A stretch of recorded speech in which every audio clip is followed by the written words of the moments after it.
accelerating in its development. With such resource acquisition capabilities, humanity could effortlessly transform habitable planets.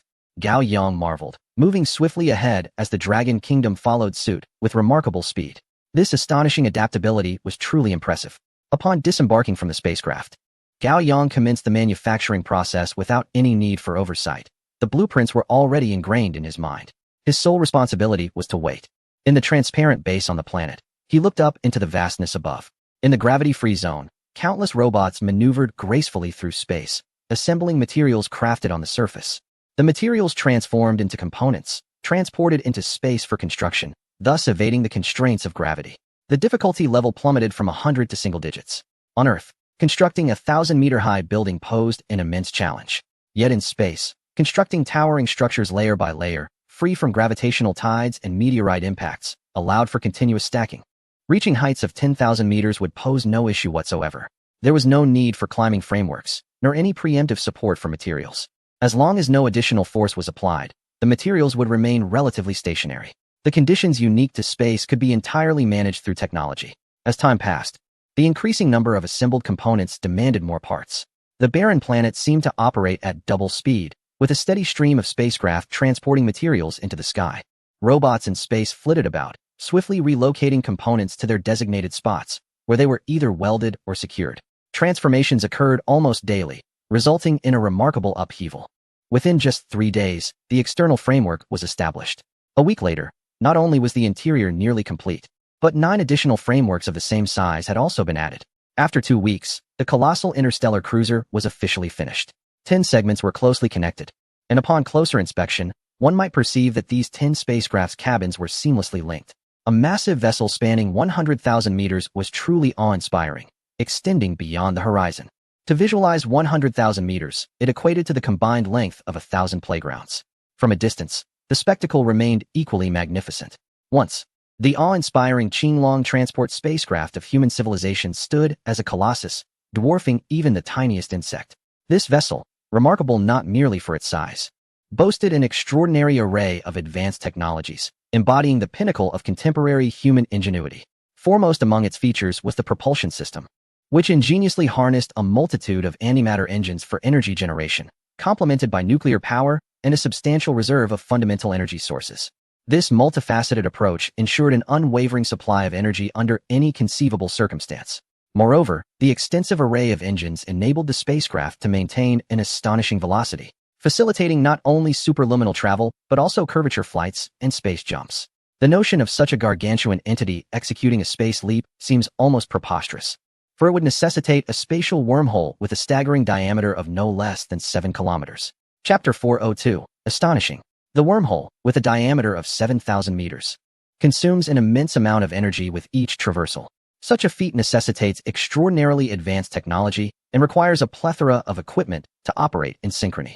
The spacecraft is armed, its exterior capable of reversing at any moment, segmented into countless smaller parts. Each segment is equipped with 2 types of devices, electromagnetic shields and an array of weaponry, including laser cannons, photon cannons, molecular guns, and all the other cutting-edge offensive weapons known to humanity. Haiyang pondered thoughtfully before commanding, "Engage battle mode." In an instant, the massive exterior of the spacecraft flipped. What had appeared ordinary, even sleek, suddenly shattered into innumerable pieces, each segment rotating simultaneously. They resembled the scales of a true dragon, forming an impressive array of individual turrets and defensive shields, exuding a formidable aura. Haiyang nodded in satisfaction, ready to explore the interior, when a prompt from the system echoed in his mind. Detection of host development of a cosmic-class cruiser. Amplification possible. Would you like to amplify? Instinctively, Haiyang glanced back at the small satellite, which was still laden with abundant resources. Amplification was certainly a priority, but not at this moment. This was the first time he had designed a product from start to finish that he found truly satisfying. He had to explore first. With a surge of energy from his spacesuit, Haiyang propelled himself rapidly towards the colossal cruiser in the void of space. As he approached, he noticed the surface of the spacecraft adorned with intricate patterns. These were not merely decorative, but served as energy conduits, enabling rapid charging for both weapons and engines, while also allowing the vessel to cloak itself from view. Moreover, the spacecraft boasted numerous entrances, with thousands of various-sized exits scattered across its structure. The largest openings spanned over 1 kilometer in both length and width, designed for emergency evacuations or for the fleet to launch massive assaults. Such a multitude of exits was strategically advantageous for warfare. When conflict arose, countless ships could emerge from any direction, ready to engage the enemy or retreat. In peacetime, these numerous access points would prove immensely convenient, facilitating the transport of resources into space. Haiyang casually selected an entrance and entered the vessel.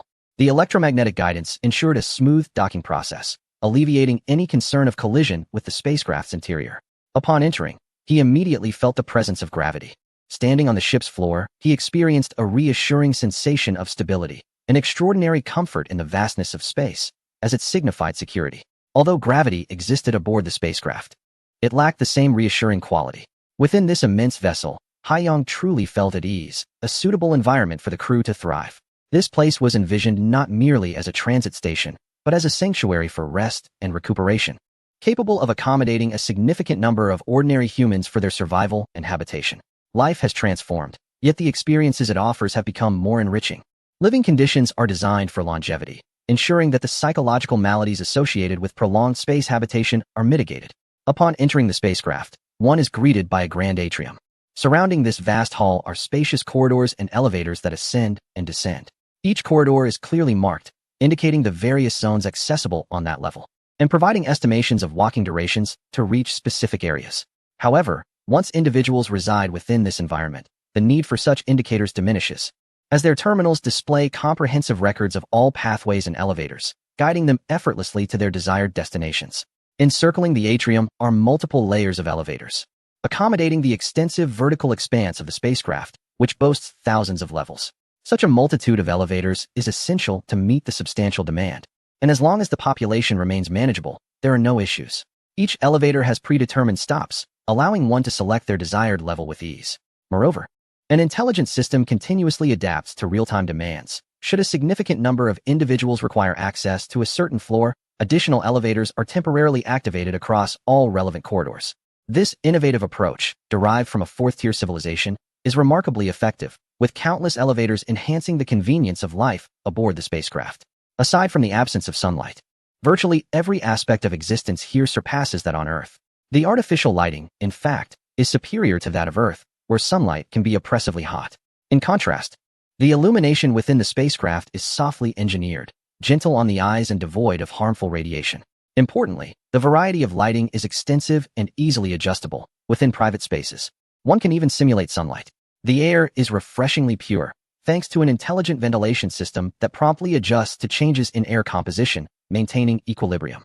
All atmospheric conditions, including humidity and oxygen levels, are meticulously regulated, ensuring that inhabitants experience a comfortable environment year-round. As Gao Yang steps into the elevator destined for the residential quarters, he notes that the height of the first level is 10 meters. Within this lofty space stand detached two-story villas, each boasting an impressive ceiling height of nearly 8 meters. Standing atop one of these villas, one can almost reach the ceiling, and at that moment, Gao Yang truly feels as though he is beneath the sky. The ceiling is adorned with a mural depicting a vibrant blue sky dotted with clouds, complete with dynamic imagery that feels strikingly lifelike. The dispersal of light mimics that of the sun. Between the villas, there are streets, lawns, parks, and fitness areas, with designated running zones. Initially, Gao Yang had envisioned the incorporation of rivers and lakes. However, most of these ideas were ultimately dismissed due to safety concerns. Under the constant influence of gravity, all is well. However, should the gravitational system falter, lakes and rivers become lethal instruments. When one finds themselves in the vastness of space, enveloped by water and devoid of gravitational effects, escape becomes an arduous endeavor. Yet, Haiyang remains hopeful, envisioning a future where the gravitational system achieves greater stability, ensuring that lakes will undoubtedly be incorporated. Beneath this layer lies the regeneration layer, separated by several tiers. Here, urban wastewater and refuse are meticulously processed, utilizing what can be salvaged and disposing of what cannot. Additionally, this layer boasts arable land, ripe for the cultivation of a myriad of plants. Within this stratum, one can find lakes teeming with genetically enhanced fish, a sanctuary untouched by human activity, ensuring safety in the event of unforeseen complications. After a brief exploration, Haiyang felt an overwhelming sense of satisfaction. Exiting the spacecraft, he silently uttered 2 words: amplification. Chapter 403, Amplification of Stability. This enhancement does not yield a 10-fold critical strike. After careful consideration, Gao Yang opts for a 100-fold amplification. This technology represents the pinnacle of advancement, crafted from the most robust industrial foundation to produce a vessel. Amplifying it by 10,000 times would serve little purpose. Even a 100-fold enhancement appears challenging to implement. As the roulette wheel materializes before Gao Yang, it spins to the 100-fold amplification mark. And the system's notification chimes once more. Ding. Congratulations, host. The colossal cruiser has achieved a stability amplification of 100 times. A wave of confusion washes over Gao Yang's stability. Which aspect of stability has been amplified? While pondering this, numerous devices on the satellite spring to life, rapidly converting resources into individual components. Subsequently, a multitude of these parts ascends into the sky, swiftly integrating into the already constructed spacecraft. This spectacle leaves Gao Yang utterly astonished.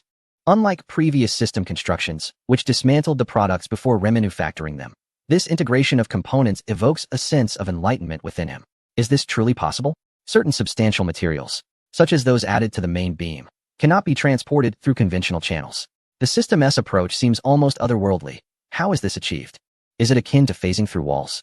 Gao Yang promptly propels himself forward, eager to witness the system's methodology firsthand. Despite the system's extraordinary capabilities, all manifested technologies possess a traceable origin. For instance, accelerated manufacturing is evidently a function of time manipulation. As for the levitation of manufactured items, this is quite elementary, achievable through electromagnetic forces or altered gravity. The combination of both yields remarkable results. Yet, these technologies are either beneath Gao Yang's interest or are so advanced that replication is entirely implausible. Take, for example, time acceleration. If mastered, Gao Yang could induce a 100-fold acceleration on Earth, transforming 1 year into a century. This would instantaneously cultivate an abundance of talent. Children could be born and, after a few months, reach adulthood. Such a concept is undeniably extraordinary. Contemplating this notion brings a smile to Gao Yang's face. Such formidable technology for troop augmentation seems an extravagant use. Nevertheless, technology is meant to be utilized, and Gao Yang indeed intends to employ it for military expansion, as this is precisely what human civilization currently lacks. Furthermore, accelerating Earth would not solely facilitate troop generation, but also enable rapid adaptation of technological applications, fostering innovation. Gao Yang reined in his thoughts, resolving to cease daydreaming. Focusing intently, he observed the seamless integration of each component into the spacecraft. Finding little to discern, he hastily summoned a plethora of equipment to scrutinize the unfolding events, examining fluctuations, and more. Ultra-high-definition cameras captured every frame, ensuring that no detail was overlooked, affording him the chance to revisit this moment in the future. Once all the devices were operational, Gao Yang was met with an unexpected revelation. There truly was something remarkable to discover. Gao Yang had not anticipated uncovering anything significant, as systems typically harbor no flaws. What he detected was a familiar wave, a similar oscillation that occurred when employing a molecular cannon. However, in contrast to the pronounced fluctuations of the molecular cannon, this current wave was exceedingly subtle, yet distinctly different. Had it been a molecular cannon, the spacecraft would have already disintegrated.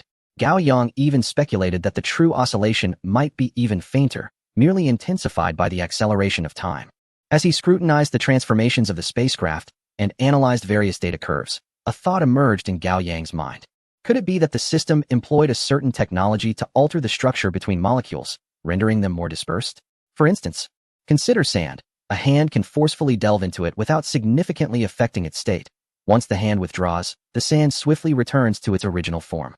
Might this mechanism also be at play here? Altering the shell structure to allow for entry, only to revert to its original state upon extraction, leaving no discernible alteration. Different materials would not interpenetrate, enabling even complex structures to be effortlessly traversed. With this notion in mind, Gao Yang contemplated the possibility of testing it. If successful, the ability to traverse walls would no longer be an arcane skill, but a feat achievable by anyone equipped with the right apparatus. Indeed, science triumphs over theology. Should one regard theology as supreme, believing there exist phenomena beyond the reach of scientific explanation, it may merely indicate that the technological level has yet to reach its zenith. With sufficient technological prowess, even if ghosts were to exist, they could be investigated. Realms of divine beings could be accessed with a formidable engine capable of leaping across dimensions. Throughout Gao Yang's research, a substantial amount of material was integrated into the spacecraft. After a full hour of modifications, the process finally concluded. To the naked eye, the overall appearance seemed unchanged, yet armed with an array of detection devices. Gao Yang understood that even the exterior had undergone significant alterations. Firstly, the originally smooth, flat shell design now boasted subtle curves, which, while not pronounced, represented a considerable transformation. In the vacuum of space, considerations of air resistance dissipate. However, stealth capabilities and the posture required for traversing wormholes became paramount. This curvilinear design would enhance the effectiveness of the cloaking layer. Furthermore, the concealed artillery lines on the exterior had been refined for greater stealth, while the energy conduits became more pronounced, complemented by rhythmic illumination that intensified and diminished as the energy pathways activated. These two modifications alone rendered a remarkable enhancement in aesthetic appeal. Additionally, the concealed design of the rotating artillery ports had also been fortified. As he pondered the internal alterations, a wealth of knowledge began to surface in Gao Yang's mind. System knowledge. This renovation had amplified capabilities by an impressive 66 times, a number steeped in auspiciousness. The focus of the enhancements was stability. Although Gao Yang's original design was already exceptionally stable, in numerous aspects, he had made multiple refinements to ensure stability, even eliminating certain features deemed insufficiently robust. The spacecraft, in its original conception, was designed to transport the citizens of the Dragon Kingdom. It was intended to be both a means of offense and a vessel to facilitate a mass exodus of Dragon Kingdom inhabitants. This colossal ship is capable of accommodating over 100 million individuals, and under optimal conditions, it can sustain an astonishing capacity of over 1 billion souls. However, should instability arise, the consequences could be dire. In the vastness of space, even the slightest malfunction could lead to significant casualties. The enhancements made to the existing systems have increased their stability 66-fold, showcasing an extraordinarily high level of technological sophistication. Gao Yang was somewhat taken aback by this advancement. Moreover, the direction of the system improvements was remarkably comprehensive, encompassing the design of all systems aboard the spacecraft. Each system underwent stability enhancements. With his extensive knowledge, Gao Yang could hardly conceive of any scenario, aside from outright destruction, that could jeopardize the integrity of these systems. Chapter 404, The Return. The system has proven to be so stable that even in the event of a malfunction, a backup system is in place. Its primary focus is on unwavering reliability. Upon assimilating all the memories, Gao Yang smiled, reassured that stability has been further enhanced. It is even feasible to apply it directly. However, it cannot serve as a warship at present, as there are insufficient fleets. Deploying this vessel in battle would be akin to sending an aircraft carrier into a charge, essentially a death sentence. Nonetheless, arrangements can be made for habitation. Gao Yang soared to the forefront of the colossal cruiser, where the control room is designated. This ship is so vast that it accommodates hundreds of control rooms. A central command room is situated at the very front of the vessel, accompanied by 10 primary control rooms distributed across its 10 segments. The remaining hundreds are smaller control rooms, each responsible for managing power, water supply, and even external weaponry. The central command room is immense, typically requiring dozens of personnel to operate. However, with the invincible control system, Gao Yang merely needs to issue commands. He gazed into the depths of space and declared, "Homeward bound." The voice of the invincible system responded, "Understood." With secondary permissions, it can effortlessly navigate the ship, provided the captain grants the necessary authority. Naturally, the primary authority lies with the captain, who may opt for manual control. Entrusting navigation to personnel necessitates a substantial number of individuals, as a single mind's computational capacity cannot manage the overwhelming data aboard the vessel. The flight of smaller ships is relatively straightforward, even with the assistance of intelligent systems, posing little greater challenge than driving a car. However, such a colossal ship cannot rely solely on automated systems. The ship began to accelerate. The process was gradual, as the immense size required synchronized movement. If the front accelerated too swiftly while the rear lagged, it could lead to catastrophic tearing. Thus, coordinated effort was paramount. The most effective approach to achieve this was through simultaneous thrust from all engines. Even then, the massive cruiser could only manage a slow acceleration. The acceleration remained constant, and the vessel's speed increased until it approached the critical threshold. The invincible voice announced, "Cruising speed achieved, preparing for spatial jump. Please communicate with Earth in advance." Understood. Gao Yang directly contacted Earth. Communication could attract concentrated fire, given the sheer number of personnel on that end. The call was routed directly to General Zhou. Surprised to receive a call from Gao Yang after such a long hiatus, General Zhou answered, "I have a cruiser entering the solar system. Please ease the defense perimeter and lower the defense level temporarily." Understood. General Zhou acknowledged before ending the call, momentarily hesitant. A cruiser? He had only heard of cruisers before. However, given that Gao Yang made the call personally, he promptly ordered the space forces to implement the secondary defense strategy. Do not engage as soon as the wormhole opens. Wait until the target is confirmed before firing. Such measures are high-level defense protocols, previously implemented due to concerns about extraterrestrial entities fortuitously entering the solar system and evading capture. The previous orders mandated immediate engagement upon detection, which could lead to scenarios where an adversary's wormhole opened, only for them to be annihilated even before they could traverse it. Regarding the second system, it will only be activated after communication has taken place. Although it will not result in friendly fire, there is a possibility that the opposing party could enter the solar system, realize the situation, and promptly retreat. However, Gao Yang has already issued a prior notification. Thus, the second system will be employed, and once Gao Yang arrives, we shall revert to the first system. At the moment General Zhou received this intelligence, he also became aware of the approximate location of Gao Yang's arrival. Upon hearing this vague location, General Zhou hesitated, struggling to comprehend its significance. Given the current technological capabilities of human civilization, spatial leap positioning should be exceedingly precise. Why, then, was it merely an approximate location? Although perplexed, General Zhou immediately led his fleet to investigate the situation. The cruiser, it certainly sounded impressive. He had his reasons for being there. A new spacecraft had emerged, and he needed to receive it. Unbeknownst to Gao Yang, who stood before an enormous glass pane, watching the wormhole gradually expand, General Zhou's curiosity was mounting. The wormhole was circular, and the spacecraft's diagonal height reached over 7,000 meters, with the diameter of the wormhole nearing 9,000 meters. What does 9,000 meters represent? It is equivalent to 90 playgrounds in length. The wormhole expanded rapidly, yet a sufficiently large wormhole could not avoid a lack of precision. This wormhole opened at the very edge of the predicted area, where the fleet was stationed. At this moment, hundreds of ships in the fleet were aligned with the wormhole. As they observed the immense wormhole continuing to widen, all members of the fleet caught sight of something on the opposite side. It was a vessel of unimaginable size. How could a spaceship be so colossal? Even the spacecraft depicted in science fiction films did not reach such proportions. The sheer enormity of this vessel instilled fear, prompting the desire to open fire. In an instant, messages flooded into the command ship. Should we engage? All requests were for engagement. The command ship, positioned at the forefront, had General Zhou staring in disbelief at the gargantuan front of the ship, his body trembling slightly. He too felt the urge to fire. Was humanity's civilization about to be invaded? Or perhaps, a thought crossed his mind. Could it be a cruiser? Yet, he quickly dismissed that notion. Surely Gao Yang could not construct such a massive vessel. Shields activated. Energy was channeled into the cannons while a communication request was initiated. Although he desired to fire, he maintained his composure. What if?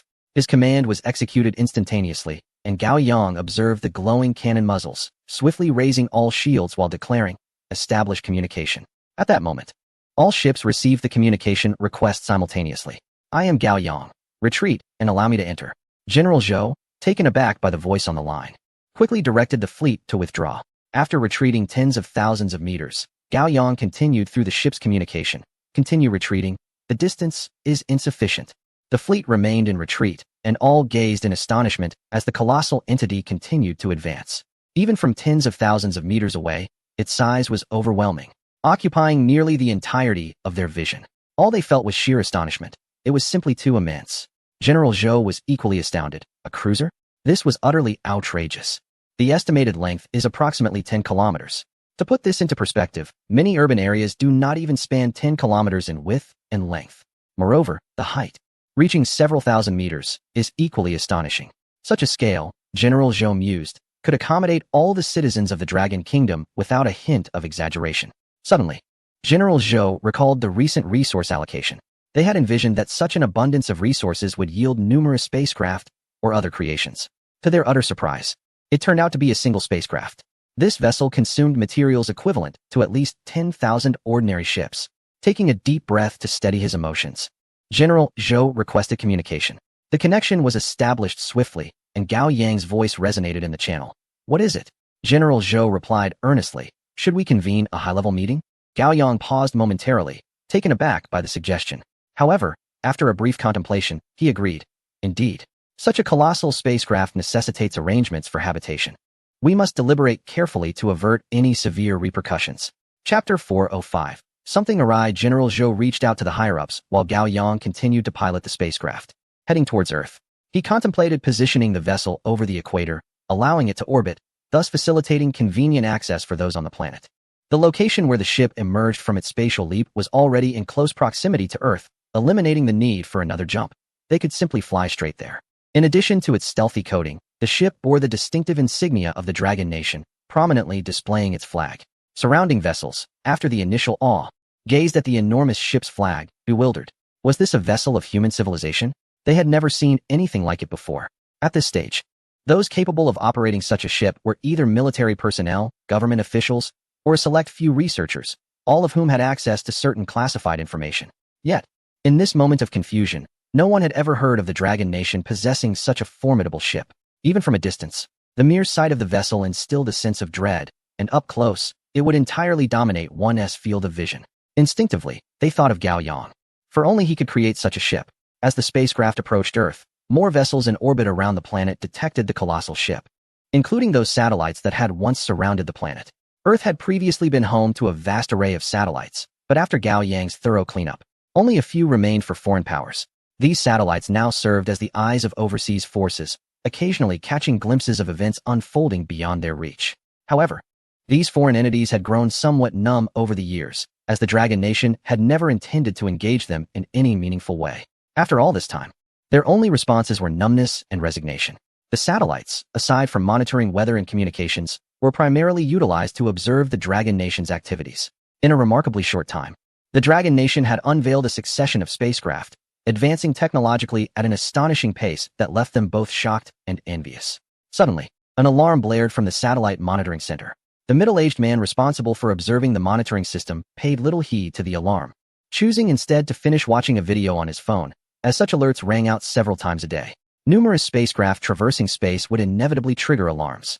After a moment of distraction, he finally looked up to behold the colossal object appearing on the screen, instinctively shivering and widening his eyes. An alien invasion? Such an enormous ship had never been seen before. Its size was extraordinary. Even from a great distance, it appeared immense, suggesting a width and height of at least several thousand meters. His body trembled slightly, but the middle-aged man gradually steadied himself. An alien invasion would be a matter for the Dragon Nation to contend with. If the Dragon Nation were truly unable to defend against it and were overrun, it might even be a blessing in disguise. At the very least, their living standards would suddenly align, both being subjects of colonizers.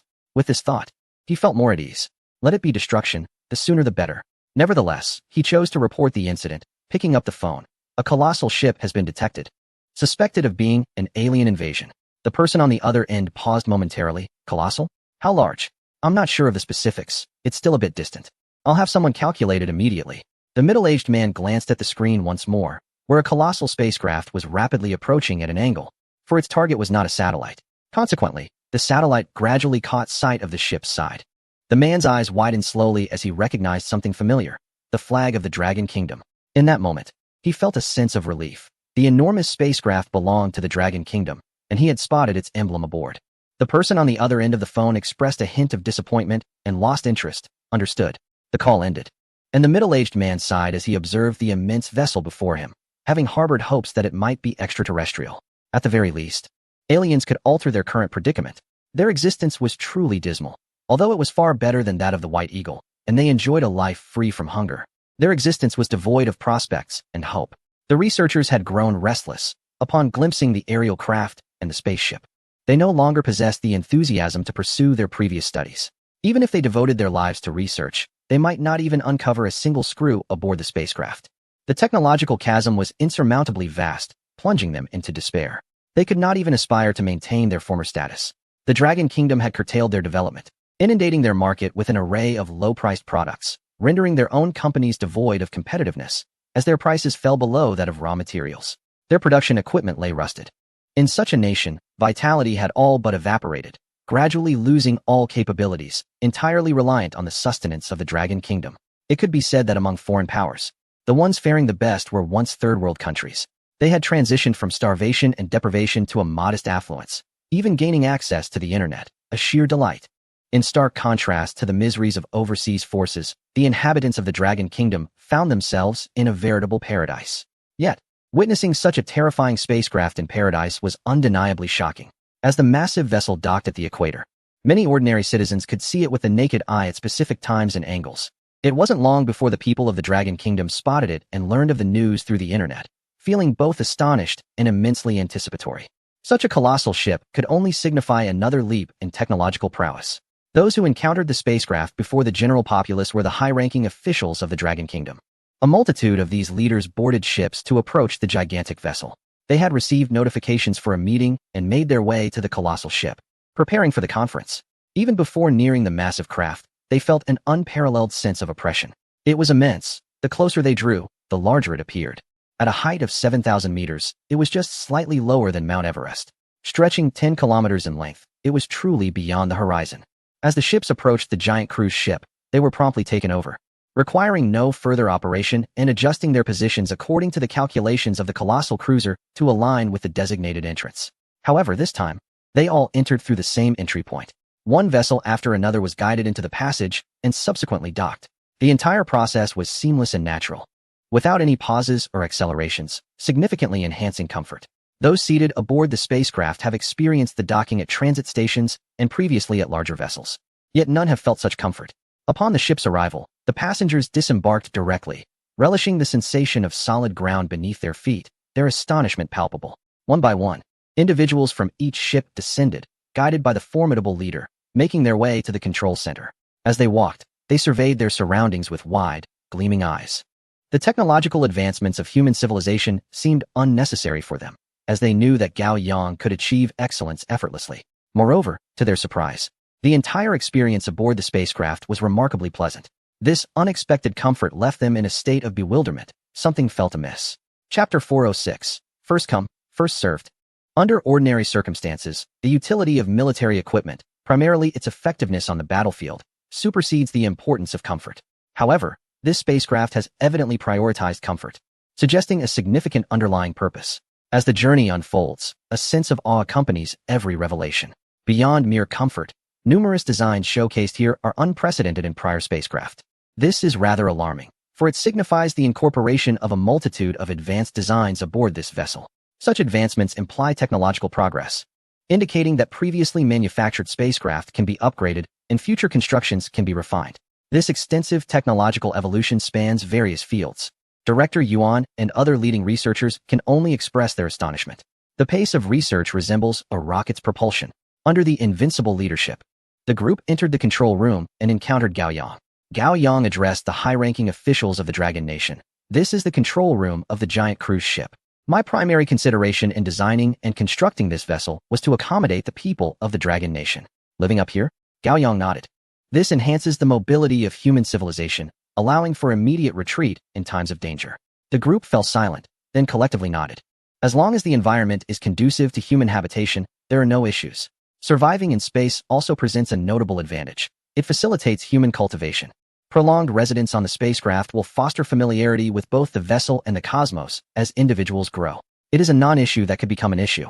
Given the current pace of technological advancement in human civilization, it is conceivable that before long, space travelers will acclimate to the spacecraft, and Gao Yang may devise other technologies. However, there is no need to dwell on such considerations for now. Progressing step by step allows for a sense of involvement. Moreover, the safety aboard this spacecraft is indeed superior, providing the ability to flee in the face of danger, unlike on Earth, where sudden escapes are often unfeasible. Shall we mobilize? Someone proposed. Another suggested, what about a live broadcast? We could introduce this spacecraft to everyone and draw them in. Inviting individuals to come voluntarily and engage in defining a fixed audience is fundamentally different. Gao Yang nodded in agreement. Perfect. I shall also provide you with detailed information about the ship. Let us go live together. Turning to the invincible leader, Gao Yang instructed, send out a live broadcast notification. We'll commence in 15 minutes. Understood. The invincible leader disseminated the message, broadcasting it across the entire network. Pop-up notifications reached every individual's terminal, regardless of their current activities. Even those engrossed in immersive gaming would receive alerts, allowing them to choose to view the message and gain pertinent information. Upon receiving the notification, the citizens of the Dragon Nation, after a moment of surprise, swiftly entered the live stream, halting whatever they were doing. Gao Yang had not conducted a live broadcast in a long time. Historically, each announcement has heralded significant events, and this one promises to be no different. Considering the colossal aircraft currently orbiting Earth along the equator, many eyes gleamed with anticipation. Not only were the people of the Dragon Kingdom astonished and exhilarated, but a multitude from overseas also flocked into the live stream. Those with foreign affiliations were acutely aware that the content of the broadcast bore no relevance to them. Even if they were to watch, it would serve little purpose. Yet, their curiosity compelled them to tune in. Within mere minutes, the viewership surged into the billions. As nearly everyone became engrossed in the spectacle, the atmosphere was charged with anticipation. and as they awaited the event, the chat was abuzz with discussions about the live stream's content. Time seemed to crawl, each moment stretching into an eternity, until the screen illuminated, revealing a familiar figure, Gao Yang. Behind him loomed an immense control console, with a panoramic view of the Earth through glass. Hello everyone. In this live stream, I am thrilled to introduce this colossal luxury cruiser. Instantly, the chat erupted with excitement. The messages flooding in at an astonishing rate. Gao Yang, it's been so long. You look thinner. Please take care of yourself. Gao Yang looks so handsome. Indeed. He is here to showcase that gigantic spacecraft, the luxury cruiser. I can't wait to see it up close. Such a massive ship must feel exhilarating to pilot. Forget piloting. I'd be thrilled just to tour it. Gao Yang scanned the chat, the interactions coming in at a dizzying speed, yet he discerned the essence of their enthusiasm. Let me first present the specifications of the cruiser. Its total length is 100,000 meters, with a height of 7,000 meters. It is divided into 10 distinct zones, each stretching 10,000 meters in length. The interior boasts 1,000 levels, each varying in height according to its purpose. Primarily categorized into 4 areas: residential, recreational and office, regeneration, and equipment maintenance and control. As Gao Yang mentioned the residential area, excitement erupted throughout the chat. Residential area. What does that mean? A space designated for their living. They can journey into outer space and reside within this colossal vessel? Amidst their astonishment and anticipation, Gao Yang commenced the zonal presentation. With a gentle wave of his hand, a projection of the residential level materialized before them, creating a vivid visual experience. Before the audience appeared an entire floor of projections, featuring earthen surfaces, expansive asphalt roads, and a variety of greenery. The focal point was an array of charming 2-story cottages. Each cottage boasted a backyard and a garden. Hundreds of these cottages formed a community, akin to a neighborhood, with numerous such communities present throughout the entire zone. This projection offered many a profound understanding of what a 10,000-meter expanse truly entailed. It was astounding. So many communities existing merely within one level of a single zone. It was somewhat surreal. While these cottages might seem modest compared to their current living spaces, they were more than adequate for habitation. In the past, during times of exorbitant housing prices, many would have found it challenging to reside in such cottages. However, with the overall elevation of living standards, people could now choose to live wherever they desired. Yet, these cottages also met their needs perfectly. Gao Yang waved his hand once more. And this time the living area presented was not composed of quaint villas, but rather standalone mansions. Slightly larger than the previous structures, the essence remained unchanged. With another wave, Gao Yang conjured yet another living district, reminiscent of a community of apartment buildings. He remarked casually, there are a total of 3 types of residential areas. Those who wish to reside may choose freely, on a first-come, first-served basis. The live stream erupted in a frenzy, with countless comments rapidly flooding the screen. They had long suspected that the living area had been prepared for them, but hearing it confirmed by Gao Yang himself ignited a wave of exhilaration. The thought of residing in that colossal spacecraft was simply exhilarating. Chapter 407. All is well. In the unseen corners of the live stream, a group of distinguished individuals observed in awe. They had not previously engaged with the specific designs of the spacecraft, and their abrupt arrival here left them utterly astonished.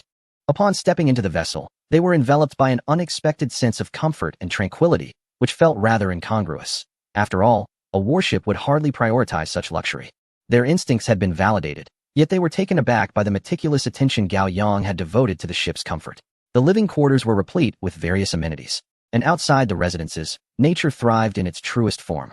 Even the ceiling of the sky was adorned with realistic coating materials, presenting a stunning vista of blue skies and fluffy clouds. The arrangement of light was exceptionally natural, each detail meticulously considered. As countless viewers regained their focus, they inundated the chat with inquiries. How do we make a reservation? Please provide a booking channel. I wish to reside here. I yearn to soar into the skies. Is this not far superior to the previous transit stations? I possess a rather alarming thought. Could there be additional prerequisites for those wishing to ascend and inhabit this place? The audience in the live stream began to grasp the implications of additional requirements, which could complicate matters. Given the numerous conditions previously established by Gao Yang, such as the necessity for genetic enhancement for those traveling to Silver Star, it was evident that such enhancements came with their own stipulations. Gao Yang refrained from elaborating on any conditions. This time, there truly were none, as the vessel could accommodate all citizens of the Dragon Kingdom. With another wave of his hand, he unveiled the second section, the office and leisure area. This section comprised 2 distinct levels, but for Gao Yang, their functions were identical, providing residents with engaging activities. Whether for work or play, there were ample opportunities to pass the time. The first area showcased was designed for office use, featuring a global DIY mode. The viewers of the live stream beheld a series of individual offices, each with unique designs and styles. Some emulated the ambience of a CAF, others a tea house, and even a foot massage shop. Who would seriously conduct business in a foot massage parlor? Nevertheless, it must be said, this concept attracted a multitude of admirers. A plethora of diverse workspaces was available for casual selection.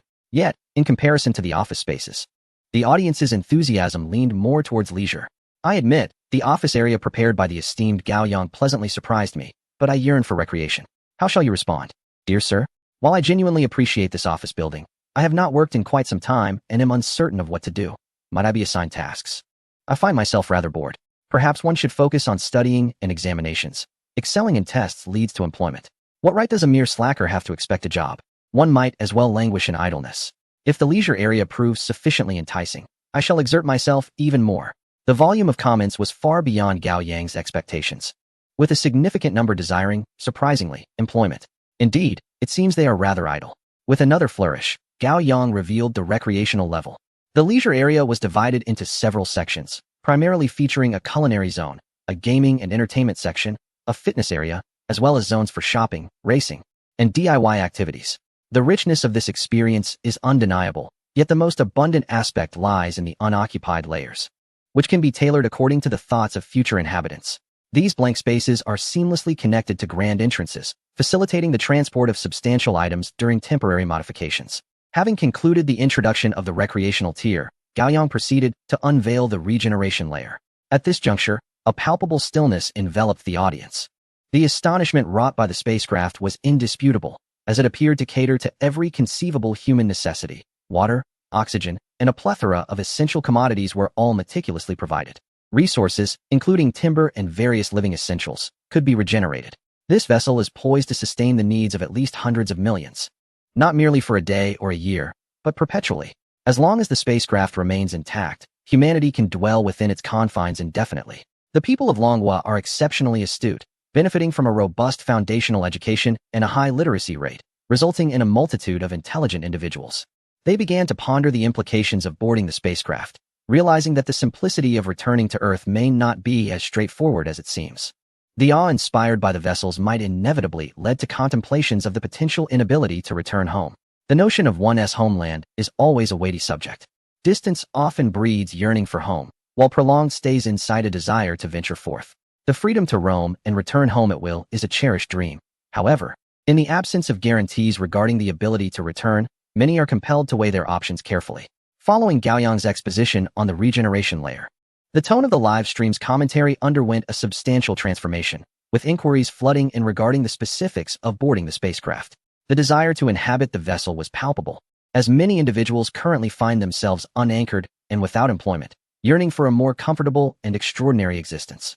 Yet, the ability to return home remains equally paramount. Observing the barrage of comments, Gao Yang merely smiled, reassured that such concerns were unwarranted. There is no need for apprehension regarding the inability to return to Earth. For an extended duration, this cruiser will remain stationed in orbit beyond the planet's surface. The design and construction of this spacecraft serve two primary purposes. One, as a command center for a formidable fleet during times of war, where soldiers can find respite and the fleet can resupply and recuperate. The other, as a means of retreat. Should the day arise when extraterrestrial beings discover the location of Earth, the cruiser's role will be to facilitate a safe exodus, shielding its occupants from conflict. In the current absence of such eventualities, the spacecraft necessitates testing and drills. It is vital to ascertain how swiftly all individuals can be accommodated aboard, the duration for which the vessel can sustain itself in a self-sufficient cycle, and whether any issues may arise. Thus, there is no need to fret about disembarking, as returning is a simple matter. Should one find the accommodations uncomfortable or have unmet needs, a return to Earth is always an option. The live stream once again buzzed with excitement. Gao Yang continued, stating that, of course, as previously mentioned, it is a matter of first come, first served. Furthermore, given that this is the inaugural voyage of such a vessel, our capabilities are limited to making educated predictions about potential occurrences. We cannot guarantee that issues will not arise. Hence, many aspects will remain fluid, including the aforementioned principle of priority, which may be subject to alteration in the future. However, prior to any changes, we will ensure that a universally acceptable solution is devised. Additionally, I would like to address concerns regarding safety. It is natural for everyone to worry about the security of this cruise ship. but I assure you that during its operational period, it will undoubtedly function without incident. Moreover, even if problems were to arise post the operational timeframe, we will have prompt remedies in place. Chapter 408. Dreams Shattered. Gao Yang's remarks dispelled all doubts among the crowd, instilling in them a newfound sense of anticipation. A significant aspect of his statement was the revelation that the spaceship could also serve as a means of escape. The prospect of residing aboard the vessel meant that once planet Earth was discovered, they could effortlessly slip away. Those who had never boarded a spaceship would have to await a new vessel, potentially missing their chance entirely. Furthermore, even if they were unable to secure a position initially, a journey aboard the cruiser would provide invaluable experience for future evacuations. The tide of conversation shifted dramatically as countless individuals began inquiring about the conditions for boarding the spaceship. What criteria must one meet to gain access? Gao Yang smiled and replied, "There is but one condition. You must be a citizen of the Dragon Kingdom, regardless of age, education, or ability. The order of registration will determine the boarding batches." Upon concluding his statement, Gao Yang added, "You know where to find the official website." This live broadcast has now ended. We invite you to tune in again.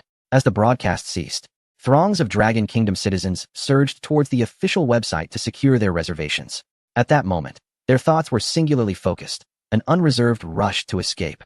The opportunity to leave and return, coupled with numerous potential benefits, was simply irresistible. While citizens of the Dragon Kingdom fervently registered, those overseas were left in a state of bewilderment. The international audience, drawn primarily for entertainment, understood that they would gain nothing from the broadcast. They were acutely aware of Gao Yang's previous stance on the matter. However, knowing that there would be no benefits and truly experiencing a lack of advantages are two distinct concepts. The former still carried a glimmer of hope, while the latter was a stark reality. Moreover, a crucial issue loomed. The benefits at stake were monumental, so vast that they left overseas spectators feeling vulnerable.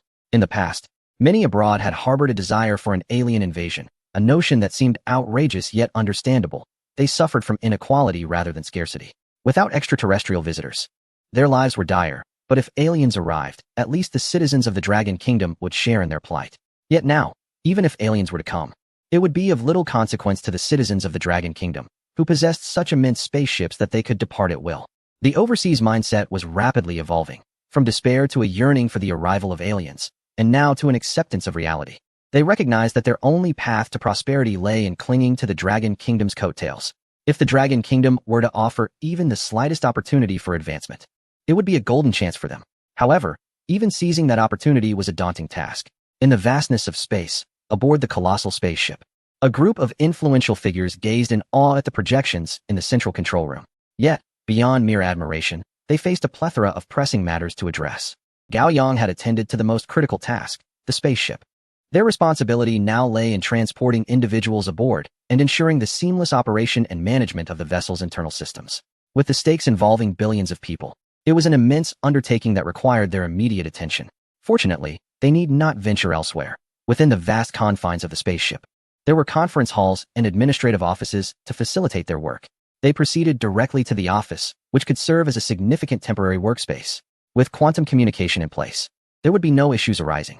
After exchanging greetings with Gao Yang, a group swiftly departed, each engrossed in their own tasks, as they collectively tackled the myriad responsibilities ahead. Transporting billions into the skies and managing the ensuing logistics was undoubtedly a daunting endeavor. As they entered the elevator, a sense of melancholy enveloped them. The magnitude of their obligations continued to swell. Once, they believed that rapid technological advancement was paramount, but now they longed for even a fleeting moment of respite. Wishing for a deceleration in the relentless pace of progress, it was evident that they had all undergone gene enhancement. For even the most resilient among them would falter under such a workload. Gao Yang remained undeterred, inspired by the system's revelations, and he felt compelled to delve deeper into his research. Should he succeed, it would be tantamount to discovering a method to traverse walls, a breakthrough of monumental significance. This innovation would allow for the extraction of components from one device and the introduction of others without the need for disassembly. Currently, upgrading certain parts of the spacecraft necessitated complete dismantling followed by reassembly. However, with this newfound technique, updates would merely involve removal and insertion, thereby exponentially increasing efficiency. Beyond this, the potential applications were numerous. Gao Yang first examined the existing data on Earth. After a thorough inquiry by Woody, he was pleasantly surprised to discover theoretical materials that indeed existed. It must be said, the imagination of human civilization often borders on the extraordinary, with such hypotheses even being proposed. However, these remain mere conjectures. as the original equipment was 3 civilization levels away from a molecular cannon, a journey that would require at least 10 millennia of research. After perusing this speculation, Gao Yang fell into a contemplative silence, recognizing the formidable challenge it presented. Theoretically, altering molecular structures could render objects porous enough for a hand to penetrate, akin to foam that can be easily punctured. Yet, the dilemma lay in the fact that if all materials transformed into foam-like states, disparate components would inevitably fuse together. Once the force was removed, while the materials might revert to their original structure, the chaotic arrangement would not restore itself. Additionally, the mingling of different components at the molecular level posed significant difficulties for reconstitution. The task of reordering each molecule was daunting. If one could achieve such sequencing, there would be no need for a wall-traversing technique. One could simply manufacture according to the sequence. As this thought crossed his mind, Gao Yang recognized it as a potential research avenue, one that could enhance production efficiency. However, he quickly dismissed the notion, acknowledging the overwhelming complexity involved. He then retrieved the footage recorded during the spacecraft's modifications, but was met with a blank screen. While the recording had captured images during the process, it seemed that all traces of the alterations had been erased post-modification. Apart from his recollections, no records remained. This, however, confirmed that he could interfere during the system's modification process, as under normal circumstances, no recordings should have been possible. His thoughts on the matter had enabled him to capture the modifications, effectively disrupting the shielding in place during the alteration process. Without any reference visuals and an insufficient amount of data and ideas to support the endeavor, it is utterly impossible to conduct research. There are countless imaginative concepts, yet only a scant few can be realized. Given the current technological capabilities at his disposal, Gao Yang has determined that he cannot pursue such a study, and thus he has set aside his research. After pondering for an extended period, he remains unaware of the progress regarding the investigations into the Star-Spangled Civilization and the Sid Civilization. 3 weeks have already elapsed, and the deadline for the month-long inquiry looms ever closer. Soon, Invincible swiftly provided Gao Yang with all the materials obtained from this investigation.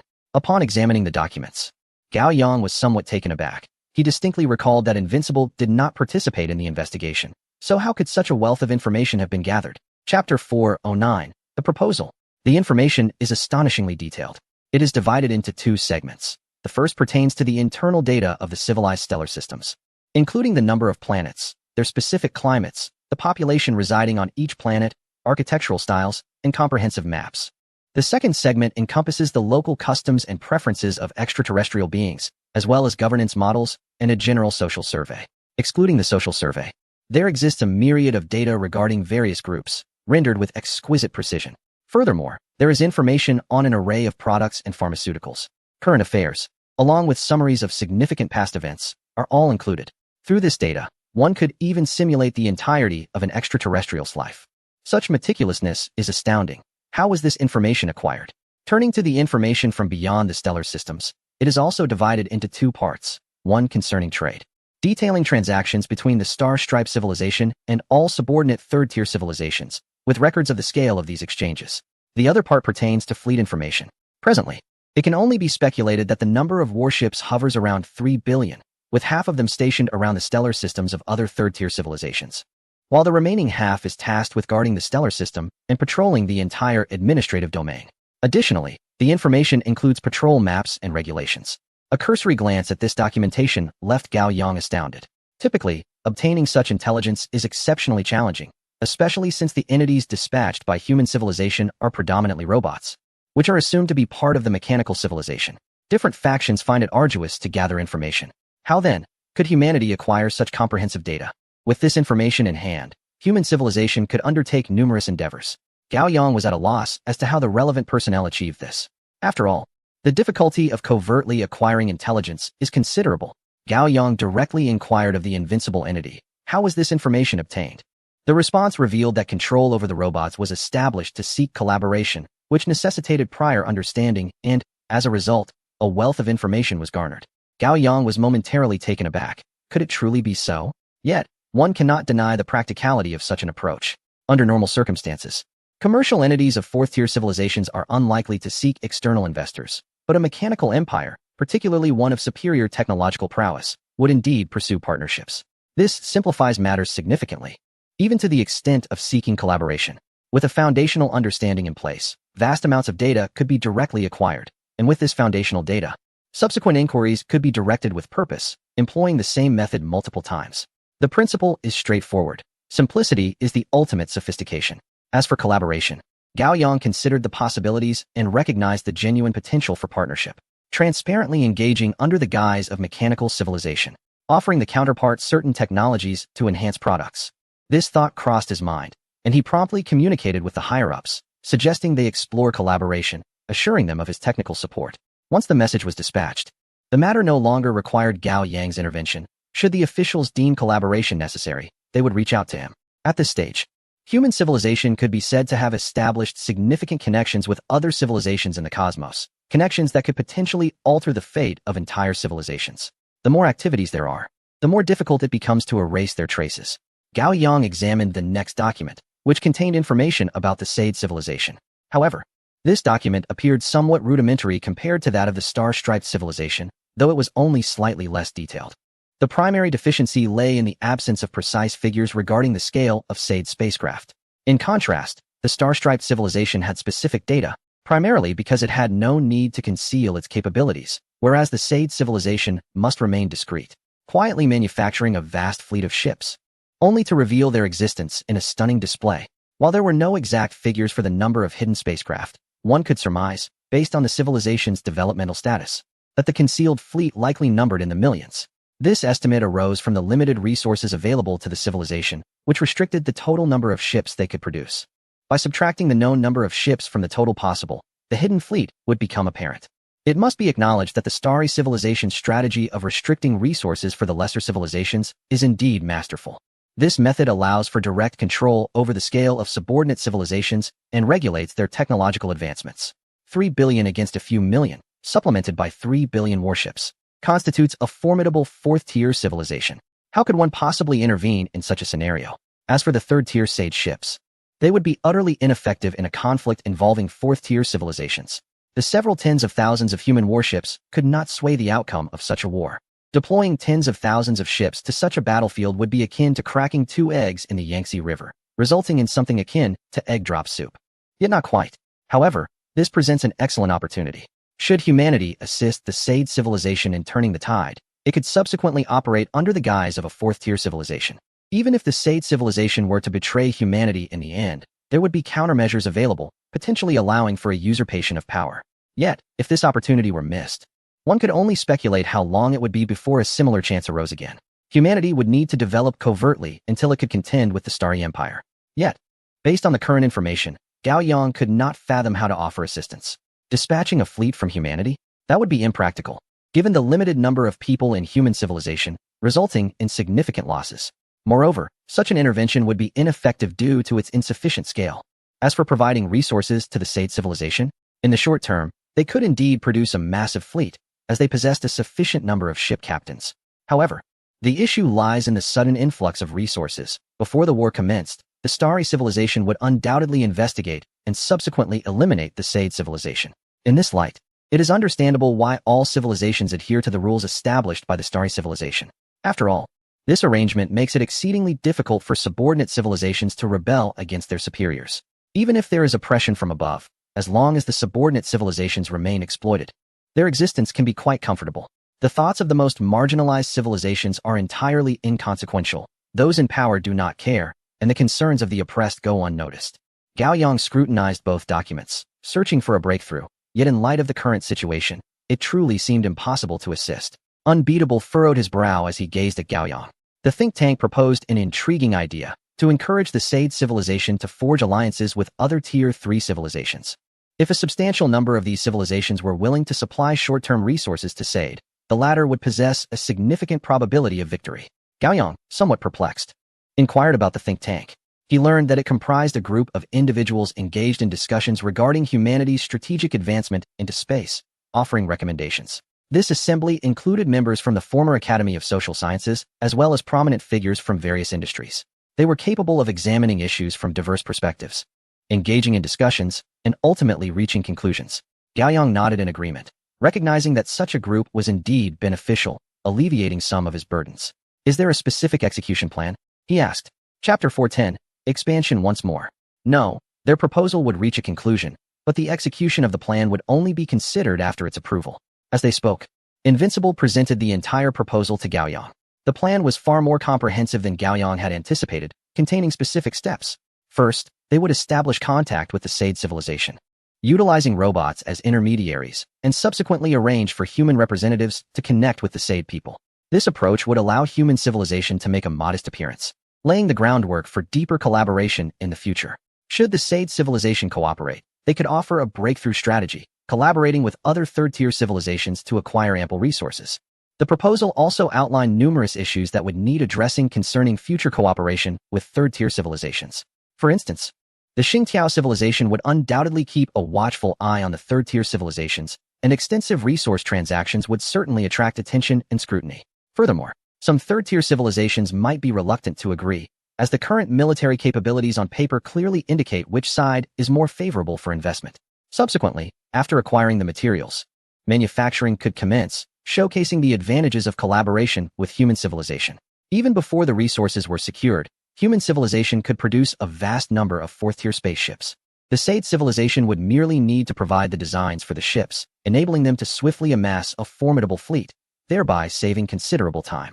Remarkably, they could expand their fleet without even having the resources officially accounted for. Moreover, human civilization currently boasts nearly 200 large production bases, capable of generating an immense quantity of fourth-tier spaceships daily. As long as the Sade civilization supplied the blueprints for their ships, human civilization could ensure a continuous supply. Upon reviewing the proposal, Gao Yang's initial reaction was one of feasibility, remarkably feasible. This way, human civilization could influence the war without directly participating in it. Furthermore, the spaceships manufactured by human civilization could seamlessly enhance the clandestine operations. Ultimately, the control of the ships would hinge upon mere words. The Sade civilization would have no choice but to collaborate with human civilization. Although this partnership may be akin to drinking poison to quench thirst, abstaining would lead to immediate demise. Gao Yang instinctively turned to Invincible, exclaiming, "Such an excellent proposal. Why did you not share it with me sooner? You have been busy with research, yet such plans typically require approval from the higher echelons of human civilization." However, with less than a month remaining and their current preoccupation with organizing the Dragon Kingdom's people onto the cruise ships, Gao Yang nodded. There would be no issues with the proposal passing through higher-level scrutiny, as everything reached his hands, leaving him no time to address other matters. Nevertheless, that group was genuinely occupied. This proposal held potential, warranting a meeting to discuss specific execution, while the arrangement of personnel for boarding the ships could be delegated to others. Invincible acknowledged with a sound. Gao Yang temporarily set aside all documents and began to establish production tasks. At the current production rate, each large base could produce approximately 50 fourth-tier spaceships per day. With a total of 170 large production bases, they could manufacture 4,500 spaceships daily.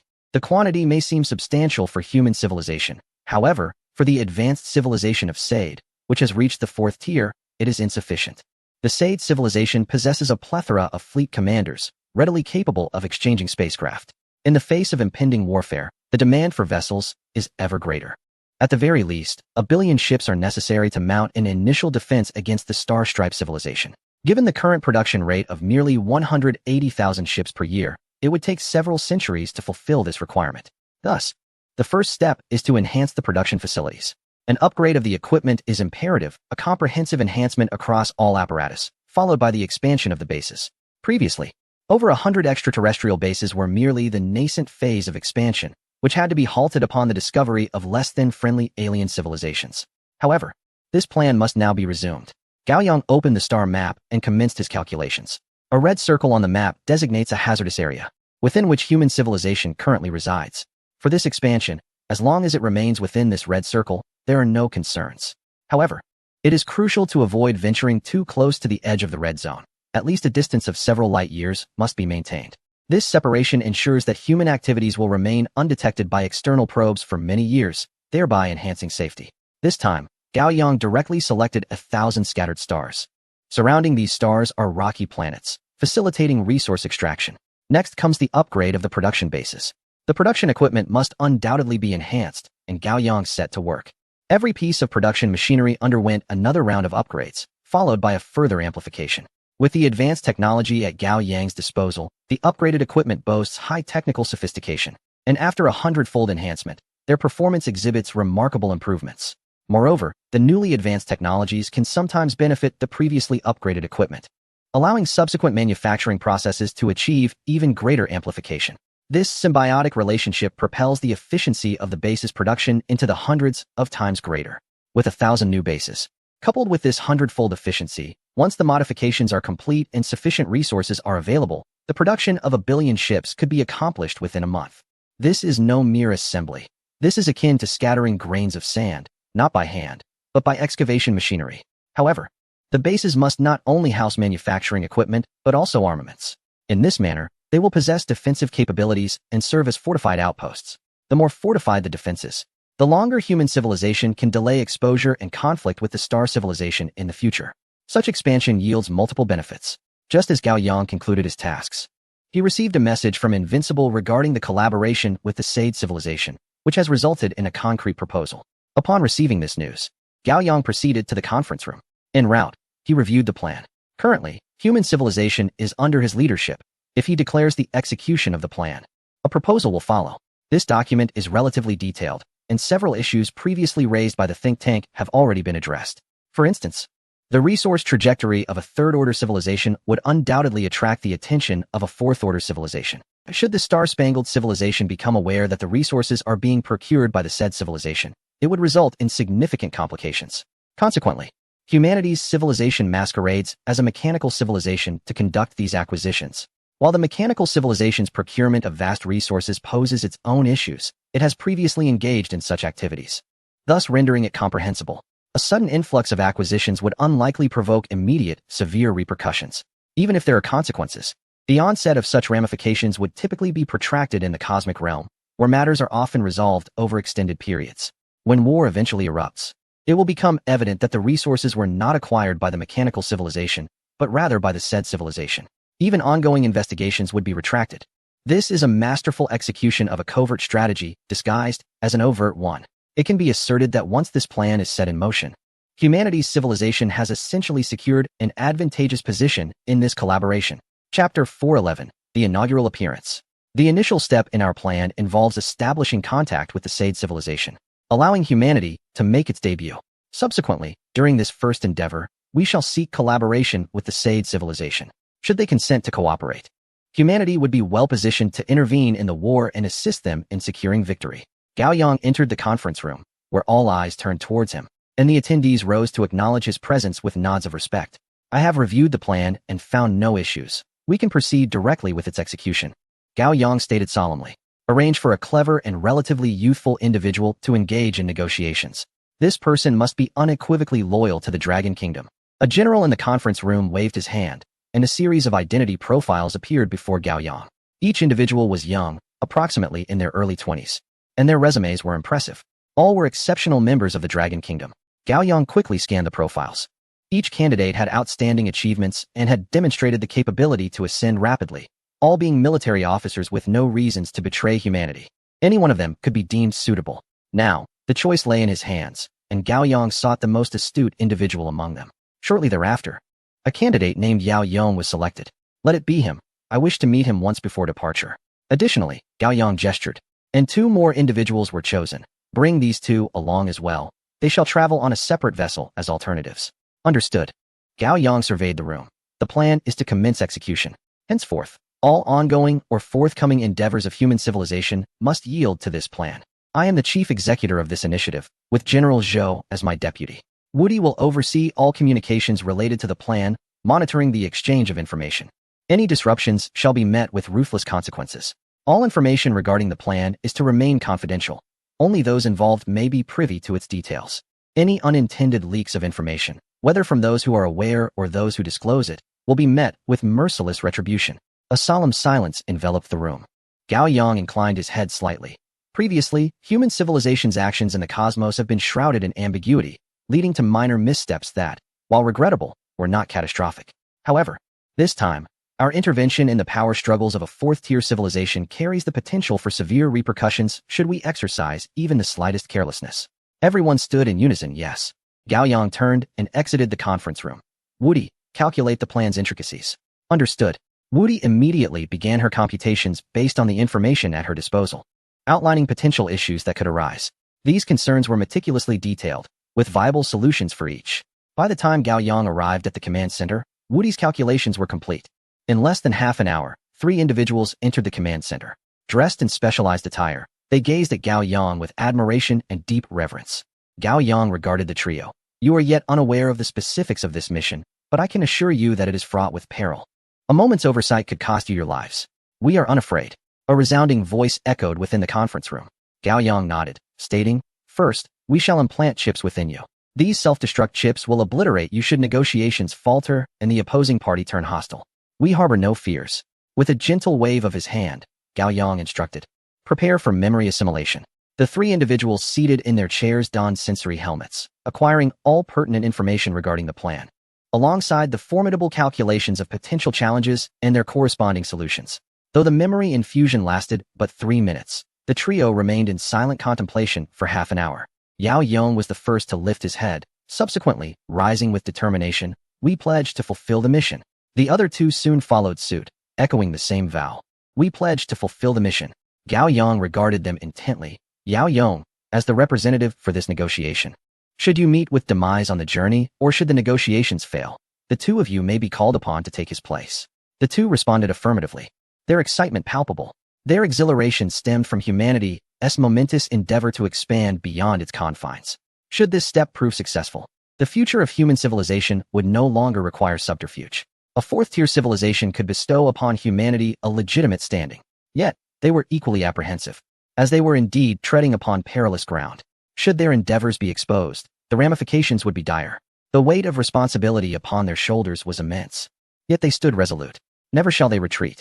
Gao Yang bowed respectfully to the trio. I shall accompany you, standing by your side. On behalf of human civilization, I express my profound gratitude for your contributions.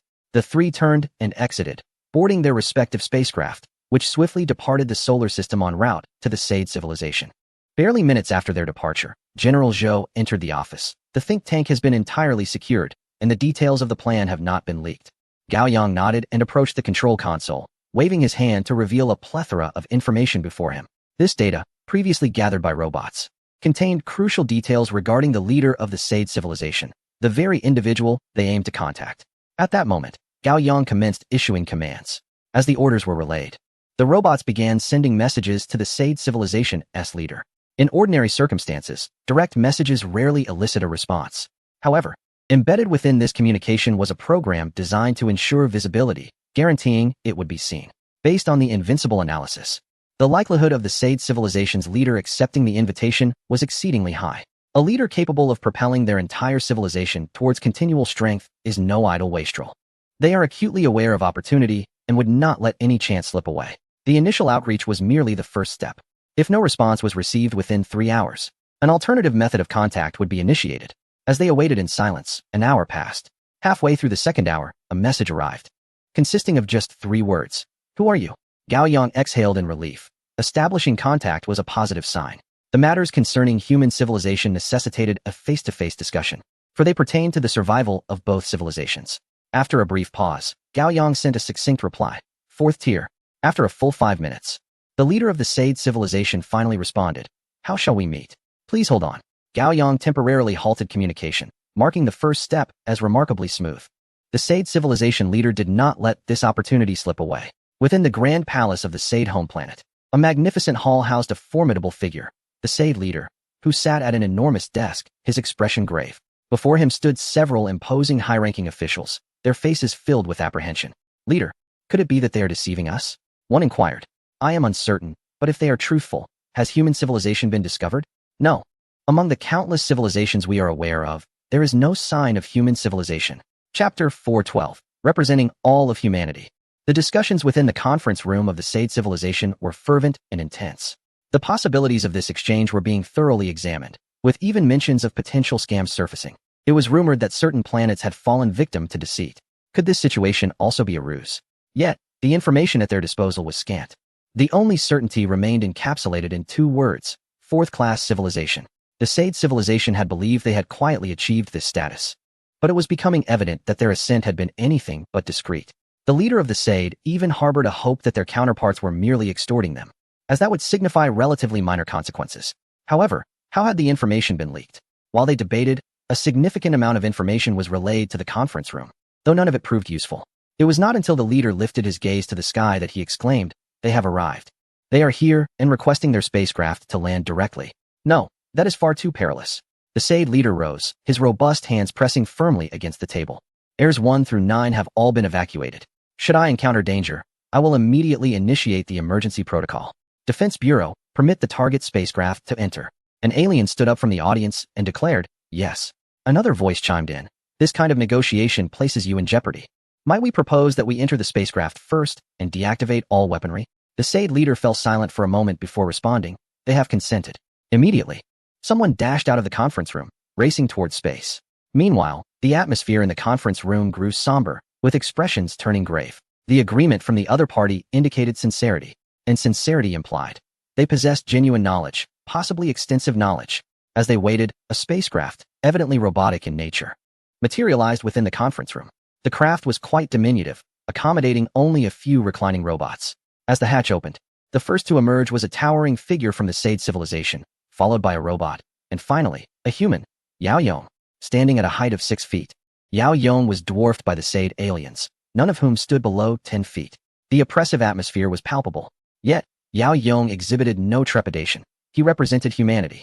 Yao Yong stood firm, gazing up at the leader of the SAID civilization, and offered a slight nod. "I am Yao Yong, the diplomatic representative of human civilization. Honored to meet you, leader." The leader of the SAID civilization rose, scrutinizing Yao Yong with uncertainty. Notably, Yao Yong bore no insignia upon his chest. It was well understood that even he should have displayed the identity badge bestowed by the stellar civilization. The absence of such a badge signified he was an indigenous individual. Human civilization? That was unfamiliar territory. As the SAID leader spoke, he turned his attention to the robot. "What did your message signify?" The robot's controller, Gao Yong, shook his head. "I am merely a messenger, tasked with bringing him to you. The remainder of this matter is beyond my concern. You must negotiate among yourselves." The SAID leader fixed his gaze upon Yao Yong. "What qualifications do you possess to negotiate with us? An indigenous person?" Yao Yong felt the formidable aura emanating from the leader of the SAID civilization, and he sensed an overwhelming pressure. Yet, in this moment, his gaze remained resolute, steadfastly resisting the immense strain. "It is not a question of whether we are worthy to negotiate with you, but rather, you have temporarily gained the right to converse with us. For you have ascended to the 4th tier, positioning yourselves as a blade wielded by human civilization." In the conference room, the atmosphere abruptly thickened, with all eyes fixed intently on Yao Yong. He raised his hand and gestured lightly, causing an image to materialize, a vision of extraterrestrial beings from the Star Stripe civilization. It depicted the high-ranking officials of the Star Stripe civilization negotiating terms with robots. They were poised to strike against the SAID civilization, seeking justification from the mechanical civilization. This justification was the very creation of robots by the SAID civilization. Once this rationale was substantiated, the SAID civilization would inevitably face annihilation, regardless of its classification as a 4th-tier civilization. The SAID leader instinctively leaned forward, his eyes widening in shock. "Technical department, verify the authenticity of the footage." Yao Yong remained silent, patiently awaiting the outcome. The conference room was enveloped in profound stillness. After a mere 10 minutes, the head of the technical department spoke. "The footage is genuine." Those 4 words transformed the atmosphere of the conference room, igniting a surge of tension and unrest. The SAID leader gestured for calm. "Let us sit and discuss." Amidst the towering giants, Yao Yong composedly took his seat. "Before we proceed with collaboration, allow me to introduce human civilization. Human civilization stands as a pinnacle of 4th-tier achievement. In your terms, human civilization remains indigenous, unbeknownst to the Star Stripe civilization." The SAID leader's eyes widened in disbelief, echoed by the astonished expressions of the surrounding SAID elite. "Indigenous? A native of the 4th tier? Like you, human civilization dwells in the shadows, targeted by the Star Stripe civilization, while we, if exposed, would fall under the gaze of the celestial civilization. Yet, human civilization must engage within the cosmos. Hence, this collaboration is born. We shall assist you in prevailing over the Star Stripe civilization, taking their place. In return, you grant human civilization the status of a 3rd-tier civilization." The SAID leader fell silent, absorbing Yao Yong's words, realizing the tremendous advantage they had gained. However, any individual with a modicum of intelligence would recognize the complexities at play. To ensure their safety, human civilization must exert control over the SAID civilization. Otherwise, what would happen if the SAID civilization, once firmly established, turned against human civilization? Observing the collective silence of the assembly, Yao Yong spread his hands. "Human civilization is your most advantageous partner, primarily because we cherish peace. On our original planet, We are dedicated to forging a community of shared destiny for humanity. In the cosmos, we aspire to create a harmonious universe. From a standpoint of mutual benefit, we must continue to conceal ourselves from the celestial civilization, ensuring your continued existence as well. Ultimately, should human civilization succeed in supplanting the celestial civilization, you, as our collaborators, shall also be afforded a brighter future. The Sade leader regarded Yao Yong, tempted to scoff, yet found himself rendered speechless. The representatives of this civilization, who had come to negotiate, possessed an unwavering conviction that was difficult for him to comprehend. By what right does such a diminutive civilization presume to believe it can replace the celestial civilization? Upon reflection, the existence of such a formidable civilization, concealed in the shadows and unbeknownst to the celestial civilization, is indeed quite terrifying. As for collaboration, he finds himself with little choice. When the star-spangled civilization seeks to address their existence, their only recourse is to unite, for the alternative is annihilation. Presently, they possess no means to confront the celestial civilization, save for cooperation. But how can they collaborate? The emergence of your vessels would inevitably draw the attention of the celestial civilization. Even if disguised as our own ships, our fleet is limited and incapable of sustaining a large-scale conflict. Inwardly, Yao Yong exhaled in relief. The negotiations had progressed halfway. His expression remained unchanged, and he merely inquired, "Are the individuals here trustworthy?" Chapter 4:13. The plan commences. The assembly consisted solely of the upper echelons of the Sade civilization, a mere few dozen individuals. Ordinarily, upon facing accusations regarding their reliability, they would unite to refute such claims. However, in this pivotal moment, none sought to assert their unwavering dependability. Instead, they cast glances around the room. The stakes were immensely high. Should any information leak, they would be confronted with a war in which victory was but a fleeting illusion. Thus, it was imperative that not a single shred of information be divulged. The Sade leader remained silent for 2 minutes before resolutely announcing, "All present shall undergo a thorough screening. Those who refuse shall face severe consequences." Upon the issuance of the command, Sade warriors swiftly entered, confiscating the terminals of each high-ranking official for inspection. The entire process was executed with transparency. Among the items uncovered were several personal belongings. However, these were of little significance compared to the impending collaboration. During the scrutiny, it was revealed that out of 45 individuals, 9 were implicated. The nature of their transgressions did not pertain to dealings with the Star-Striped civilization or acts of treachery, but rather involved the abuse of power for personal gain. Such issues were indeed grave. At this level, every action taken by these individuals could sway the fate of their entire civilization. Their missteps, magnified against the backdrop of their society, could lead to monumental consequences. For those directly involved, the repercussions were dire. The 9 culprits prostrated themselves, awaiting their fate. The Sade leader regarded them sternly, declaring, "Your transgressions will be addressed once this matter concludes. The execution of our plan is vital for the survival and future of our civilization. We cannot afford any missteps. It would be unwise to replace personnel at this juncture. Therefore, you shall remain in your current positions, but consider this a singular reprieve." Turning to Yao Yong, the Sade leader continued, "Despite their errors, their roles are crucial to our civilization's interests, and they may still contribute to the plan." Yao Yong surveyed the 9 high-ranking Sade officials and promptly stated, "The Sade civilization shall provide star coins, and we will assist in procuring resources anonymously. We will acquire vast quantities of resources and utilize our production capabilities to manufacture 4th-tier spacecraft. Within 3 months, we are confident in our ability to produce 1 billion 4th-tier vessels." A wave of astonishment swept through the assembly.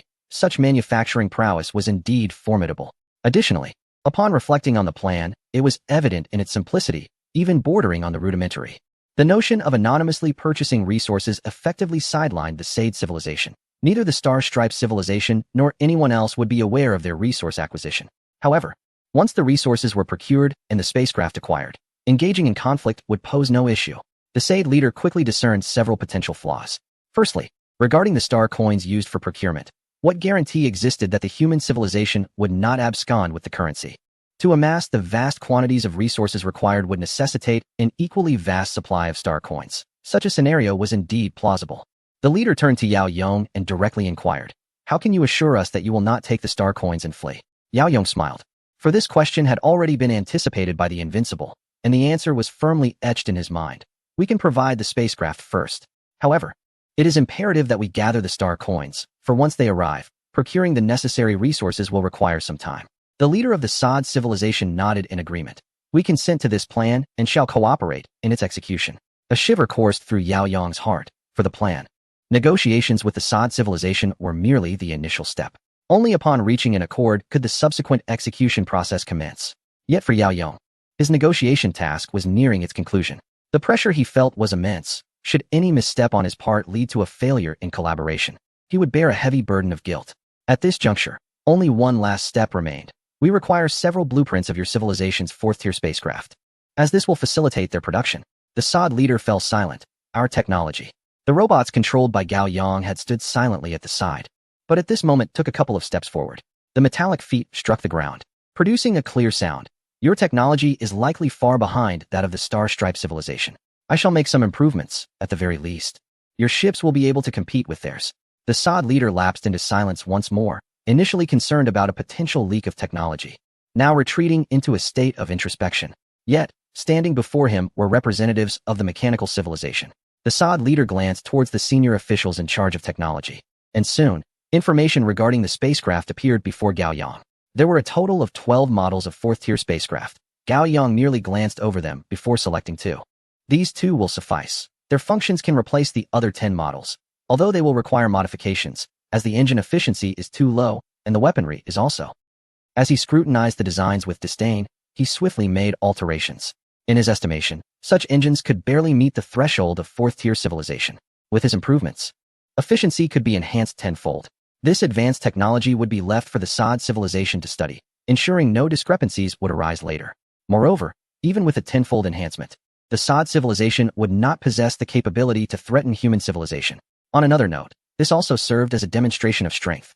The mechanical civilization supporting humanity implied that should they dare to betray, their annihilation by the mechanical civilization would be but a matter of moments. Under the gaze of all present, Gao Yang completed the modifications to the spacecraft blueprints. He transmitted the data back, stating calmly, "The major modifications have been annotated.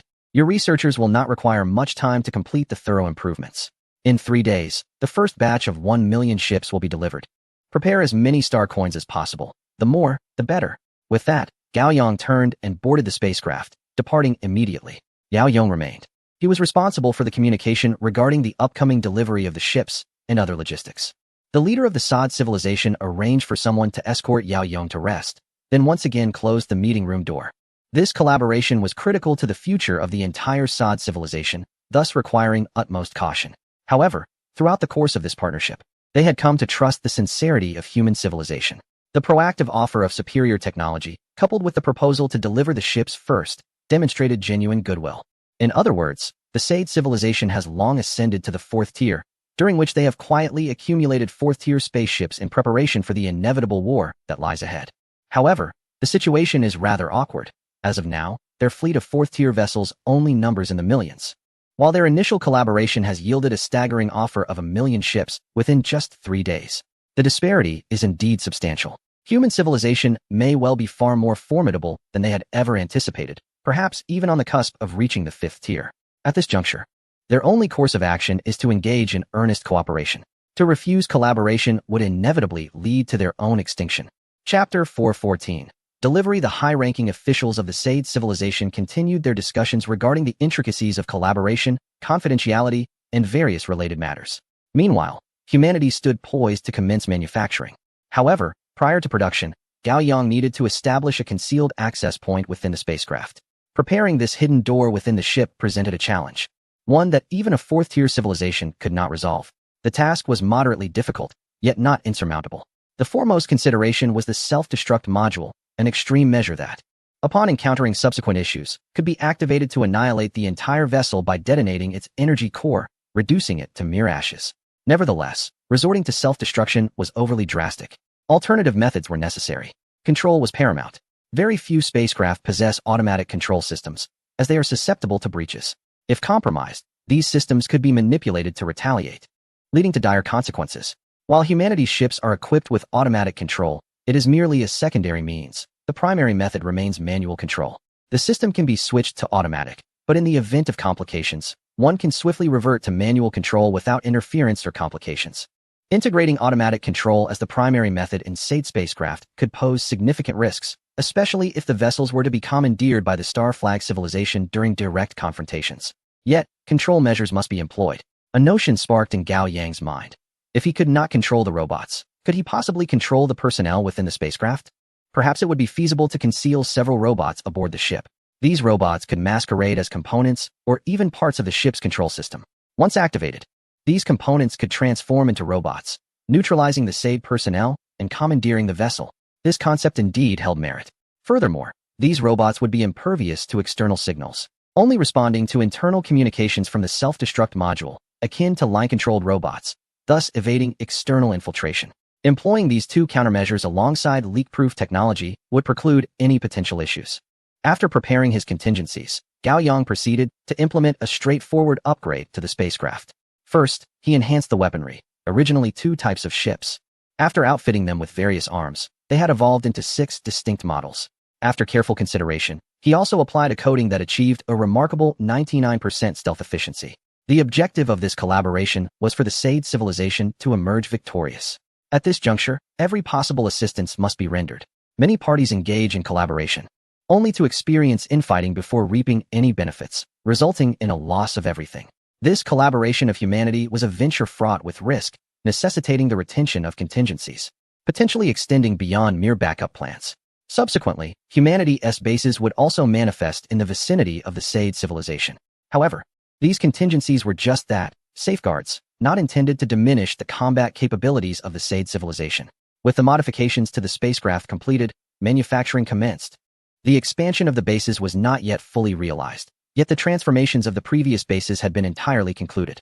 At that moment, operations began to run at an overload capacity. An abundance of mining ships and vehicles surged into the desolate rocky planets for extraction. The efficiency of their mining operations was astonishingly unparalleled. Humanity's endeavors over the years in excavating Earth paled in comparison to the daily yield of a single mining vehicle. After all, the mining vehicles have undergone a staggering enhancement. Moreover, countless meteoroids in space have caught humanity's attention, in comparison to extracting resources from planets, which leaves them battered and scarred. These colossal meteoroids in the cosmos serve as the most optimal source of resources. Many of these meteoroids rival small asteroids in size. Once the resources are harvested, a multitude of transport vessels begins to surge toward the base, laden with materials. Within the colossal production facility, numerous robots are diligently at work, swiftly refining the resources into components, which are then automatically assembled. Spaceships emerge from the production base at such astonishing speeds that those stationed at the base are left in utter disbelief. Is this a production facility or a machine gun? The firing rate of a machine gun pales in comparison. The vessels dart out like bullets, exhibiting a level of automation that clearly indicates the conveyor belt speed has reached its zenith. The entire process operates like a seamless assembly line. A dozen enormous transport ships deposit their cargo and depart, only for the next batch to take their place. The disparity in efficiency before and after the upgrade is quite outrageous. The newly manufactured ships are arrayed in space, and once 1,000 are accumulated, they execute a spatial jump to converge at a designated location. Within 3 days, 1 million ships are produced. These million fourth-tier vessels, when exchanged for star coins, are worth a fortune. Yet, for other civilizations in the universe, 3 days is hardly significant. The accumulation of wealth is not substantial. Nonetheless, the SAID civilization diligently collects star coins, managing to amass 2.5 billion star coins in 3 days. While this sum cannot procure 1 million fourth-tier ships, it is more than sufficient to purchase the materials needed for their construction. The initial trading location is set on a desolate planet, located 192 light-years outside the SAID civilization's territory. 3 high-ranking officials from SAID arrive in their ship, only to find a single vessel, one that resembles their own. There are no identifying marks on the ship, just one vessel. The high-ranking officials of SAID exchange wary glances, their expressions grave, having not located the ships they sought. Could this be a trap? Is the so-called plan merely a ruse to swindle their star coins? Just as these thoughts linger, a communication request appears. Upon establishing the connection, the SAID representatives inquire directly, "Where are the ships?" The response comes, "The ships are behind me." The individual conducting the transaction is, once again, a human. As he completes his statement, numerous ships emerge from cloaking mode behind him. Over 1 million vessels are meticulously arranged in space, an awe-inspiring sight. However, what astonishes the SAID representatives even more is the revelation that these ships possess new capabilities. Is this truly the case? Just as they ponder this, the voice of the human counterpart resonates. The ships have upgraded their weapons and engines, and 2 additional weapon types have been incorporated, with each ship now featuring 3 primary weapon systems. Moreover, a cloaking layer has been added, allowing for sustained invisibility for 2.5 years. adequately meeting the demands of the forthcoming conflict. Additionally, the ship's protective shields have also undergone enhancements. You merely need to affix the insignia of your civilization to the spacecraft, and they shall make their grand appearance without hesitation. The high-ranking officials of the Sade civilization listened intently to the words transmitted through the channel. Their gazes fixed on the vessels soaring through the sky, a sense of awe washing over them. It seemed as though these spacecraft surpassed their own in magnificence by an entire echelon. The advantages they were reaping from this collaboration appeared excessively generous. As this thought surfaced in their minds, another notion flickered momentarily. Would such a formidable human civilization, upon the successful culmination of their alliance, consider them expendable? This fleeting thought was quickly dismissed, for they had previously established terms that rendered such an outcome implausible.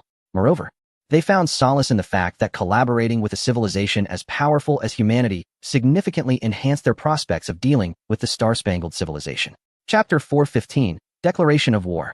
The transaction was swiftly completed, and all spacecraft once again entered their cloaked state. The high-ranking officials of the Sade civilization could only discern the multitude of red dots displayed on their monitors through their detectors. The cloaking technology of these vessels was indeed a significant convenience. Ordinarily, they would have to be concerned about how to conceal the ships.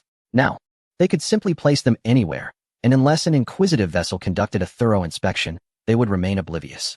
The next step for the Sade civilization was to fill these ships with pilots selected from their own ranks. According to the initial agreement of 1 billion vessels, at least 3 billion pilots were required. For the Sade civilization, 3 billion pilots was not an insurmountable task, but maintaining secrecy and ensuring that no one was aware of the situation posed a challenge. However, this challenge was not overly daunting. The high-ranking officials of the Sade civilization departed with the ships. While they were acutely aware that there were issues with these vessels, they could not dismantle them. All they could do was endure. In contrast, the human civilization also harbored negative sentiments regarding this collaboration. They too were compelled to endure. The individual responsible for this transaction had been operating in space for an extended period. Although he had not previously engaged with extraterrestrials, he was one of the first warriors escorting the Gao Yang-controlled robots and was exceedingly familiar with the conditions of space. Gazing at the star coins filling a 200-meter-long ship, his eyes sparkled with greed. Such an abundance of star coins was about to be relinquished in exchange for resources that were ubiquitous throughout the cosmos. He found it incredibly difficult to part with them. The prospect of these star coins going to humanity was immensely gratifying. The fraud department, with its numerous personnel, had not amassed such wealth in an extended time. To acquire the technological products of another civilization, how much would they need to purchase?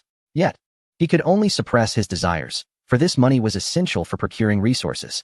Otherwise, if the Sade civilization triumphed, it would be impossible to account for the origins of so many ships.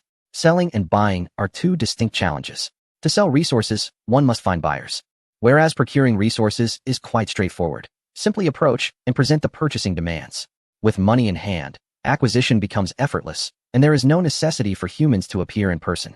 Under the auspices of humanity, Dala initiated a frenzied procurement campaign. First, he acquired resources from the surrounding civilizations with an abundance at his disposal. Then, the purchasing demands gradually expanded to neighboring civilizations. The mantra remained. Resources were plentiful. All varieties of resources were sought. Those selling the resources did not inquire about the identity of the buyers. The management approach was top-down. Tracing the origins meant investigating from the finished products backward. The resources utilized in these products must be documented and labeled. Once the resource chain was identified, as long as their resources had a source, there was no need to concern themselves with where those resources ended up. This was one of the few vulnerabilities in the entire chain. Normally, this flaw could not be exploited, as the total quantity was limited, leaving no opportunity for loopholes. However, the indiscriminate extraction by human civilization perfectly aligned with the conditions for exploiting such flaws. Typically, only human civilization would dare to operate in this manner. Other civilizations would be far too cautious. After all, once discovered, the entire civilization could face annihilation. After the procurement of resources, they were promptly delivered to human civilization, while simultaneously, the next fleet from human civilization had already arrived at the Sid civilization. This acquisition yielded an abundance of star coins, facilitating further procurement. The continuous influx of resources has swiftly depleted the savings amassed by the Sid civilization over the years. Human civilization also faced losses, including energy expenditures during manufacturing, and the logistics and manpower involved in transportation. Furthermore, amidst this relentless procurement, the prices of raw materials from the stellar civilization experienced a notable increase. Dala was somewhat baffled. The volume of resources he was procuring seemed excessively vast, so much so that it was beyond his comprehension. The total star coins possessed by some ordinary third-tier civilizations would scarcely amount to this. Yet, human civilization persisted in its procurement, seemingly without end. This raised eyebrows. Had they subdued several third-tier civilizations? It was improbable for a typical third-tier civilization to suddenly produce such a sum to supply all resources for human civilization. Pondering this, Dala-E found himself perplexed. Nevertheless, he was compelled to fulfill the procurement orders from above. Resource shipments rapidly ascended into space, received by human civilization. Meanwhile, human civilization embarked on a swift expansion, primarily focusing on personnel training. Many individuals entering space were already meeting the training prerequisites. Learning to operate spacecraft and undergoing military training qualified them to become captains. The closer they approached participation in such a large-scale conflict, the greater the likelihood of human civilization confronting peril. Preparations for both offensive and defensive strategies were paramount. Otherwise, the entirety of human civilization's warships, which numbered merely in the thousands, would be utterly inadequate. Given the accustomed scale of fleets measured in the millions, it seemed untenable for human civilization to possess less than 100,000.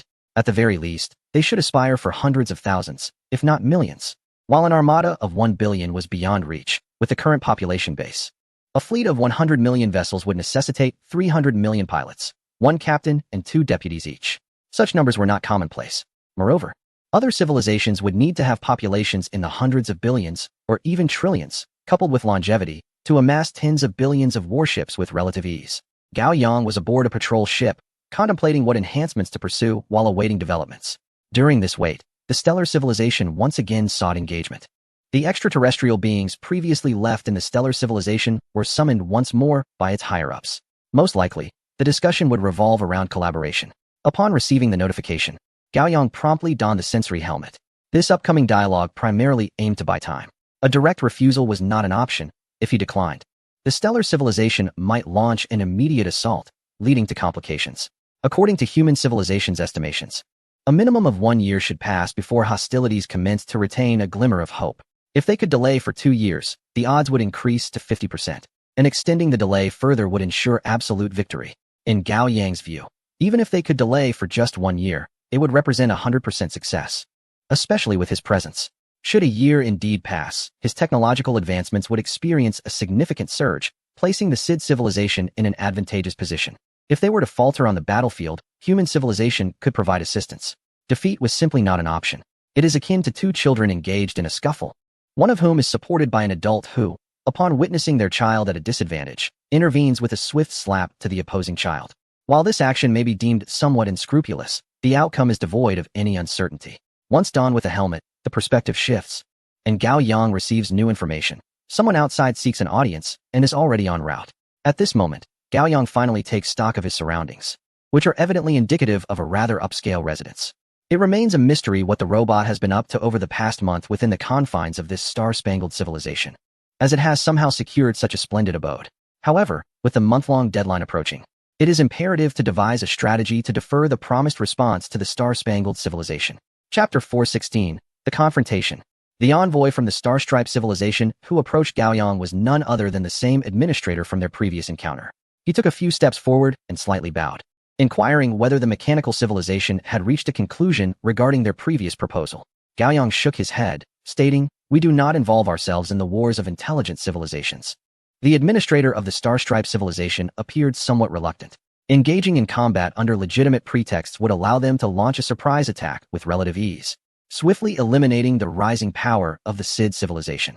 However, to initiate open warfare, they would either have to wait for the Sid civilization to approach them, reporting their advancement to a 4th-tier civilization, or declare war themselves. This was also in accordance with the rules established by the Stellar Empire. They did not prohibit conflict, but mandated that any declaration of war must first be applied for, and upon approval, both civilizations must be notified. Given the preparedness of one side, engaging in battle at the same tier would prove challenging. The Starstripe administrator turned to Gao Yang. "We can offer more favorable terms, even increasing the number of robots within the Sid civilization to 10 million. Surely, 10 million 4th-tier robots would provide a significant boost to the mechanical civilization." Gao Yang pondered for a moment. "I need to report this." The administrator's expression shifted slightly. "Another report? Such a process would consume a month." For the Starstripe civilization, a month was a mere blink of an eye, but for the Sid civilization, it was a considerable duration. Newly upgraded civilizations often experience explosive growth upon achieving 4th-tier status. They expand at an astonishing rate. In simpler terms, a significant breakthrough at one point can catalyze advancements elsewhere. For instance, improvements in metallic materials lead to enhanced performance across all constructs composed of such materials. The rapid advancement characteristic of early fourth-tier civilizations is fundamentally based on this principle. The Starstripe administrator hesitated momentarily. 3 days. If the mechanical civilization does not respond within this time frame, we shall consider this collaboration null and void. He added, if the mechanical civilization has any other conditions, feel free to present them for discussion. Very well, Gaoyang nodded, refraining from any further attempts to delay. The Starstripe civilization had not yet regarded the Sid civilization as a serious threat. If they could resolve matters easily, they would. Engaging the mechanical civilization was merely a means to avoid complications. After all, the Sid civilization was not only capable of combat, but could also retreat and retaliate, which posed considerable challenges. Alerting the Sid civilization to prepare for battle would inevitably lead them to arrange for individuals to escape with their technology. Despite the potential complications, the Starstripe civilization remained dismissive of the situation, preferring to avoid a cumbersome collaboration with the mechanical civilization. Gaoyang's attempts to stall could yield results, but they also risked exposing vulnerabilities. The individuals negotiating collaboration were not naive. If their reactions seemed inconsistent, it would undoubtedly raise suspicions. Gaoyang removed his helmet and fell into silence for several minutes before declaring, summon the senior human officials for a meeting. The meeting lasted no more than half an hour, and the conclusions reached were swiftly conveyed to Yao Yong, who was left astonished.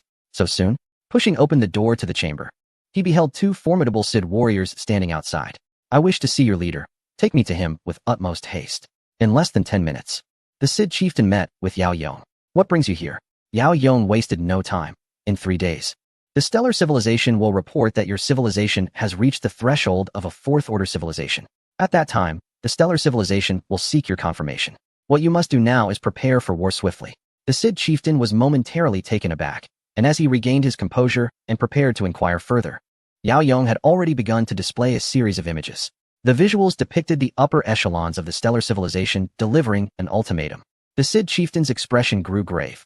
Currently, we have delivered merely 50 million ships. We are doomed to fail. Yao Yong responded in a somber tone.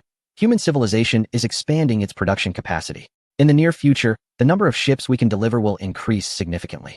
Within a month, we can provide an additional 100 million ships, and if we endure for another month, we can send 200 million more. Furthermore, human civilization can safeguard a portion of the Sid civilization's seeds. You can place your complete trust in us regarding the protection of your seeds.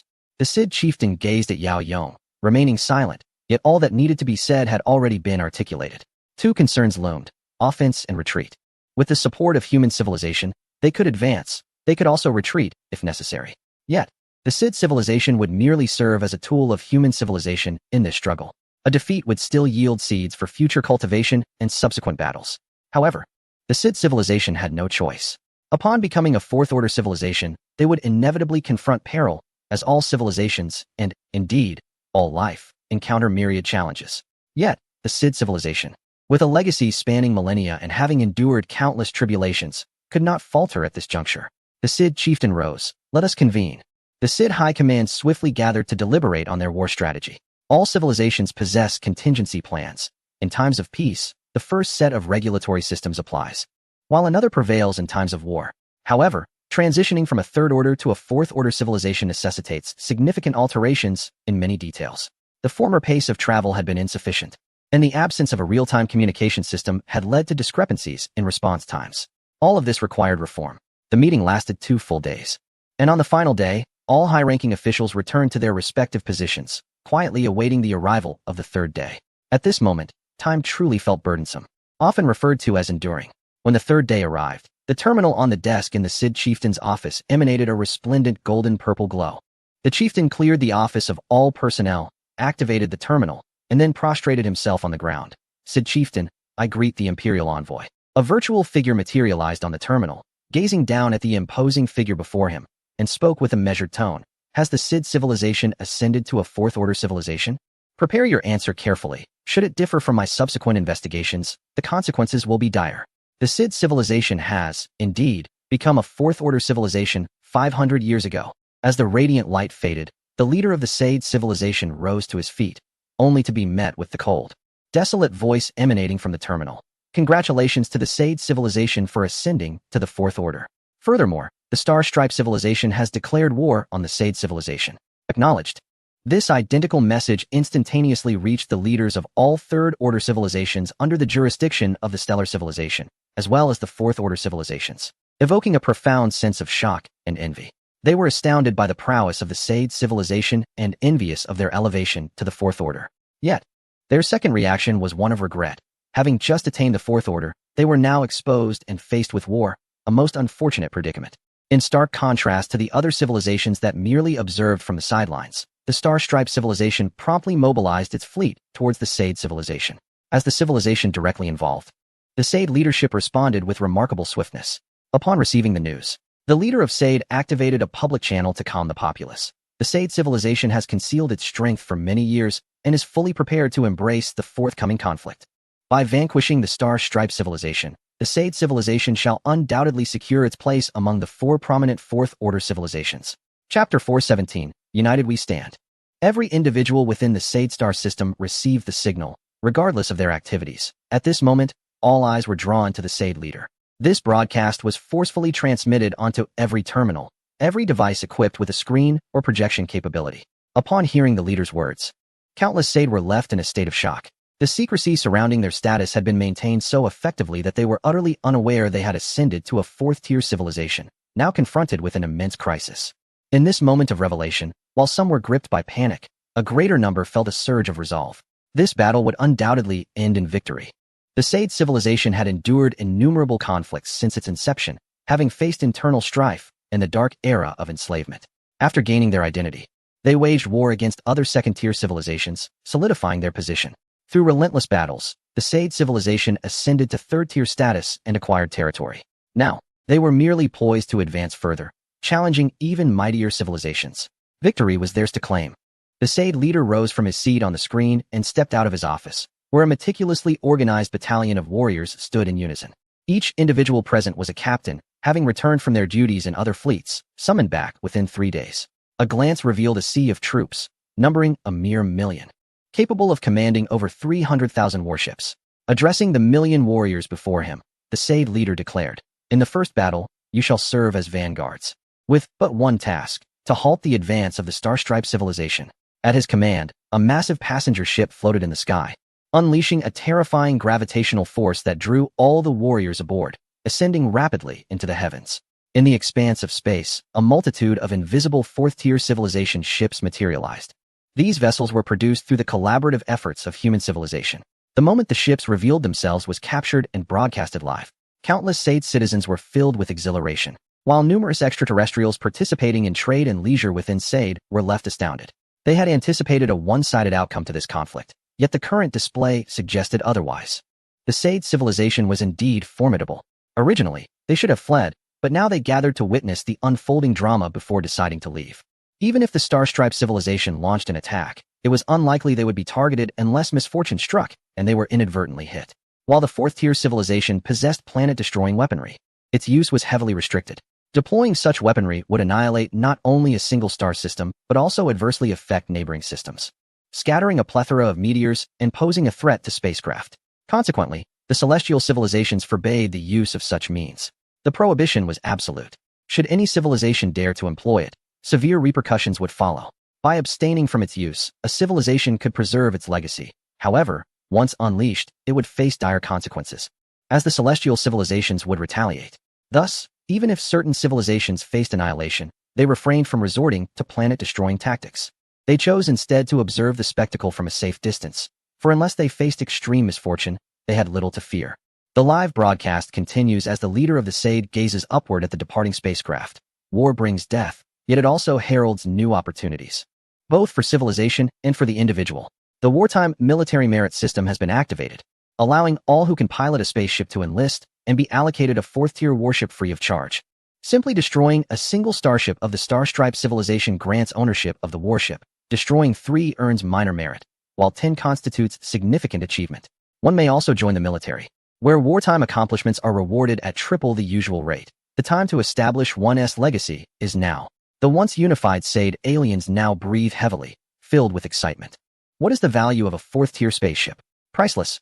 Previously, they could not afford one, and even if they had the means, The vessels from other fourth-tier civilizations were exorbitantly priced, with the cheapest costing at least 1 million star coins.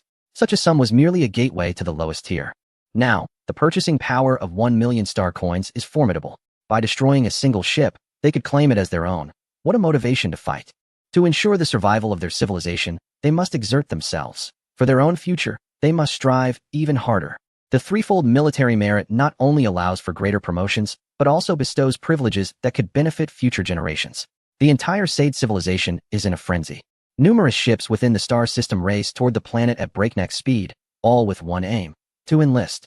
The inhabitants of the planet also rush to register through terminals at the first opportunity. At this moment, a multitude of passenger ships, already prepared, arrive at designated locations. Awaiting the influx, countless individuals from the Sade civilization surge forward. Aware of the peril, with high mortality rates likely, they nonetheless fill the ships to capacity. With even more eager to board, they would rather die nobly than in vain. This scene, broadcast live, is witnessed by all within the Sade civilization as well as by outsiders. The broadcast reveals no secrets, nor does it conceal anything from the Star-Stripe civilization.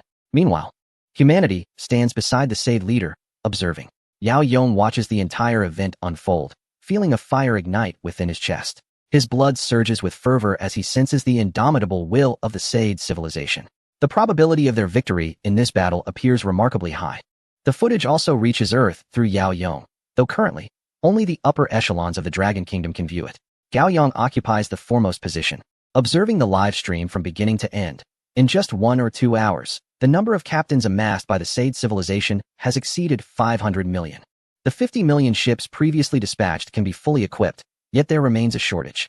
General Zhou nods in agreement. We must not underestimate them. For a nascent fourth-tier civilization to exhibit such momentum is impressive. As a commander, I would feel trepidation facing such an adversary. Another adds, we must not overlook the civilizations beyond. The Sade are not an isolated case. The aliens from the Dala civilization, for instance, would willingly sacrifice themselves for their civilization. When faced with threats, they are likely to respond just as fiercely. Moreover, most civilizations we encounter exhibit similar resolve. Civilizations of the third and fourth tiers share this commonality. One must wonder, what of the stellar civilization? A brief silence enveloped the conference room, as all present were acutely aware that humanity's civilization would ultimately confront the stellar civilization. Every endeavor undertaken now serves the purpose of preparing for that fateful clash in the future. At present, we can only gradually acquire information. Yet the analyses derived from the various data have instilled a sense of unease. Gao Yong gently clapped his hands together. Enough pondering. We must focus solely on this impending war. What is the progress on the newly established bases? We have constructed 462 so far, with over 500 colossal manufacturing bases remaining, all projected to be completed within a week. And the spacecraft production capacity? This month, we can produce an additional 130 million vessels, followed by approximately 200 million each subsequent month. Chapter 418. Observing from the sidelines, Gao Yong remained silent, harboring a desire to send 10 billion to the Sade civilization in one fell swoop. However, their production capacity simply could not meet such a demand, and the current pace was already sufficient. Although the Star Stripe civilization boasted 30 billion warships, each vessel was assigned a specific task, defending their home, stationed at various third-tier civilizations, and conducting patrols. The actual number of ships designated for external warfare was decidedly limited. Were resources adequate? The resources we mined ourselves were undoubtedly sufficient, yet the quantity procured might not withstand our consumption rates. Gao Yong understood this well. However, the resources acquired must be abundant enough to avoid complications when accountability arose. He instructed Yao Yong to continue acquiring star coins, urging the Sade civilization to prepare with utmost diligence. Understood, Yao Yong replied. Gao Yong pondered and inquired. Have the seeds from the Sade civilization arrived? They have, Yao Yong confirmed. Several batches of seeds are en route, and the final batch, which is also meant for us, will be delivered after the initial wave of attacks concludes. Gao Yong nodded. Delivering them at this juncture could lead to complications. Arrange for a large ship to receive them, allowing them to reside aboard the second cruise ship. Someone hesitated, expressing concern. The internal space of the cruise ship is relatively small. Their robust physiques may find it somewhat cramped. Cramped or not, they shall reside there for now. We will assess the situation as the war unfolds before deciding on further actions, Gao Yong replied, casting his gaze back to the screen. We have accomplished what we can. Now we shall observe from the sidelines. At this moment, it feels akin to a game, equipping the chosen characters and awaiting their performance. The outcome is left to fate. Of course, we can still intervene along the way, but it will depend on how the battles unfold. Gao Yang possessed a wealth of cutting-edge technology that could be employed to construct even more formidable ships. The previous batch of ships sent to the Sade civilization would face humanity's mightiest vessels, akin to a child confronting a parent, an impossible confrontation. With a wave of his hand, the live broadcast on the screen faded away, replaced by a somewhat blurred image of numerous star-striped civilization ships materializing. With the decision made to collaborate with the Sade civilization, humanity had silently established surveillance measures around their territory. Every movement within the Sade civilization's solar system, as well as the surrounding star systems, could not escape humanity's watchful eye. The distilled information from the visual feed was promptly transmitted to the terminal of the Sade leader. The star-striped civilization's advance fleet numbered in the millions. Such a scale was utterly astonishing. Once, humanity's million-strong army was a remarkable feat, essentially boasting. Yet now, in the realm of interstellar warfare, 1,000,000 ships represented merely an advance party. This was still under the constraints imposed on the civilization's developmental scale. Were such limitations lifted, the scale would be even more terrifying. Should humanity's technological prowess achieve the fourth tier, with enhanced lifespans and no adverse effects from childbirth, coupled with adequate social nurturing services, a population explosion would be inevitable. One planet would no longer suffice. The transformation of a second, or even countless others, would become necessary. However, under the constraints of limited resources, the endeavor to develop additional spacecraft is an arduous and protracted undertaking. Nonetheless, the evolution of these third and fourth-tier civilizations is not to be underestimated. Gao Yang felt a twinge of envy, contemplating whether to encourage population growth. Yet upon further reflection, he realized such incentives would bear fruit only after more than 20 years. By that time, with the existence of systems in place, Gao Yang surmised that the starry civilization would have resolved its challenges long before then. Thus, he decided against it. The inhabitants of Longwar on Earth could live as they pleased. After all, the advancement of technology is fundamentally aimed at enhancing life's enjoyment. He collected his thoughts and continued to observe the unfolding battle. The initial confrontation was of paramount importance. Should they falter in this first engagement and be utterly vanquished, the Sade civilization would likely face annihilation, as a formidable fleet of 50 million ships awaited to pounce upon the remnants of the starry civilization after the vanguard achieved victory. If a stalemate could be maintained, there remained hope for further conflict. However, should the Sade civilization emerge victorious, it would lead to intriguing consequences. The starry civilization would be compelled to struggle for its very existence. Meanwhile, the leader of the Sade civilization contemplated the information before him in silence for several moments. He was oblivious to many details, as the early warning systems of his civilization had already failed. Yet, the human civilization had directly provided them with intelligence regarding the impending war, including the number of exploratory ships deployed by the starry civilization. Beyond the shock, the leader felt a sense of reassurance. Previously anxious about courting disaster, now he found comfort in aligning with a powerful ally, bolstering his sense of security. He promptly relayed the intelligence received from the human civilization to the front lines. The frontline forces, informed of the situation, swiftly mobilized 1,000,000 ships to confront the adversary. Both sides remained unaware of each other's circumstances, opting for the most prudent strategy of cautious engagement to assess the unfolding conflict. A monumental war was inevitable. Yet to secure victory, steadiness was essential. Amidst the intense scrutiny from the three factions, the starry civilization's ships came under attack.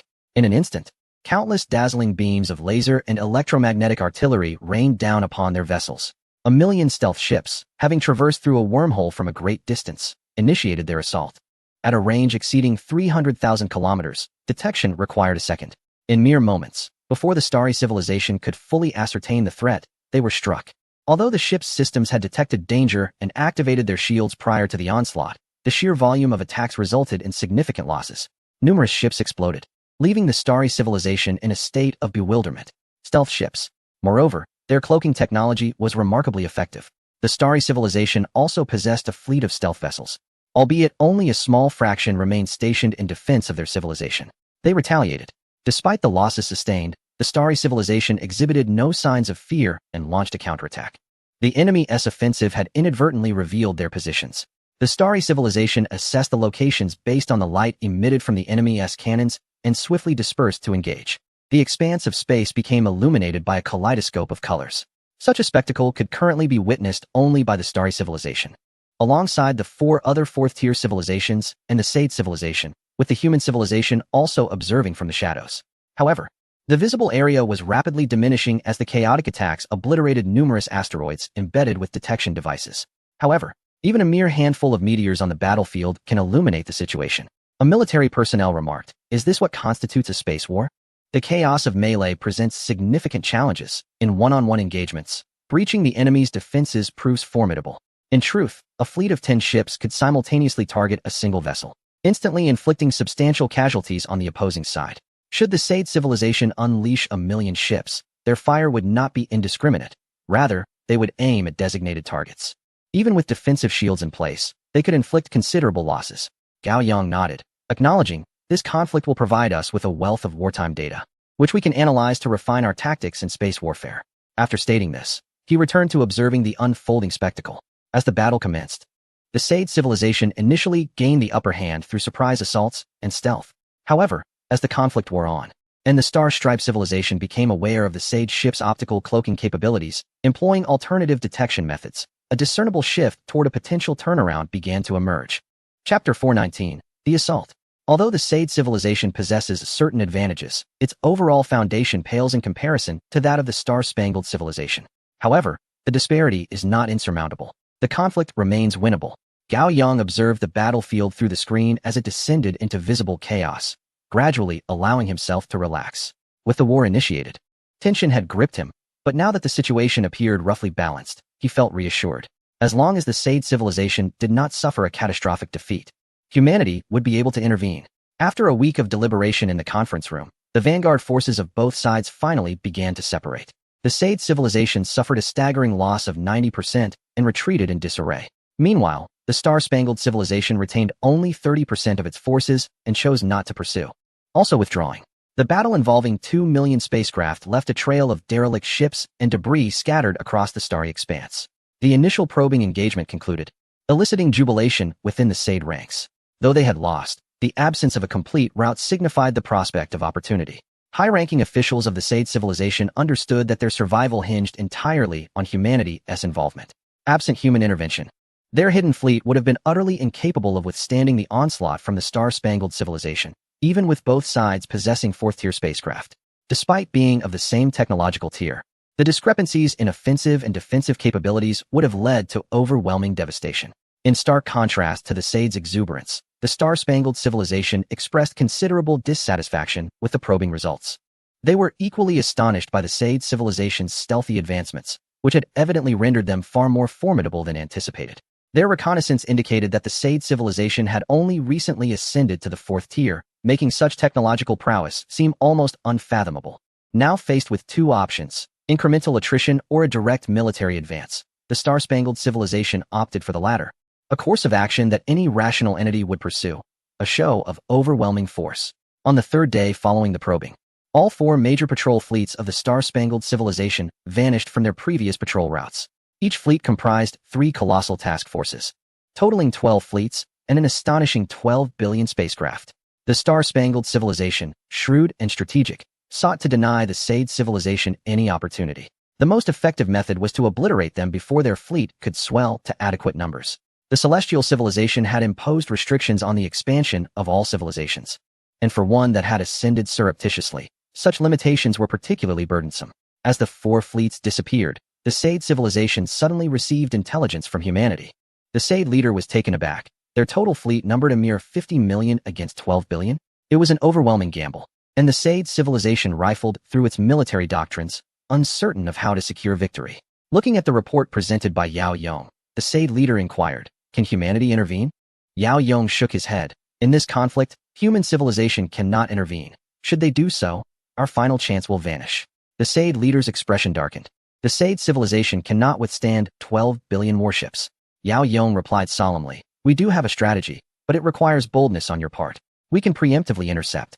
We will allocate 10 million ships from each of the 4 mighty fleets, not to engage in combat, but with a singular aim, to disrupt the magnetic fields, rendering the enemy's vessels incapable of executing spatial jumps."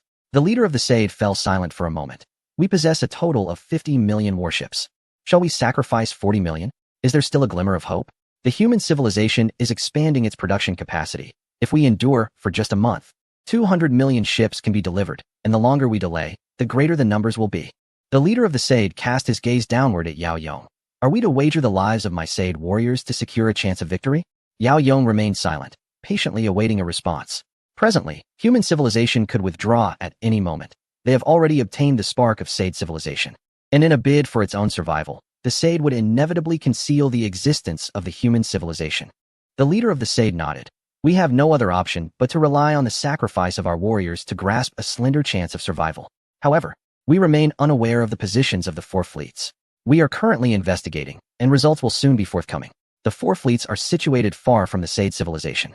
And to reach us as swiftly as possible, they must take a direct route. Once a jump point is identified, subsequent searches will become considerably simpler. We can deploy probes along the necessary paths. The Sade fleets could even set sail immediately to avoid wasting time once a target is located. The 40 million warships shall embark without delay. The leader of the Sade watched the fleets depart, feeling a twinge of sorrow in his heart. Yet after making this decision, he was also filled with admiration. He truly respected the human civilization for devising such a method of delay. Had he been in their position, he would never have conceived of it. This was nearly the only viable strategy in a dire situation. The warriors aboard the 40 million ships were all resolute in their acceptance of death. Their sole purpose was to delay. The act of delaying was infinitely simpler than achieving victory. They need not linger in one location, but could fly swiftly to create disturbances. The probability of being destroyed was significantly reduced, yet prolonged engagement would eventually become perilous. Their mission bore no time constraints. They would disrupt until their very last breath. The 40 million ships were divided into 4 fleets, each hurtling towards different directions. Meanwhile, human civilization was also taking action, striving to locate the positions of the massive fleets in order to extend the battlefield as far as possible. Within a day, human civilization managed to trace the routes of the 4 fleets of the star-striped civilization. Each of their jumps covered a mere 100 light-years. Normally, 4th-tier civilization ships can traverse distances of several hundred, even 1,000 light-years. However, when the number of ships becomes sufficiently vast, speed must be moderated to maintain formation and avoid errors. Discussions regarding formations were held on the human side. Fleets possessed varying strengths, and the probing fleets that had previously engaged were likely among the weaker ones. True formidable fleets would maintain their formations. Just as the human civilization encountered the 3rd-tier civilization fleets initially, the positions post-space jump remained unchanged. These fleets behaved similarly. However, according to the plans laid out by human civilization, they would encounter the ambush of the Sade civilization after 3 jumps. The sole purpose of this ambush was to delay time. The fleet that first encountered the ambushers conducted a routine inspection following a space jump. This explains the sluggish pace of the colossal fleet. While smaller contingents can maneuver swiftly, a larger assembly is inevitably hindered by numerous factors. A small team can swiftly assess the situation, yet the sheer multitude of ships, over 1 billion, creates an overwhelming density that demands considerable time for thorough inspection. Furthermore, the likelihood of a malfunction in an individual vessel is minimal. However, with such a vast number, it is inevitable that some will encounter issues concurrently. Additionally, the organization of the fleet is paramount, adhering to protocols to prevent ambushes on large formations. During the meticulous arrangement, a sudden barrage of lasers erupted from a distance. The ambushing fleet had struck. The instantaneous assault threw the entire massive fleet into disarray, with all ships desperately searching for the enemy. The enormous cruiser commanded the fleet, and the commander was engulfed in confusion. Though he spoke of preventing ambushes, he could scarcely fathom that the Sade civilization would indeed dare to launch such an attack. Chapter 420, A New Dilemma. In an instant, the commander of the Star-Spangled Civilization ordered a counterattack. Approaching their warships were the stealth vessels of the Sade civilization, which infiltrated the Star-Spangled fleet in droves. This was a calculated strategy by the Sade to prolong the confrontation as much as possible. Once within the enemy formation, the Star-Spangled ships hesitated to fire, as the dense array provided optimal cover for the Sade vessels. This situation was akin to an individual charging into a military unit, forcing the soldiers to resort to hand-to-hand combat, as firing weapons would inevitably result in friendly fire. A collision from the ships would be tantamount to suicide, and the warriors of the Star-Spangled Civilization were unwilling to perish. With the advantage on their side, why would they fight recklessly? Thus, the massive fleet was bogged down by the erratic movements of the Sade ships. The most tragic aspect was that while the Star-Spangled vessels could not afford to fire indiscriminately, the Sade ships were free to unleash their attacks without restraint. Thus began a war of attrition. 10 million ships effectively delayed 400 million. The second colossal fleet grew increasingly vigilant, but remained constrained by the desperate onslaught. The same applied to the last 2 fleets. They could disperse to attempt an escape. Yet the separation required considerable time, and with the Sade ships employing jamming tactics, spatial jumps became impossible. They could only endure. Within the Star-Spangled Star System, the leader scrutinized the battle reports, his brow furrowed in concern. Something felt amiss. The Sade civilization was clearly stalling for time, but how long could they maintain this? At most a month or two. They could not evade their inevitable doom. Observing the futile responses from his subordinates, he sensed an unsettling discrepancy. A civilization in its death throes should not behave in such a manner. The sacrificial vessels evidently had a purpose. The leader of the star-spangled civilization fell silent, contemplating the deployment of additional fleets. However, he could only mobilize two. One was the core fleet safeguarding their civilization, and the other was stationed at the third-tier civilization. The former could not be moved lightly, lest the Sade launched a surprise attack on their homeland, with catastrophic consequences. The latter, even if dispatched, would require ample time to assemble, time they did not possess. They could only wait. In a maximum of 2 months, the Star-Spangled Fleet could extricate themselves from the Sade forces. In the face of absolute strength, there should be no uncertainty. The conflict between the two civilizations drew global attention, resulting in a stalemate. Yet all observing civilizations understood that this deadlock could not endure for long. The Sade civilization had clearly fallen into a disadvantageous position. Resorting to such desperate tactics to delay time indicated a lack of hope. Could a month or two alter the course of the battle? It could not. However, it might allow them to send out more embers. Yet without the primary civilization, the path for these embers to rise would be even more arduous. Just as the Sade and Star-Spangled civilizations were locked in a stalemate, humanity was industriously engaged. Ships were delivered in an unceasing stream. Merely half a day after their delivery, Sade commanders seized control of the vessels, integrating them into the fleet, awaiting orders. After a month of stalemate, the number of Sade ships reached 250 million. Human civilization, building upon its existing foundation, has once again augmented its production bases, this time situated in close proximity to the Sade civilization. This endeavor serves the purpose of fulfilling obligations. After the war, it will be communicated to the stellar civilization that the spacecraft originated from these production bases. Resources procured in space can be directly dispatched to the production sites. By the end of the second month, an additional 40 million spacecraft, divided into 4 fleets, surged towards the 4 colossal fleets of the Star-Striped civilization. Their objective was not to achieve glory, but merely to delay their demise. Meanwhile, the number of spacecraft from the Sade civilization increased from 250 million to 460 million. The Star-Striped civilization, which had maintained a vigilant stance towards the Sade civilization, lowered its guard after the second batch of personnel was dispatched. However, this was merely a futile struggle. 80 million spacecraft, equivalent to 240 million warriors, would perish in vain, hastening their own extinction, merely postponing the inevitable. The leader of the Sade civilization observed the departure of the second group without uttering a word. This second deployment was his own initiative and command. With over 200 million spacecraft still unable to contend with the Star-Striped civilization, the aim was to delay for an additional month, thereby allowing the Sade civilization to endure longer on the ensuing battlefield. Time was on the side of the Sade civilization. The longer they persisted, the greater their chances of victory. Yet, troubles loomed. The Sade leader glanced at several high-ranking officials. Are we out of funds? Upon confirmation that all their star coins had been surrendered to human civilization and that all convertible currency had been exchanged, it became clear that if they wished for more star coins, there was but one course of action. While the high-ranking officials remained silent, the Sade leader understood. A conscription order must be issued, compelling all citizens of the Sade civilization to contribute their star coins, temporarily suspending external commercial activities. Star coins had become obsolete. Internal transactions could proceed using Sade currency. Indeed, each individual's contribution of star coins would be recorded, to be repaid once the war concluded. The Sade leader turned to the screen displaying an array of data, noting a small segment dedicated to the prices of raw materials. Currently, the prices of raw materials had doubled since their last procurement. This was not confined to their region, but extended throughout the dominion of the stellar civilization. The extensive acquisitions by human civilization had triggered this inflation. While ordinarily, households would have sufficient resources, the large-scale procurement by human civilization led to price surges, causing many to defer their purchasing plans. Despite this, prices continued to escalate. The accumulated wealth of the Sade civilization, coupled with the star coins held by its citizens, would likely prove inadequate to sustain this war effort. The Sade leader turned to Yao Yong.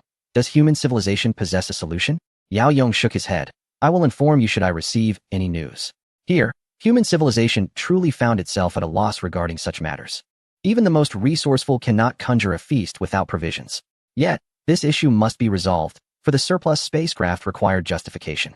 However, there was not an absence of solutions. The optimal approach lay in upgrading the spacecraft, enhancing combat capabilities and defensive strength, thereby securing victory with fewer vessels.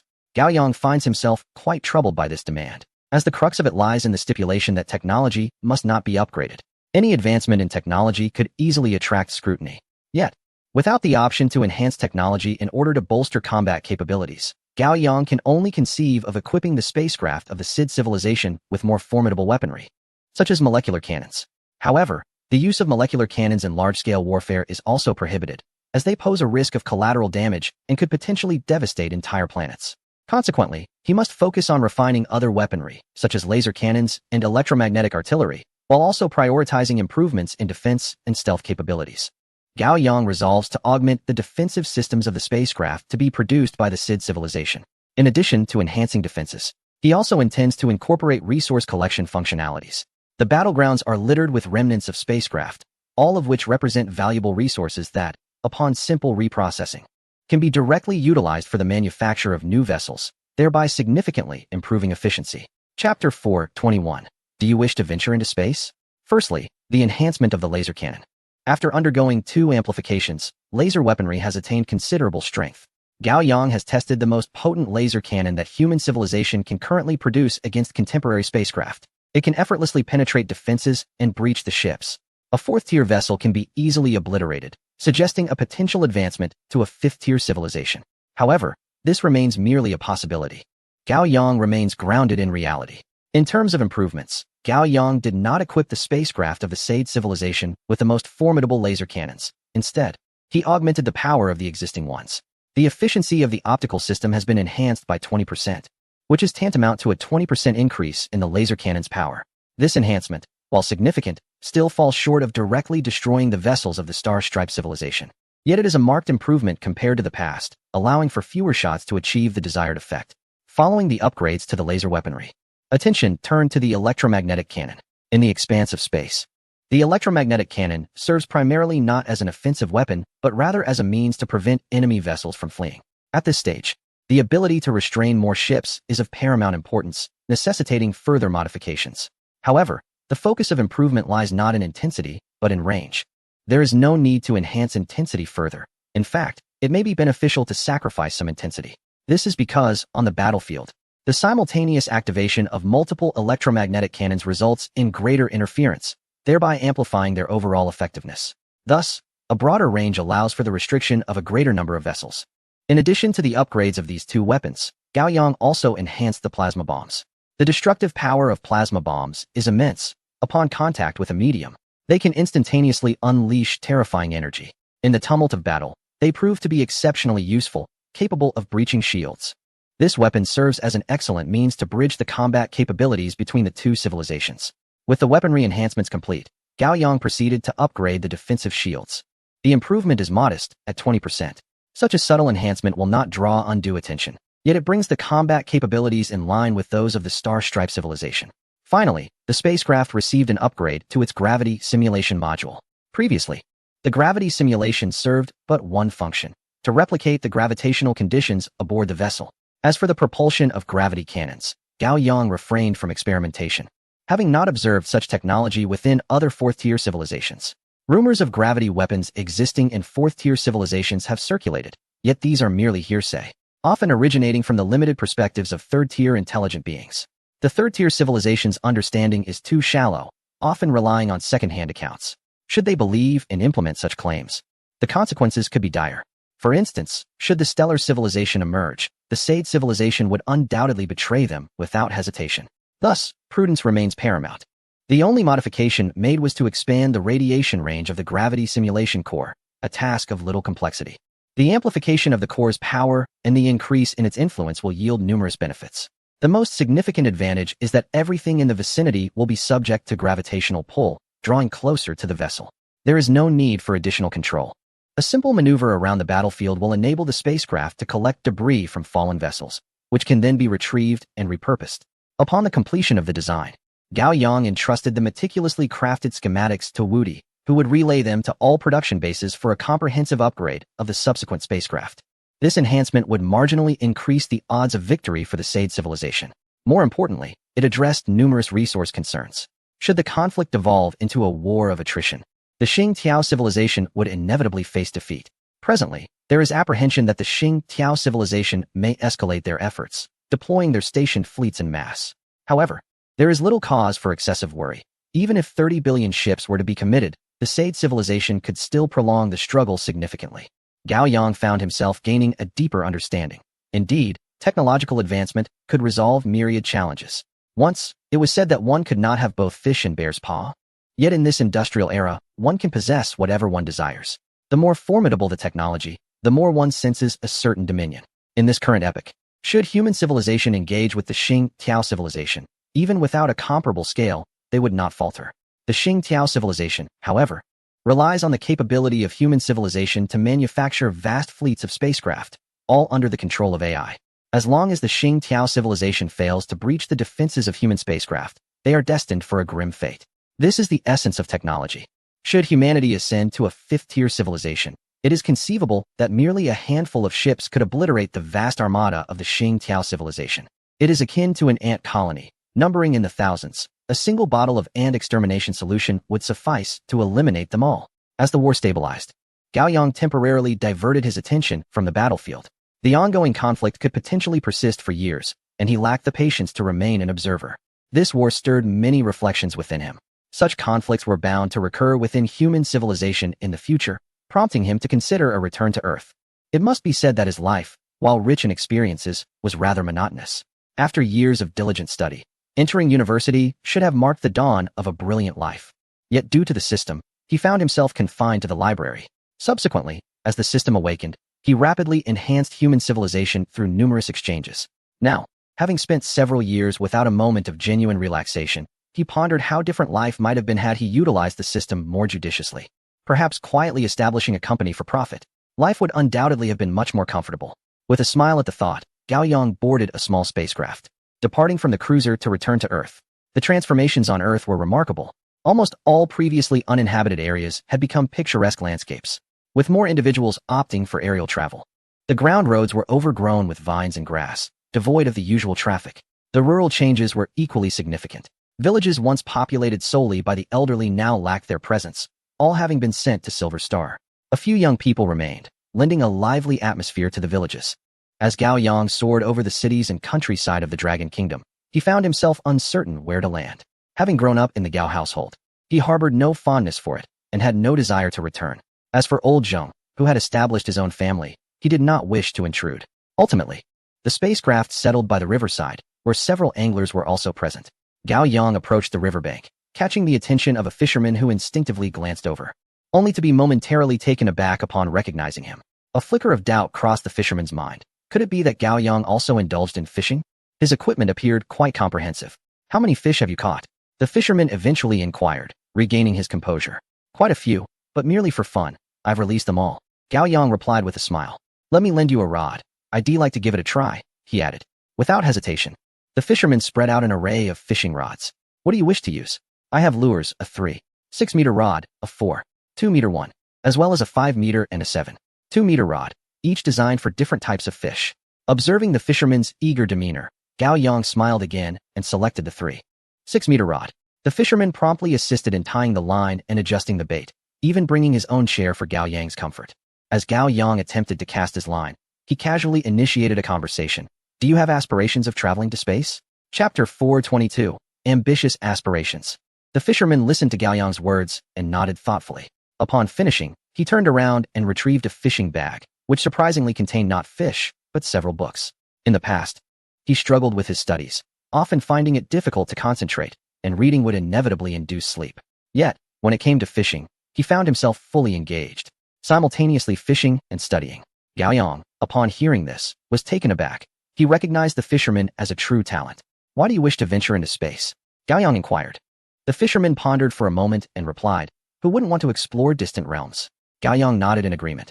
But what if there are dangers in those higher places? For instance, if humanity ascends to the cosmos and encounters threats, remaining on Earth might allow us to evade danger for a considerable time. The fisherman was momentarily taken aback by this question, gazing at Gao Yang before hesitantly asking, is it true that some claim you are the cause of humanity facing stellar civilizations? Before Gao Yang could respond, the fisherman continued, those fools, you need not concern yourself with them.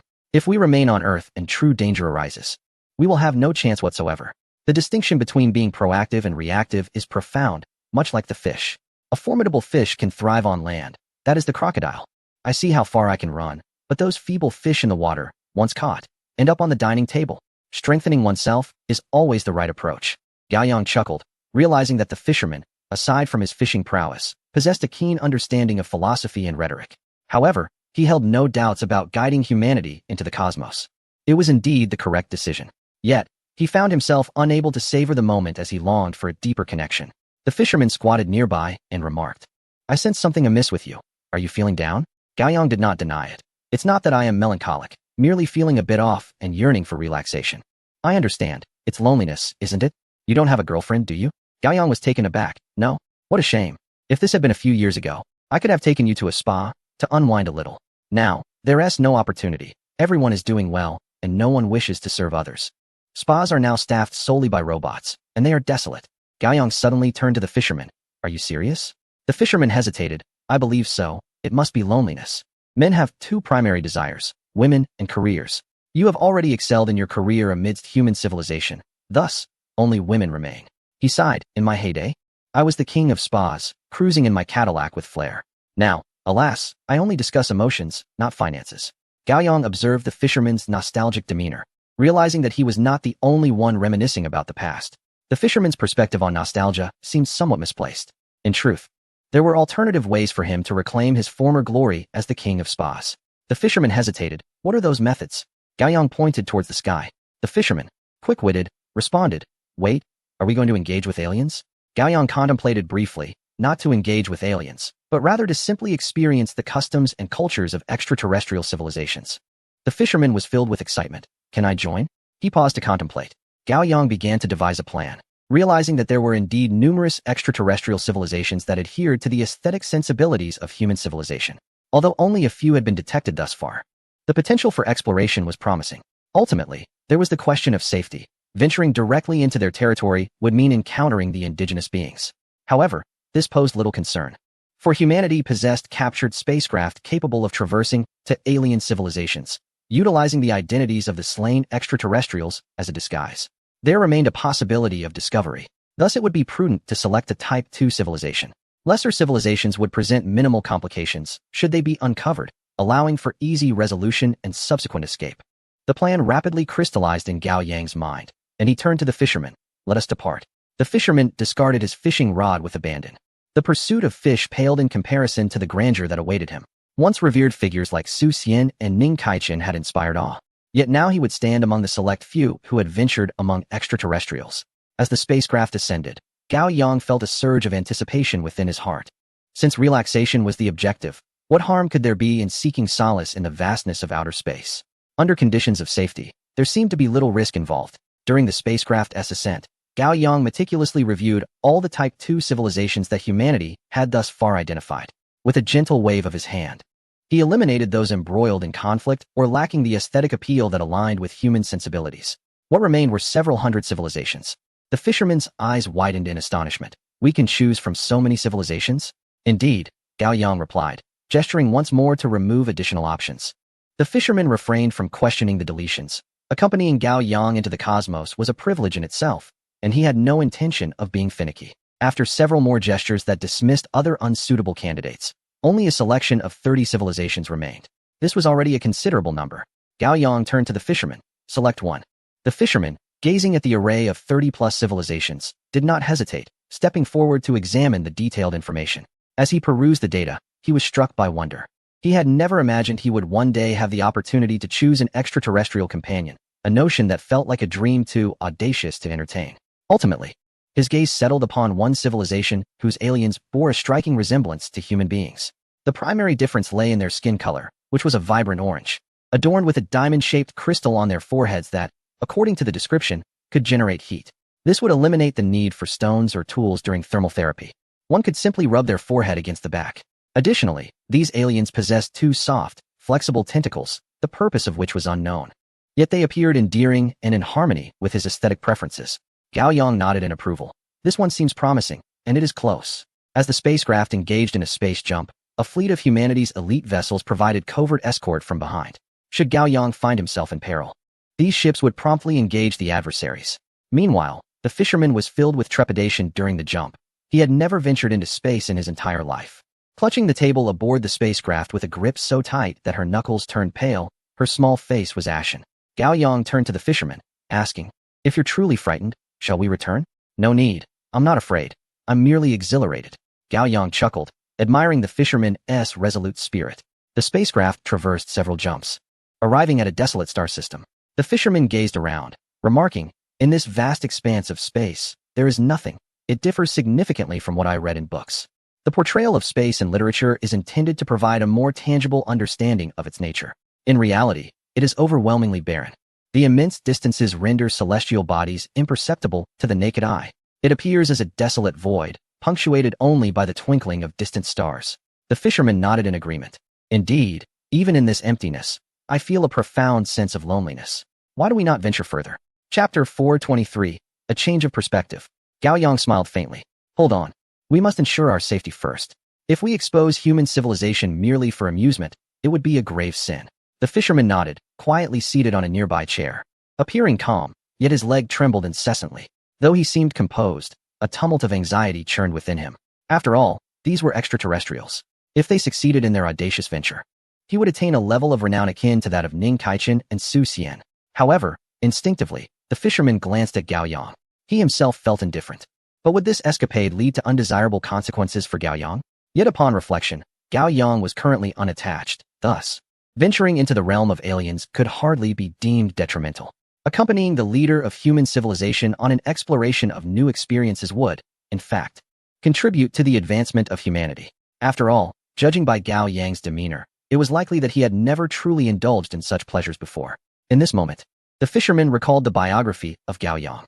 Once a divine figure, he had been scorned by many who deemed him merely a prodigy. Yet, as a genius, Gao Yang spent his days immersed in the library, propelling humanity forward, while his personal life suffered immensely. In stark contrast, for an ordinary person, provided they weren't hopelessly inept, finding a romantic partner was relatively straightforward. But for Gao Yang, the challenge was insurmountable. As an observer, the fisherman could hardly fathom the difficulty. Primarily, many women in Longwood dreamt of marrying Gao Yang, yet the gulf between them was insurmountable. They seldom even caught a glimpse of him. Unless Gao Yang were to disguise himself for a casual outing, the moment he mingled with the common folk, all gazes would be filled with reverence. Just as he himself, when Gao Yang expressed a desire to fish, felt compelled to oblige immediately. However, fishing was one thing. The loneliness that plagued Gao Yang was another matter entirely. Moreover, the individuals with whom Gao Yang interacted were predominantly the elite of Longhua, devoid of youthful company. All were seasoned individuals who hesitated to make introductions. Contemplating this, the fisherman deemed himself a hero. Lost in thought, the fisherman noticed a distant spacecraft. A rather broad vessel swiftly approached the human ship. Upon docking, the two crafts connected. On the other end of the connecting ship stood Dala E. While Dala Jia was currently engaged in converting stellar coins for human civilization, Dala E enjoyed a measure of leisure. He was subsequently summoned by Gao Yang. After careful consideration, consulting Dala E emerged as the most prudent course of action. Having collaborated numerous times, Dala E had proven his reliability. The two could masquerade as Dala Yi's servants, accompanying him into the mother planet of the second-tier civilization and embark on their adventurous endeavor. Dala E, upon seeing them, slightly inclined his body, greeting, "I have the honor of meeting you, esteemed lords." Once upright, Dala Yi's gaze predominantly rested upon Gao Yang. For the appearance of the artificial being crafted by Gao Yang mirrored his true self. Dala E now pondered whether this was indeed the genuine Gao Yang or merely another imitation. The fisherman listened intently to Dala E, his excitement palpable. After all, he was in the presence of an extraterrestrial being, a representative of a third-tier civilization, who addressed him as master. However, he was not foolish and refrained from speaking further. Awaiting Gao Yang's words, Gao Yang wasted no time and stated plainly, "I wish for your spaceship to take us to the Saint L civilization." Without questioning their intent, Dala E simply turned aside, permitting the two to board the vessel. Wu Di followed closely behind, bringing two sets of spacesuits into the ship. As Dala E observed the robot, a flicker of unease crossed his mind. The audacity of human civilization was indeed remarkable, creating robots with such capabilities. Upon entering the spaceship, Wu Di signaled for Dala E to close the passage, and preparations for departure began. Dala E complied, and the spaceship took off once more, closely pursued by a fleet from human civilization. Any attempt to harm Gao Yang would be as challenging as climbing a mountain. Even if Dala E were to launch a surprise attack, it would prove futile. Gao Yang was formidable in his own right, serving as the first line of defense, while the second line was the armored spacesuit he donned. capable of withstanding a single barrage from a ship-mounted cannon. Then there was the fleet outside. Should conflict arise, the external fleet would swiftly intervene to neutralize the spaceship. Amidst this layered protection, Wu Di stood ready, poised to play a crucial role at every turn. This was precisely why Gao Yang had chosen to board the vessel. He simply could not fathom the possibility of his demise. The fisherman remained anxious, his legs trembling vigorously, the intensity of the quivering nearly rivaling that of a high-frequency oscillator. He was awestruck, having boarded an alien spaceship, truly an extraterrestrial craft. Suddenly, he stood up, took out his phone, and turned to Dalai. "Would you mind taking a photo with me?" Dalai, having comprehended the translator's voice, hesitated but eventually nodded. The fisherman stood before Dalai, snapping a selfie before expressing dissatisfaction. "Here, rest your arm on my shoulder." "Yes, just like that." Gao Yang watched this scene, momentarily dumbfounded. Though a smile gradually formed on his face, the fisherman was rather amusing. After taking several photos, the fisherman turned to Gao Yang. "Can I post this on social media? Our spaceship is right behind us, equipped with real-time communication, so I can send it instantly. Is it possible to connect?" Wu Di's voice chimed in, connection established. The fisherman quickly uploaded the video and mused, "I'll simply chat with my extraterrestrial friend." What began as a modest excitement of 60 points surged to a perfect score upon sharing on social media. Gao Yang, however, felt little desire to share. Once, he had ample enthusiasm for such things, but after entering university, that desire waned. His days were consumed by study, which not only drained his time but also distanced him from trivial pleasures. Yet, he could not help but feel a twinge of envy for those simpler joys. If he were to post such a thing, his followers would likely think he had been possessed. After several jumps, the spaceship arrived at the St. L civilization. This civilization, being of the second tier, possessed only a single planet as its active territory. Although there were ships surrounding the planet, it was evident that this second-tier civilization was far less advanced compared to their third-tier counterparts. The spacecraft are limited to mining resources from a few surrounding planets.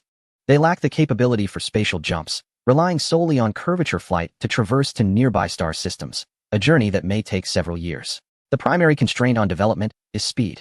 As the spacecraft approaches a planet, information about it materializes on board, courtesy of the vessel's integrated system. This system elucidates the civilization, topography, climate, and atmospheric conditions of the planet. Ultimately, it also provides insights into local customs, regulations, and essential considerations for newcomers, predominantly focusing on the rules of that civilization. Each civilization possesses its own distinct set of rules. Since they are all of second order, visiting a different civilization necessitates adherence to its regulations. However, as a third-order civilization, Darlai has little regard for such rules. The second-order civilizations do not dare to impose their regulations upon him. Chapter 424, Familiar Terrain. Even if Darei were to slay an inhabitant of this civilization, as long as it does not amount to a massacre, killing just one or two, there would be no consequence. A second-tier civilization can merely report the incident to a third-tier civilization, which will then handle the matter. However, the transmission speed of information in second-tier civilizations is truly lamentable. Most importantly, even when the information reaches the third-tier civilization, they often choose to turn a blind eye. Aside from prohibiting mass killings, everything else is of little concern. This is why many third-tier civilizations proactively seek to assert their dominance over second-tier civilizations. Although there have been instances where second-tier civilizations have successfully retaliated against third-tier ones, they have invariably faced severe repercussions and serve as cautionary tales for all second-tier civilizations. The stellar civilization provided him with regulations governing his jurisdiction, yet the essence of these rules remains the survival of the fittest, albeit cloaked in a facade of grandeur. The spaceship began to decelerate, and Darei turned to Gao Yang. "What do you intend to do here?" "Allow me to assist. I just wish to relax and enjoy this planet," Gao Yang replied. Darei paused for a moment. "Then I shall accompany you. Do let me know what you wish to do." "Very well." After the spaceship slowed down, it directly descended onto the planet. Although there was a transit station on this celestial body, the rules were hardly applicable when a third-tier civilization was involved. The vessel hovered over a vast square in a colossal city. Darei disembarked, followed closely by Gao Yang and Liu, the angler. Gao Yang had now learned Liu's name, a fitting choice for a child raised by the riverbanks. Once they exited the spacecraft, it ascended into the air, maintaining an imposing presence. The 3 stars emblazoned on Darei's chest rendered the extraterrestrial inhabitants of this second-tier civilization unable to meet his gaze. Meanwhile, Liu struggled to stand upright. In his initial selection, he had focused solely on aesthetics, and indeed, they were striking, his forehead adorned with a crystal, captivating eyes, and antennae atop his head. However, he had overlooked the aspect of gravity. Here, the gravitational pull was equivalent to 1.5 times that of Earth. Weighing 140 pounds on Earth, he now felt as though he were burdened with an additional 70 pounds. Without adequate training, bearing such weight, an ordinary person would find it arduous to take even a few steps. Gao Yang observed Li Yu's flushed face and suggested, "Why don't we start our activities while you rest on the spaceship for a bit? We can later ascend into space together and administer your strengthening potion." Li Yu looked up, gritting his teeth as he straightened his posture. "I can manage. Let's play." Gao Yang admired Li Yu's determination, noting each step was a challenge, yet remarkably resolute. Such willpower, if harnessed for academic pursuits, could surpass even the most prestigious institutions. How could one fall asleep while reading? The trio strolled through the streets, taking in the scenery. The extraterrestrial beings here were truly beautiful, regardless of gender, embodying the aesthetic ideals of human civilization with their soft, graceful bodily contours, exquisitely alluring. Furthermore, due to convergent evolution, these aliens exhibited distinct male and female characteristics, yet their physical traits were largely consistent, an occurrence quite rare in the cosmos. In the vastness of the cosmos, civilizations abound, yet those that have evolved so closely are exceedingly rare. Li Yu, drenched in sweat, realized that upon arriving in this new city, he would need to seek a guide. Back on Earth, he typically inquired of taxi drivers, who seemed to possess an encyclopedic knowledge. Gao Yang glanced back at Li Yu, whose unwavering gaze was profoundly moving. Resolute, Dara casually seized a passerby and inquired about the local transport. Indeed, such a civilization existed. To foster the advancement of their society, they minimized internal resource consumption, thus establishing a taxi-like system. This arrangement facilitated travel while preventing the scenario of every individual owning a vehicle. The trio boarded a flying car, where the driver appeared flustered. "Sir, where shall I take you?" Dara tightened his collar, to a place of amusement. He felt uncomfortable. The aesthetic of this civilization aligned with human sensibilities, yet it did not resonate with him. Nonetheless, he pressed on, "You know, a place with younger companions." As he spoke, he silently chanted to himself, "I am a gentleman. I am a respectable person." The driver, hearing the translation device relay the information, responded, "I know such a place. I shall take you there." Dara leaned against the vehicle. "What I share with you must remain confidential. No one must know. Understood?" "Understood." The driver nodded vigorously, his head bobbing like a pestle. A moment later, they arrived at a seemingly upscale complex, bustling with flying vehicles. The car halted at the entrance, and the door swung open from the outside, revealing 4 alien girls dressed in light, distinctive attire, who bowed slightly and welcomed them. It was Gao Yang's first encounter with such an arrangement, and he hesitated. Li Yu, however, was exhilarated, professional, grand. "I feel as though I've returned to the era of top-tier service in the Dragon Kingdom." Gao Yang, surprised, asked, "Have you visited such luxurious places?" "No," Li Yu replied. "I observed how they treat guests when passing by." As he spoke, he struggled to rise, hindered by a weight of 70 pounds pressing down on him, making it difficult to exert force from his seated position. Yet, the 2 aliens approached with smiles, assisting him to his feet. "Are you unaccustomed to the gravity, sir? There are areas with varying gravity. It costs 1 5-star coin per month." Li Yu turned to Dara, who casually produced a star coin from his pocket and tossed it to Li Yu. The alien's breathing quickened. That was 1,000 star coins. What did 1,000 star coins signify? The purchasing power was immense, particularly for a civilization at their level. The value was extraordinarily high, allowing for the acquisition of numerous treasures in external transactions. The 2 aliens supported nearly all of Li Yu's weight, enabling him to feel utterly at ease. Indeed, he felt a wave of comfort wash over him, allowing him to relax completely without exertion. It was akin to being treated like royalty. He wrapped his arms around the 2 aliens, to the area with varying gravity. The trio swiftly departed, leaving the remaining 2 aliens gazing longingly at Gao Yang and Dara. Dara once again produced a star coin, this time with a face value of 10,000. Gao Yang took the coin and disembarked from the flying car. He has now discerned the nature of this place, a realm where civilization thrives on foreign exchange. Much like the simpler days of yore, there are also those who exploit such avenues to procure currency from the land of the bald eagle. To the former human civilization, this second-tier civilization possesses considerable strength.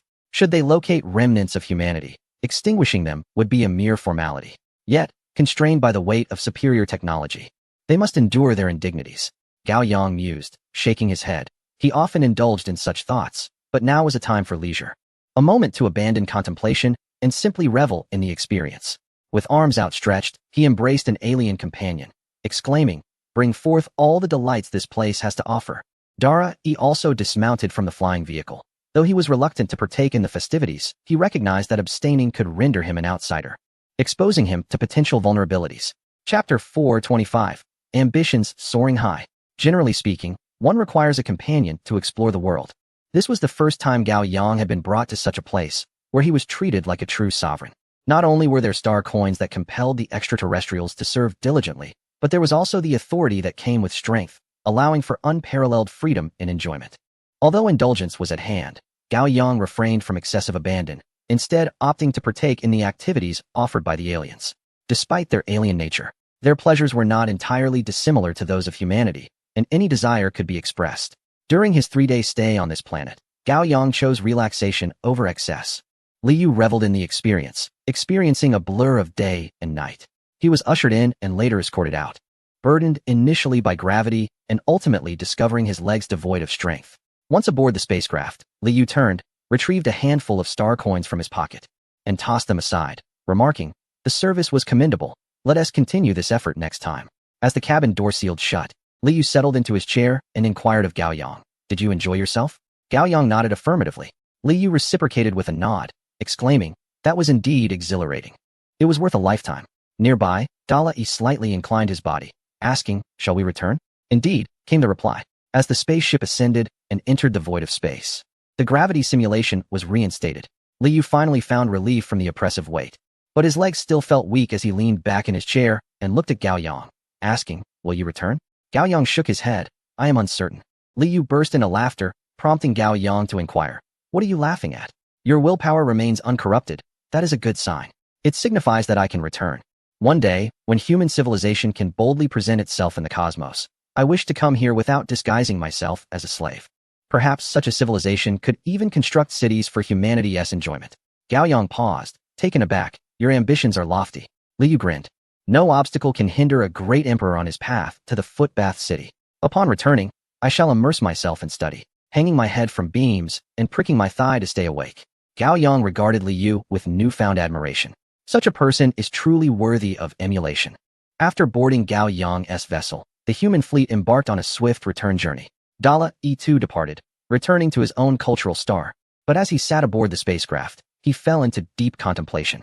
Faced with weakness against strength, one can only feel helpless. Yet, amidst this helplessness, there is a need to devise a means to ascend. The emergence of human civilization presents a splendid opportunity. On board the ship, the announcement of war echoed through the cabin. War, an eternal theme. Even in times of peace, it remains but a fleeting respite. At every moment, conflict brews. Currently, the most significant confrontation within the stellar civilizations is that between the Sade civilization and the Xing-Tiao civilization. After a month, the battlefield remains in a state of tension. The Sade civilization finds itself at a disadvantage, compelled to sacrifice lives to buy time. The Xing-Tiao civilization, on the other hand, remains unhurried, knowing that with their forces amassed, killing enemies and destruction do not conflict. To the majority, it seems inevitable that the Sade civilization will face defeat, as they are currently indulging in self-destructive measures. Deploying millions of fleets to prolong their existence by a month or two serves little purpose. However, Dara-E holds a contrary view. He has been entrusted with a mission from humanity, to procure resources, an abundance of resources, to be precise. As for the funding, all the money he had previously laundered has been allocated for this procurement. Why, one might ask, is there a need for such resources? The hidden civilization of humanity does not require resources, or so it seems. In what circumstances would resources be necessary? War. The battleships of the Sade civilization are sourced from humanity. By engaging in this grand acquisition, he is binding himself to the Sade civilization. It is highly probable that the Sade civilization has accepted funding from humanity to aid them in warfare. The initial step for humanity's laundering is to find a completely controllable fourth-tier civilization. If none can be found, then one must be created, even if it means igniting a war among fourth-tier civilizations. The Sade civilization has undoubtedly seized this opportunity, yet it appears they are still walking a tightrope. A misstep could lead to a perilous fall. However, should they reach the other side, it would herald a new fourth-tier civilization capable of commanding vast stretches of star domains, standing second only to none. Dara-E longs for a similar opportunity, yet he lacks the audacity and the certainty to seize it. The sheer number of individuals within the civilization poses a risk, should word leak out. The consequences would be dire. After a prolonged silence, Dara-E relinquished his fanciful thoughts. The very existence of their civilization is already a stroke of fortune compared to those that have been obliterated.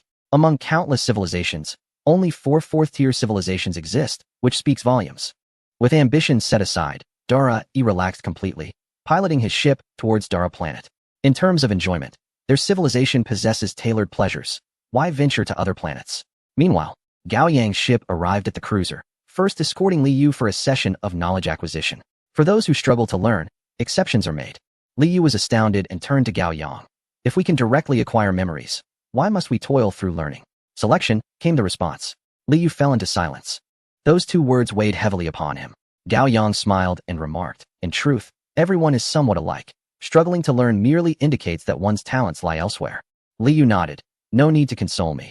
I am indeed rather dull, yet I consider myself fortunate. Without a second thought, Li Yu departed, leaving no trace of hesitation or desire to linger with Gao Yang.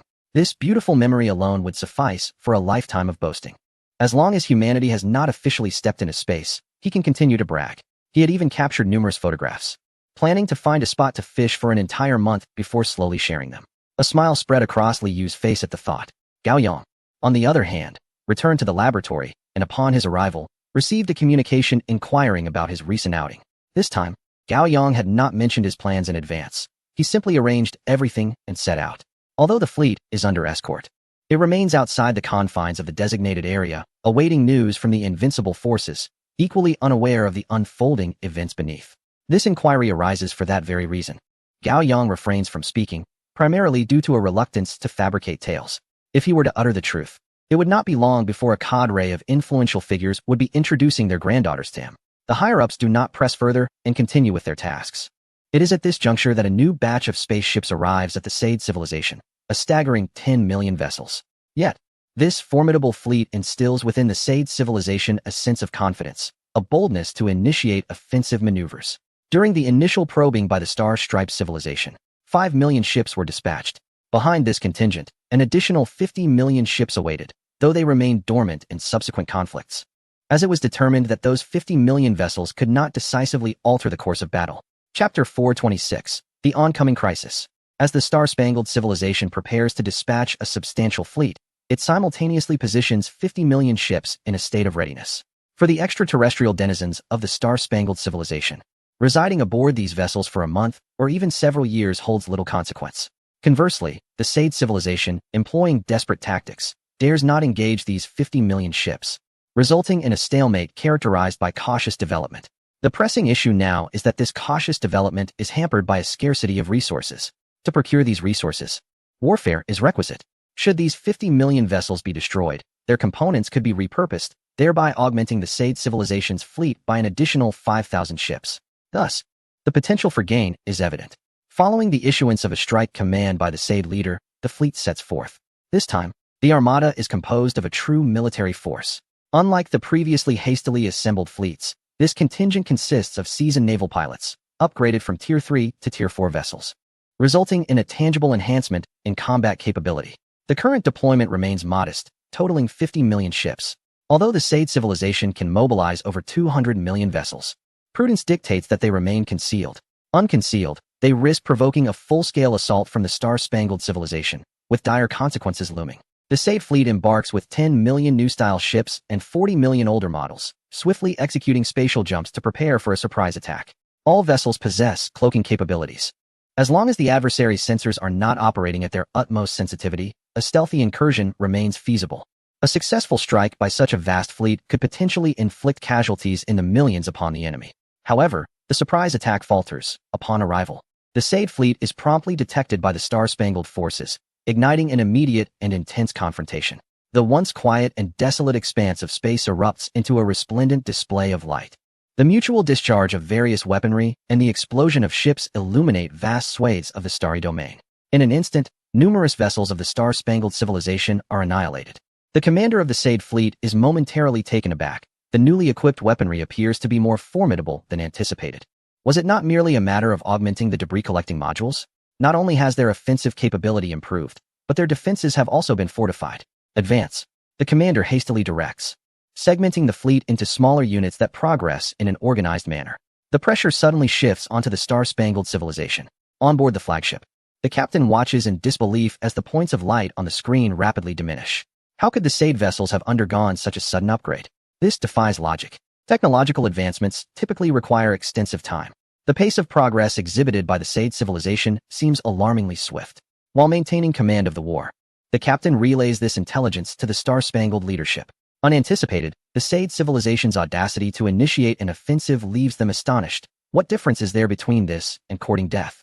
Yet, as reports of their successes filter in, doubts arise. Previously, they held the initiative in one-on-one engagements, yet now the Sade civilization seems to have seized the upper hand. The subsequent conflict could prove challenging.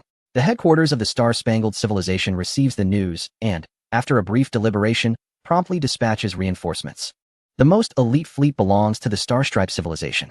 3 fleets, comprising 300 million ships, set sail without delay. Not merely limited to these 300 million vessels. A metallic planet of the Starstripe civilization split at its core, from which 3 colossal cruisers emerged. The Starstripe civilization was evidently serious, deploying their elite fleet and formidable war machines. The Sade civilization received this information promptly, and unease settled in. They were troubled, for under normal circumstances, the Starstripe civilization would not mobilize their elite forces. However, this situation was markedly different. Their ships had suddenly grown stronger, indicating that the Starstripe civilization was indeed determined. As the Starstripe fleet embarked, human civilization was also alerted, prompting an immediate high-level meeting. The elite fleet of the Starstripe civilization was an insurmountable challenge for the Sade civilization. Currently, the total fleet strength of the Sade civilization barely exceeded 200 million, and a direct confrontation with the Starstripe fleet was utterly unfeasible. Perhaps the ships themselves were comparable, but the overwhelming numbers and the disparity in pilot expertise proved to be a fatal disadvantage. During the meeting, additional news arrived. After a subsequent jump, the Starstripe fleet had divided into hundreds of smaller fleets, dispersing to avoid interception. The previous 3 fleets had been intercepted because they had never anticipated that the Sade civilization would proactively attempt to block them. Now that they were aware of the possibility of interception, human civilization could not ascertain the routes of all the fleets. Moreover, while the previous movement had been straightforward, the knowledge of potential interception necessitated a more circuitous route, significantly increasing the difficulty of interception. It was futile to contemplate blocking their advance. They could only prepare for battle. In the high-level conference room, everyone wore a furrowed brow, contemplating the situation from the perspective of the Sade civilization, struggling to conceive a solution. The Sade civilization might very well face annihilation in this round. Within the conference room, one individual remarked, "They are losing their composure. Why are they taking the initiative to attack? If they could just endure for another year, victory could be within grasp. Can they not wait a year?" Another countered, "You can think this way because you are safe here. They, on the other hand, must seize every opportunity, especially considering their pressing resource scarcity." This was no time to debate who was at fault. The focus should be on finding solutions. There was no point in blaming the Sade civilization. If the roles were reversed, we might find ourselves in a similarly precarious position. Faced with the impossibility of direct confrontation, one could only contemplate unconventional tactics. Should they deploy a fleet to strike at the Starstripe civilization's home planet, compelling them to retreat? Cao Yang, seated at the forefront, mused. The Starstripe civilization is remarkably unafraid. All their planets are artificial and can transform into numerous war cruisers during wartime. What about forming alliances? Collaborating with other 4th-tier civilizations to involve them in the conflict, thereby buying time with substantial incentives? While such a possibility could not be entirely dismissed, it was fundamentally improbable. If you were one of the other 3 4th-tier civilizations, would you lend your assistance? No one responded, for it was clear they would not. Assisting a civilization that appeared doomed to failure would alienate them from their fellow 4th-tier civilizations. Was that not akin to folly? The conference room fell silent once more. Human civilization once had the opportunity to stand tall in the cosmos. Now, that opportunity had slipped further away. Suddenly, someone inquired, "Can the Sade civilization escape? Should they abandon their home planet and resort to guerrilla tactics? Arrange for all members of the civilization to board spaceships, evade the current crisis, and then retaliate. Every individual a spark of hope." Gao Yang raised an eyebrow. This seemed a plausible strategy, and upon further reflection, it appeared that the stellar civilization had not explicitly prohibited such an approach. Establish a connection with the Sade civilization. In the next moment, the voice of the Sade leader echoed, "Can you assist us in overcoming this crisis?"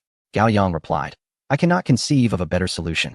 The best we can propose is for your civilization to forsake the planet, embarking on a nomadic existence, engaging in guerrilla warfare, and lying low for a year or so before launching a counterattack."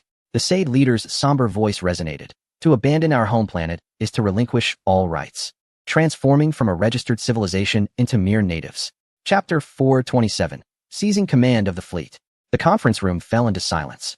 To human civilization, the greatest significance of the Sade civilization lies in its overt identity. Without this apparent identity, the consequences would be dire. The Sade civilization would face the same scrutiny as humanity, becoming a target for discovery and subsequent action. Future spacecraft would lack identification, rendering them incapable of trade and development. The home planet is intrinsically linked to the identity of a civilization. Without this, a civilization effectively faces extinction, unless pushed to the brink. It is highly unlikely that the Sade civilization would relinquish their planet. The prospects for a frontal confrontation are almost non-existent. In the conference room, an elder turned to the Sade representatives. Have you concealed merely a few million spacecraft over the years? The Sade leader nodded. In the absence of exposure, it is exceedingly difficult to augment our fleet. These vessels have been painstakingly extracted from the crevices of various products. The room once again fell silent, as all present racked their brains, struggling to devise a solution. Eventually, all eyes turned to Gao Yang. If anyone could resolve this predicament, it would be him. Gao Yang contemplated the possibility of employing a strategy that leverages a superior numerical advantage, achievable only through a formidable weapon of vast range. Yet, such a weapon, capable of planetary destruction, is forbidden by the stellar civilization. Suddenly, Gao Yang recalled a proposition made by the stellar civilization after approaching them. The Sade civilization was to manufacture robots, conquer their own civilization, and then proclaim that the Sade indeed produced these automatons. Might it be possible for the mechanical civilization to dispatch a fleet to confront the stellar civilization, challenging their claims regarding robot production? The stellar civilization would surely respond, granting the Sade civilization a much-needed respite. However, this plan is fraught with challenges. The truth remains unassailable, and falsehoods cannot be prolonged indefinitely. Moreover, should the mechanical civilization's fleet approach the stellar civilization, the stellar forces would not passively observe. Thus, this scheme appears futile. The leader of the Sade civilization, observing the meeting through communications, declared, the Sade civilization will make one last stand, striving to buy time during the war. We shall exhaust our living forces to the utmost. When the Sade civilization ultimately falls, I hope you will treat the remnants of our civilization with kindness. Most of the Sade populace perished in the conflict, and the stellar civilization's pursuit of these remnants would not be excessively vigorous. A spark of inspiration ignited in Gao Yang's mind. If you were to command the Sade fleet, do you believe you could perform better than they? He directed his inquiry toward the military leaders seated at the table. The military leaders quickly grasped the implication and stood up in unison. As long as our core personnel lead, and the Sade fleet follows our commands, I am confident we can outperform them. Gao Yang turned to the Sade leader. Did you hear that? Entrusting your fleet to human command increases your chances significantly. The longer you can delay, the greater the possibility of victory for the Sade civilization. The leader of the Sade clan paused momentarily, acknowledging, very well. They shall undoubtedly adhere to your directives. However, you must not reveal yourselves during the entire operation. The commands must be issued from within the spacecraft, utilizing the commander's authority. This presents no issues. Indeed, changing commanders at the last moment is inherently risky, yet maintaining the soldiers' unawareness is advantageous. A general spoke solemnly. The Starstripe civilization fleet will arrive in 3 days. You must immediately deploy all fleets to secure the annihilation of their 50 million vessels. The Sade leader nodded, understood. Once communication was terminated, Gao Yang turned to the general who had just spoken. Do we truly have confidence in victory? The assurance of triumph was certainly lacking. Yet there was confidence that we could perform better in battle. Another individual added, we have simulated similar warfare in games. Their combat strategies are rather rudimentary. Aside from the initial cannon fire upon their arrival, subsequent engagements have been disorganized, with each side fighting independently. The primary issue is that the former third-tier civilization fleet could not achieve real-time communication, and their communications were susceptible to interference. In contrast, the Starstripe civilization excels in command, exhibiting superior organization and coherence in warfare. It seems the Sade civilization has only recently transitioned into the fourth tier, and they are yet to adapt to real-time communication. Furthermore, our battle formations can be perfectly deployed in the cosmic fleet warfare. Gao Yang had not closely followed the military training of the Dragon Nation. Very well. We will proceed with a one-day handover, executing remote command. The military personnel swiftly departed to convene and deliberate on specific operational modes. Soon, all key members of the Space Force were summoned. Over 1,000 individuals stood in formation within the hall, directing their gazes toward the leader of the Space Force.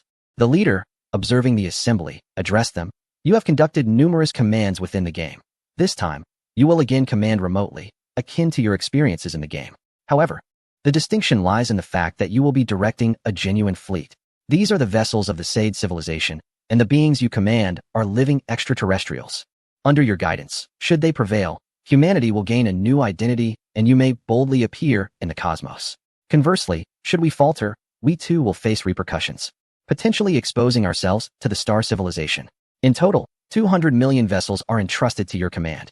Perform admirably, and rewards await. Perform poorly, and you shall be discarded. The first phase of the operational task is to obliterate the 50 million Starstripe civilization vessels before you.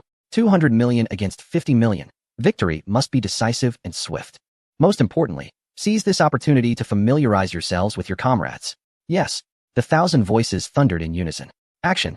They turned as one, racing toward the rear chambers, each entering a room for individual command. They bore the weight of responsibility. Prior to this address, they had undergone memory infusion, comprehending what lay before them. The potential obliteration of humanity's long-standing efforts, the expansion of numerous production bases, the investment of time into meticulous plans, all could be rendered futile. Indeed, we risk exposing humanity itself. Victory is imperative, however. Our immediate operational objectives are twofold: to annihilate 50 million spacecraft and to impede the forward momentum of the subsequent Star Alliance forces. For each month we can delay them, the odds of triumph for the side civilization increase by a significant margin. Upon entering the chamber, he activated the communication device and donned the sensory helmet. In the next instant, he found himself within the command ship of the side civilization. The original commanders were present, each having received new orders, gazing at the holographic figure on the ship with expressions of bewilderment. What is happening? Why are individuals from other civilizations commanding their fleet? Nevertheless, they had accepted the orders and now stood at attention, awaiting the directives from the commander of humanity's civilization. Chapter 428. A triumphant first battle. The commander gazed through the glass, witnessing a veritable swarm of spacecraft. Even the most junior of human commanders was capable of directing 200,000 ships, a truly staggering number. Indeed, they had never before commanded such a fleet. The entirety of human civilization's naval armada consisted of merely 10,000 warships. Even within the realm of simulation games, the notion of commanding 200,000 vessels had been unfathomable. Before him lay an overwhelming multitude of ships, all under his command. This was an opulent display of military might. However, reflecting on the opposition's staggering fleet of 300 million ships made their own seem rather modest by comparison. After a brief period of adjustment, all commanders commenced their directives. They not only acquired knowledge of the current battlefield, but also the art of warfare. The 200,000 ships swiftly organized themselves into formations, restructured into groups of 10 ships per squad, 100 ships per team, 1,000 ships per division, and 10,000 ships per brigade. This arrangement allowed one individual to command 20 brigades, or even 200 divisions, with relative ease. For the divisions and smaller units, they merely needed to follow orders to execute commands. Such a method of command was already a vast improvement over the previously chaotic organization. However, to achieve a more refined orchestration, the current human civilization lacked sufficient personnel. Still, this was ample for their needs. Once the 200 million ships had been reassigned command, they surged forward with unparalleled momentum. Previously, the battlefield had been a stalemate, with 50 million ships on either side. After a singular spatial leap, the backdrop of 50 million ships from the opposing star-striped civilization was suddenly surrounded on all sides by fleets. All ships were arranged in an orderly fashion, ensuring that at least half could engage in firing. Laser cannons unleashed a barrage, enveloping the area occupied by the star-striped vessels. After a single round of fire, the ships that had not yet engaged surged forward, taking the place of those that had, continuing the assault. With their overwhelming numerical superiority, they feared no counterattack. Alternating their fire, each volley of laser cannons was spaced no more than a second apart. The visible result was a staggering number of explosions among the star-striped ships. Yet, at that moment, no one dared to blink, for the brilliance of the laser fire was blinding. There was no need for further observation. They simply continued to alternate their firing until, after half a day, the entire fleet of the star-striped civilization lay in ruins. 50 million ships had been obliterated, with the Sade civilization suffering losses in the millions. The magnitude of this loss, juxtaposed with their victory, left the leader of the Sade civilization utterly astounded. It was somewhat surreal. While winning was commendable, the efficiency was unparalleled. Typically, such a conflict could span a month, given the sheer number of vessels involved. Yet, humanity had demonstrated to him what the art of war truly entailed: the simplicity of firing, firing, and firing. There was no elaborate maneuvering or ostentation, just relentless assault. A simultaneous barrage, unyielding against any defiance. Then came another round, followed by yet another. The shields of the ships could not withstand the onslaught of such sustained aggression. Regarding the counterattack, when besieged from all sides, it becomes unclear where one should retaliate.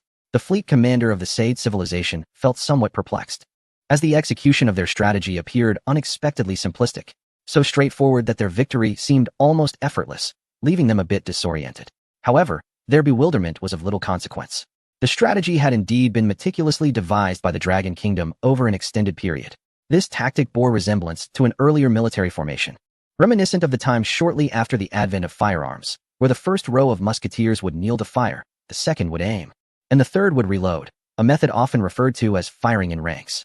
Such a formation was formidable against scattered infantry, wielding immense oppressive power coupled with devastating firepower. Opponents, in a state of disarray, would often find themselves caught in a cycle of reloading after expending their ammunition, leading to chaos under the threat of death, resulting in a swift defeat. As the battlefield evolved with the introduction of cavalry and various tactics, the emergence of machine guns rendered this formation obsolete. In the modern battlefield dominated by rapid-fire weaponry, lining up for attack equated to certain death. Yet, in the vastness of space, ship-to-ship combat bore striking similarities to those earlier encounters. Although spacecraft possess rapid-fire capabilities and formidable strength, their defenses are equally robust. Many attacks are rendered ineffective, necessitating overwhelming force to achieve meaningful impact. Only through sustained bombardment or simultaneous strikes against shields can one hope to prevail. This scenario mirrors the challenges of yesteryear, akin to the inadequacy of marksmanship. Such relentless suppression proved remarkably effective. Having completed their preliminary preparations, the commanders of all human civilizations convened to deliberate on strategies. Their excitement palpable. For the first time in command, they had emerged victorious, albeit through sheer numbers and a straightforward alternating assault. Yet a win is a win, and their confidence surged as they became more acquainted with their fleet. Although the fleet was relatively inexperienced, its commanders exhibited an admirable fearlessness. In a conflict characterized by consistent combat capabilities, such fearlessness is undoubtedly advantageous. Only by embracing this audacity can they expand their victories and implement their tactics effectively. Meanwhile, the Star-Striped civilization found itself in a state of bewilderment. They struggled to comprehend the sudden proliferation of SAID spacecraft. According to their monitoring, the SAID civilization had at most a few million to tens of millions of ships. Yet, the number of sacrificial vessels had surged to 80 million. And now an astonishing 250 million had materialized. Was there no end in sight? Beyond the sheer volume of ships, this final batch was undeniably elite. Seizing the opportunity, they annihilated tens of millions of enemy vessels in one fell swoop.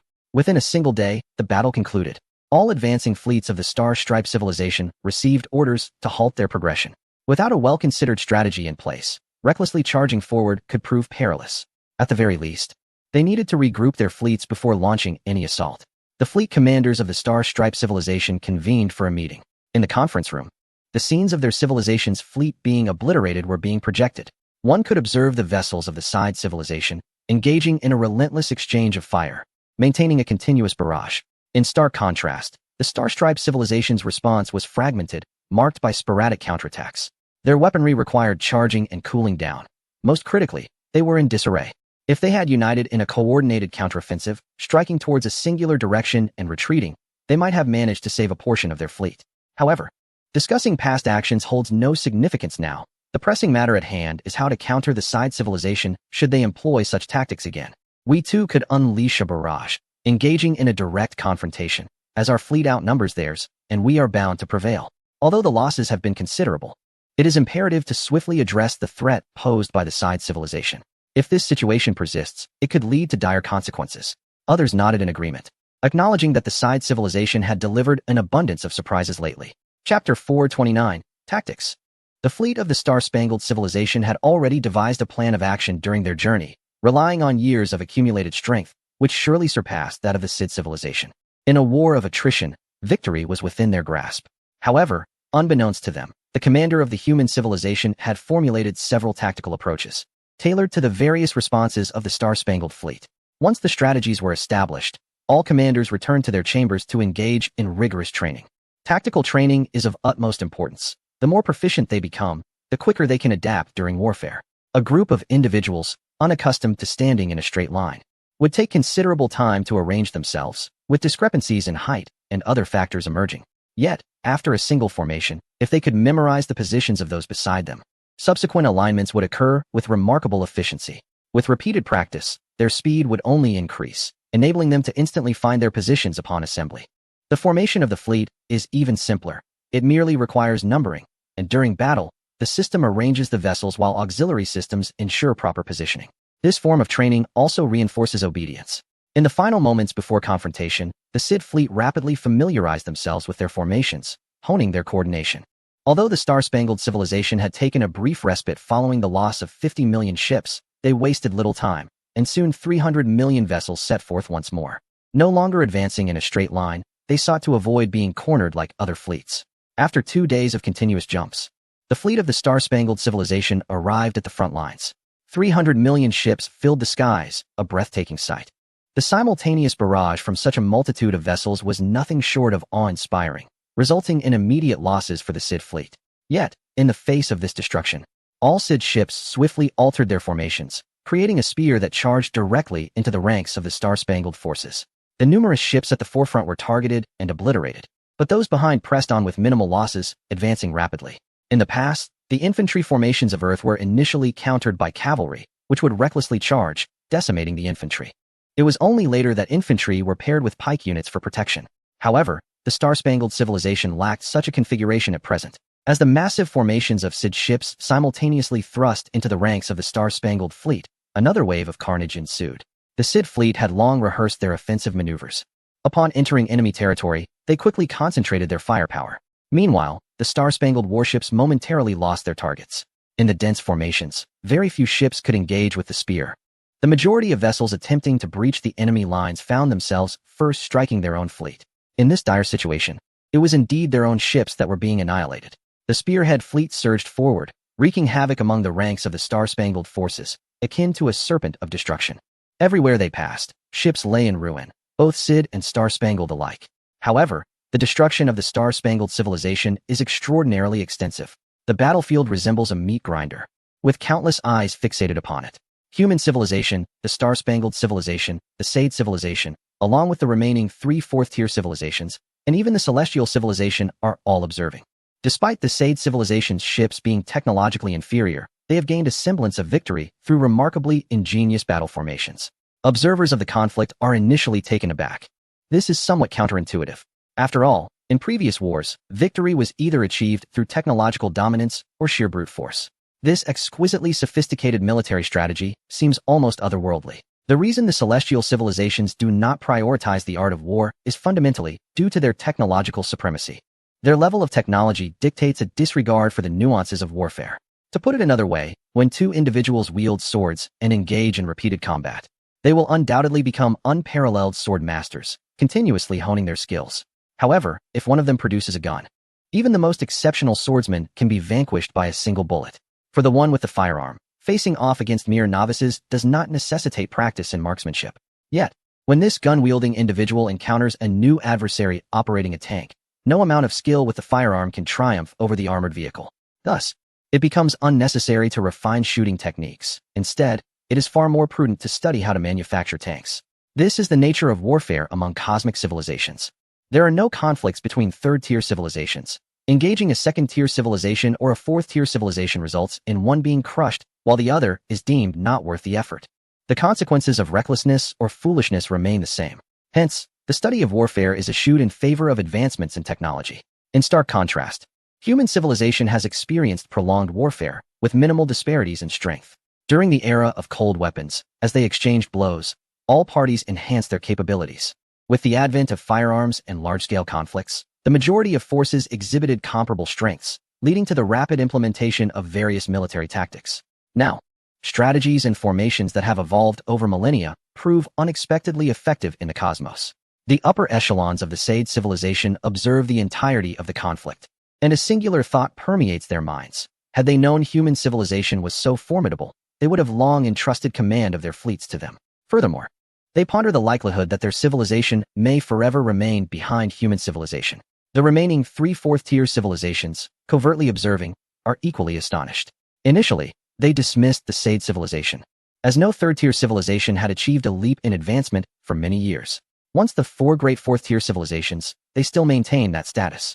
Now, however, they are somewhat taken aback, as the Sade civilization appears to be the most promising candidate to genuinely ascend to fourth-tier status in many years. Yet, it remains merely a possibility. While they may secure victory this time, they still lag in scale. Observers can clearly see that all of the Sade civilization's fleets are now present on the battlefield. Even if they can achieve victory through numerical inferiority, the star-spangled civilization can always deploy their entire force next time. With billions of spacecraft pitted against 200 million, is there any suspense left in this conflict? Onlookers can only lament the situation. Although the Sade civilization holds the upper hand, a swift conclusion to the war is unlikely, after all. Even the slaughter of 300 million pigs would require an immense amount of time. However, the Sade civilization is no longer in a state of panic. During the ongoing conflict, an additional 50 million spacecraft have arrived. While the previous batch of materials has yet to be processed, the new vessels have made their entrance. The high-ranking officials of the Sade civilization have suddenly exhaled in relief. With the support of human civilization behind them, they have unexpectedly found a sense of security. Chapter 430, Surrounding Way to Rescue Zhao. A sense of security arises from the repeated resolution of crises, deftly transformed from despair into hope. This war, which appeared almost devoid of opportunity, saw the commander of human civilization arrive, performing miraculous feats. A smaller force triumphs over a larger one. The combat prowess of the spaceships even pales in comparison to that of the Star-Stripe Civilization's vessels. The notion of the weak overcoming the strong is nothing short of absurd. As the war drags on, the longer it continues, the greater the advantage for the Sade civilization. On the very day the Sade fleet arrived, and all warriors boarded their ships, the human commander took control, promptly executing multiple space jumps. Heading straight for the Star-Stripe civilization. The Star-Stripe civilization's guardian fleet still consists of 700 million ships. In the event of further setbacks on the battlefield, it is highly probable that the Star-Stripe civilization will dispatch another fleet. The Sade fleet would struggle to withstand a second wave, thus, they would resort to previously employed strategies to forcibly intercept and delay, utilizing their ships to generate chaotic magnetic fields. They would restrict the space jumps of the Star-Stripe vessels. The last time the Star-Stripe fleet divided its forces was long after departing their own civilized planet, and it is likely they would refrain from such a division this time, perhaps even opting for rapid reinforcement without splitting their fleet. If these 50 million ships can delay for 10 days, it would not be a loss. If they can extend that to a month, it would be a significant gain. These 50 million vessels lay hidden on desolate planets, awaiting signals from human civilization. 10 days passed without any movement from the Star-Stripe fleet, while the forces on the front lines suffered losses exceeding 50%. Even a flagship cruiser had been destroyed. As time wore on, the losses would only accumulate. By the 15th day, the Star-Stripe civilization deployed a second fleet. This fleet, still part of the Guardian forces, left 300 million ships behind, while the remaining 400 million set out. However, upon their first jump, they were met with a dazzling barrage of lasers. 40 million ships emerged from the void, unleashing a concentrated volley upon the fleet attempting to reinforce the front lines. Following the barrage, they rapidly dispersed, swiftly entering the ranks of the Star-Stripe fleet. Silence enveloped the command center of the Star-Stripe headquarters. Why did the Sade civilization still possess another fleet? This contingent was employing a sacrificial tactic. Over the course of the conflict, they had sent forth countless ships to their demise. Did they not wish to win? These over 100 million vessels on the front lines had a monumental impact, effectively extending the delay by 1 or 2 months. Did it prove effective? Indeed, it did. Without further support, the Sade fleet would annihilate the Star-Stripe's front forces. After a brief deliberation among the high-ranking officials of the Star-Stripe civilization, new orders were issued. 300 million ships from the Guardian fleet were to proceed to support. Simultaneously, the fleet stationed at the third-tier civilization would return within 3 days. The first batch of stationed ships would be back. The 300 million vessels swiftly dispersed into numerous smaller fleets, approaching the Sade civilization's main battlefield from various angles. These 300 million ships could not be stopped. Having learned from their previous experiences of interception, they had adapted. Yet, human civilization was prepared as well, having already devised strategies to counter the various potential decisions of the Star-Stripe civilization. An hour after the departure of the fleet of 300 million Guardian ships, 10 million stealth vessels arrived. These invisible ships, unnoticed, swiftly formed ranks and simultaneously approached a metallic planet. As they neared and were detected, alarms blared, triggering a simultaneous eruption of dazzling lasers aimed at the metallic sphere, now merely hundreds of thousands of kilometers away. The assault commenced, unleashing a torrent of lasers that collided and coalesced into a terrifying beam, piercing through the planet's defenses and then through the cities. These cities were composed of numerous cruisers, which, in that moment, erupted in blinding light as they were obliterated. The entire star system, home to the star-spangled civilization, was plunged into shock. After so many years, a fourth-tier civilization was under attack on its home turf. Was the Sade civilization truly this formidable? While a frontal battlefield raged, they had arranged for an ambush as well. Just from that initial barrage, the death toll among the star-spangled aliens reached at least 100 million. In this frontal conflict, The casualties may not even match the devastation wrought by that volley. What had just transpired was merely the beginning. A second volley soon followed, leading to the simultaneous destruction of dozens more cruisers, awakening countless individuals. Within the star system, an abundance of vessels belonged to the star-spangled civilization. Though they were not warships, they were equipped with weaponry and began to retaliate. At the same time, the artificial planets of the star-spangled civilization that had been shattered rapidly disintegrated into hundreds of massive cruisers. Each of these cruisers was colossal, dwarfing those previously manufactured by Gaoyang. However, such cruisers were not afraid of laser cannons, but rather of plasma projectiles. Among the warships, specialized plasma cannons were present. The fleet of 10 million ships instantly divided into 50 groups. A portion surged toward the scattered vessels. For the scattered fourth-tier ships, if 10 laser cannons struck a single ship simultaneously, it could obliterate its protective shield. Once the shield collapsed, the ship would follow suit. Such was the case for warships, let alone a disorganized multitude. Even with their overwhelming numbers, their frenzied attacks were diffused, leaving the warships unscathed. Under the command of the human commander, no energy would be wasted. All fired 10 laser cannons simultaneously. When they engaged, the result was devastating, as countless ordinary vessels were annihilated. Simultaneously, another segment of the fleet focused specifically on the cruisers. The cruisers boasted incredibly terrifying integrated weaponry. A single overloaded main ship weapon could effortlessly penetrate all vessels in a straight line. No protective shield could withstand it. Having learned from previous encounters, all fleets swiftly adjusted their formations to disperse, ensuring that at most 3 to 5 ships would be taken down by a single shot. Conversely, a concentrated volley would breach the cruiser's shields, followed by simultaneous fire from all plasma projectiles. The damage inflicted by laser cannons on the cruisers was limited. Even if they shattered the shields, the lasers would merely perforate the outer hull. Unless, as before, a million laser cannons fired in unison, they might strike the power module. Yet, the strategy envisioned by the human civilization's commander revolved around plasma projectiles. The plasma shells harbor a terrifying energy, which, upon being launched towards the cruiser, instantaneously unleashes a superlative surge of electricity that permeates the vessel. All electronic devices are obliterated, and anyone in contact with the hull is rendered toasty by the high-voltage current. If fortune favors the brave and strikes an energy module, it results in a cataclysmic explosion of unprecedented magnitude. An opportune moment has arisen. Replication is the key. A fleet of 10 million surges forth to the homeworld of the star-spangled civilization, initiating a ruthless campaign of slaughter. Vast numbers of ordinary fleets are annihilated, utterly unable to contend with the regular forces. It is akin to an unarmed civilian wielding a handgun against a battle-hardened army clad in advanced armor. Equipped with superior training and resources, the carnage is relentless. While the cruiser possesses a plethora of weaponry, its cumbersome nature and exposed vulnerabilities lead to a series of catastrophic explosions. In the high-level conference room on the homeworld of the star-spangled civilization, the leader gazes at the screen, his face ashen with disbelief, yet fully aware that the tide cannot be stemmed. The only force capable of thwarting this formidable fleet is the elite squadron. Summon the Guardian fleet back, and do so with utmost urgency. Chapter 431, A Glimmer of Opportunity. A minute after the command from the Star-Striped civilization was issued, it was abruptly altered to recall a fleet of 100 million. Such hasty issuance and modification of orders on the battlefield of the Dragon Kingdom is a grave error. This kind of command can lead to soldiers being overworked and hesitant in executing new directives, particularly for a fleet that has just embarked only to be summoned back. Confusion reigns. Such actions reveal the Star-Striped civilization's loss of composure and order.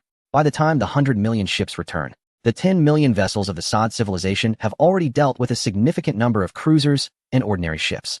A cruiser without the protection of a fleet is akin to an unshielded aircraft carrier on a voyage. Even carriers require escort ships and destroyers. Furthermore, the targeted tactics employed by human civilization have proven exceedingly effective. Observers, witnessing the systematic dismantling of the Star-Stripes cruisers, are both shocked and rapidly absorbing new technologies. It is imperative to learn this. Additionally, strategies for defense must be devised. Following this skirmish, many observers believe the conflict between the two sides now stands at a 91-9 ratio.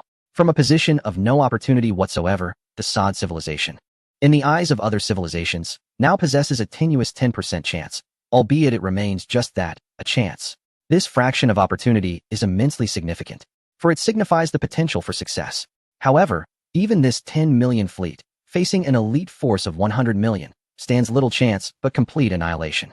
Nevertheless, prior to their destruction, this fleet can still delay the inevitable. The longer the delay, the more advantageous it becomes. As the Sod civilization prolongs the engagement, the star-striped civilization grows increasingly anxious.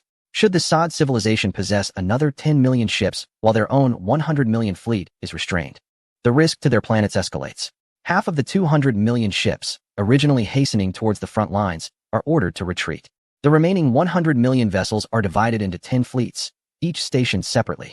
This strategy mitigates the risk of being collectively overwhelmed, allowing them to engage even if faced with an additional 10 million ships, without jeopardizing the effectiveness of the other fleets.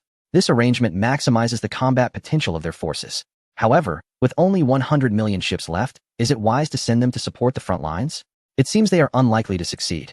Plans are once again revised, directing the 100 million ships to charge towards the constrained battlefield, aiming to swiftly neutralize the 40 million Sod vessels. Afterward, 500 million ships can jointly advance towards the Sod civilization. A simultaneous assault should leave the Sod civilization with no chance of victory. Though time has been squandered, this approach is the most secure. At this moment, the commanders of the Star-Striped civilization are profoundly distressed, feeling as if they are caught in a relentless chokehold by their adversary, a situation that renders them utterly frustrated. Unbeknownst to them, their decision to leave 100 million ships here equates to digging their own grave. While their command appears manageable from the perspective of the Dragon Kingdom, it is crucial to remember that in warfare, the gravest misstep is to be overly protective of one's own assets. Desiring to safeguard everything while simultaneously seeking victory without sacrifice ultimately leads to a dire fate. Much like the way individuals in contemporary cities tend to shy away from ferocious little dogs, not out of an inability to confront them, but rather to avoid injury and the subsequent necessity of medical intervention. The current civilization of the Stars and Stripes seeks to evade harm and the consequences that follow. In truth, they merely need to endure a single bite to effectively dismantle the opposing civilization of Sade. Yet, they consistently opt to evade that fateful bite. Is it conceivable that warfare exists without sacrifice? The ancient wars of the Dragon Kingdom have long established that a conflict transcends the losses of a mere city or region. The choices made by the Sade civilization are indeed astute. They willingly expend the lives of their warriors to buy time. Presently, a fleet tasked solely with delaying tactics has already suffered losses amounting to 120 million. And this is far from the conclusion.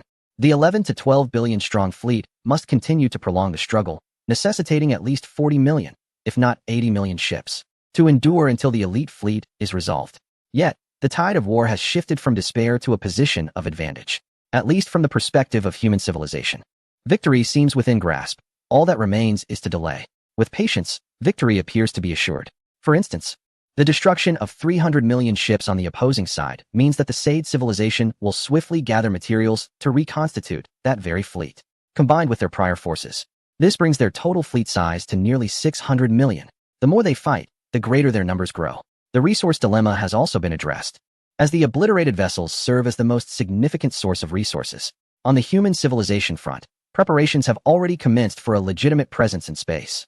First and foremost, suitable planets for docking must be identified. The Earth is certainly unfit, yet the Silver Star offers promise. However, stringent restrictions must be imposed on those departing from Earth, as they could potentially divulge sensitive information about human civilization to extraterrestrial beings. A primitive civilization that has yet to reach the pinnacle of a first-tier status has, in a remarkably brief period, ascended to a third-tier civilization, a matter of grave concern. Nevertheless, this can be effectively managed. Initially, it involves instilling certain beliefs that align with the ideals of humanity, followed by robust oversight. This oversight will be entrusted to the invincible, ensuring that any signs of dissent or information leaks are swiftly identified and neutralized. As human civilization spends time traversing the cosmos, these concerns will gradually dissipate. Naturally, this requires the expertise of specialists. Additionally, there lies the issue of population. Other third-tier civilizations boast vast populations, often numbering in the hundreds of billions, with trillions being commonplace. In contrast, human civilization, particularly the Dragon Kingdom, comprises merely over 10 billion individuals. It is impractical for all to migrate. The sparse population of the planet may very well be outnumbered by incoming extraterrestrials. Thus, an increase in birth rates is imperative. With the prospect of war behind him, Gao Yang contemplated the situation and initiated a livestream. He resolved to address this matter decisively. Who says developed nations must grapple with declining birth rates? He determined to elevate this rate significantly. As for the approach, it would be gradual, starting with resolving every conceivable issue faced by the populace. The temporary livestream commenced, attracting hundreds of thousands of viewers, and soon the numbers began to soar. After a mere 10 minutes, the audience had swelled to hundreds of millions. This figure was sufficient for meaningful dialogue. For those who have not yet watched, subsequent recordings are available, or one may engage in discussions with friends, or simply await further notifications. Greetings to the esteemed Gao Yang. The live broadcast has commenced, and crucial matters are set to be unveiled. I suspect the announcement pertains to the conclusion of war, prompting us to prepare for encounters with extraterrestrial beings. However, for those above, surely the cosmic conflicts cannot be resolved so swiftly? Perhaps defeat is at hand? Are we to organize an exodus for humanity? An escape seems implausible. If such were the case, one should be able to spot at least 10 cruisers in the sky at this moment. Let us not speak ominously. Do you not observe the smile upon Gao Yang's face? What new invention might this herald? Could it be a weather control device? The incessant torrential rains of late have resulted in waterlogged roads, which have become somewhat troublesome. Chapter 432. The scene is too beautiful. As Gao Yang awaited, he perused the barrage of comments, noting the weather controller, which he casually recorded. The weather controller could indeed be an intriguing toy, not relying on overly advanced technology. The simplest version could create strong winds to disperse thick cloud cover. In contrast, a truly sophisticated weather controller could manipulate the climate through electromagnetic means, guiding and directing it with electromagnetic waves, allowing moisture to condense or preventing it at will. It could even schedule rainfall, alternating between rainy days on Mondays, Wednesdays, and Fridays, with clear skies on Tuesdays, Thursdays, and Saturdays, and intermittent showers on Sundays. However, it was now time for the live broadcast to address the main topic. Observing that the audience size was sufficient, Gao Yang spoke solemnly. Today's broadcast revolves around a singular subject: procreation. The comments abruptly halted. The issue of fertility was one that, when raised on a large scale, would invariably evoke discomfort among the citizens of Longhua. Many had developed a heightened sensitivity to this topic. The so-called family planning of the past had led to numerous tragedies, and in the aftermath of those events, the renewed encouragement of childbirth bore a certain irony. It left many feeling quite uneasy, as individuals were treated like livestock, criticized for either having too few or too many offspring. Gao Yang scanned the comments. Today, we are not advocating for increased birth rates, but rather discussing issues related to procreation. The gene enhancement serum has been thoroughly perfected. If parents undergo genetic enhancement, their offspring will also be enhanced, with genes refined to a significant degree. Therefore, parents wishing to conceive can opt to receive the enhancement serum. It is not mandatory. Children can still utilize the gene enhancement serum upon reaching the age of 12. However, early administration is advised. He paused momentarily before continuing. Additionally, those of advanced age who wish to conceive may also apply for the gene serum injection. Among the elderly sent to Silver Star, some have already become pregnant, exhibiting exceptional health and remarkably perfect bodily functions. At this juncture in the live stream, the younger audience members suddenly felt an ominous foreboding. Could it be? Would there suddenly be an influx of additional siblings, an old third, old fourth, old fifth, old sixth? Many, contemplating further, realized that some of those sent to Silver Star were their grandfathers, who might now have younger grandchildren, possibly even requiring them to address these new relatives as Great-Uncle 2, Great-Uncle 3, Great-Uncle 4. Imagining the chaos of family gatherings during the new year, with a multitude of children to care for, they envisioned themselves saying, Great-Uncle 9, Great-Uncle 12, do not bully Great-Aunt 7. Son, your grandfather has soiled himself. Hurry and change him. The imagery was too delightful to contemplate. Yet, as they considered it further, the likelihood seemed all too real. The age-old belief that more children bring more blessings would surely manifest in younger siblings even smaller than their own offspring. Grandfathers and grandmothers younger than them would undoubtedly appear. Gao Yang, observing the audience's anxiety in the comments, suddenly felt a pang of conscience. This indeed seemed problematic. However, there was no way to prevent it. One could hardly prohibit those rejuvenated from embracing parenthood, could they? Inevitably, that which is destined to come will arrive. Gao Yang merely serves as a guide. Allow me to reiterate, issues of procreation are entirely voluntary. My role is simply to alleviate concerns and resolve all matters pertaining to the path of childbirth. The cost of marriage is currently non-existent. Healthcare is entirely free, education is free, and all individuals are treated equitably. Gao Yang paused briefly, then spoke of the current predicament faced by human civilization. With a gentle wave of his hand, a battlefield materialized before him, a scene reminiscent of a meat grinder. Countless spacecraft were being obliterated, with their pilots meeting the same fate. Gao Yang remarked indifferently, this is the war currently unfolding outside. The Star-Spangled Civilization is in conflict with the Sade Civilization. The Sade Civilization is one that our human civilization has allied with. Since the onset of this war, over 1 billion pilots have perished, and the Star-Spangled Civilization has incurred additional losses of at least several billion extraterrestrials. This war has merely just begun. By the time it concludes, the conflict between spacecraft alone will likely result in the deaths of at least 10 billion warriors. The defeated civilization will be utterly erased. Nevertheless, at present, the scales of war are tipping in favor of the Sade civilization. By that time, human civilization will ascend to a new third-tier status. With an open identity, everyone will have the opportunity to pilot spacecraft, engage with extraterrestrials, embark on adventures, and travel. Yet, before humanity can reach that point, one crucial task must be accomplished: the creation of a planet, Silver Star. Silver Star must possess the ability to facilitate trade, allowing extraterrestrial beings to recognize it as a third-tier civilization. Much like other civilizations of its kind, a mere several billion inhabitants are insufficient. In the livestream, the barrage of comments suddenly dwindled. They too recognized the inadequacy. The total population of Earth is less than 10 billion, yet given the current technological advancements, its capacity could accommodate hundreds of billions. A scant several billion is indeed insufficient. When extraterrestrials arrive, it would be all too easy for them to discern the truth. Gao Yang continued, if the population remains below 10 billion, human civilization will refrain from seeking exposure for the time being. For revealing vulnerabilities in the cosmos equates to annihilation. As the comments evolved, dissenting voices emerged. Isn't this meant to encourage procreation? Is it a threat to reproduction? What if I choose not to bear children? Will I be deprived of sustenance? The response was clear. If the population is lacking, we can rely on those from overseas. With their inclusion, we can likely reach the 10 billion mark soon. I would indeed desire to procreate, but as an individual, I cannot achieve this alone. Gao Yang observed the stream of comments before concluding the live session. He did not perceive any issue with the contrary opinions expressed. Such reactions are entirely natural. Those who have once suffered and endured hardship will naturally seek retribution when the opportunity arises. He understood and accepted this. His guiding principle in reaching this juncture is simple: focus on one's own responsibilities. He has fulfilled his obligations, ensuring that all citizens of the Dragon Kingdom, regardless of their choices, will receive preferential treatment, and that is sufficient. As for the notion of sending overseas individuals into space, as long as Gao Yang draws breath, such an idea remains impossible. Those who are not of my kin will inevitably harbor differing intentions. At present, the people of the Dragon Nation have grown formidable, naturally. Those on the opposing side will be compelled to comply, for no hound dares to bare its teeth at the hunter. Yet, there are certain pet dogs that not only snarl at their masters, but may even bite them. Human desires are insatiable. Once those overseas manage to establish a foothold, they will undoubtedly demand equal rights, and once equality is attained, they will seek privileges. In the days of the Dragon Nation's grandeur, it extended various preferential treatments, engaging in trade and assisting foreign powers in their ascent, only to later be besieged by a series of invasions. This is the consequence of benevolence.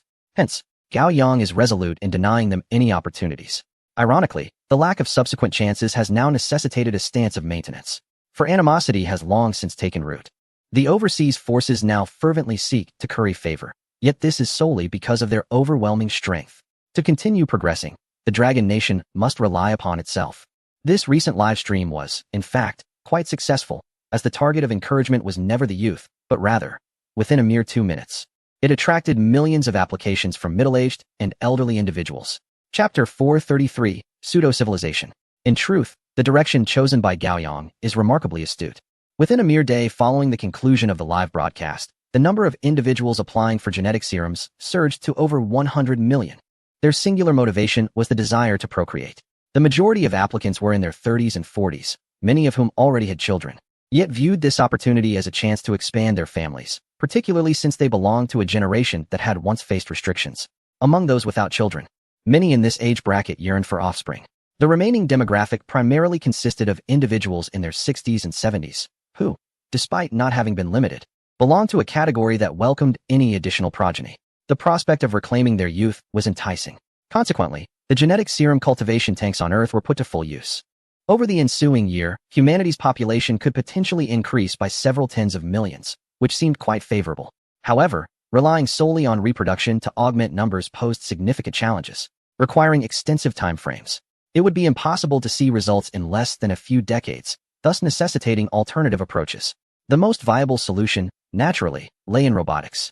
Creating a fully robotic society, however, presented considerable challenges, demanding comprehensive coordination and the necessity of remaining undetected.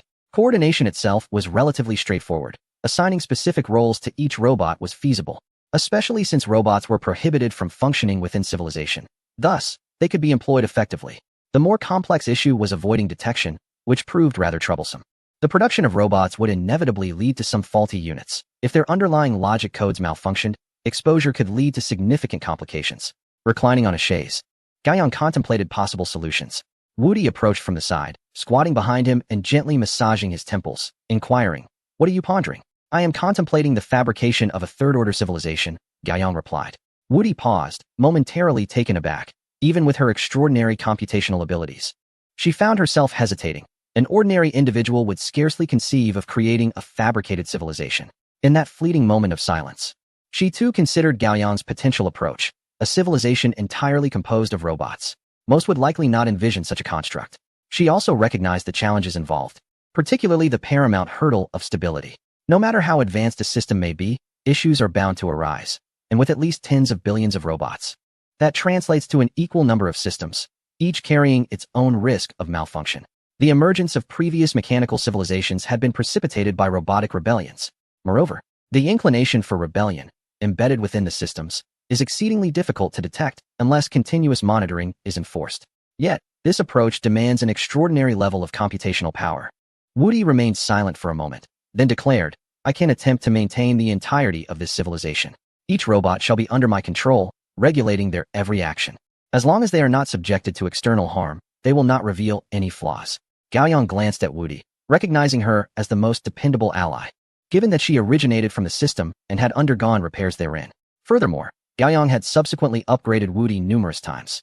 It could be said that the Woody enhanced by the system was truly formidable, and with each upgrade, Gaoyang had incorporated various technologies into her. The present Woody had emerged as an unparalleled entity. It is estimated that in a mechanical civilization, one can ascend to the highest echelons. Handing over the entirety of this fabricated civilization to the Invincible is, in fact, the most prudent course of action. The Invincible is unlikely to rebel. Contemplating this, Gaoyang nodded. "We shall procure resources from the cosmos, transport them to Silver Star, and manufacture a vast number of robots. Initially, 100 billion. I will later arrange for the establishment of a societal framework." "I can do it," the Invincible remarked. In terms of constructing a societal framework, the Invincible is indeed the most suitable candidate. For upon the initial emergence of the Invincible, it chose to invade the entire network. The network now encompasses the lives of countless individuals. With every life being digitally represented, the Invincible aspires to construct a civilization. Gaoyang nodded. "I shall entrust this task to you. Let us see what you can achieve." "Very well," the Invincible replied, closing its eyes.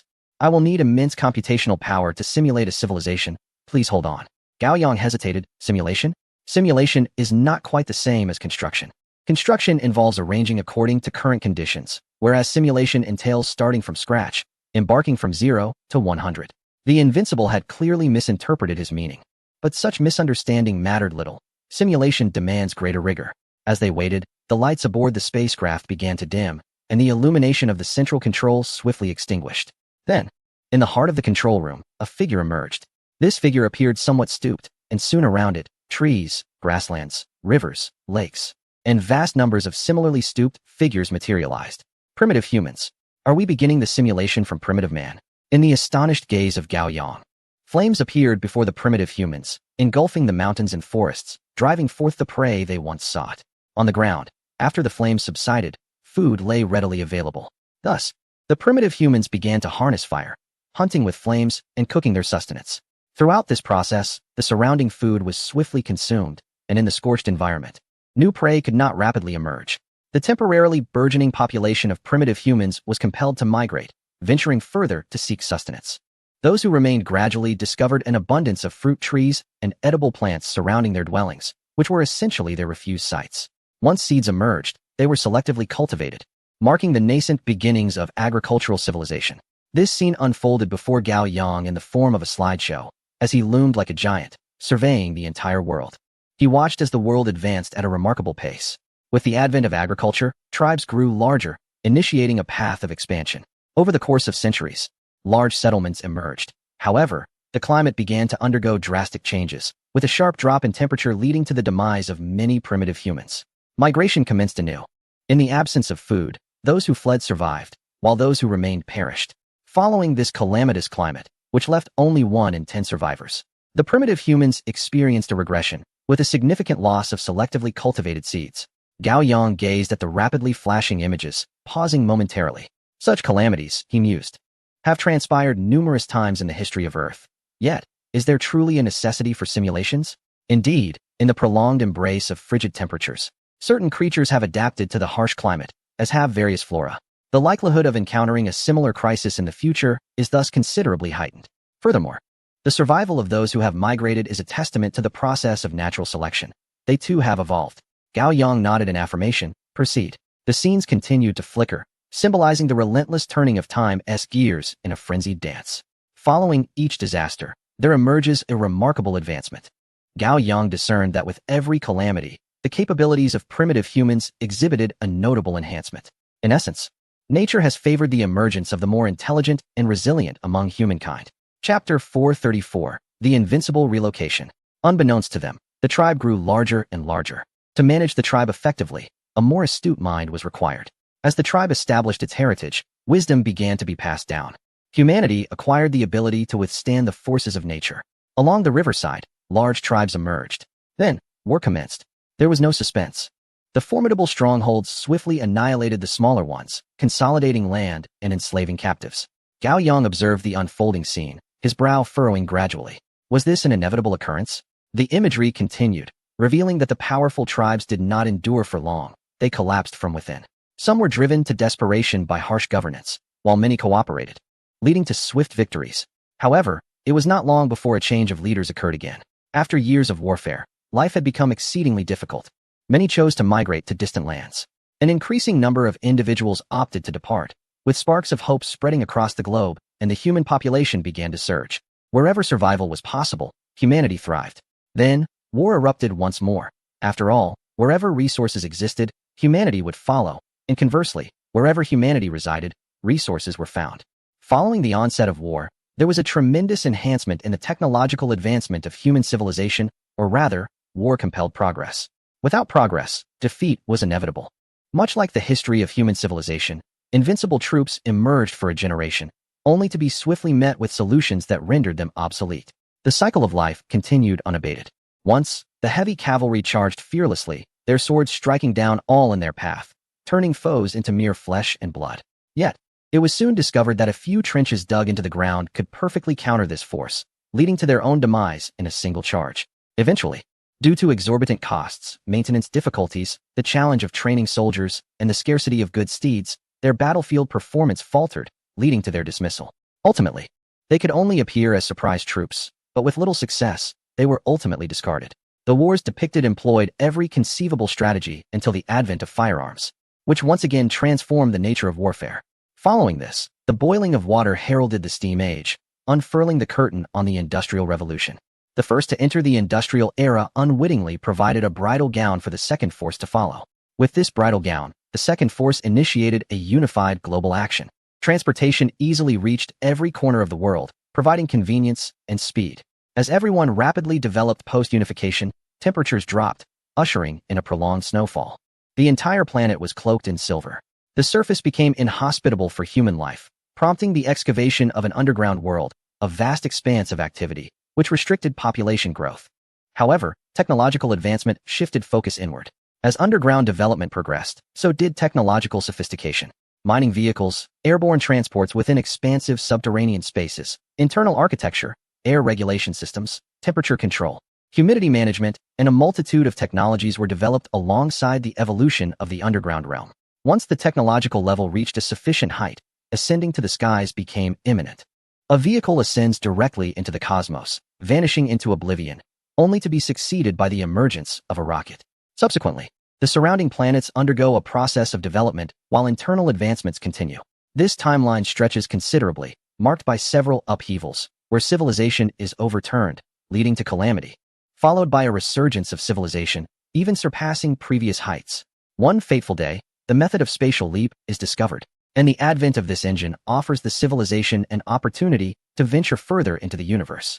Eventually, they encounter the refugee fleet of the Sade civilization, embracing it in preparation for ascending to the third tier of civilization. The scene freezes here, as an indomitable voice resounds, declaring, "Much has been simplified along the way." After countless millennia, this civilization has evolved from primitive beginnings to the threshold of the third tier. Gao Yang nods affirmatively. Let us simplify further. All who depart from Earth must be acquainted with the history of Silver Star. Based on your recent deductions, refine everything concerning Silver Star and construct it as depicted in the visuals. For any lacking technologies, come to me. I shall provide in full. Excellent. Gao Yang rubs his hands together, for this evolution resolves significant matters for human civilization. The imagery dissipates, lights reignite, and the indomitable voice continues. According to the narrative, the current population stands at 7,900,000,000, each individual assigned a specific task. However, there lies an uncontrollable variable. When will the Sade civilization's fleet arrive, and how will they interact with human civilization? If they choose to open fire. Gao Yang chuckles softly. That shall not occur. I will directly communicate with them, guiding them to seek refuge on this planet. It poses no significant issue. The Sade civilization has bestowed upon humanity a spark of hope, which, under the covert protection of human civilization, continues its flight.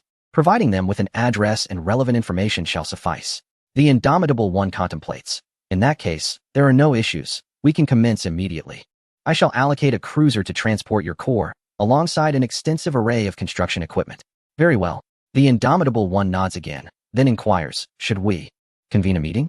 Absolutely, replies Gao Yang with a smile. We must notify others. Such remarkable advancements deserve to astound them. The Indomitable One nods, initiating arrangements. Her mainframe has grown exceedingly vast, with computational power exponentially surpassing that of humanity's most formidable supercomputers. During the transfer, ships soar from Earth into the sky, ferrying the Indomitable One's core to the cruiser. Additionally, a multitude of robots, mining equipment, and other machinery are dispatched. Silver Star remains as it has always been.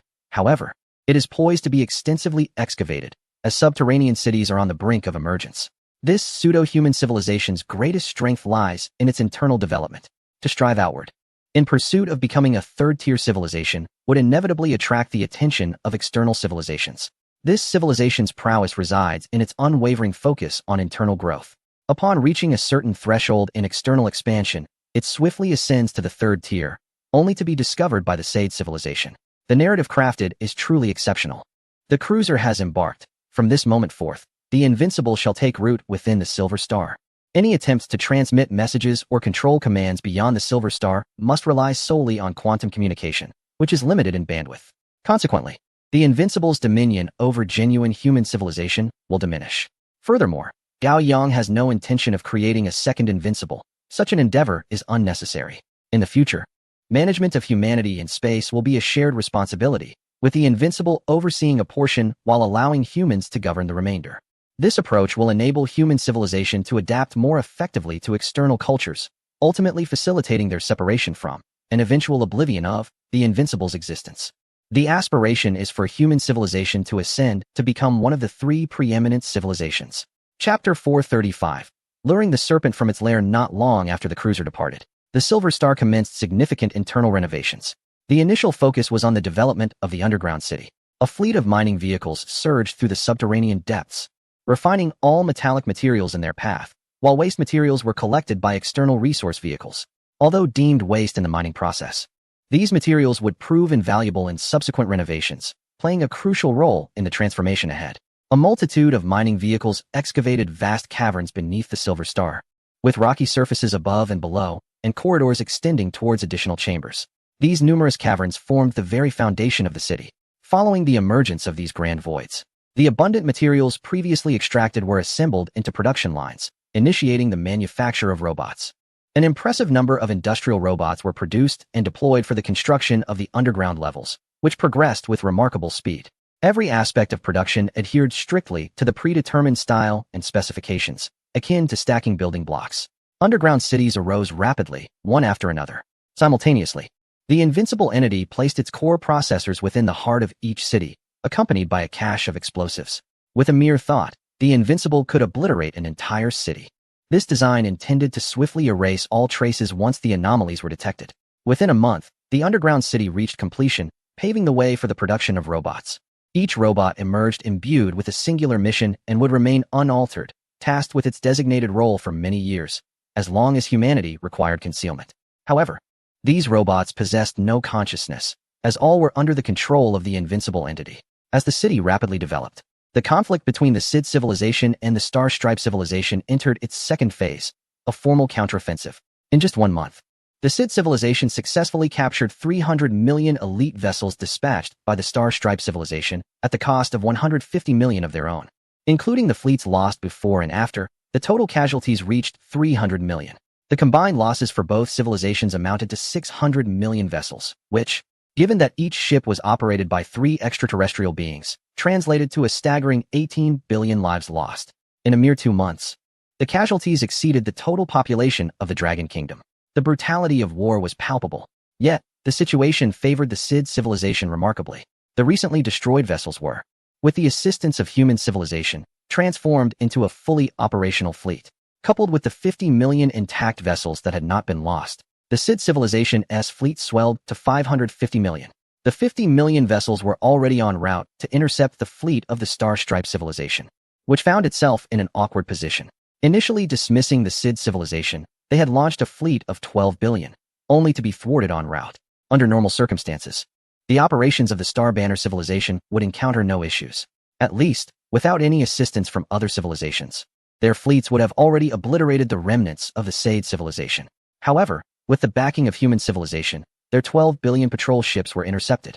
Although they managed to destroy 80 million Sade vessels, being constrained by such a relatively small fleet is somewhat disheartening in the grand scheme of the war. Meanwhile, the Sade civilization continues to advance, further restricting the Star Banner civilization. Thus, while they are still capable of inflicting casualties, having so many fleets immobilized is indeed a significant challenge. Originally, the elite fleet comprised 1 billion ships, of which 300 million have been annihilated, and 400 million are now constrained, leaving merely 300 million deployable vessels. Additionally, there are approximately 1 billion Guardian fleets. However, these Guardian fleets are stationed with all the third-tier civilization ships, necessitating considerable time to assemble. Currently, according to the reconnaissance methods of human civilization, it is known that only 200 million have reached their destination. Combining these 200 million with the 300 million elite ships totals 500 million. The Sade civilization can mobilize 500 million vessels. They can engage, yet they cannot afford to do so lightly. The opposing fleet is stationed at home, ready to deploy a substantial number of patrol ships at any moment. When surrounded by numerous fleets, the patrol ships possess formidable combat capabilities. The main weapons of the patrol ships, when targeting large groups, exhibit astonishing lethality. A single shot can reduce all ships in its path to mere dust. Furthermore, even if victory is achieved, resources cannot be reclaimed, and the inability to recapture resources signifies no reinforcements in the form of new ships. Therefore, the most favorable targets at present are twofold. Firstly, the immobilized fleet that cannot escape and must be engaged. A fleet of 300 million is easily manageable. The other target is the Guardian fleets of the Star Banner civilization. Each third-tier civilization has a Guardian fleet arranged by the Star Banner civilization. Though their numbers are limited, each third-tier civilization possesses at least 1 million Guardian ships. This represents the future living force of the Star Banner civilization. Addressing these smaller fleets in advance would considerably ease the Sade civilization's endeavors. Moreover, targeting these isolated fleets is akin to a soft knife slicing flesh. The Star Banner civilization is unlikely to react strongly, at most feeling discomfort. It is only when they discover that the Sade civilization is systematically eliminating these fleets that a significant response will ensue. By that time, it will be too late. The plans of human civilization have already been meticulously crafted, and the first step is to lure the serpent from its lair. On the same day, fleets of the Sade civilization appeared within a dozen or so third-tier civilizations, each comprising around 200 million vessels, targeting the stationed Star Banner fleets within these civilizations. After just one encounter, the Star Banner fleets began to crumble. The strength of the station fleets is generally the weakest, as their primary objective is to monitor the third-tier civilizations, preventing them from ascending to the fourth tier. While they claim to provide protection, third-tier civilizations typically do not engage in conflicts with others. If war erupts, they seldom intervene. Furthermore, being distant from their own civilization, they have considerable allowances. Under the command of the human civilization's leaders, the Sade fleets launched their assault, resulting in sheer domination and slaughter. Yet the news still reached the Starstripe civilization. Their initial reaction was one of bewilderment. How could the Sid civilization dare to launch a proactive assault at such a critical juncture? Moreover, their strategy involved a piecemeal approach, which was difficult to counter. They dispatched a small fleet to engage, but sending a larger fleet risked delays. It was an exasperating predicament, and they could not allow the Sid civilization to continue their rampage unchecked. After considerable deliberation, the commanders of the Starstripe civilization resolved to withdraw all stationed fleets. The stationed fleets possessed combat capabilities. When gathered together, they they would be less susceptible to piecemeal assaults and could exert tremendous pressure on the SID civilization. Orders were swiftly issued and communicated to all fleets stationed within the Third Order civilization. Numerous fleets prepared to depart, ready to regroup at the Star Stripe civilization. However, just as their vessels exited the gravitational influence of the Third Order civilization, they encountered the incoming fleets of the SID civilization. Having lured the serpent from its lair, it was time to deliver a decisive blow. Chapter 436, A Direct Threat. A formidable fleet of 500 million ships, divided into 500 fleets, has launched an offensive against the Star Stripe civilization's vessels that have departed from the third-tier civilization. The fleets have yet to vacate their base, allowing them to utilize the base's defensive capabilities for counterattacks. Thus, the initial wave of assault fleets is equipped with double the number of ships. Otherwise, victory would be elusive. However, those fleets that have already left the base must rely solely on their own strength. A disorganized rabble, left to their own devices, holds little promise of success. The time for slaughter has once again commenced. In the command headquarters of the Star Stripe civilization, a gathering of commanders observes a flurry of distress signals. The Star Stripe civilization's desire to render aid is met with immense difficulty. Those ensnared in the throes of war cannot flee, yet assistance can still be dispatched. After all, wars do not conclude in mere days. There may still be an opportunity to catch the tail end. However, no one has dared to propose sending reinforcements. The fear is palpable. What if a fleet is dispatched and becomes entangled upon departure? The consequences of such an entrapment would be dire, significantly diminishing their fighting force. Moreover, they are increasingly concerned that their main fleet, if sent, would fall into an ambush. Have they not suffered enough in recent days? The commanders, gripped by trepidation, are hesitant. It is they who have unwittingly led these individuals into the jaws of danger. Initially, they might have returned with 800 million ships, but now, if they are fortunate, only 300 million may make it back, which would be a cause for celebration. One commander remarked, "The Sade civilization is rather peculiar. Their fleet numbers seem excessively high." Suddenly, another's eyes glimmered with realization. Indeed, their fleet size raises suspicions. When they first amassed 200 million ships, I sensed something amiss. Now, with 500 million, where could they have possibly acquired such a force? Under normal circumstances, such resources are unattainable, unless they have resorted to clandestine mining. The act of resource extraction is a grave transgression. The people of the Star Stripe civilization opted to report their suspicions. Within 10 minutes of the report, the leader of the Sade civilization received a communication facing the investigative personnel from the Star Stripe civilization. The Sade leader knelt on one knee, acknowledging, "I have the honor to meet you. You possess an alarming number of ships in the Sade civilization. From whence do they come?" The Sade leader trembled slightly, responding, "The Sade civilization has exchanged all the star coins accumulated over millennia for resources, utilizing the production bases established over the past several centuries to manufacture over 300 million ships in a short span. The remaining vessels are sourced from the Star Stripe civilization, as we collect the remnants of destroyed ships on the battlefield to construct new ones." Upon concluding, the Sade leader gestured toward his desk, stating, "The Sade civilization possesses all transaction records and production data." The virtual investigator from the Star Stripes civilization nodded gently. "I have perused the data. There are no discrepancies. You have concealed your operations quite thoroughly." Cold sweat appeared on the Sade leader's forehead, and he involuntarily shuddered. The individual before him wielded the power to obliterate the entire Sade civilization with a mere utterance. He dared not speak recklessly, opting for silence. As the term conceal is exceedingly sensitive. Persevere. This stagnant situation has endured for far too long. We eagerly anticipate change within the cosmos. As the ethereal apparition dissipated, the leader of the Sade civilization exhaled deeply, his mind consumed by a singular thought. The resilience of human civilization is truly remarkable. They had anticipated the arrival of the stellar civilization at this precise moment and had meticulously prepared flawless data. It was utterly preposterous. The likelihood of the stellar civilization intervening at this juncture was straightforward. The number of fleets had surpassed a critical threshold, the genuine defensive line within the heart of the starry civilization. A mere handful of ships held little significance for them, merely trivial skirmishes. However, with the current escalation in numbers, a palpable threat loomed over the starry civilization. Thus, they would resort to unconventional methods. The leader of Sade pressed a button on the table, and shortly thereafter, 6 individuals entered the room. "You are to seek out the other fourth-tier civilizations and inform them that they must not interfere, as per the instructions previously imparted to you. Proceed swiftly." Understood. The 6 individuals set forth to the remaining 3 fourth-tier civilizations. When the starry civilization sensed the impending crisis, they would undoubtedly exploit every available means. If the tactics of the stellar civilization proved ineffective, they would turn to the other fourth-tier civilizations. The objective of the Sade civilization was to ensure their non-intervention, a task also aligned with the wishes of human civilization. 3 spacecraft raced towards the homelands of the 3 fourth-tier civilizations at breakneck speed. Each fourth-tier civilization stood as a sovereign power within this realm. The stellar civilization, though reclusive over the years, had become more familiar with these fourth-tier civilizations than with their own. Among them, there existed a hierarchy of strength, with the Joss civilization being widely regarded as the most formidable. The Sade fleet anchored above the home planet of the Joss civilization and directly utilized the communication channels among the upper echelons of the civilizations to establish contact. Half an hour post-communication, 2 extraterrestrial emissaries from the Sade civilization, bearing a box, were escorted onto the planet. Moments later, they entered a grand hall where the high-ranking officials of the Joss civilization had convened.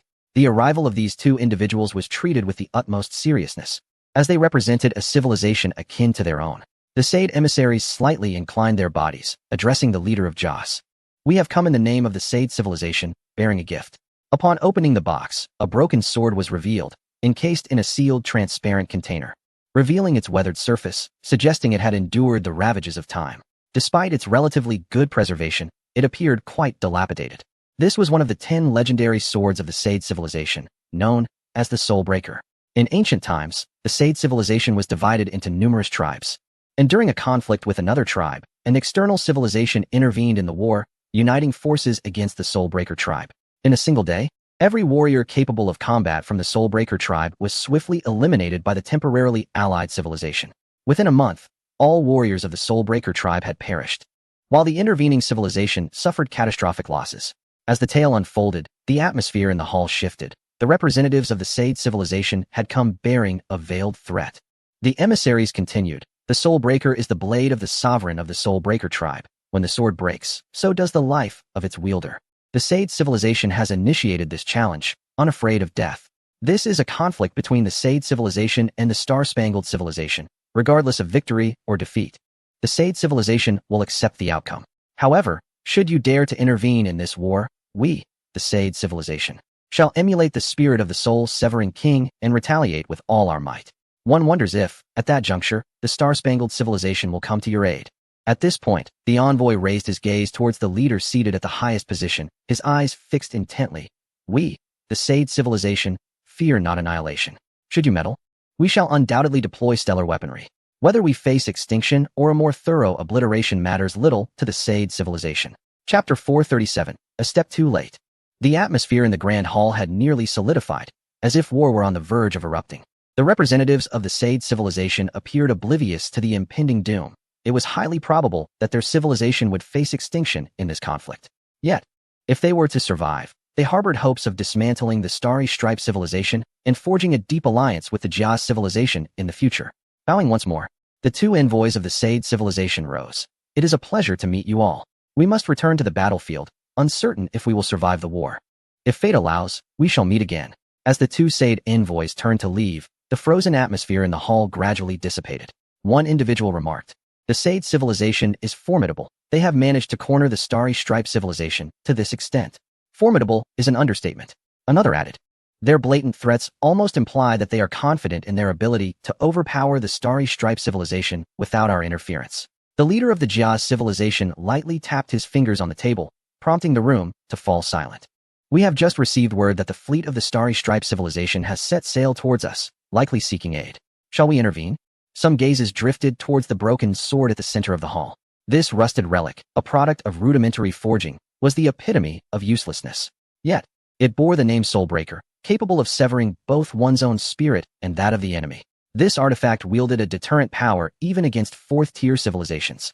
Considering the conditions offered by the Starry Stripe civilization, if they were sufficiently enticing to risk the destruction of their home planet in order to serve as their weapon, would the Sade civilization truly dare to employ stellar weaponry?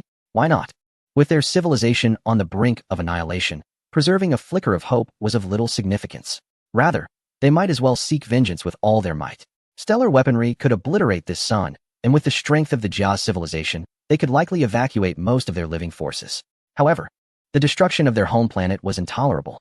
Furthermore, if the Sade civilization dispatched a fleet to intercept any fleeing vessels, the majority of the Joss civilization's population would be annihilated.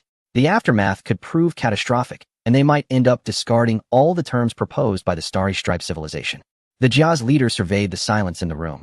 When they arrive, inform them that I am too preoccupied to meet.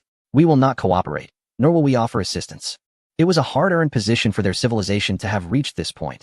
There was no need to gamble on whether the Sade civilization might act out of desperation. Rising to depart, the Jia's leader paused abruptly. Send the Soul Breaker to my office. I have taken a liking to it.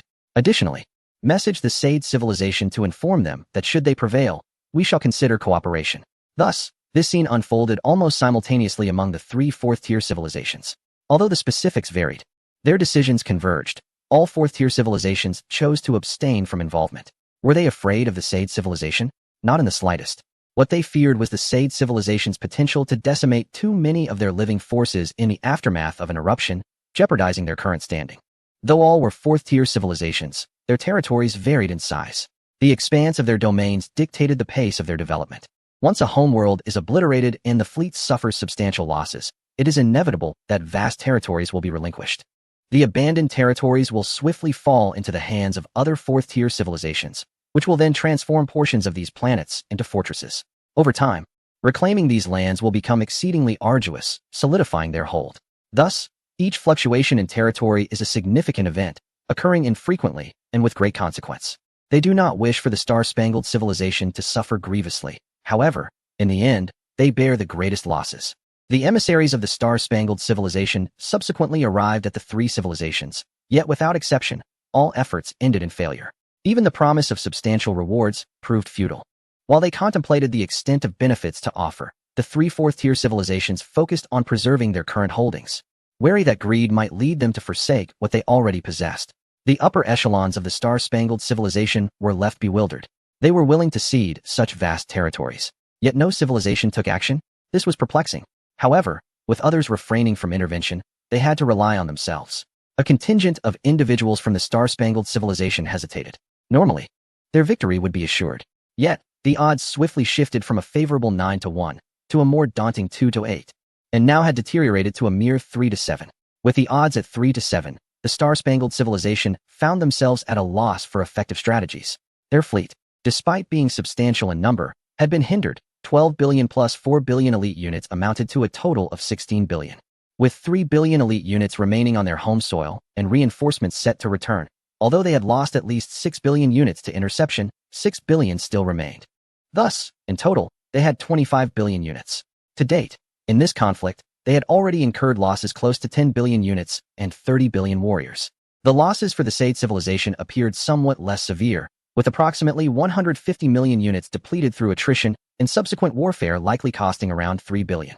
The recent interception would likely incur losses as well, but these would be minimal, given the strength of the strong prevailing over the weak, an estimated 1 billion units.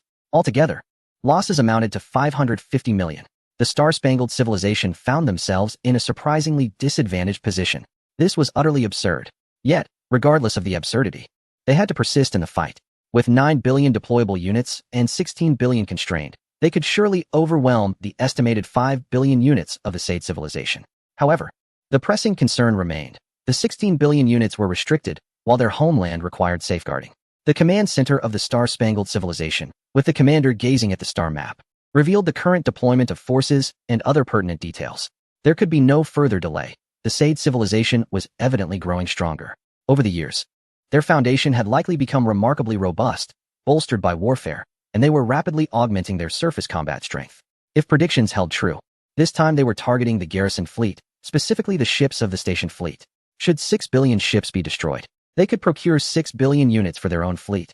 Thus, in the next conflict, we might face a staggering 11 billion ships. Therefore, a decisive battle must be initiated post-haste. Two objectives. First, to liberate the constrained fleet. Aside from leaving 3 billion units to guard the homeworld, the remaining 6 billion units must engage in the restricted battlefield to annihilate those vessels that are merely stalling for time. Furthermore, for every fleet of 600 million, a cruiser shall be assigned for every million within that fleet. The remaining 1 billion and 90 million fleets shall be organized in a similar manner. Subsequently, we shall advance in units of 1 million fleets to reinforce the 4 stranded fleets ahead. Finally, we shall consolidate all fleets to conquer the Sade civilization. The commander concluded his address and surveyed the room. If there are no objections, we shall execute this plan immediately. Indeed, there were no dissenting voices, for this was undoubtedly the most viable strategy at present. Without rescuing those fleets, they would find themselves unable to contend with the Sade civilization, constrained by the movement of merely 600 million fleets. Otherwise, they might find themselves in a situation reminiscent of the tale of the Calabash brothers rescuing their grandfather. However, such actions, if undertaken within human civilization, would likely be met with derision. Chapter 438. Could it be a trap? Not even having crossed the threshold, they had already devised a strategy to infiltrate the enemy's stronghold? This is no jest. It is more absurd than uncorking champagne at halftime. War is not a mere child's play. It does not unfold according to a predetermined script. As with their current plan to liberate the fleet under constraint, it is essential to recognize that once these fleets are confined, they cannot escape in the short term. Even if it requires relentless sacrifices of fleets, they must be sustained. The more fleets that are constrained and the longer the duration, the greater the odds for the city and civilization. Therefore, their war strategy has always revolved around continuing the constraints while managing other fleets. In this instance, 600 million ships aim to rescue 400 million, culminating in a total of 1 billion. For this operation, the city and civilization has dispatched 100 million ships, divided into 5 flotillas of 20 million each, stationed to guard the 5 fleets. They lie hidden beyond the battlefield, quietly awaiting the moment to strike. Should any fleet join the fray, they will rush forth to meet their demise. This could effectively immobilize a billion-strong fleet. At this juncture, the commander of human civilization began to ponder whether this might be a trap. After all, they were acutely aware that the moment their fleets gathered, the city and civilization would promptly send ships to curtail their movements. Would they willingly leap into a pitfall? This seemed utterly absurd. The more he contemplated, the more he perceived flaws in their reasoning. Even when the 600 million ships finally converged with the 400 million elite vessels, the human commander still found it hard to believe. Were they truly intent on swiftly neutralizing the fleets that constrained them, thereby uniting for a counteroffensive? It seemed so. Yet, had they not considered that with their increased numbers, the quantity of sacrificial fleets we could deploy would also rise? Worst case, the count could escalate from 10 million to 30 or even 50 million. That would still be a gain. Within the human command center, a profound silence enveloped the room. After a long pause, someone ventured a thought. There remains a possibility. They may have lost their composure, having never experienced such warfare, and are desperately eager for victory.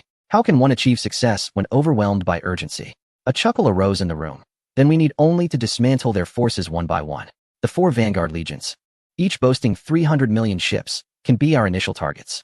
Our 500 million fleet has allocated 100 million for this sacrificial endeavor, incurring losses of another 100 million, leaving us with 300 million, which, having endured the crucible of war, can now be deemed elite. Their vanguard legions, originally patrol fleets, are relatively weak and can be consumed. Alternatively, we might also consider nibbling at their 300 million ships stationed at home. Let us refrain from engaging them just yet. With so many patrol vessels, we risk substantial losses. It is prudent to balance our pursuit of victories while awaiting the production of more ships. Thus, we shall first strike at the vanguard legions. As the 300 million fleet surged towards the vanguard legions, new intelligence arrived. The newly engaged 600 million fleet also brought along 600 patrol vessels, and the pace of demise among the sacrificial fleets was alarmingly swift. However, it remains within the realm of tolerance. We shall dispatch an additional 20 million fleets. If they perish swiftly, let us send even more. The orchestration of the entire battlefield is under human civilization's command, with the high ranks of the Sade civilization able to witness all decisions made. Thus, sending another 20 million fleets implies that a staggering 200 million fleets are merely being sacrificed. Such a scenario was nearly inconceivable in prior wars. The Sade leader turned to the equally present Yao Yong and remarked, "This style of warfare seems rather cruel." Yao Yong shook his head and replied, "I disagree. I perceive it as an act of mercy. If this is deemed cruel, what do we call the potential deaths of your billions upon billions of people when these fleets reach their destination?" The Sade leader discerned the discontent in Yao Yong's words. Yet he comprehended and clarified, "I do not imply that human civilization's command is flawed. On the contrary, I hold it in high regard. However, when it concerns our Sade civilization's people being sent to their demise, it stirs a sense of reluctance, hence my inquiry." Yao Yong also understood the Sade leader's hesitance. But this is the essence of war. Our Dragon Kingdom has previously endured similar conflicts, where the disparity in combat strength was even more pronounced. The enemy's equipment far surpassed ours, while our warriors were armed with outdated weapons, often inadequately clothed and starving. The moment war erupted, the initial onslaught came in the form of artillery bombardment. Our chosen strategy was to engage in desperate combat, utilizing numbers that far outmatched the enemy's fighters. The casualty ratio often reached staggering extremes, as entire squads fell in the pursuit of seizing a strategic height.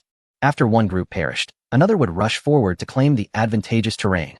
Countless lives were lost in succession. Ultimately, we emerged victorious. Yet how many souls now rest far from their homeland?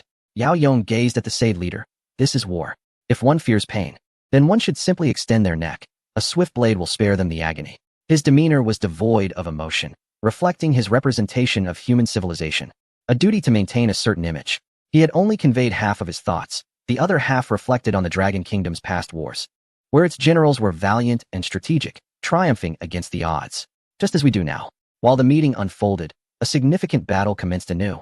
As 300 million Said civilization fleets surged towards the vanguard fleet. The fate of these fleets was indeed fraught with misfortune. From the moment they set sail, they were intercepted mid-journey and had been confined for months. For months, they could not utilize spatial jumps to escape, resorting instead to a perilous flight, one that seemed futile. Though they managed to inflict casualties, the fleets sent to their demise faced insurmountable challenges. They had indeed destroyed 2 to 3 million fleets. However, had they not been hindered, they would have ravaged the Said civilization's homeland. Yet now, they faced the specter of being slaughtered. Before the 300 million fleets even arrived, laser cannons in the distance had already been unleashed. Shields were raised at the first instant, but to no avail.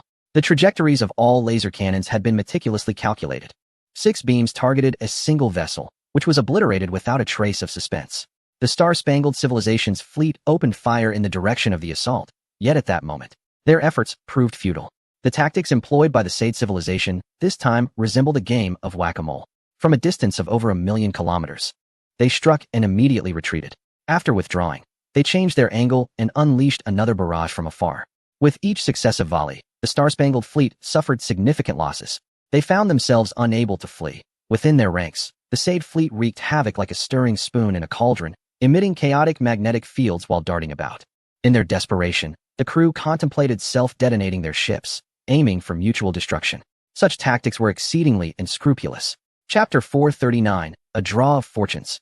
This form of long-range attrition serves to minimize casualties to the greatest extent possible. Furthermore, the efficiency of eliminating foes remains unimpaired. Under normal circumstances, such a strategy would be unattainable. In direct confrontations, both sides possess the agility to maneuver. One can retreat while the other pursues, each capable of imposing restrictions on the other. However, when the fleets of the Star-Spangled Civilization find themselves constrained, the situation transforms entirely, plunging them into a state of utter passivity. The despair is palpable. They are rendered incapable of retreat, let alone imposing limitations on the fleets of the Sid civilization. It is akin to 2 individuals engaged in combat, one ensnared against a pillar, bound by ropes that require time to unravel, while the opponent remains distant, hurling stones without offering an opportunity for retaliation. Despair spreads throughout the fleet and the headquarters of the Star-Spangled Civilization. The Supreme Commander, observing the assembly of high-ranking officials, is suddenly gripped by a sense of panic. The fleets currently ensnared will not be permitted to escape by the Sid civilization, even at the cost of billions more lives. The Sid will continue to dispatch suicide squads into the fray, for the gains from such endeavors would be monumental. How could they have made the decision to integrate the last 600 million of their fleet into the trap forces? It is sheer folly to the extreme. Yet, with matters having reached this juncture, they must resign themselves to abandoning these fleets. The only course of action left is to urge the ships at the perimeter to fly outward, escaping the chaotic magnetic field's grasp, thereby forming a new fleet and preserving a fraction of their combat capability.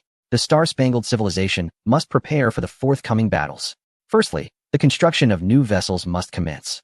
Next, they must maximize productivity, with everyone dedicating their efforts to the manufacturing of fleets, striving with all possible speed to generate new forces.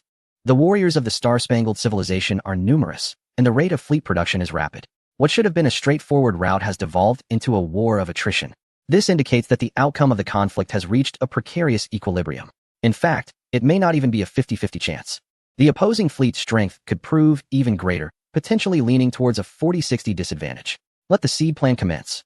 Someone in the conference room suddenly declared. An immediate silence enveloped the room. Some wished to contest the notion of executing the seed plan, but the words failed to materialize. Those present, having the deepest understanding of the situation, recognized that the Star-Spangled Civilization had indeed encountered a formidable predicament. The Supreme Commander nodded. Execute the seed plan. And what of the battlefield? Our vanguard forces are under assault from the enemy. Shall we sacrifice our remaining 300 million ships to rescue them? What of our homeland? Who will safeguard it? They must wait for the new fleet vessels to be constructed. The current sacrifices are made for a more potent counterattack in the future. The conference room fell silent once more as they watched helplessly as the Vanguard fleet was systematically dismantled, with no recourse available. Can the Star-Spangled Civilization survive this tribulation?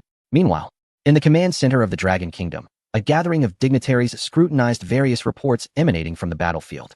It seems the Star-Spangled Civilization has finally learned its lesson. They remain conspicuously quiet, no longer seeking to rescue their own. Regrettably, had they continued to make such foolish blunders, we would have swiftly subdued the Star-Spangled Civilization. Someone tapped the table. We must not underestimate anyone, not even the Star-Spangled Civilization. Indeed, vigilance is essential. They learn quickly. If they do not take action, it is highly probable that they will refrain from deploying their fleet to rescue their Vanguard ships, which indicates they are merely gathering strength. We remain unaware of the speed and efficiency with which the Star-Spangled Civilization manufactures their spacecraft. We shall soon ascertain this. As long as it is not significantly faster than ours, there should be no considerable issues. The conference room fell silent, and one by one, the phantoms dissipated, all participating in the remote projection meeting. Once the meeting concluded, they dispersed. According to their estimations, the ensuing period of calm would last at least 2 months. During the 2 months that the Sade civilization exterminated 12 billion Vanguard ships, the Star-Spangled Civilization would likely remain inactive. Humanity would probably not mobilize either. After all, the materials required to reconstruct the 600 million destroyed ships must be reprocessed. Even with recycling, it would take 2 months to produce those vessels. The current situation indicates that humanity grows stronger with each passing day. The materials needed to annihilate 12 billion ships would require approximately 4 months to manufacture. Therefore, if we can endure for another 6 months, the Sade civilization will possess an additional 18 billion ships. If the Star-Spangled Civilization does not produce at an extraordinarily rapid pace, humanity is assured victory. During this tranquil period, Gao Yang remained industrious. He boarded a spacecraft bound for Silver Star. The transformation of the underground city on Silver Star had been completed.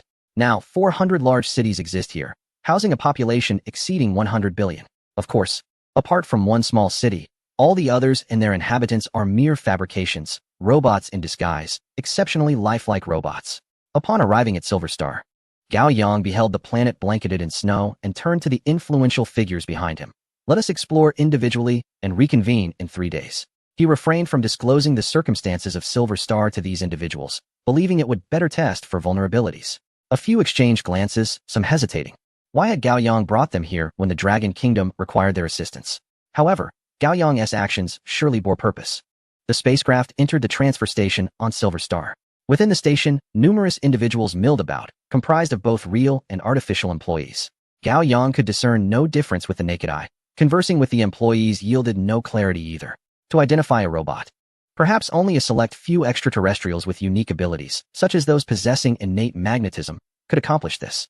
Such beings are not uncommon. Some organisms incorporate iron into their bones and teeth, while others integrate magnetic materials into their bodies. It would be prudent to monitor this closely, restricting access for those aliens or providing an additional trading area.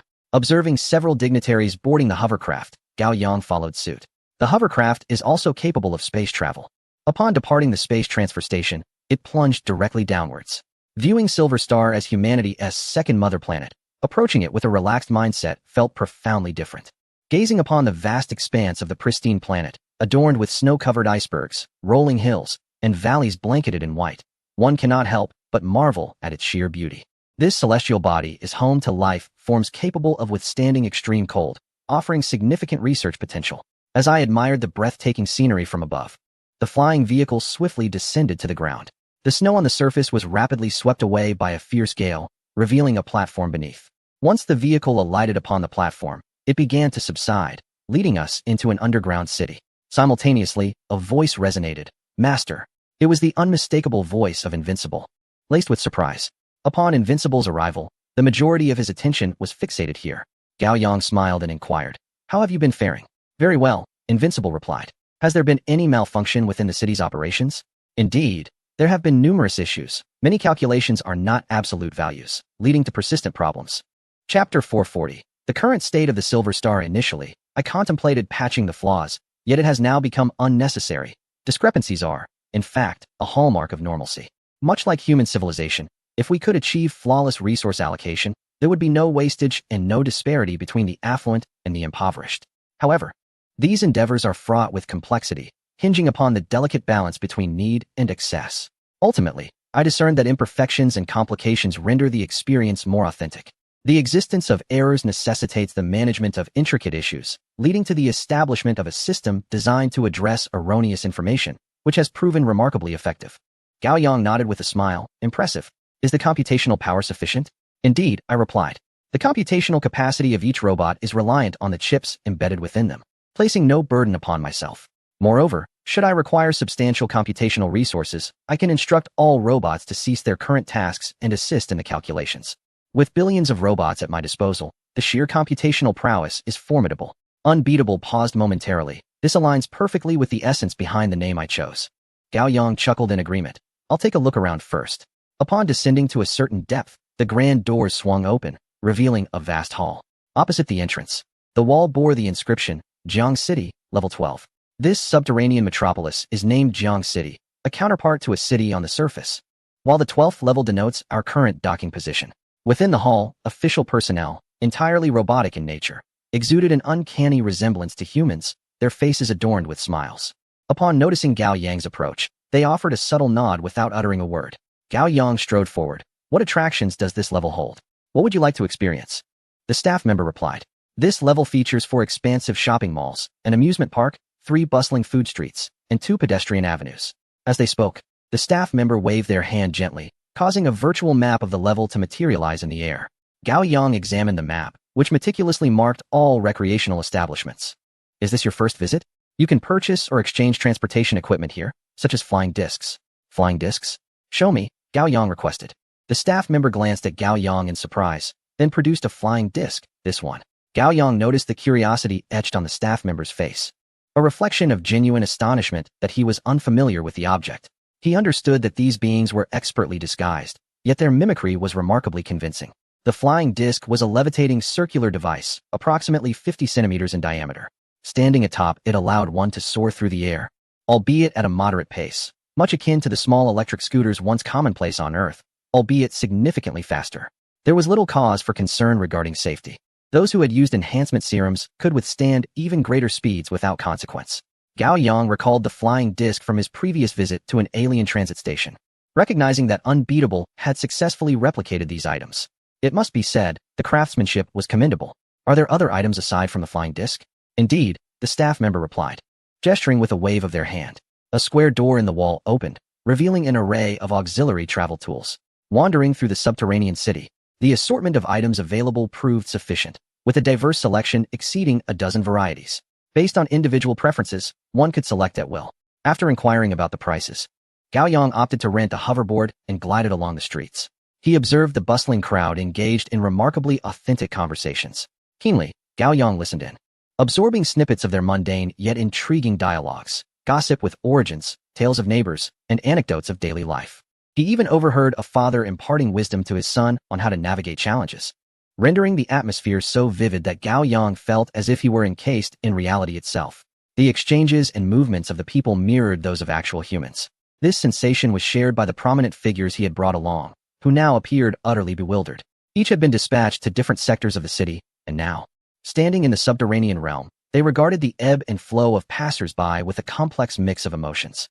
Observing the individuals levitating effortlessly, clad in garments fashioned from advanced materials, adorned with an array of sophisticated devices, they felt akin to indigenous inhabitants.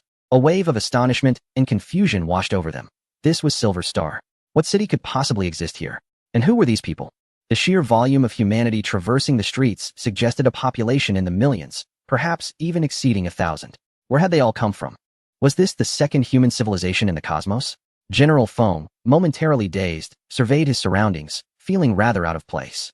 Taking a deep breath, he resolved to inquire further and waved at a young man approaching him. The young man looked back with a puzzled expression. Do you need something? General Feng inhaled deeply. I wish to ask where you hail from. The young man replied, Where do I hail from? I just came from school, Yangtze University. Shaking his head, General Feng clarified. That is not what I meant. I was referring to which planet you originate from. The young man, bewildered, responded, I am a citizen of Silver Star. General Feng frowned. Perplexed, what exactly are you trying to ask? His mind briefly stalled, yet he reacted swiftly. My apologies, I meant to inquire if you have ever visited other planets. The young man replied, No, Our exploration vessels have yet to encounter extraterrestrial life. Why would I travel to other planets? Exploration vessels? General Feng was taken aback. What did that imply? You are unaware? A decade ago, our fleet of exploration vessels. The young man, growing impatient, suggested. You should go online. Realizing the implications, General Feng thought, yes, he could indeed access the internet. But how would he connect? He needed to procure a device. And how would he fund such a purchase? With a sense of confusion, he entered a pawn shop, trading in his watch for a terminal that was essentially another watch. Once donned, the device projected a virtual interface, successfully granting him access to the network for inquiries.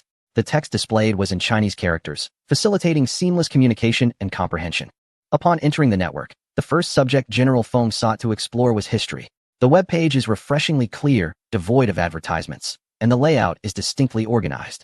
The historical narrative is divided into 3 distinct epochs: the ancient era, the subterranean era, and the modern era. General Feng first ventures into the ancient era, where he encounters a civilization also known as humanity, struggling for survival and striving for strength, all while enduring the formidable forces of nature. This entire ancient era spans over several 100,000 years, eventually giving way to the subterranean era. This period is relatively recent, lasting merely tens of thousands of years. Following the glacial coverage of the surface, the fortunate survivors of humanity retreated underground, where they persevered in harsh conditions and began their expansion beneath the earth. Eventually, this led to the emergence of underground cities, and subsequently, a multitude of such cities, as technology advanced at a remarkable pace during this transformative period. Chapter 441. This is quite real. Until technological advancements reached their zenith and explorations of the subterranean world were exhausted, this civilization embarked on an expedition beyond their own realm. Thus, they crafted a spacecraft capable of ascending indefinitely.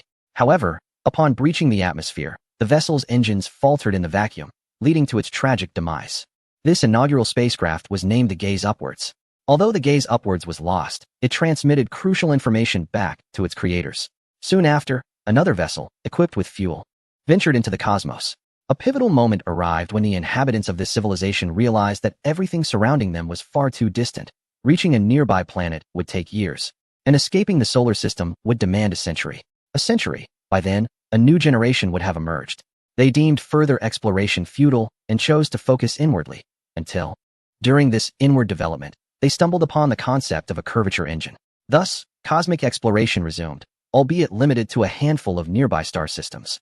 Fast forward 25 years, and a cadre of elite researchers invented a space jump engine, reigniting their quest into the universe with the inception of the exploration spacecraft. After perusing the historical records, Old Feng fell silent. This human civilization seemed to possess a greater authenticity than their own. They boasted a rich history, replete with detailed event documentation, especially over the past 10 millennia, where one could examine significant occurrences each year, such as changes in leadership, shifts in ministerial roles, structural collapses, or pivotal cultural events. Each year bore witness to numerous advancements, encompassing various domains, including technological breakthroughs chronicled in their annals. Old Feng felt a sense of numbing realization. The evolution of human civilization relied heavily upon these recent years, culminating in the emergence of a figure like Gao Yang. Without Gao Yang, humanity might still be tethered within the solar system. Gao Yang developed the Silver Star to a certain extent and subsequently guided them to this place. Could it be that Gao Yang originally hailed from this very planet? No, that cannot be right. This planet only acquired the space jump engine 25 years ago. Presently, human civilization can engage in warfare against fourth-tier civilizations. By technological standards, the human civilization of Earth should vastly surpass this one. Yet, Old Feng could distinctly feel that the application of technology in this world exceeded that of Earth. They had truly integrated technology into all facets of life. Such profound advancements could not be achieved through abrupt progress alone. They required a deep-seated foundation. Having absorbed all the information, Old Feng yearned for a cigarette. To his surprise, the convenience store provided not only cigarettes, but also air filters. As he smoked, the rising smoke was naturally absorbed by the air filter, purified, and expelled, ensuring that the air of the subterranean world remained untainted. His smoking would not disturb others. As he leisurely strolled through the streets, gliding atop a floating disc, he observed the bustle of passers-by, overhearing their discussions about attending concerts, pursuing job interviews, or enrolling in classes. Everything felt remarkably organic, instilling in him a sense of wonder. Although this civilization had not endured a tumultuous past akin to that of the Dragon Kingdom, its cultural atmosphere and profound heritage bore striking similarities to human civilization.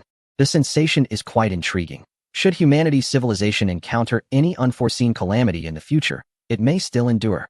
Strolling along the thoroughfare, I unwittingly found myself in a bustling snack street, vibrant with life and animated atmosphere, accentuated by the tantalizing aromas wafting from the stalls. This evoked fond memories for old Fong, who recalled that Long Country once boasted similar culinary streets, renowned for their liveliness, although he never had the opportunity to visit. Subsequently, as robots supplanted humans, such lively snack streets became scarce. With an array of delicacies at their disposal, robots could prepare any dish at will. Here, however, it was still humanity at work. General Fong disembarked from his flying saucer, eager to see if any morsels caught his fancy. Upon surveying the scene, he found himself desiring everything. He indulged in a variety of treats, gradually easing into relaxation, setting a bounty of food upon the table and savoring each bite. His enhanced physique allowed him to consume copious amounts, leading to an overwhelming sense of satisfaction. This relaxation was genuine. He had been on edge, acutely aware of the precarious fate of human civilization, akin to walking a tightrope. Yet, gazing at this scene, a glimmer of hope suddenly emerged within him. At that very moment, Gaoyang was also in a food street, albeit in a different city. His purpose for visiting was to seek flaws. However, amidst the bustling crowd, he observed shoppers and diners relishing their meals with great enthusiasm. Gaoyang was keenly aware that these patrons were all robots. How could they partake in food? He casually approached a passerby. How do you consume food? Instantly, the entire snack street froze, and the individual he halted replied, inside the robots, there resides a furnace. The food consumed is promptly carbonized and crushed. Gaoyang nodded, recognizing that while this may seem redundant, it was prudent to maintain discretion. The more stable the situation, the better. Continuing his exploration, he descended to the lower levels, traversing further down, where there lay hundreds of tiers, each with ample space. Upon reaching the 100th level, he encountered rocky terrain, yet concealed passages were embedded within the stones. Pushing open a hidden door, he ventured deep inside, where the invincible entities were amassed. The virtual manifestations of invincibility stood beside Gaoyang. They had not discerned the truth, and each held various speculations, even considering this place as a second civilization of mankind. Some believe the inception of human civilization was actually that fictional vessel, the Voyager. Gaoyang chuckled softly. Summon them here. It is time to reveal the truth. In an instant, several cities came to a standstill. All activities ceased. As old Fong was enjoying his snacks, he suddenly felt a chill run down his spine. Everything around him abruptly froze, even pedestrians suspended mid-step. It was profoundly unsettling. Grasping a bamboo skewer nearby, he warily scanned his surroundings. And then he spotted a figure, the little girl who had been at the stall earlier. She held a large skewer of grilled meat in one hand, accompanied by a tall cup, saying, "Come, the master awaits you below." Who is the master? Old Fong remained on guard, feeling an eerie sense of foreboding. Gaoyang.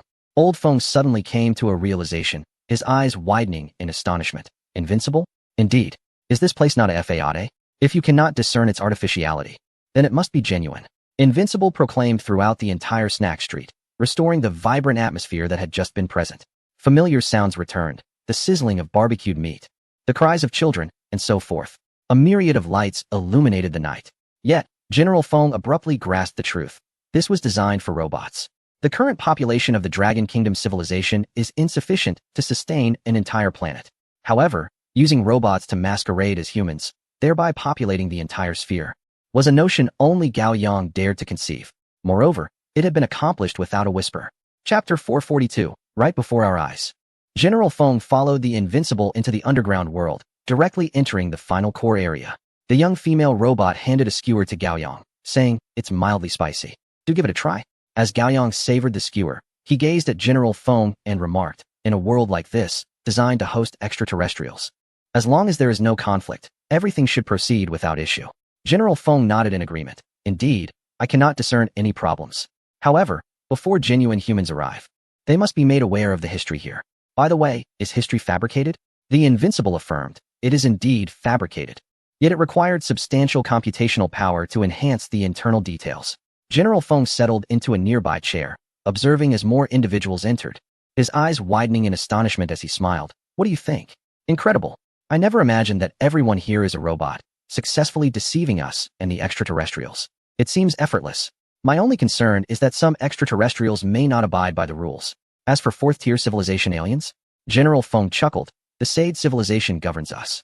Let them handle any visitors from other fourth-tier civilizations. As long as war does not encroach upon this place, there should be no significant issues. The exposure of human civilization to sunlight will thus be effortlessly resolved. More individuals gathered, all profoundly astonished, primarily due to Gao Yang's unexpected actions. The previously troublesome situation had been resolved in such a remarkably clever manner. There was an additional advantage. Human civilization retained absolute freedom, as everything here was a fade. They could revel in the benefits of exposure, engaging in trade and venturing outside. However, unlike other civilizations that faced restrictions post-exposure, human civilization's essence remained concealed in the shadows, quietly evolving. This evolution was crucial. The information gathered here needed to be communicated to the higher-ups of the Dragon Kingdom for discussion on potential improvements. Gao Yang would no longer concern himself with this place. It sufficed to inform the officials of the Dragon Kingdom about the existence and circumstances here. His focus had to return to research and development. Recently, the ongoing war had left him somewhat unsettled. Although the war had not concluded, it had reached a precarious balance. He could afford to worry less. Upon returning to the laboratory, he found it cluttered with an assortment of items, various high-tech products purchased from outer civilizations, all controlled by human-operated robots. Among them were technologies from fourth-tier civilizations. Gao Yang treated them all equally, as the current objective was to diversify the types of technology rather than their levels. While sifting through the myriad items, Gao Yang needed to breach the anti-leakage technology to discover the contents within, all of which he mastered and found to be conventional. The more he dismantled, the more he uncovered the commonalities. Many possessed similar structures and technologies. However, in terms of application, they were quite impressive, allowing him to transcribe the findings and submit them to the researchers of the Dragon Kingdom. These researchers would then adapt the technologies and products into devices usable by humans. Throughout the dismantling process, he gradually refined human civilization's application of high technology. Occasionally, there is a minor amplification, typically enhancing insignificant items. 100-fold amplification can elevate these trivial objects to contemporary standards. Beyond that lies the daunting task of achieving a 1,000,000-fold enhancement. After rummaging through refuse for half a month, Gao Yang stumbled upon a small box. The items placed here are those deemed useful by individuals sent out for exploration. This particular object comes with a fundamental introduction, indicating its origin from a fourth-tier civilization. Upon activation, it can interfere with quantum communication. Gao Yang stared at the description, momentarily stunned. Quantum communication? Interference? How could this be possible? Indeed, quantum communication can be disrupted, albeit through relatively rudimentary means, such as creating other particles or electric fields in proximity to the original particles, thereby altering their states. However, such interference typically does not impact standard quantum communication, as it provides a disturbance-free environment for the quantum states, allowing only internal devices to influence the particles. Yet, to possess a box claiming to interfere with quantum communication suggests one of two scenarios. Either it can penetrate the outer shell of the quantum communication device and affect the internal particles, or it genuinely possesses the capability to disrupt the communication itself.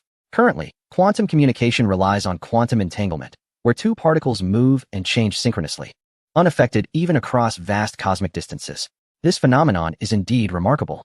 To disrupt such communication, one must delve into the fundamental principles of quantum entanglement, which necessitates profound research.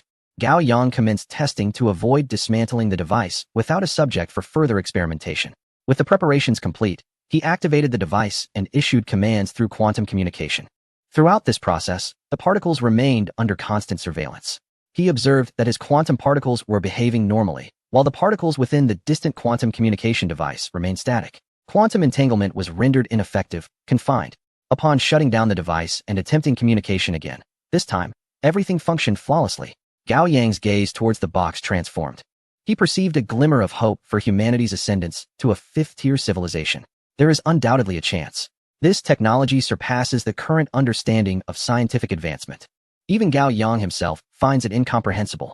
Humanity has reached this juncture, having exhausted the dividends of previous research efforts. The myriad hypotheses and principles that once flourished have been largely validated or dismissed by technological progress, often utilized to propel further advancements. Yet now, genuine progress seems elusive. It is not a matter of stagnation, but a lack of direction. Those directions are often concealed within intricate details, which are typically imperceptible. Quantum communication, utilizing quantum entanglement, is already foundational. Few ponder deeper complexities or the reasons behind quantum entanglement. Moreover, contemplating such matters often leads to unverifiable conjectures, leaving future generations to realize them years later.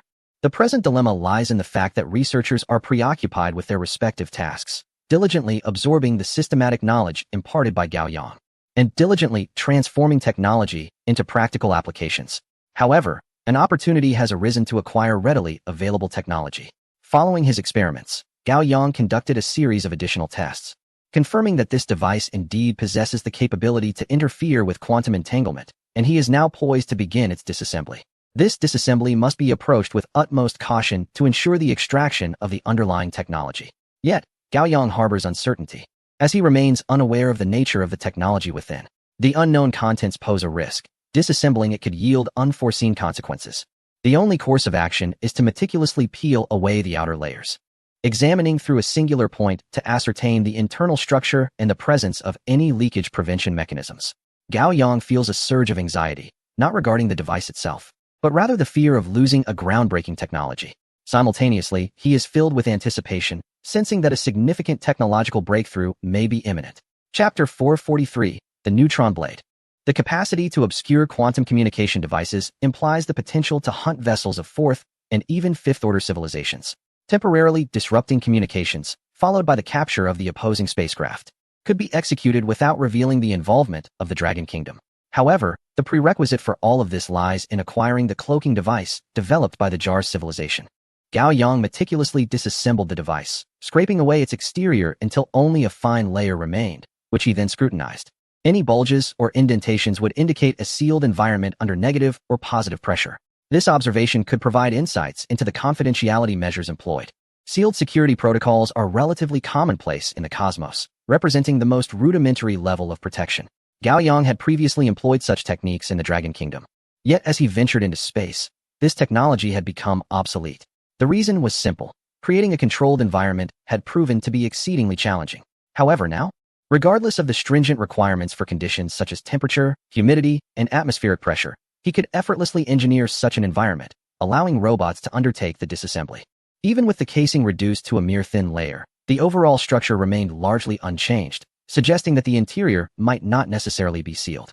The remaining operations were delegated to the robots, which gradually punctured a hole in the casing. The absence of any alterations within indicated that leak-proof technology was not present here. Gao Yang fell silent, for within the open box lay nothing, completely devoid of contents. He could see an external button from the inside of the box. Yet it was merely a solitary button. The interior held nothing. Gao Yang attempted once more to press the button. Despite the emptiness of both the button and the box, it still managed to intercept quantum communications. This was perplexing. It was not merely a disparity in leak-proof technology, but rather a fundamental difference in overall technological advancement, a leap to another tier. Gao Yang refrained from further investigation, as the obscure nature of the device left little to discover. Instead, he resolved to encapsulate it within a metallic container and swiftly transfer it via spacecraft. The Jar civilization, currently the most advanced among the 5 fourth-order civilizations beneath the stellar civilization, indeed showcased remarkable technological prowess, having ascended to an entirely different echelon. With this realization, Gao Yang abandoned the notion of further disassembling the amplifier. He needed to devise a means to elevate the foundational industrial capabilities. Only by producing the previously amplified items could he seek further enhancement upon the existing foundation.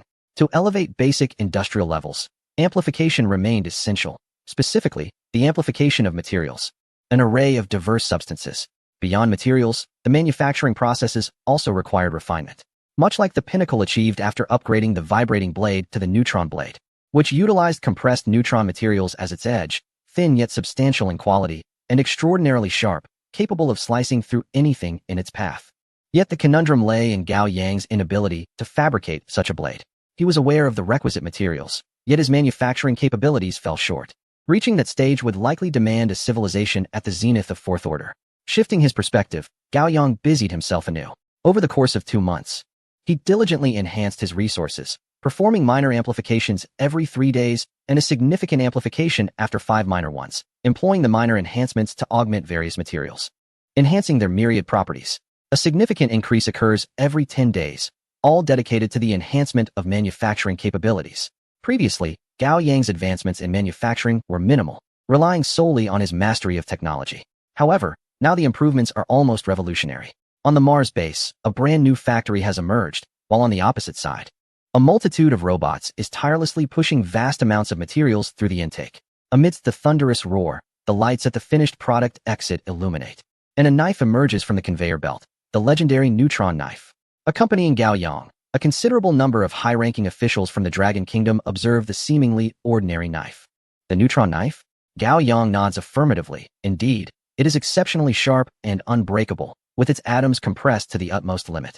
Despite its slender form, it weighs over 100 pounds, rendering it nearly impossible for an unenhanced individual to wield. With a gentle flick, he swings it twice. Listening to the resounding whoosh, the vibrating knife. A robot retrieves the vibrating knife. Before the advent of the neutron knife, the vibrating knife was invincible on Earth, capable of slicing through anything. But at this moment, when the neutron knife strikes the vibrating knife, a tremendous sound erupts upon impact, causing the vibrating knife to shatter. The collision generates shock waves in the tens of thousands, yet the neutron knife remains unscathed, while the vibrating knife is broken. Its strength is astonishing. Equally remarkable is its sharpness. The compressed atoms forming the blade are smaller than typical molecular atoms, allowing it to slice effortlessly through almost anything. A simple trial reveals that both stone and metal are severed in twain with ease. Cutting through thicker metals requires a bit more force, at first glance. It may not seem as effortless as the vibrating knife. However, there lies a crucial point. The neutron knife can also serve as the blade for the vibrating knife. In terms of sharpness, it is indeed unparalleled. Nevertheless, further testing is necessary. To fabricate a cold weapon solely from neutron material would clearly be a waste. If the test yield excellent results, it could open the door to creating other items. The testing is straightforward, primarily involving brute force. When Gao Yang exhausts all means of probing, yet fails to damage the neutron knife, a bold idea forms in his mind: to construct a spaceship using neutron material. Whether this concept is feasible will only become apparent post-manufacture. A copious amount of resources is delivered to the new production facility. The creation of a single knife demands over 100 tons of metal. Thus, fabricating a spaceship shell several dozen meters long requires even more materials. Ultimately, sufficient resources to produce 700 spacecraft are transported to the factory for the shell's completion. The shell is remarkably thin, measuring only 0.5 millimeters. With pre-designed apertures for doors, weapon launch ports, and various internal-external interfacing devices. Molded as a single piece, it appears flawless. The overall weight is substantial. Even without the installation of internal engines or other components, it surpasses the weight of an average spacecraft. However, Gao Yang comprehends the significance, swiftly equipping the interior with engines, sealing the spacecraft, and sending it directly into the cosmos. In the vastness of space, a multitude of spacecraft lay in wait, poised to unleash their fire upon the designated target. A barrage of laser cannons commenced, striking relentlessly. The target vessel, devoid of any defensive measures and relying solely on its shell, withstood the onslaught of hundreds of laser strikes. However, upon closer inspection, it became evident that everything within, including the encased engine, had been reduced to molten iron. Yet, Gao Yang felt a surge of excitement. As long as the temperature could be contained, this shell would prove immensely beneficial to the people of the Dragon Nation. For centuries, the Dragon Nation had not had the opportunity to engage in a war of attrition with extraterrestrial beings. In such a conflict, each Dragon Nation vessel would merely serve as a supply ship. The goal was to transform every ship in the Dragon fleet into an elite warship, ensuring that, after a single battle, not a single warrior within would suffer even a single hair's loss. Chapter 444, A Convergence. Rather than conducting further tests, Gao Yang first proceeded to analyze the remnants of the spacecraft. The primary issues were discovered within the various apertures that had been intentionally left in the vessel. The neutron material shell of the spacecraft not only effectively shielded against harm, but also significantly mitigated the conduction of temperature and other elements. In essence, when subjected to the onslaught of laser cannons, only a minimal fraction of the energy would genuinely impact the neutron material. This characteristic was indeed astonishing. However, deficiencies persisted in other technological aspects, such as the observation windows designed for external viewings. This required enhancements, which, in truth, were not overly complex. The solution lay in incorporating movable neutron material in these areas. As long as the seals were intact, the vessel could nearly achieve complete resistance against attacks. After several augmentations, the sealing points were fortified to an extraordinarily high level, rendering them no longer vulnerable. Once the shell was molded, a second round of testing would ensue to identify additional issues. Should no problems be found, an alternative weapon would be tested. 2 months swiftly passed, and Gao Yang gazed at the spacecraft, its surface unblemished despite repeated bombardments from various weapons. His previously tense expression finally eased. This signified a monumental advancement in human civilization's technological prowess, heralding a significant leap in combat capabilities within the cosmos. As a fourth-tier civilization, humanity could now engage in close-range firepower without any hindrance. However, The extraordinary enhancement in combat capabilities could not solely be attributed to the main structure of the spacecraft. The weaponry also warranted mention.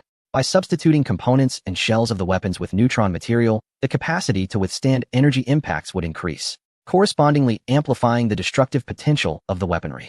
Just as Gao Yang was poised to make a breakthrough, news arrived. The spark of the Sade civilization had reached its designated location. This spark was not singular. One segment was entrusted to humanity, representing protons. The Sade civilization, having become aware of humanity's existence, deemed it prudent to share a spark with them to avert potential complications should their own annihilation lead to the inadvertent leakage of information. This particular spark would play a crucial role in the unfolding narrative. The Sade civilization had triumphed, and upon encountering a third-tier civilization, had concealed itself for an extended duration, fabricating a plausible identity for this third-tier society. However, during this initial contact, Gao Yang needed to remain vigilant, while also observing the Sade civilization. He wished to witness how they would handle their spacecraft and interact with the civilization.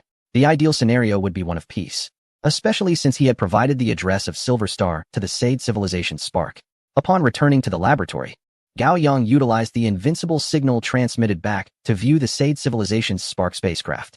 Slightly smaller than a cruiser, it was still impressively large. According to Sade civilization data, the vessel housed a population of 20 million individuals, encompassing various professions and age groups, resembling a miniature society capable of establishing itself within the cosmos.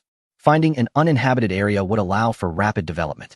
At this moment, the captain stood in the control room, gazing intently at the small spacecraft ahead. His brow furrowed in concern. This civilization appeared to harbor some incongruities. Report to the captain.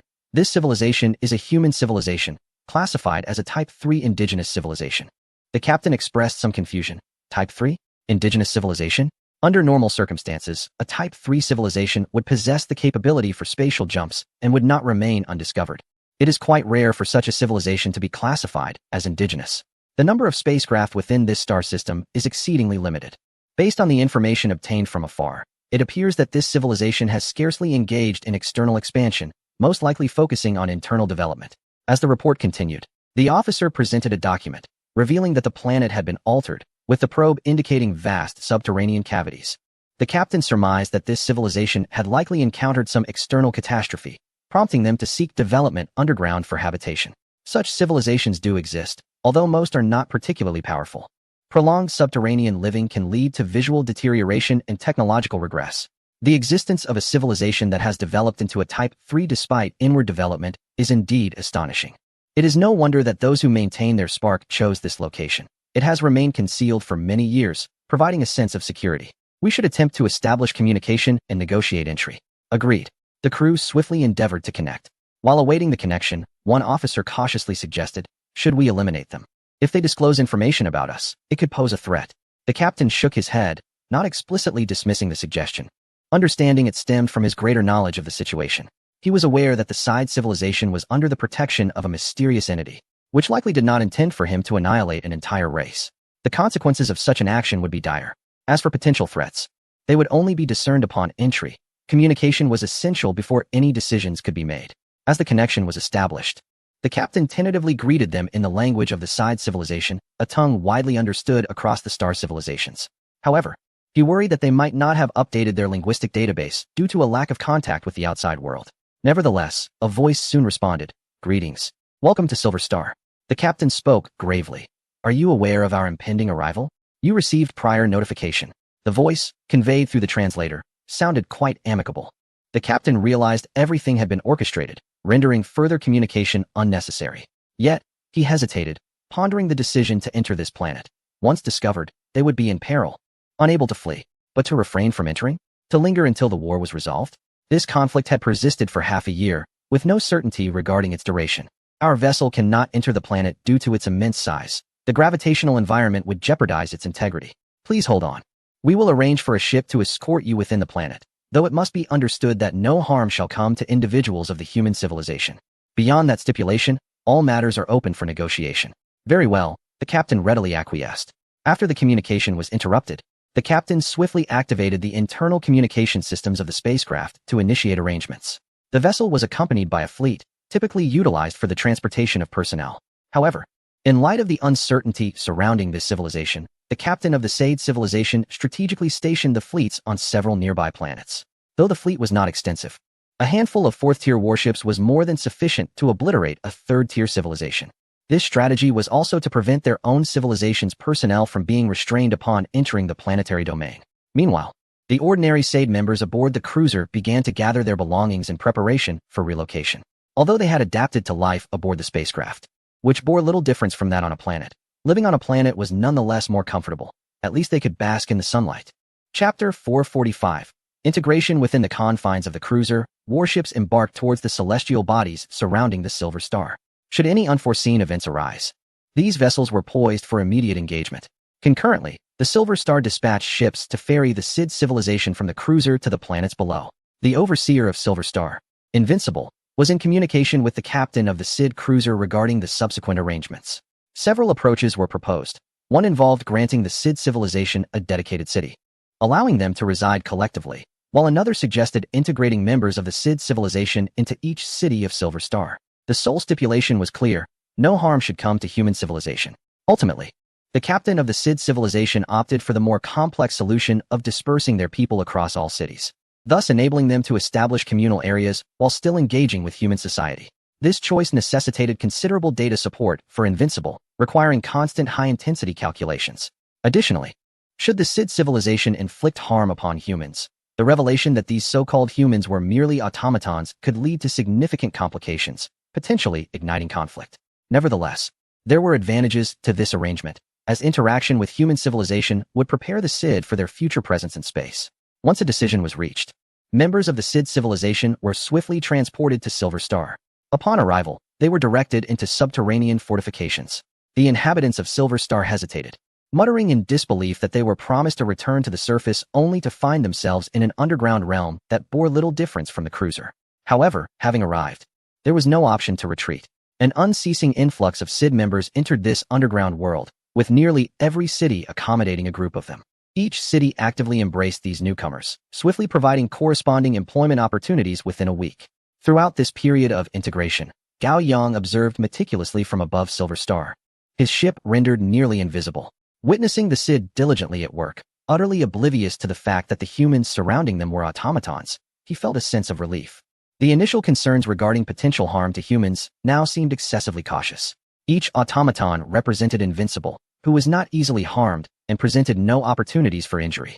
Even in the event of an accident resulting in harm, Invincible could swiftly neutralize any Sid who uncovered the truth, as long as the deceased Sid remained silent. Subsequent management of the situation would be straightforward. The integration progressed harmoniously, with the Sid enjoying their lives within human civilization. This arrangement was indeed favorable. Once the Sid civilization triumphed in war and vanquished the Star-Spangled civilization, human civilization would emerge in the cosmos, stealthily navigating beneath the very gaze of the stellar civilization. It was a unique opportunity for human civilization. Had it been any other, the likelihood of such a chance would have been negligible. After all, even when confronted with a fourth-tier civilization, intervention was improbable. Yet, human civilization had the capacity to engage and even lead this conflict. Contemplating the war, Gao Yang examined the situation from aboard the spaceship. Over the past few months, the Sade civilization's vessels had gradually encroached upon the initial 4 fleets of the Starstripe civilization, totaling an astonishing 12 billion ships. The Starstripe civilization, in its ruthless pragmatism, recognized the futility of rescue efforts and opted to abandon their 600 million elite forces that remained trapped. After all, launching a full-scale assault would be unlikely to yield swift results, and further troop deployment would evidently not align with their profit motives. Instead, their actions consisted of frenzied procurement of various resources, mobilizing nearly all their affiliated civilizations to amass resources for the construction of ships. Presently, based on their purchasing patterns, it could be inferred that they were capable of producing around 20 billion vessels. This reckless procurement frenzy had rendered the Sade civilization unable to acquire resources. Yet the Sade civilization was already financially exhausted.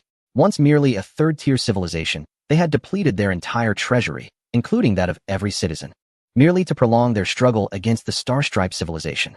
Nevertheless, the Sade civilization's fleet had also reached 12 billion ships, not through resource acquisition but by directly smelting materials from the Starstripe civilization's vessels, thus incurring even lower costs.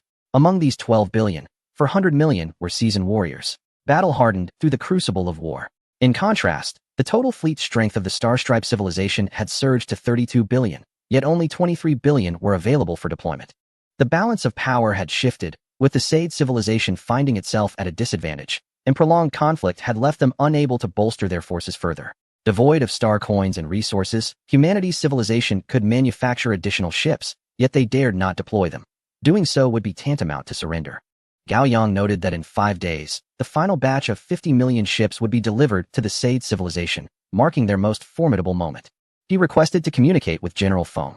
The connection was established swiftly, and General Feng's voice emerged. "We are in a meeting. What is the matter? I have reviewed the current battle situation. The Sade civilization is lacking in resources and can no longer improve, while the Starstripe civilization is procuring vast quantities of resources. They may still be capable of fighting back. Should we consider a proactive strike? We are currently deliberating this issue in our meeting. Would you like to join us?" "Very well, I shall listen in." Gao Yang refrained from mentioning his participation. He was not well versed in such matters. Connecting to the video conference, Gao Yang's virtual avatar took a seat at the head of the table, and a digital conference room materialized before him. He could see around 10 individuals on either side. In addition to the senior officers of the Space Army, there were also prominent military figures from Earth. General Feng occupied the seat immediately to Gao Yang's left. "The pressing dilemma is that we cannot launch a direct assault. If we were to do so, the Starstripe civilization's cruisers integrated into their fleet would pose a formidable challenge." Gao Yang had witnessed the cruisers in action. Their performance was exceptionally formidable, with colossal main cannons capable of piercing through any ships within the trajectory of their assault. Moreover, the cannons possessed an extensive range and delivered lightspeed attacks, making them exceedingly difficult to evade. Another voice chimed in. "If we do not enter their territory, our best course of action would be to eliminate the elite forces under our control. It is indeed inappropriate. The location of the elite forces is in close proximity to the Star-Spangled civilization, allowing them to provide support at any moment and to engage in a strategy of overwhelming numbers. Moreover, there may be hidden ambushes in that area." After contemplating for a moment, Gao Yang remarked, "We have only 5 days left. After 5 days, the Sid civilization will no longer be able to enhance its strength, while the Star-Spangled civilization will continue to grow stronger. The disparity in power will only widen. As for the resource issue, should we consider seizing the resource transport fleets of the Star-Spangled civilization?" A sudden silence enveloped the conference room. Gao Yang hesitated, pondering whether such an approach was feasible, but upon further reflection, it indeed seemed plausible. A direct assault would undoubtedly result in significant losses. However, if we could successfully intercept the transport ships of the Star-Spangled civilization on a grand scale, it would be immensely advantageous. This would allow us to continue our development and narrow the gap between the two factions. Yet, the challenge of interception is exceedingly formidable and warrants careful deliberation. Chapter 446, Stripping Away the Foundation. The notion of interception emerged, suggesting that prior to the grand battle, there still existed a chance for maneuvering. However, the cornerstone of any interception is knowledge of the Starstripe civilization's cargo vessels, specifically, their location during spatial jumps and the docking points they utilize. Should one attempt to take action as the cargo ships approach the Starstripe civilization, it would undoubtedly jeopardize the intercepting vessels. Without the means to ascertain the docking points or intercept at their arrival locations, the only viable option would be to strike once the transaction of goods is complete. This necessitates an exceptionally advanced intelligence network, at the very least, to determine where resources are procured by the adversary. Currently, humanity's intelligence network is rather fragile, relying on the pretense of being robots to gather some fixed and even antiquated information. To obtain recent intelligence, one must resort to observation. Gaining insight into the Starstripe civilization is, indeed, a formidable challenge. With all avenues seemingly blocked, Gao Yang surveyed the silent assembly and proposed, "What if we seek collaboration with other fourth-tier civilizations? The Starstripe civilization also engages in trade with the civilizations under their dominion. They are undoubtedly astute regarding trading information." The conference room fell into a brief silence, as they all recognized the veracity of this information, yet the prospect of proactively seeking collaboration had never crossed their minds. Recently, they had metaphorically held a knife to others' throats, coercing them into non-cooperation. Now, the idea of approaching them for partnership felt paradoxical. "It seems unlikely they would acquiesce," someone remarked. Before Gao Yang could respond, another interjected, "If we offer incentives, they may be inclined to cooperate. They might be reaping substantial profits from the ongoing conflict, and prolonging the stalemate could be advantageous for them." The feasibility of collaboration could only be ascertained through negotiation. If they did not cooperate, they would simply continue deliberating on the war strategies. If an alliance were formed, the rewards would be substantial. Gao Yang smiled indeed.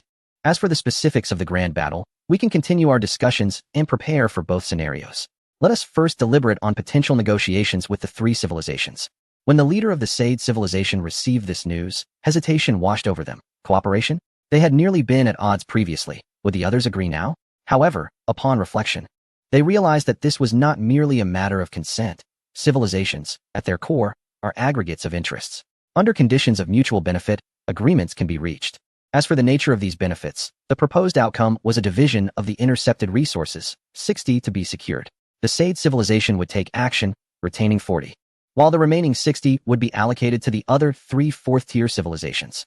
Once the terms were settled, the Sade civilization members responsible for the negotiations promptly requested an audience with the leaders of the three civilizations. Upon receiving the request, the leaders hesitated momentarily but ultimately chose to comply, primarily to discern the true intentions behind the Sade civilization's overtures. They had observed the Sade civilization grow stronger while witnessing the Star-Stripe civilization suffer. Now, as the Star-Stripe civilization rapidly evolved amidst adversity, devoid of any unorthodox maneuvers, the Sade civilization's opportunities appeared to dwindle. The situation has shifted from a precarious 50-50 to a more pronounced 30-70, and as time progresses, this disparity in victory rates will only widen. The primary reason lies in the profound heritage of the Star-Spangled civilization, whose extensive accumulation over the years surpasses even the stoutest of the other civilizations. Initially caught off guard, they have now regained their composure, and in due course, a fleet of 100 billion will arrive, transforming the odds to a staggering 90-10 in their favor. Thus, the three civilizations that are to receive the envoy from the Sade civilization are more inclined towards witnessing a spectacle than fostering collaboration. The notion of partnership? A mere fantasy. Within the grand hall of the highest authority of the Jars civilization, the envoy from the Sade civilization respectfully saluted the leader of Jars. Envoy of the Sade civilization. Greetings to Leader Jars. The leader of Jars lowered his gaze upon the two individuals in the center of the hall. Has the Sade civilization brought any gifts this time? I quite appreciated the sword you presented last time. The envoy from the Sade civilization nodded. We come bearing the sincerity of collaboration. Suddenly, laughter erupted within the hall. Collaboration? What is this? You intend to send your fleet to perish alongside us if we refuse? Chuckled a senior member of the Jars civilization. The Sade envoy shook his head. This visit is not for profound collaboration. We merely seek to acquire some intelligence from Jars regarding the channels through which the Star-Spangled civilization procures resources. Any resources obtained through this intelligence will be split 60-40, with you receiving 60 and the Sade civilization 40. An abrupt silence enveloped the entire hall. Their anticipated collaboration had been envisioned as sending fleets to assist in battling the Star-Spangled civilization, yet it merely entailed providing intelligence. It must be said, there was a hint of temptation. Offering intelligence was indeed not a formidable task, and the potential rewards were considerable. The Sade civilization had previously expended nearly all its resources to elevate the resource prices by a mere tenth, while the Star-Spangled civilization's frenzied acquisitions had doubled those prices. In a brief period, the fleet had expanded by nearly 2 billion, with a vast quantity of resources en route. Many of these resources originated from the three great civilizations. Under the auspices of the Jar civilization, should they manage to intercept these resources, the profits would be astronomical. The crowd, initially eager to mock and revel in the misfortunes of the Sade civilization, now fell into a contemplative silence. Did they wish to collaborate? Not particularly. At this moment, they were more interested in witnessing the collapse of the Sade civilization. Yet, did they truly desire collaboration? Indeed, for the sheer abundance of resources was too enticing to ignore. It is crucial to note that although they annually receive vast resources through a pyramid scheme, a significant portion must be surrendered, leaving their substantial power insufficiently supplied. Now presented with an opportunity to acquire resources without cost, would they seize it? Some turned their gaze towards the leader seated at the pinnacle of the hall, indicating their anticipation for him to initiate discussions. The leader, intrigued by the unfolding drama yet mindful of the resource implications, quickly dismissed any morbid curiosity. Let us vote, shall we? Who agrees to provide them with intelligence? With that, an overwhelming 90% of the senior members raised their hands, a scene of unanimous accord. The envoy of the Sade civilization exhaled in relief and bowed courteously. Who shall we contact regarding the specific details of our collaboration? He inquired. You may leave for now. We will reach out to you in due course, came the response. The Sade envoy was escorted out of the conference hall, where discussions regarding the advantages and disadvantages of the partnership commenced. The collaboration had been established, yet it was imperative that the Star-Striped civilization remained unaware of it. What if the Star-Striped civilization was not vanquished in the end? The Sade envoys felt as though they were in a dream. They had not anticipated the negotiations to be so seamless. They merely articulated their needs and conditions, and their counterparts acquiesced without hesitation. They hurried to report the viable collaboration information. Meanwhile, the leader of the side civilization had already received 3 responses, each from a different civilization, each one agreeing to the partnership. Chapter 447, the second operation. Upon receiving the agreement of collaboration from 3 fourth-tier civilizations, the elite fleet of the Sade civilization sprang into action almost instantaneously. They allocated 200 million ships, dividing them into numerous small fleets, each comprising a mere 100 vessels, which silently converged towards the 3 civilizations. En route, the 3 civilizations dispatched intelligence reports that were extraordinarily detailed, encompassing not only the transaction times, amounts, and resource quantities, but also the handover locations, timings, and the scale of the transfer fleets. Armed with this precise information, the only concern for the Sade civilization was the potential for self-detonation by the opposing forces. However, from a certain perspective, self-detonation posed little threat, as ships equipped with material collection capabilities stood by nearby. It would merely entail some inconvenience. A multitude of fleets arrived silently at their designated locations, biding their time until the transactions were completed. They intended to strike only after the trades were finalized, ensuring that the losses inflicted upon the Starstripe civilization would be maximized. This was crucial, as without the completion of the transactions, they could not act indiscriminately. Otherwise, it would equate to an unwarranted attack on the ships of other civilizations. In the absence of a formal declaration of war, the 3 third-tier civilizations were under the protection of the Starstripe civilization and could not be attacked freely. Each fleet reached its specified destination, awaiting commands before simultaneously unleashing their firepower. They offered no opportunity for the opposition, swiftly annihilating the escort vessels while concurrently targeting the core control chambers of the cargo ships. Utilizing large-scale spatial jump devices, they proceeded to tow away the cargo vessels. The entire operation flowed seamlessly to the ships engaged in close proximity to the battlefield. The execution appeared flawless. At the moment of ignition, all vessels fired simultaneously, each targeting different objectives, effectively neutralizing all adversaries in one fell swoop. The ships then approached and effortlessly towed away the spoils, creating an illusion akin to artistry in the act of plunder. The counterpart in the transaction exhibited no hesitation, promptly notifying the Starstripe civilization and concurrently transmitting the footage automatically recorded by the ships. Their approach was characterized by a non-stick strategy. They sold the intelligence, facilitated the entry of personnel, yet would face no repercussions, nor could any evidence be produced, unless the Sade civilization chose to betray them. However, should the Sade civilization turn against them, it would result in a 4-to-1 disadvantage. Thus, they were able to acquire resources while maintaining a position of detached observation. Upon receiving the information, the Starstripe civilization was initially bewildered. They had been robbed? As a 4th-tier civilization, it was astonishing that they had fallen victim to such an act. This was likely the first occurrence since their ascension to 4th-tier status. Without a moment's hesitation, they quickly escalated the report. Yet, after the responsible party uploaded the information, the time required to formulate a response was considerable. In the brief span of 2 days, they received a deluge of reports from the trading partners of the subordinate civilizations. Without exception, these communications conveyed that immediately following the completion of their transactions, their ships had come under attack. This scenario suggested but one possibility. The Sade civilization had an insider. But where did this insider originate? Either they are individuals from their trading partners, a possibility that is exceedingly slim, or they are among a select few who possess all the pertinent information. In this struggle for civilization, defeat equates to annihilation. These individuals, even if swayed by self-interest, would not betray their own civilization. While there are many who are privy to a singular trading star system, it is improbable that so many teams, which are not susceptible to being compromised, would have insiders.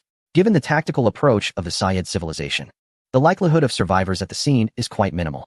Thus, there remains only one answer to the conundrum. The Syed civilization has infiltrated the other party involved in the trade. Transactions are conducted directly through 3rd-tier civilizations, and even 2nd-tier civilizations. Has the Syed civilization managed to corrupt so many individuals responsible for procurement across various civilizations? Moreover, how could they accurately identify whom to approach for procurement? Most importantly, would those civilizations dare to offend the Stellar Federation? The probability is exceedingly low. Ultimately, the only conceivable reality, albeit one that is profoundly incredulous, is that the 3 fourth-tier civilizations have chosen to align themselves with the Syed civilization. Why? The individual responsible for the trade feels a sense of disquiet, sensing that something is amiss. Yet, he lacks the authority to investigate further and can only await a response from higher-ups. As he waits, anxiety mounts, for with each passing moment, the resources lost by the Stellar Federation accumulate. The resources lost at this juncture, during wartime, translate into diminished combat capability. Coupled with a fluctuating balance of power, the impending outcome appears dire, a thought he dares not entertain. Finally, on the fourth day, he receives orders to temporarily halt all transactions. By this point, however, their losses are already substantial. Within those 4 days, a significant portion of the resources they had procured has been seized, with at least 2/3 gone. The losses incurred by the transport fleet are immense. Despite such a significant setback, they are unable to identify the culprits behind the scenes. This matter has become tacitly understood.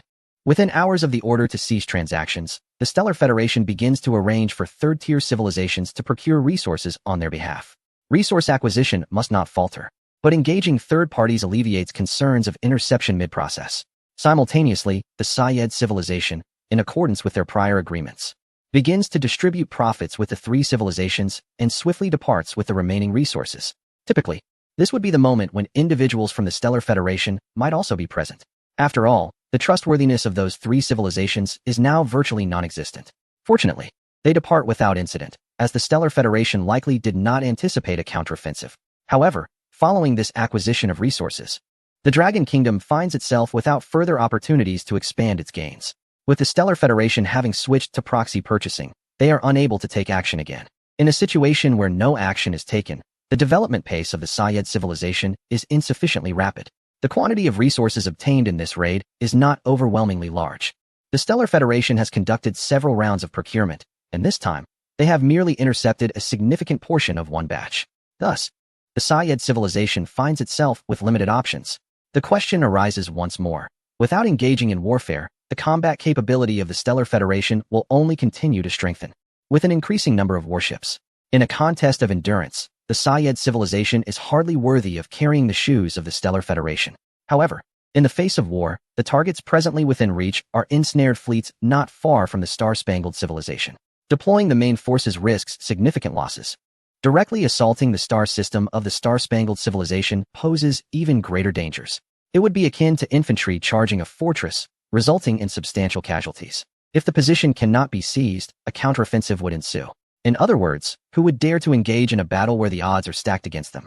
Willingly assaulting fortified positions? We find ourselves in a predicament. On one side, there is the necessity to continue fighting, while on the other, engaging in battle equates to inevitable losses. Under normal circumstances, the Star-Spangled civilization, possessing superior naval strength, would initiate an offensive, yet they now hesitate to act. This situation is quite awkward. The High Command of the Human Civilization Space Forces has convened numerous meetings, yet they have failed to devise a feasible strategy. Previous unconventional tactics have already been exhausted. While the prospect of employing further unconventional strategies remains, the primary concern lies in the uncertainty of future opportunities. Chapter 448, The Final Resort. Gao Yang stepped once more into the tense conference room, where discussions had reached an impasse. Strategically, there was little to deliberate. The Star-Spangled civilization appeared to be no match for them. The only viable topic was strategy, yet the Star-Spangled civilization had chosen to retreat into a defensive shell. The options available to the Sade civilization were thus limited. Given the current circumstances, where the adversary opted for a defensive posture, the logical approach would be to begin dismantling their defenses. However, the Star-Spangled civilization had withdrawn all its guardian fleets long ago. The Sade civilization found itself unable to take action against the lower-tier civilizations. The only remaining strategy was to lure the opponent into battle. After careful consideration, however, this tactic was dismissed as there seemed to be no effective means to entice them out, whether through threats or enticing offers. The Sade civilization lacked anything compelling to tempt their adversary. Furthermore, having suffered considerable losses in the past, the Star-Spangled civilization would be unlikely to emerge willingly. Should they choose to engage, it would undoubtedly be with a formidable fleet already at their command. Moreover, through the course of recent conflicts, they had likely learned from their mistakes and would not be easily deceived. Upon entering the conference room, Gao Yang surveyed the current situation laid out before him. After a moment of contemplation, he proposed a potential breakthrough, enhancing the combat capabilities of the Sade civilization's ships.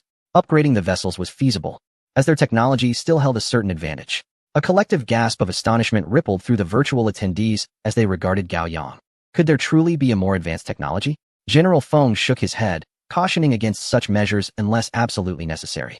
The Sade civilization had already made rapid advancements, and any further significant improvements in a short span could draw the attention of the Star-Spangled civilization. Gao Yang tapped his fingers on the table, inquiring, "What alternatives do we have?" A short-statured general raised his gaze, asserting, "The most formidable fortress is often breached from within. As we know, numerous civilian vessels are currently docked within the Star-Spangled Civilization star system, and their numbers are considerable. We could pursue one of two strategies. Firstly, we could disguise our ships as ordinary third-tier vessels to infiltrate their star system. If we deploy a sufficient number, we could launch a surprise attack.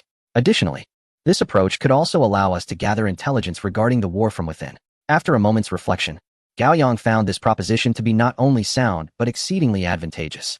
Whether through a surprise assault or by acquiring information to prepare for the impending conflict, both avenues were promising.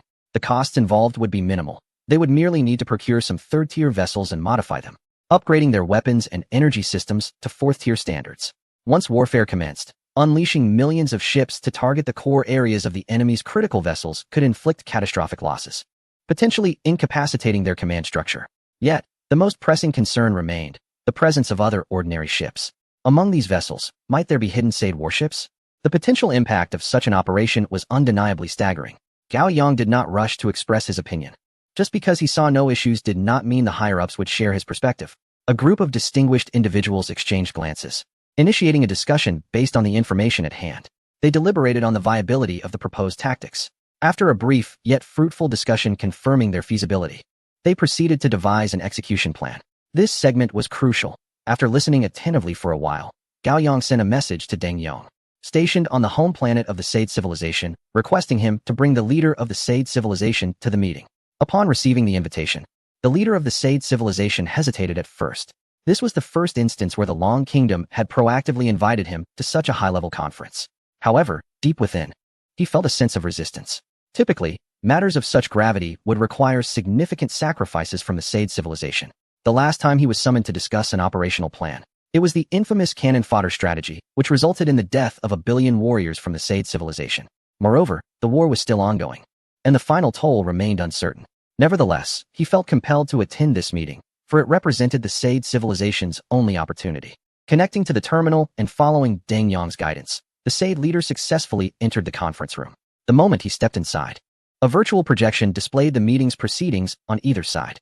During the virtual assembly, several high-ranking officials from the Long Kingdom greeted the SAID leader. As he surveyed the room, noticing the 3 stars emblazoned on the shoulders of each attendee, he realized the elevated status of this gathering. These individuals likely represented the pinnacle of human civilization.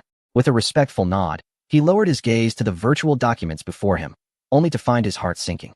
The materials contained an overview of the current conflict between the SAID and the Star-Spangled Civilizations, complete with broad assessments of capabilities and in-depth analyses. As he absorbed the extensive data and various evaluations, despair washed over him. The SAID civilization appeared to have lost all hope. They were unable to launch an offensive due to the adversary's stronghold being fortified by numerous cruisers, rendering them incapable of approaching the battlefield. The opposing side had acquired abundant resources and was swiftly constructing warships, which were likely to possess significantly superior combat capabilities compared to their predecessors. After a prolonged silence, the SAID leader struggled to conceive a solution. Initially, he had anticipated that humanity would require him to make sacrifices.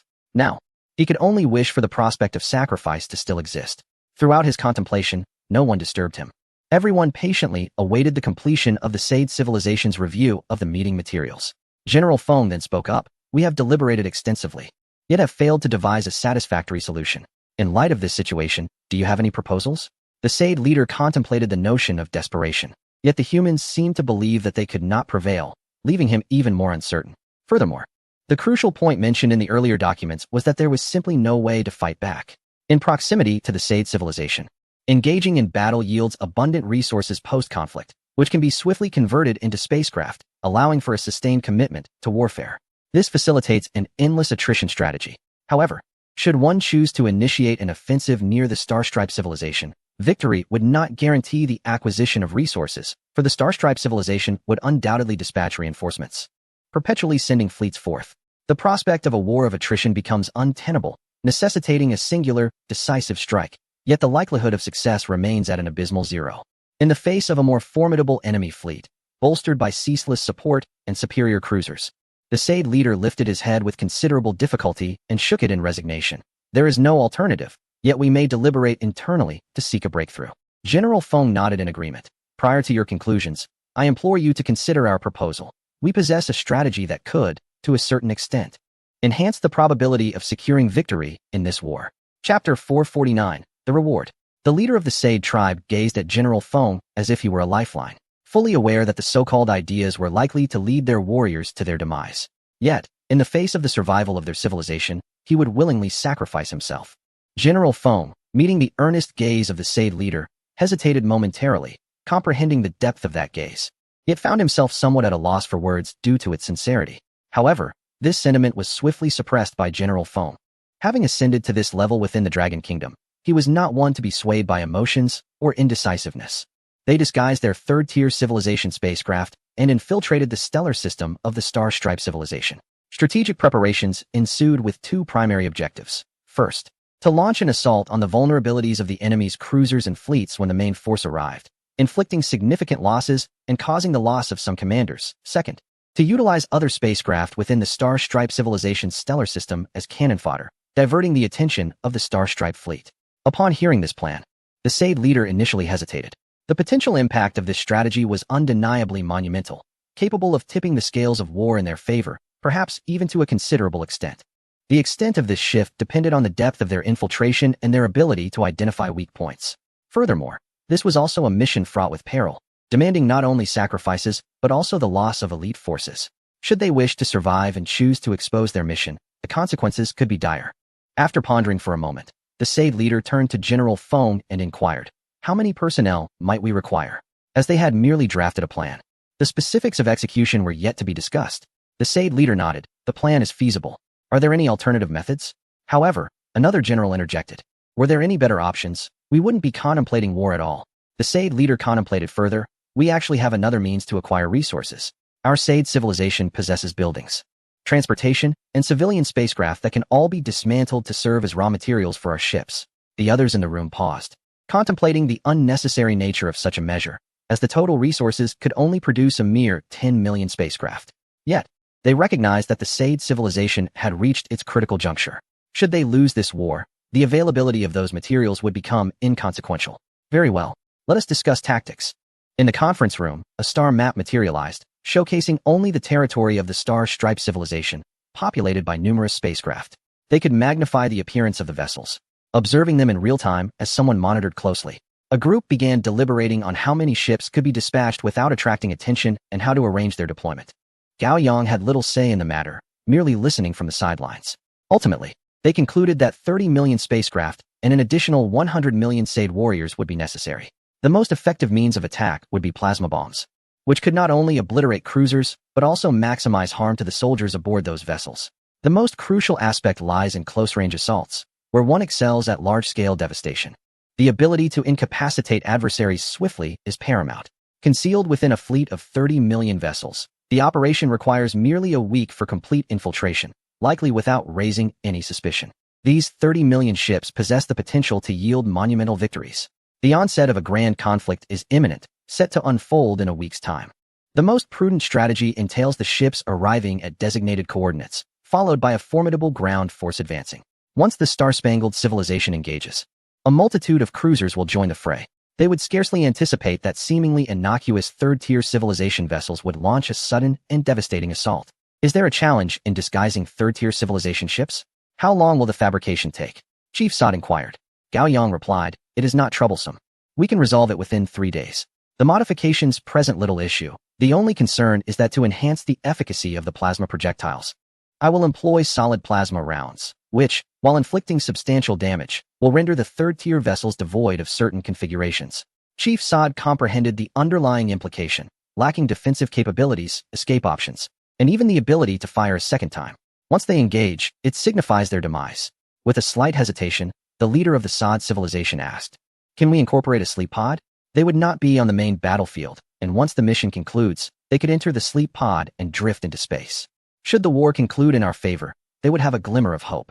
If we lose, or if they perish prematurely, their end would be less agonizing. Gao Yang was moved yet nodded in agreement. "No problem, it won't delay us." With a preliminary plan in place, the meeting adjourned, and Chief Sod returned to rally his elite forces. 100 million elite warriors, willing to sacrifice their lives. In proportional terms, this equates to 1 million participants from the entire Dragon Nation in such a conflict. It is exceedingly cruel. However, in comparison, The survival of civilization holds greater significance. Gao Yang addressed the others in the conference room. Withdraw all funds from the fraud department and purchase second-hand third-tier ships. The cheaper, the better. Deliver them directly to the production base near the Sod civilization. Understood. Gao Yang pondered. It doesn't matter if they are in good or poor condition, as long as the insignia remains intact. Is there sufficient funding? Likely yes. Gao Yang couldn't help but shake his head at the abundance of resources. The Dragon Nation had previously advanced considerable funds to the Sod civilization, and yet, at this critical juncture, they still possessed so many star coins. How many alien lives have been shattered by this? With determination, Gao Yang exited the conference room, intent on designing the vessels. He didn't require actual ships, merely a comprehensive design concept. This concept was relatively straightforward. It necessitated not only plasma projectiles, but also specially crafted plasma rounds. The forefront of all plasma projectiles would employ super-strong neutron materials. Otherwise, they could be easily intercepted by enemy ships. However, with neutron materials, energy weapons and barriers could be effortlessly breached. Next, concerning the internal energy, the overall design resembled a rocket equipped with engines, a colossal rocket filled with plasma. As long as it could make contact with the cruisers, only 10 plasma projectiles are required to utterly annihilate a cruiser. The devastation wrought by these plasma rounds will melt the impacted areas, while the terrifying electric currents will obliterate nearly all electronic devices. Under conditions of extreme voltage, even the air becomes a conductor, resulting in the instantaneous electrocution of nearby extraterrestrials. Unless one possesses extraordinary talents, there is no escape from death. 10 plasma projectiles aimed at a single cruiser, coupled with design redundancies. On the other hand, 30 million ships can contend against thousands of cruisers, despite potential losses. Achieving a success rate of 90% is entirely feasible. If these vessels are crafted with precision, they could potentially nullify the home field advantage of the star-spangled civilization. Gao Yang busily attended to his tasks, as did the others. Everything proceeded in an orderly fashion. Provided that no errors occur, the grand confrontation will commence in 10 days. Chapter 450. A desperate battle. A multitude of third-tier spacecraft were procured and dispatched to the manufacturing base near the Sid civilization. These vessels, all second-hand, bore significant damage. However, there exists no mandatory decommissioning rule for these ships. Even the most dilapidated vessels, after serving for millennia, can continue to operate if their users choose to do so. Such third-tier spacecraft possess a notable advantage. They are remarkably affordable, costing little more than raw materials. In addition to the numerous ships en route to the manufacturing base, a substantial quantity of plasma shells produced by the Dragon Kingdom was also being transported there, awaiting installation once the ships were retrofitted. The potency of the plasma shells is immense, requiring utmost caution during their installation. The retrofitting process is swift. It is less a modification than a complete reconstruction, leaving only the hull intact while all internal systems are entirely replaced. As time progresses, the Starstripe civilization grows stronger, churning out a significant number of ships. Once constructed, these warships are immediately deployed to the battlefield, and the scale of the military fleet continues to expand. A sudden hush seems to envelop both sides. Yet all are acutely aware that this is merely the calm before the storm. The focus now shifts to the Sid civilization, for they understand that. In contrast to the Starstripe civilization, the Sid are the true architects of impending conflict. The cessation of resource acquisitions signifies their inability to grow stronger. Previous tactics of ambush and resource theft served as effective strategies, but such methods are unsustainable. Conversely, fewer eyes are fixed on the Starstripe civilization, primarily because they require no change in strategy. They merely need to augment their fleet. This is the advantage of having a rich foundation. Greater resources yield greater confidence. However, beneath the seemingly unshakable facade of the Starstripe civilization lies a current of anxiety. They yearn for the Sid civilization to instigate action, for their prolonged silence is disconcerting. Historically, the Sid civilization was relentless in their hostilities. Their sudden quietude suggests they are plotting something grand. Yet, despite maximizing their intelligence capabilities, they remain oblivious to the underlying issues. In the vast star domain they control, they are aware of all occurrences. Yet, amidst the deluge of information, they fail to discern anything pertinent to the Sid civilization. Recent anomalies, such as the increased shipment of second-hand third-tier spacecraft, do not raise immediate suspicion, as the purchasers are not from the Sid civilization. On another front, numerous third-tier civilizations have fallen prey to scams, resulting in substantial losses of star coins. Observing this information, the sentient beings of the Starstripe civilization are left with a singular thought: a mere band of fools, deserving only of disdain. How could they be so easily deceived? Suddenly, the officials responsible for information review hesitated, sensing something amiss. Why were there individuals from the Star-Stripe civilization among those who had been duped? The foolishness of the civilized may be excused, but how could the people of the Star-Spangled civilization also be so naive? After a brief moment of hesitation, as he prepared to annotate the information, his hand paused. Was this the time to be concerned about such misleading information? Annotating it to warn others against being deceived felt like a futile expenditure of energy. Presently, all focus must be directed towards the impending war. Observing the recent gradual increase in the number of spacecraft entering the Star-Spangled civilization, a modest rise of 7%, seemed inconsequential. This 7% was trivial. The current throughput of spacecraft had diminished to less than 1/10 of the bustling levels during the civilization's heyday. An increase of 7% hardly mattered, as there had already been a notable upward trend. After all, when the war subsides, life must continue, and commerce must resume. This slight uptick in spacecraft numbers was negligible. Upon reviewing all the irregular information, an unsettling silence enveloped everyone. Something was amiss. Indeed, something was profoundly wrong. Why was the Sade civilization exhibiting such an activity? What sinister ploy could they be concocting? The Sade civilization's entire fleet was currently undergoing inspection, with a staggering 1 billion warships assembled, all upgraded and ready for battle. The senior commanders of this fleet were exclusively from the Dragon Nation Space Force. A significant number of warriors had been temporarily reassigned to the command structure. The pilots of these spacecraft were either elite or seasoned veterans, well-versed in multiple engagements under the command of the Dragon Nation Space Force. This represented the pinnacle of combat capability that the Sade civilization could muster. Should they falter, the Sade civilization would find itself irretrievably lost. The leader of the Sade civilization emerged in space to participate in the mobilization. The last large-scale mobilization had been a total conscription, a desperate gamble. Now, the situation was eerily similar. The Sade civilization remained vastly inferior to the Star-Spangled civilization. The Sade leader felt a surge of gratitude for being utilized as a pawn by the Dragon Nation, seizing this opportunity. From a state of no prospects to a faint glimmer of hope, and now, a modicum of opportunity had arisen. The disparity was staggering. The Sade leader appeared on the screens of all spacecraft, proclaiming that the fate of the Sade civilization, whether it would rise or perish, hinged entirely on this singular chance. A defeat would render their efforts futile, erasing the Sade civilization from the cosmos. A victory, however, would elevate the Sade civilization beyond the Dragon Gate, transforming it into a formidable power within the universe, ruling over vast star territories, and bestowing upon its people high status, abundant wealth, and even their own planets and domains. In this battle, you bear the weight of the entire Sade civilization. Yet, I implore you not to succumb to anxiety. It is only by disregarding life and death that miracles can be forged, achieving the utmost excellence. Even if our final assault fails, at the very least, we shall have shown brilliantly. The Sade leader slowly bowed to victory. A resounding roar erupted from all spacecraft. Victory. The mobilization was straightforward, even somewhat stifling. However, for Gao Yang and the upper echelons of humanity witnessing this scene, a palpable momentum surged forth, unyielding and relentless. When cornered, even a dog will leap over the wall, let alone a civilization of such resilience. The Sade civilization teetered on the brink of annihilation, with all its members striving valiantly, united in purpose.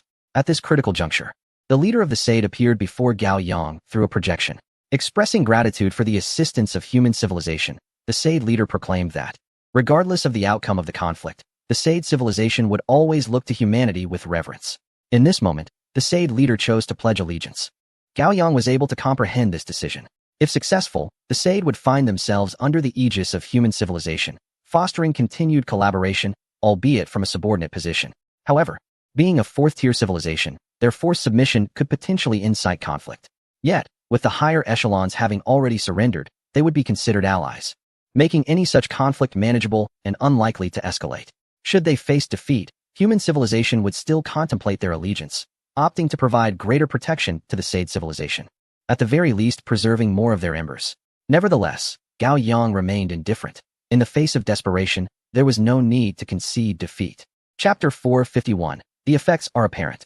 Gao Yang could sense the fervor of this civilization. The continuation of a civilization does not merely hinge upon its strength or its capacity for learning. For civilizations that have reached this stage are invariably potent, endowed with remarkable learning abilities and creativity. The survival of a civilization is ultimately determined by its resilience, their reactions in the face of calamity and devastating blows. The performance of the Sade civilization in these aspects has transcended human expectations and earned Gao Yang's respect. Countless warriors are aware of their impending demise, yet charge forth without hesitation. At this moment, even in Longhua, Gao Yang cannot guarantee that he could send even 100,000 individuals into certain death without inciting rebellion. There is no assurance. Yet, the Sade civilization can confidently send forth 1 billion, even more, to their deaths without a second thought. Moreover, Gao Yang observed the Sade civilization's second fleet assembling. What is the second fleet? It comprises third-tier civilization vessels, once ordinary ships of the Sade civilization. A vast multitude of third-tier ships are prepared to continue resisting in the event of the annihilation of the foremost fleet. To illustrate simply, tanks and armored vehicles may be deployed on the battlefield. However, if war renders all tanks and armored vehicles obsolete, then the civilian vehicle owners would take to the battlefield. An overwhelming number of ships and fleets now outnumber the preceding warships. Although these vessels possess weaponry, their offensive capabilities pale in comparison to those of the war fleet. Nevertheless, they persist in their assembly, determined to confront the enemy even in death. Gao Yang regarded the leader of the Sade civilization and said calmly, "If we triumph in this battle, we shall continue our collaboration. If we falter, the ember of your Sade civilization shall not extinguish until humanity itself is no more." The leader's holographic form quivered slightly, bowing in reverence. This was the highest form of respect within the Sade civilization. He spoke no further, allowing his hologram to dissipate as he awaited the outcome of the war. An immense armada of Sade vessels surged forth, 1 billion in number, a truly formidable sight. From a distance, they appeared to blanket the skies, and even from afar, one could feel the weight of their presence. At this moment, the colossal fleet swiftly traversed the spatial wormhole, heading directly for the Starstripe civilization. Within Starstripe, as they pondered the continued silence of the Sade civilization, the vigilant ships spotted vessels emerging from the spatial jump the moment they pressed the alarm. Their ship was precisely shot to pieces. Upon receiving the warning, the Starstripe civilization was momentarily bewildered. Had the Sade civilization truly launched an assault? A full-scale offensive? So sudden? In an instant, the highest command of the Starstripe civilization was issued: prepare for battle. Retreat was not an option. With their home planet lost, their standing would vanish, leaving them vulnerable to the wrath of all. Conversely, the Sade civilization would gain a new identity and could summon reinforcements. In other words, should they not flee, their identity would be recognized. If they did retreat, the other 4 fourth-tier civilizations would be obligated to address the situation. They must confront the challenge. Yet, their deliberations at this moment already betrayed their lack of confidence. Although they possessed a greater number of warships, an astounding fleet of 2 billion, complemented by over 10,000 cruisers, these cruisers served in space much like aircraft carriers do in naval warfare. To draw a parallel with Earth, it would be akin to one side deploying 1,000 aircraft carrier formations in a maritime conflict. The potential for devastation was terrifying. The moment the supreme command was issued, all fleets converged instantaneously, while the inhabitants of various planets hurriedly sought refuge within the cruisers designed for concealment. The atmosphere became charged with tension. Even more alarming was the infiltration of the Sade civilization's disguised third-tier vessels into the territory of the Starstripe civilization. At this moment, all warriors of the Sade civilization were already seated at their controls, striving to approach the planets as closely as possible. They awaited the transformation of the Starstripe civilization's planets into cruisers, poised to unleash plasma projectiles at the most opportune moment. The stage was set for an unprecedented war. Suddenly, it was direct and unanticipated. The ships of various civilizations monitoring the situation found themselves bewildered. It was all too sudden, and they had detected no signs of impending conflict. It seemed as though the Sade civilization had remained silent for half a month, only to spring into action without warning. Who would emerge victorious this time? Each faction hurriedly relayed information back to their respective civilizations, continuing to observe the unfolding drama. Initially, no one held high hopes for the Sade civilization. However, as they seized the initiative, the presence of suspense became palpable. At this point, the grand battle was predominantly orchestrated by the Sade civilization, complicating the ability to predict the outcome. Of course, in terms of raw power, the Starstripe civilization undeniably held the advantage, and it was a significant one. Had it not been for their prior setbacks, they might have questioned how the Dragon Riders could possibly lose. With 2 billion ships against 1 billion, along with thousands of cruisers, the overall outcome seemed predetermined. Yet, caution remained essential. The Starstripe civilization had readied themselves for a decisive gamble, waiting until most personnel had evacuated before issuing the disintegration order. Over 20 planets disassembled, transforming into colossal warships and interstellar cruisers that swiftly sailed towards various fleets. This spectacle was nothing short of breathtaking. Suddenly, in the boundless expanse of the cosmos, ethereal blue beams of light emerged. Unnoticed by all, these beams surged forth at an astonishing speed, striking the interstellar cruisers with tremendous force. The blue light erupted, instantly melting large sections of the ship's exteriors, while terrifying arcs of electricity turned numerous nearby warriors into ashes. Boom! Explosions erupted within the vessels. Before the air had even settled, those inside could still hear the sounds, but they resonated like ominous tolls of a funeral bell. More blue plasma projectiles struck the cruisers, and many were hit. Under the Sid civilization's meticulous planning, a significant number of cruisers from the Starstripe civilization were impacted. Each cruiser faced hundreds of plasma projectiles, and should 10 of them strike simultaneously, a cruiser would be rendered inoperable. There was no escape. Evasion was utterly impossible.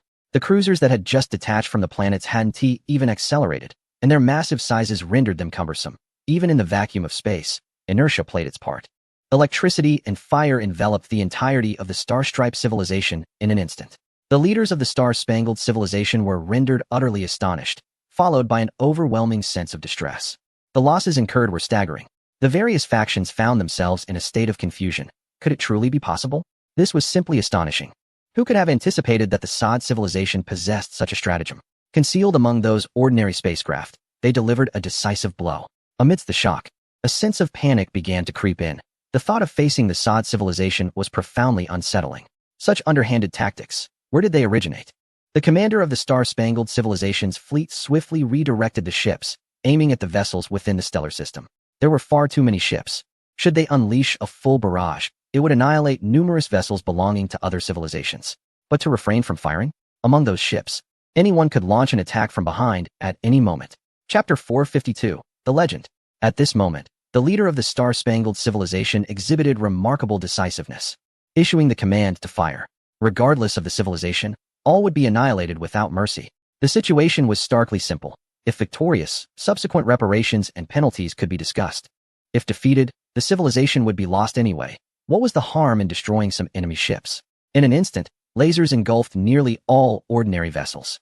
These non-combat ships, not even of fourth-tier civilization standards, had no opportunity to plead for mercy or provide explanations. They were obliterated without hesitation. There was no suspense whatsoever. Some fourth-tier civilization ships met the same fate, as ordinary ships stood no chance against warships. One was bred for battle, while the other served multiple functions. The Side civilization had intended to conceal half of its ambush fleet, yet during this barrage, they suffered catastrophic losses, with the remaining vessels annihilated in the second volley. Nevertheless, they had accomplished their core mission flawlessly, dying with honor. However, a tough battle remained, with the enemy's numbers twice that of their own. Moreover, the opposing fleet had already endured intense warfare, undoubtedly possessing greater combat prowess than before. The high-ranking officials of the Dragon Country Space Force had gathered, having previously deliberated various strategies. Yet, these tactics would need to be adapted in the heat of battle, necessitating continuous discussion, meetings, and the issuance of new commands.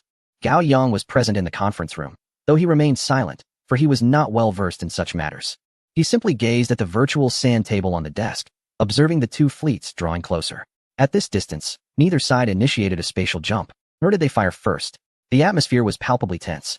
Gao Yang recalled the legendary generals of the Dragon Country, who often achieved victory against overwhelming odds. Throughout modern history, the Dragon Country had produced many extraordinary commanders. Ultimately, the fate of the battle rested upon them. If left to the Side civilization to fight on their own, no matter how resilient they were, defeat would be inevitable due to the vast disparity. However, the strength of a capable commander could indeed turn the tide. These civilizations had not engaged in large-scale warfare for countless years. At least, according to the Dragon Country's 5,000-year timeline. The Star-Spangled civilization had not waged war in 5 millennia, while human civilization had been in near-constant conflict during that span. This exemplified the disparity.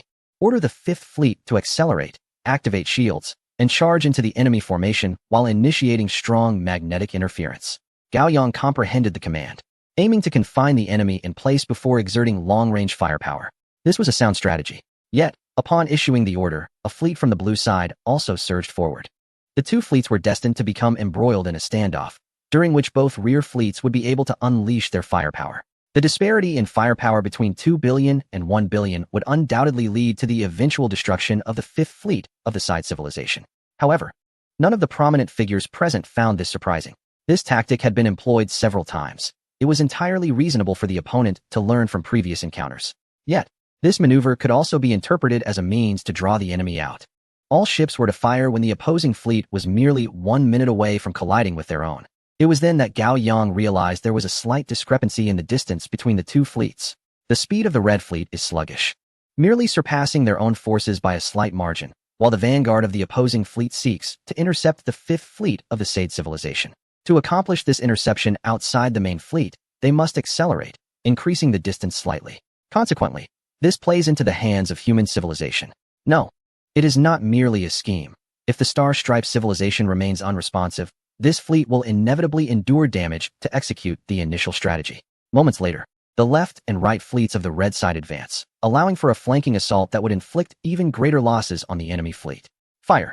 The command is issued, and a deluge of laser weaponry erupts, hurtling towards the vanguard of the Star-Stripe civilization. The initial reaction of the vanguard fleet is to form ranks, utilizing the ships in front as shields for those behind. However, the simultaneous attacks from the flanks catch them off guard, and the damage from the front and above results in catastrophic losses. Nevertheless, bolstered by their numerical superiority, they press forward under duress into the Fifth Fleet. Within the Fifth Fleet, mech warriors burst forth, wielding vibrating blades to penetrate the ships and seize control. When did the mech legions become a gift to the Sade civilization? Did they merely provide them with mechs, or? Gao Yang suddenly rises, realizing that the mechs are somewhat smaller in size. They belong to the human civilization's mech core. In the conference room, a senior officer of the Space Forces remarks, "We have dispatched warriors equipped with neutron mechs, minimizing the likelihood of casualties, and this also serves as a test." Gao Yang's expression darkens. In such a grand conflict, the probability of death is low. Unless the overall situation collapses, they shouldn't encounter misfortune, and they are not newcomers to the battlefield. They have prior experience. Gao Yang comes to the realization that while he was preoccupied, the Dragon Nation had already attempted to send personnel into the fray. The urgency among the Dragon Nation's people is palpable, as they seek to utilize the battlefield to hone their skills. Are there any casualties? A tense silence fills the room. They all understand how much Gao Yang values the lives of the Dragon Nation citizens. Gao Yang's expression shifts. Are the casualties significant? So far, there have been 25 deaths. Gao Yang falls silent, then inquires, on such a scale of warfare, is our mech core sufficient? Insufficient, comes the response. Thus they can only be used as surprise troops. Such as at this moment. Gao Yang realizes that if these individuals breach enemy lines and infiltrate enemy vessels without detection, the resulting devastation could be immense, potentially disrupting the rear. Gradually, he resumes his seat, choosing to say no more, as the Space Forces also hope to prove themselves on the front lines. Then let us engage. It will also serve to deliver a measure of shock to the Sade civilization beyond mere command and manufacturing. Once victorious, they could gain a better grasp over the Sade civilization. On the battlefield, the fleet confronting the Sade civilization has vanished in a short span, utterly consumed. It must be said, those who play with tactics are indeed cunning. The group at this table, if they were friends and allies, would inspire immense confidence. If they were adversaries, it would be a nightmare from which one might awaken in terror. The opposing side has lost a fleet. Yet the situation remains arduous for the Sade civilization. The odds have shifted from 10 to 20, now becoming 10 to 19.5. The difference is negligible. Gao Yang observed a group of individuals with indifferent expressions, their gazes fixed upon the battlefield. Suddenly, he found himself disinclined to witness the unfolding events. Rather than remain here, consumed by worry and potentially disrupting their command, he decided it would be more prudent to seek amusement elsewhere, awaiting the outcome of the conflict. Whether it ended in victory or defeat would soon be revealed, and ultimately, he had no power to alter the course of fate. Silently withdrawing from the laboratory, Gao Yang returned to Earth. He intended to take a leisurely stroll on the planet. This war held significant importance for Earth. A victory would allow humanity to boldly establish its presence in the cosmos with a prestigious identity, enabling them to acquire star currency through various legitimate means, rather than resorting to deceit. Presently, the lunar base had unfortunately earned the moniker of a fraud zone, a cosmic den of scams. Even the invincible could sense that many third-tier civilizations were designing firewalls and fraud alerts within the network. In a certain regard, humanity had not yet formally entered the stellar empire, yet it had already woven a legend within its realms. Chapter 453, The Final Struggle. Upon entering the Earth, one observes that the lives of those overseas remain largely unchanged. Stripped of all creative potential, they have succumbed to a life of indulgence. From a certain perspective, the absence of effort, combined with an abundance of food, drink, and entertainment, may seem delightful. However, when one can only revel in pleasures, it becomes a profound torment, an excruciating ordeal. They lack the ability to alter their current environment, devoid of creativity, even incapable of cultivating fruits and plants. For those without ambition, a day feels like 2.5 while those with ideals and aspirations endure a life steeped in suffering. Yet, the reality remains immutable. Even the desire for death eludes them. The concept of class has vanished, resulting in a state of utter despair. Gao Yang merely cast a glance before turning toward the direction of the Dragon Kingdom. In the Dragon Kingdom, even the common folk enjoy a life of abundance without effort, acquiring whatever they desire. However, the distinction lies in the fact that when they choose to be unproductive, they can still indulge. Yet those who aspire to toil and learn find ample opportunities to do so. Presently, many in the Dragon Kingdom are diligently pursuing knowledge, yearning for ascendance. Gao Yang comprehends their yearning for elevation, providing avenues such as joining the Space Force or boarding a cruiser. Yet, the most significant effort comes from the Sade civilization. With Sade's triumph, humanity gains a legitimate standing, a status that permits free movement within the cosmos. At that moment, Gao Yang will possess greater developmental prospects, a plethora of research opportunities, and a broader future for human civilization. Ultimately, they shall supplant the stellar civilization. War, in truth, is an eternal topic wherever life exists. Conflict will inevitably follow. For the stellar civilization, they have maintained an enduring peace for many years. However, this peace merely signifies that the stellar civilization has not been embroiled in war. Throughout these years of tranquility, the civilizations beneath them have been in a near-constant state of conflict. Yet, this level of warfare is unprecedented in many years. It is not that no new high-order civilizations have emerged. Rather, those civilizations are swiftly obliterated upon their inception. The emergence of the Sade civilization took everyone by surprise. It was initially believed that the war would soon reach its conclusion, devoid of any suspense, only for the outcome to astonish all. The development of the Sade civilization surpassed all expectations. One can anticipate that, following the rise of the Sade civilization and the dire plight of the Starry civilization, the forthcoming Fourth-Order civilizations will undoubtedly intensify their governance over the lower Third-Order civilizations. There may even be the discovery of additional Fourth-Order civilizations. As the large-scale conflict unfolds, 3 Fourth-Order civilizations observe from nearby, their expressions inscrutable. They have suffered losses due to misfires from the Starry civilization's ships, yet they remain indifferent. Such matters will be addressed later. For now, they simply observe the spectacle. For tactical experts, the more complex the scenario, the better, as complexity signifies a multitude of exploitable elements. In direct confrontations, many tactics become inapplicable, necessitating small-scale adjustments on the battlefield to enhance the odds of victory. However, amidst this clash of armies, the Starry civilization has sustained losses during several probing attempts. The tactical command of the Sade civilization is remarkably formidable, while the Starstripe civilization, after encountering setbacks in several probing attempts, has resolved to commit their entire forces. Regardless of the consequences, they have chosen to charge forward. And it now appears that this is indeed the sole viable strategy. Continued probing incurs greater losses. As for tactics, the more they are employed, the more detrimental they become. It is akin to a confrontation between a corpulent individual and a slender one. Does the heavier opponent still engage in probing? The more one probes, the more stamina is expended. It would be far more advantageous to leap forward, seize the opponent, and deliver a crushing blow. In the distance, a dozen spacecraft hover at the periphery of the battlefield, witnessing the 2 fleets rushing towards one another. At this moment, communications are established, allowing those aboard the vessels to converse. Which side do you believe will prevail? It is truly uncertain. The Sade civilization has exceeded our expectations, exhibiting a battle-hardened prowess that merits our study.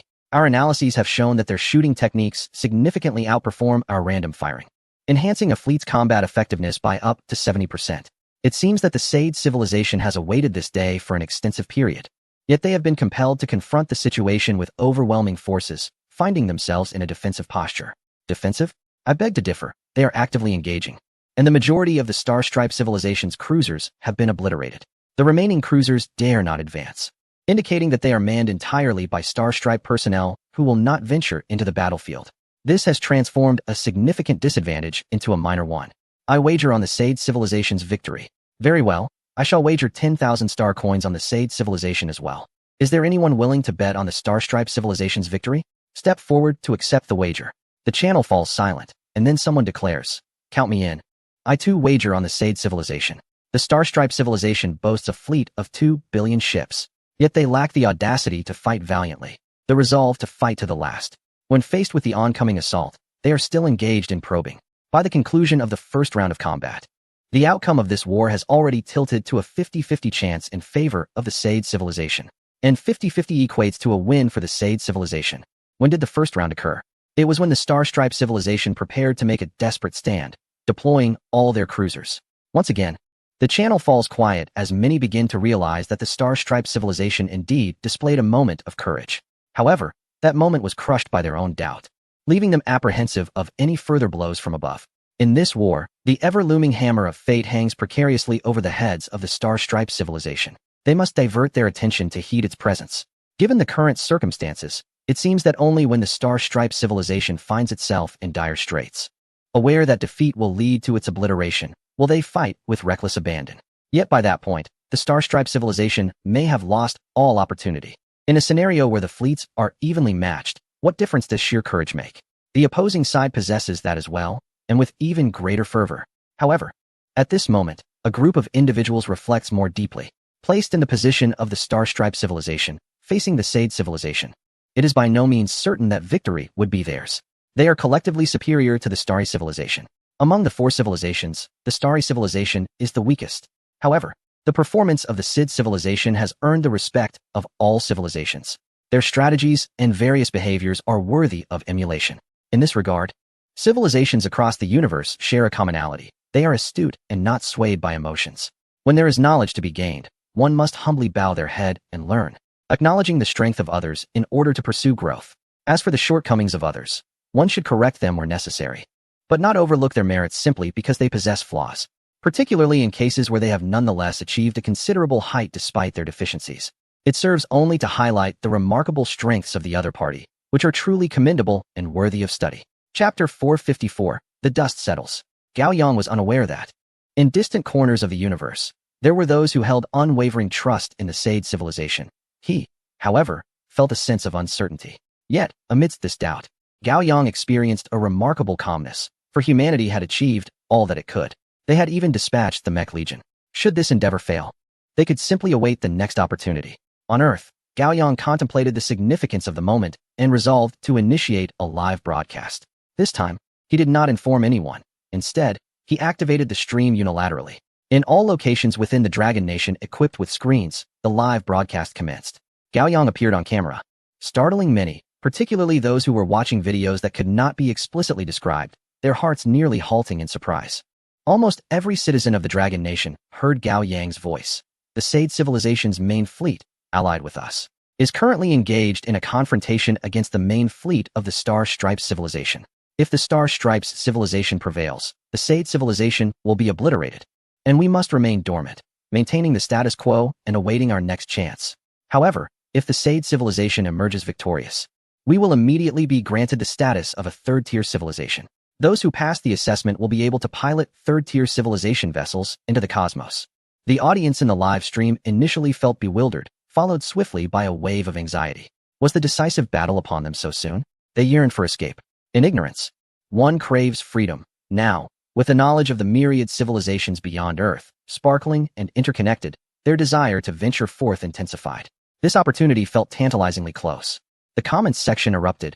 Go Sade civilization. I fervently hope for your success. May the gods favor the Sade civilization. But can they? This is war. We need the Buddha of battle. War requires the Buddha of battle? This seems amiss. Isn't it, Kratos? I would willingly sacrifice half a year of my life to ensure the Sade civilization's victory. With a lifespan extended by a century, I would gladly spend 10 years. What is the current state of the war? Is the Sade civilization in a position of weakness or strength? The comments flowed fervently, with a myriad of thoughts expressed. Many were engrossed in the unfolding conflict. Gao Yang responded calmly, I do not know the current situation. I have just arrived from there. I thought it best not to watch, and instead, we shall await the outcome of the war together. The audience in the live stream was momentarily taken aback, unable to fathom Gao Yang's choice to refrain from watching the result. They would wait together. At that moment, the viewers relaxed. They could not influence the outcome of the war, so they would simply wait and dream of the future. If I could venture into space, I would surely visit those second-tier civilizations to indulge in their unique offerings. Are you serious about that unique offering? I used to be part of a transport fleet. I aim to establish a spaceship transport service, traversing between different civilizations, while simultaneously hosting a food broadcast to gather intelligence for the Dragon Nation. What an astonishing turn of events. Are you prepared for the sale of spirits, Brother Gang number 2?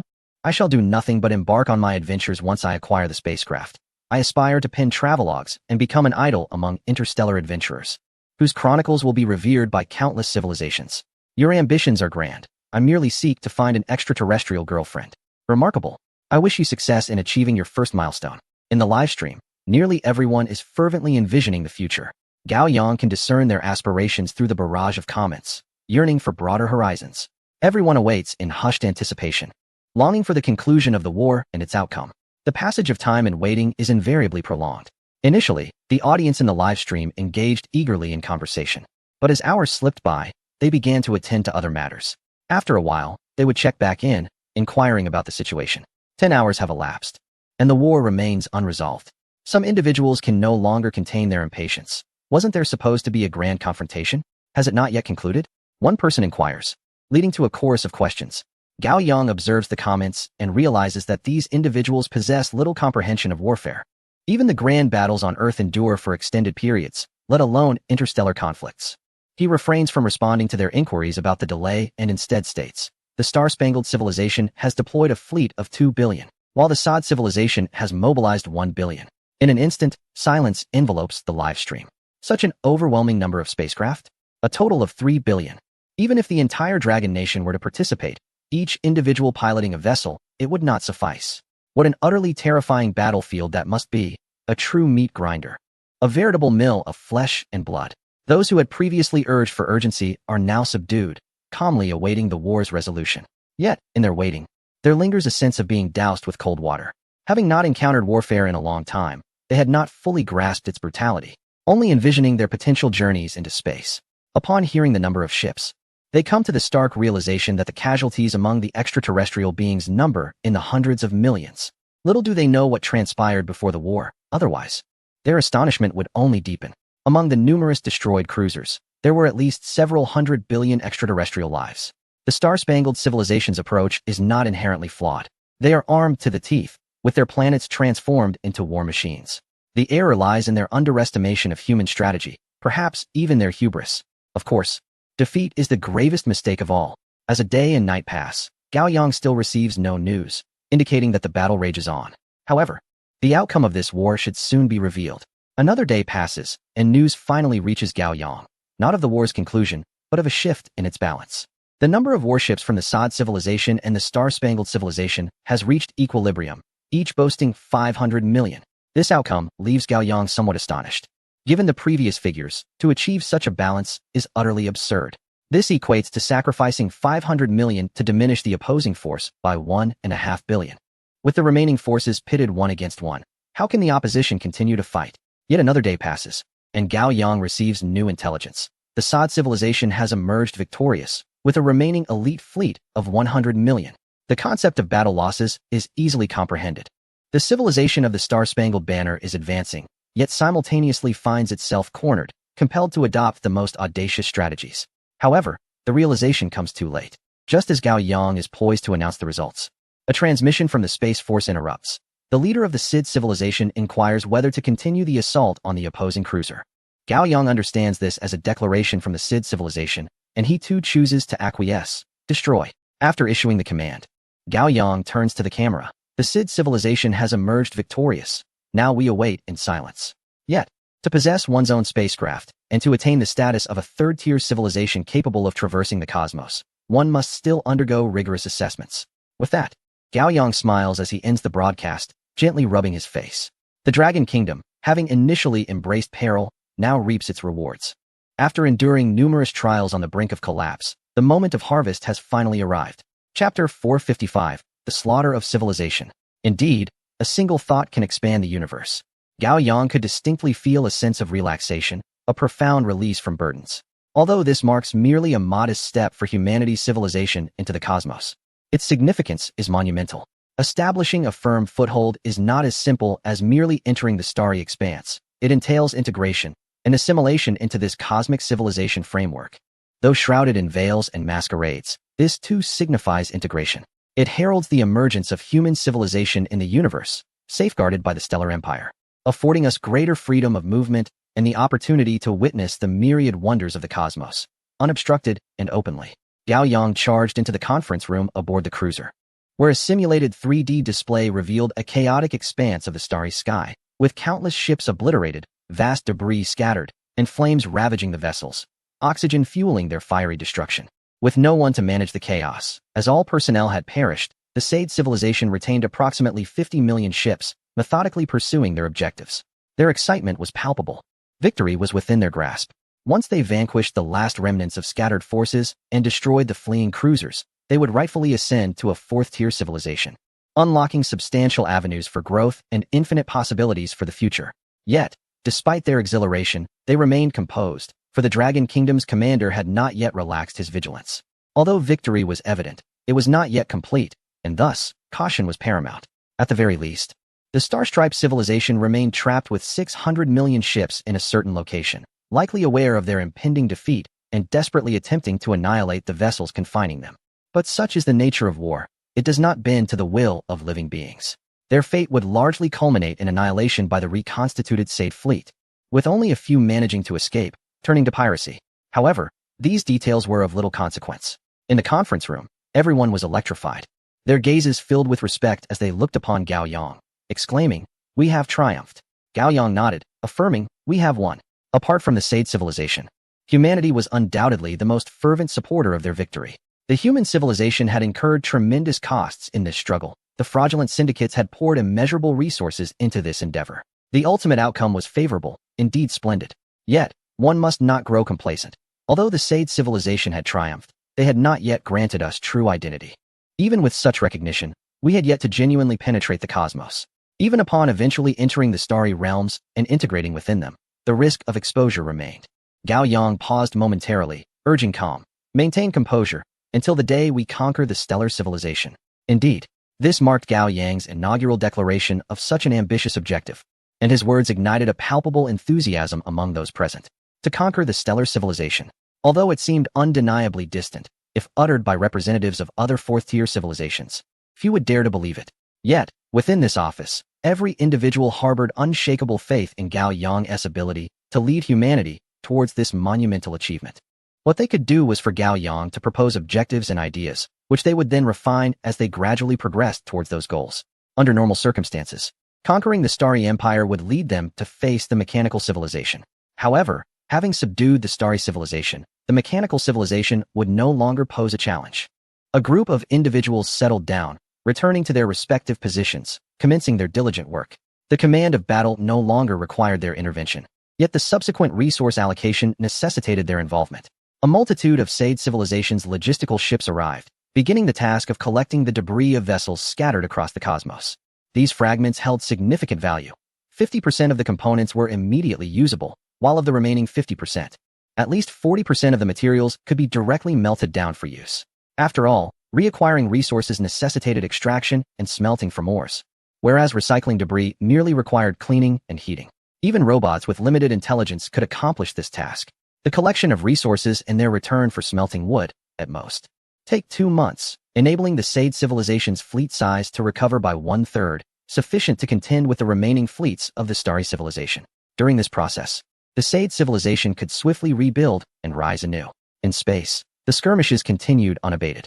The cruise ship, filled with members of the Starry civilization, was rapidly annihilated. Beneath each cannon fire, countless extraterrestrial lives were extinguished. Yet, within this office, there was no room for sentimentality. This is the terrifying nature of survival competition. The vanquished are left with nothing. It is either your demise or mine. Had the Starry civilization emerged victorious, the Sade civilization would have faced the death of billions. Those who survived would be left to flee desperately, ultimately meeting their end or being captured, reduced to slavery. Which would be a fortunate outcome, for survival would still remain, and some might even become specimens or experimental subjects.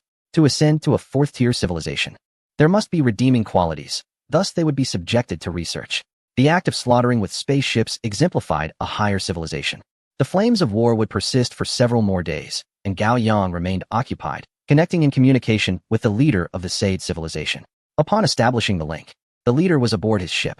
As he beheld Gao Yang's holographic image before him, the leader of the Sade civilization prostrated himself. Observing this scene, Gao Yang understood that the matter of identity was likely settled, yet he still inquired. The spark of the Sade civilization has been arranged on our home planet. Shall I facilitate their return? The Sade leader looked up. So, should they return or not? Gao Yang, noting the evident request, replied, yes, upon their return.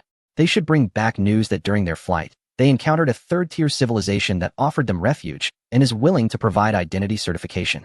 The script had already been meticulously crafted. The Sade leader nodded. We await the envoy from the Starry Empire to grant us identity and authority. Human civilization will then boldly emerge in the cosmos as our most significant partner in external development. Gao Yang shook his head. We are all intelligent individuals. A civilization recently discovered as a third tier is already quite exceptional. To immediately become your partners is rather inappropriate. Grant us an identity that allows us to traverse the vast expanse of the universe. That alone suffices, and the rest we shall undertake ourselves. The leader of the Sade nodded, proposing collaboration primarily as a means of appeasement. It was evident to all that the Sade civilization was poised to undergo a monumental leap forward. At the very least, the resources offered by the major Tier 3 civilizations would catalyze a remarkable surge in the prosperity of the Sade civilization. Moreover, the benefits derived from their recent acquisition of the Starstripe civilization, an established Tier 4 entity, would propel them directly into the realm of affluence. While human civilization is undeniably formidable, it has long remained in the shadows, likely lacking sufficient resources and influence. This moment presents an opportunity for rapid expansion. Yet, given the strength of human civilization, it seems unlikely that they would risk everything for the sake of swift advancement. Chapter 456, Acquiring Identity. As of now, the Dragon Kingdom's strides towards the cosmos have become resolute, yet the overall situation remains intricate. The relocation necessitates meticulous scheduling, requiring everyone to first journey to Silver Star before departing from there. This demands a highly coordinated plan, including thorough mental preparation for all individuals involved. The existence of the Dragon Kingdom must remain a closely guarded secret. However, mere psychological preparation is insufficient. Gao Yang returned to the laboratory to commence the design of a self-detonating chip. The chip is categorized into two types, one designed for devices, such as information transmission equipment on spacecraft and personal terminals. Upon detecting any unauthorized intrusion, repeated password failures, or recognizing that the user is not the registered identity, it will self-destruct, erasing vital information. Furthermore, the chip must incorporate an information supervision feature. When two individuals engage in conversation through a chat interface and touch upon sensitive information regarding Earth, the dialogue will be automatically deleted upon completion. The second type of chip targets the human brain. As the number of individuals venturing out increases, there will inevitably be those who speak indiscreetly or even malevolently. Gao Yang is acutely aware of the high diversity of the population during the Dragon Kingdom's gradual ascent to power. Many still scavenged like the hapless in the shadows of the White Eagle. Numerous trivialities persist, with some even donning kimonos or military uniforms in solemn gatherings. As the Dragon Kingdom flourishes, such individuals will dwindle or resort to concealment. Although their chances of passing scrutiny are virtually non-existent, it is always prudent to prepare for contingencies. Moreover, alternative possibilities may arise, making technological constraints even more effective. Gao Yang began the chip design, prioritizing reliability. It must not detonate unexpectedly, yet it must also be capable of destruction when necessary. Additionally, it requires a high level of security, impervious to easy breaches. If it can be easily compromised, the consequences would be dire. The overall design presents no significant challenge. With Gao Yang's near-peak 4th-level technology, the creation of such a chip, once feasible on Earth, poses little difficulty. However, Gao Yang aimed for utmost stability. Observing two chips, he attempted a 1,000-fold upgrade, but the system interface failed to respond. The system cannot apply a secondary enhancement to already amplified technology. This means that unless new techniques emerge, amplification is impossible. Yet, all these technologies are already within Gao Yang's grasp. He was aware this was merely an experiment. Unable to amplify further, he initiated testing. Naturally, the tests could not involve citizens of the Dragon Kingdom, so Gao Yang sought out a group of White Eagle individuals. The current state of the White Eagle has gradually begun to restore electrical power, yet they remain at a level akin to that of the Great War, significantly lagging behind. Their territorial reach is fragmented, indicative of a region still in turmoil. The test chip eliminated the explosion module but retained a trigger mechanism. Confirming the trigger equated to confirming detonation. To ensure accuracy, Gao Yang enlisted 100,000 people. Their singular mission was to disseminate sensitive information. Through speech, writing, capturing images, and any means they can conceive, they strive to communicate with one another, thus avoiding repetitive methodologies. Furthermore, a reward system has been established. As long as they can disseminate information without triggering the self-destruction of their chips, they will attain the identity of the Dragon Nation. With this incentive, all individuals from the White Eagle are exerting themselves fervently, yet it is evident that their efforts are in vain. Standing upon the foundation of a more advanced civilization, the suppression of ordinary individuals leaves them with no opportunity. The moment they entertain the notion of transmitting information, The chip issues a warning, and should they attempt to act, the chip will self-destruct. This is due to the chip's ability to read brainwaves. Even an unconscious leak is impermissible, for the chip possesses external observational capabilities as well. This cohort of 100,000 spent a week testing various conceivable methods and attempting different approaches, ultimately culminating in failure. At this juncture, Gao Yang was begrudgingly satisfied, but further testing was required to ascertain the stability of the chip bombs. The bombs must first be manufactured, followed by testing their stability in various environments to assess the potential for erroneous detonations. Such occurrences were commonplace in the technological landscape of the former Earth. There were instances of individuals attempting to detonate explosives by concealing detonators in their pockets, resulting in catastrophic injuries. However, with Gao Yang's current manufacturing capabilities, the likelihood of failure was exceedingly low. The test results indicated that apart from detonation, there was no possibility of explosion, and triggering an explosion necessitated an alarm. In addition to external testing, practical tests were imperative. The personnel involved in these experiments faced dire circumstances. This time, the chips were genuinely implanted. After implantation, they were subjected to various environments and stimuli. Fortunately, they were able to survive. No external stimuli succeeded in triggering an explosion. The bombs lacked a controlled detonation feature, which was implemented for the safety of the Dragon Nation's populace. Gao Yang had not retained any backdoor access. Retaining a backdoor would equate to wielding power. While it was manageable in his hands, the consequences of it falling into another's grasp were unimaginable. In matters concerning the lives of all citizens of the Dragon Nation, Gao Yang would not permit any unforeseen accidents to occur. During the testing process, the diplomatic ship of the Sade civilization arrived at Silver Star, bestowing upon humanity a formal identity. As a token of gratitude for humanity's protection of the Sade civilization's flame, the Sade civilization also brought numerous facilities to renovate Silver Star. Rapid construction of space transit hubs and other infrastructures commenced. Subsequently, a platform for external communication was established, facilitating various aspects of finance and interaction with the outside world. Typically, these tasks are immensely challenging, but with the Sade civilization managing them comprehensively, the new external system was erected with ease. However, all individuals within this system were robots. Moreover, the first to arrive at Silver Star was the Space Army, where a multitude of soldiers descended, marking all fourth-tier warships with a third-tier insignia. Those 3 golden stars served as a passport within the cosmos.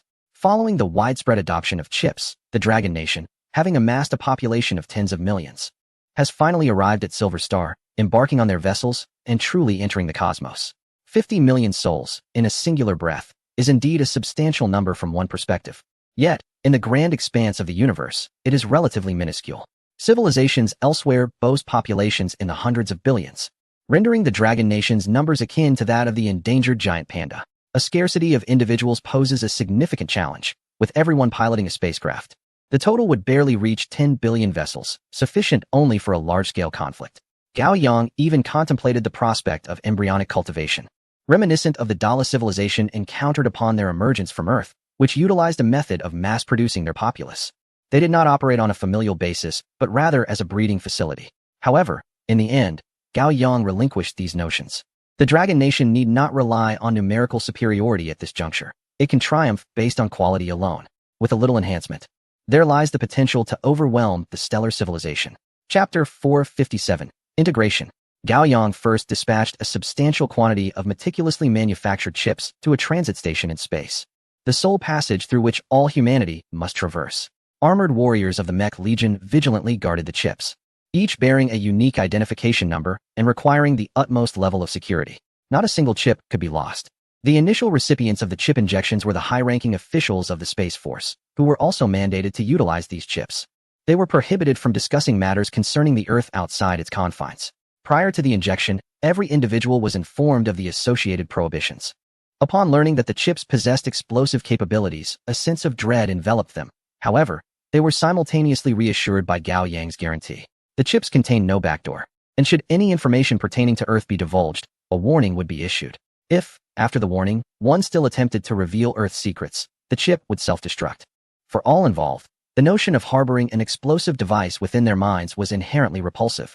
Yet, they comprehended the imperative nature of maintaining secrecy regarding Earth's circumstances, recognizing the peril it entailed.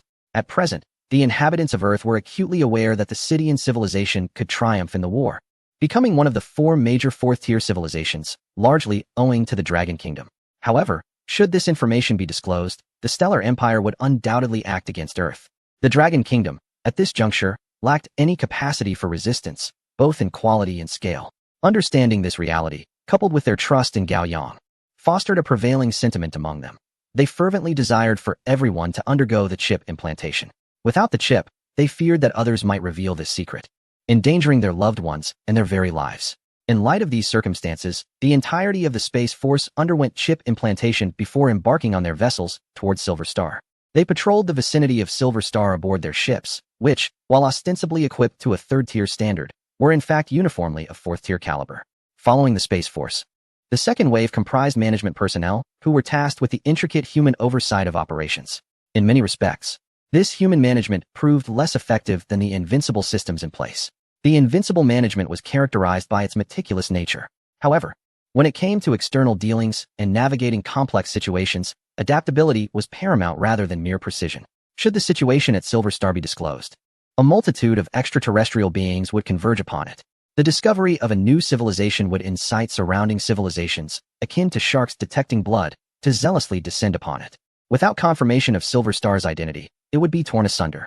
Even if its identity were verified, it would still be viewed by external civilizations as a reservoir of immense wealth. Should the new civilization possess resources of significant value externally, but negligible utility internally, they would be procured in bulk and sold outside. Any remarkable attributes of this civilization, particularly those conferring a competitive advantage abroad, would render it a prime target. In essence, it represented a new frontier. As the influx of extraterrestrial visitors increased, myriad complications would arise, necessitating genuine human intervention. Thus, the robots within the space station would gradually be replaced by humans, including those within Silver Star itself. The management personnel would be transported via spacecraft, bringing ordinary individuals to facilitate this transition. All those who chose to leave Earth already possessed a wealth of information about the vast cosmos. Knowledge of piloting spacecraft and operating advanced technological devices had been seamlessly transferred into their minds through helmets. This was a quintessential example of hasty advancement. While other civilizations relied on their profound heritage, humanity, lacking such depth, was compelled to resort to rapid development. As numerous spacecraft arrived at Silver Star, Xiaodong, one among millions of ordinary individuals dissatisfied with his current circumstances, opted to enroll for a journey to the Silver Star. He tenderly touched the scar at the back of his head. 5 minutes after the chip implantation, the wound no longer pained him.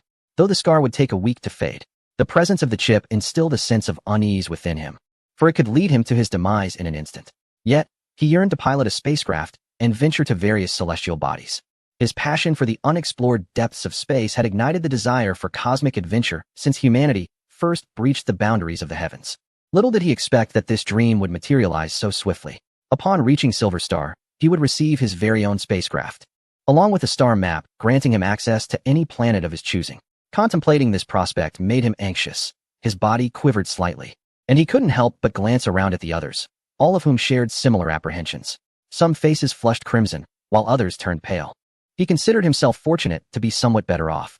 Inside the spacecraft, soothing music filled the air, accompanied by a gentle female voice announcing, "We are about to initiate a space jump. In 15 minutes, everyone will witness Silver Star."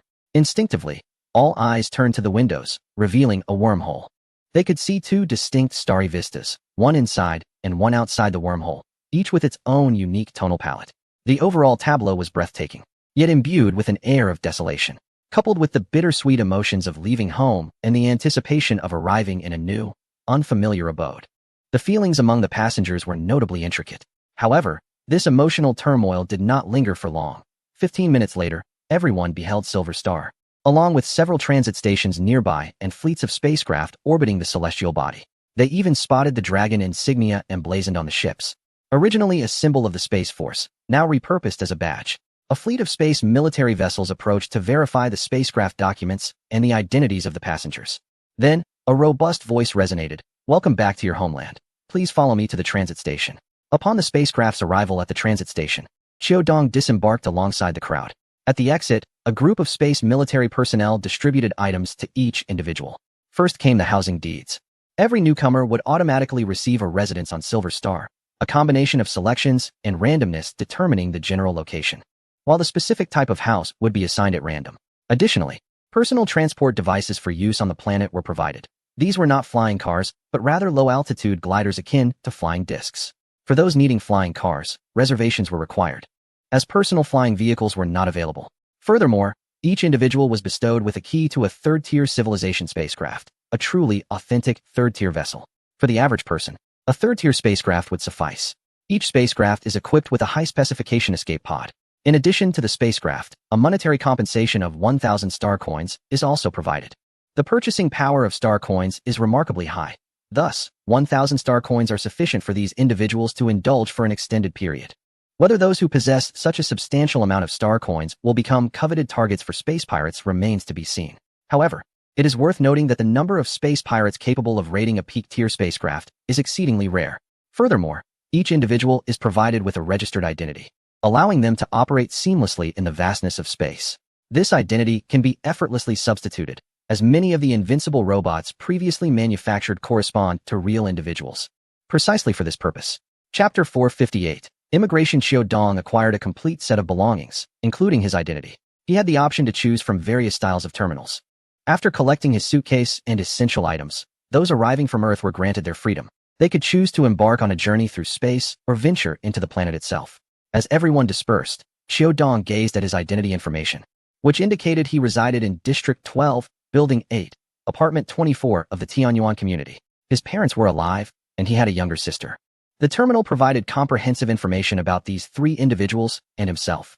Suddenly, a familiar voice resonated in his ear. "Master." A smile graced Xiao Dong's face as he replied, "How did you know it was me?" Although his presence was recorded in the database, his actions did not align with the profile created for him. After some data analysis, it was concluded that it was indeed he who had arrived.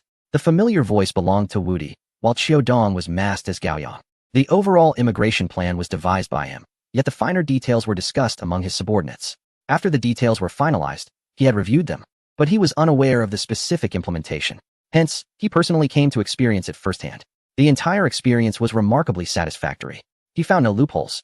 The immigration process, from departure to completion, was supported by a thoroughly established system, ensuring that each individual's identity seamlessly integrated. Every citizen of the Dragon Kingdom could locate their counterparts among the robots on Silver Star.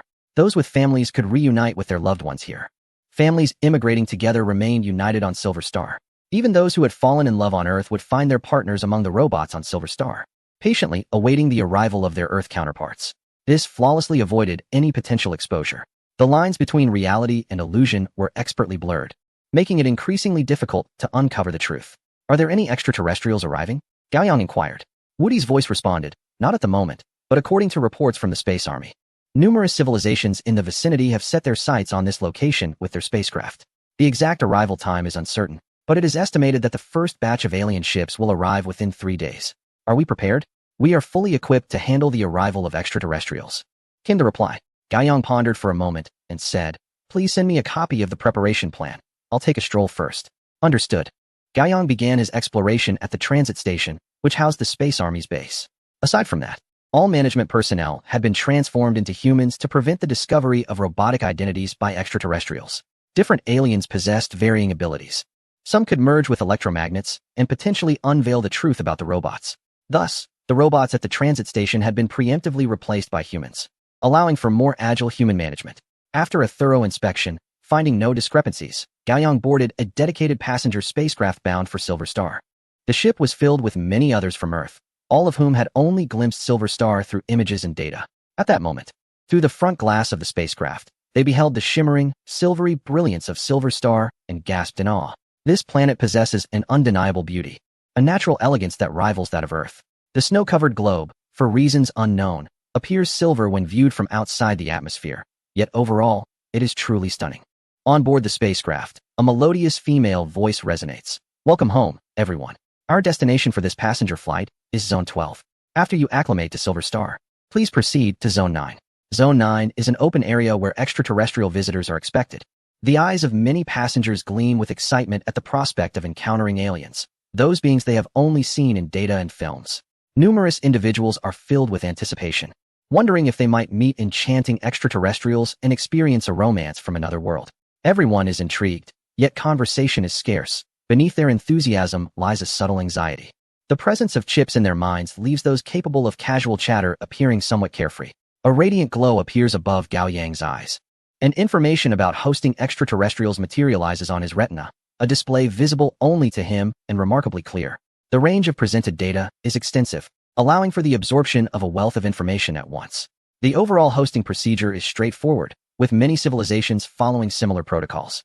Resources, information, and entertainment are provided, alongside spaces for communication, culminating in trade. The process is uncomplicated, especially with the assistance of the Sade civilization in establishing a framework. Humanity's task is merely to await the arrival of the aliens, fulfill their requests, and ultimately acquire star currency. However, the current situation for humanity is complex, necessitating the concealment of robotic presence from the extraterrestrials. Thus, the primary concern is to limit their exposure to various elements. The transit station is populated solely by humans, and there is little risk of revealing information about Earth. Within Silver Star, however, the existence of billions of robots poses a significant challenge. The solution is simple: designate specific areas for alien access. Currently, there are only 3 zones, Zone 1 through Zone 9. Upon arrival and familiarization, all humans must relocate to these designated areas. This way, any extraterrestrial entering Silver Star will encounter only genuine humans, minimizing the risk of exposure. Even if there were a breach, a safeguard remains in the form of the Space Force. With their invincible surveillance, any hint of trouble would prompt the Space Force to deal with the informed aliens. Should knowledge be extensive, the entire vicinity of Silver Star would be sealed off, and all involved would be eliminated. After reviewing the entire plan, Gao Yang felt indifferent. In the past, he might have deemed such measures overly harsh, but now he remained unaffected. The battle for survival faced by the Sade civilization had rendered nearly all humans pragmatically realistic, especially those in the Space Force and individuals like Gao Yang, who had encountered warfare frequently. They understood that without ruthlessness, no civilization could maintain its standing in space. The pinnacle of civilization often stands upon a foundation stained with blood and littered with countless corpses. After meticulously examining all the details, Gao Yang mentally confirmed there were no issues. At this moment, the spaceship had just docked. The entire process was devoid of any turbulence, remarkably smooth. As the hatch opened, individuals emerged one after another, their faces alight with wonder. After all, this was the first celestial body they had set foot upon, apart from their home planet. They could breathe. The sensation of inhaling was strikingly similar to that on Earth. The only distinction lay in the gravity, which was slightly heavier than that of their home planet. However, it posed no challenge for them. All those who arrived on Silver Star had consumed gene enhancement agents, endowing them with considerable physical resilience, capable of withstanding tenfold gravity. One by one, they stepped outside, surveying the snow-covered landscape of this new world. After acclimatizing, they boarded their vehicles, heading towards their home on this planet. Chapter 459, Voyage. Gao Yang boarded a flying vehicle, a complimentary one that could be summoned on a temporary basis. Upon reservation, the vehicle swiftly arrived at its destination, a 3-bedroom apartment where his sister, in her current guise, was diligently completing her homework, while their mother busied herself in the kitchen and their father was absent. The overall atmosphere was remarkably cozy. This authenticity was, in truth, rather terrifying, as it had the power to ensnare a soul. Even though Gao Yang was aware that this reality was fabricated, he could still feel the warmth emanating from it. It was likely that many individuals would genuinely regard these robots as family, and those without kin might even go so far as to cherish and protect these robotic companions. Despite knowing the truth, they would still choose to draw near and believe.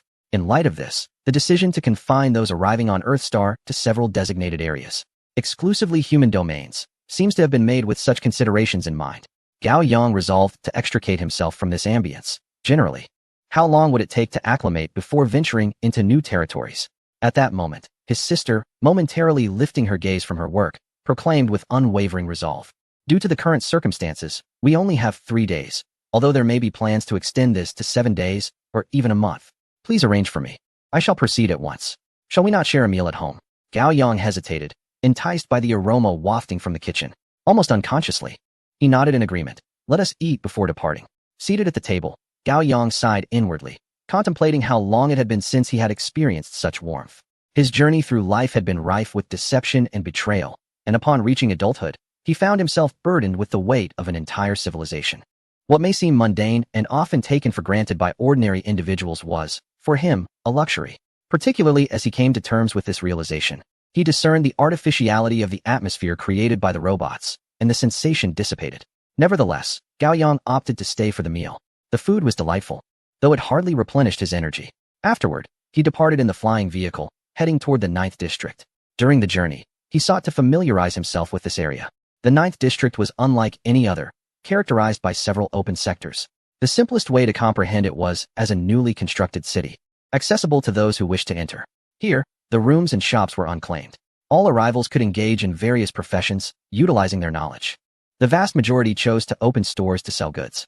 One merely needed to locate an unoccupied shop, submit an application to the system, and, coupled with an idea of what to sell, the system would assist in the establishment. Subsequently, all that was required was human management.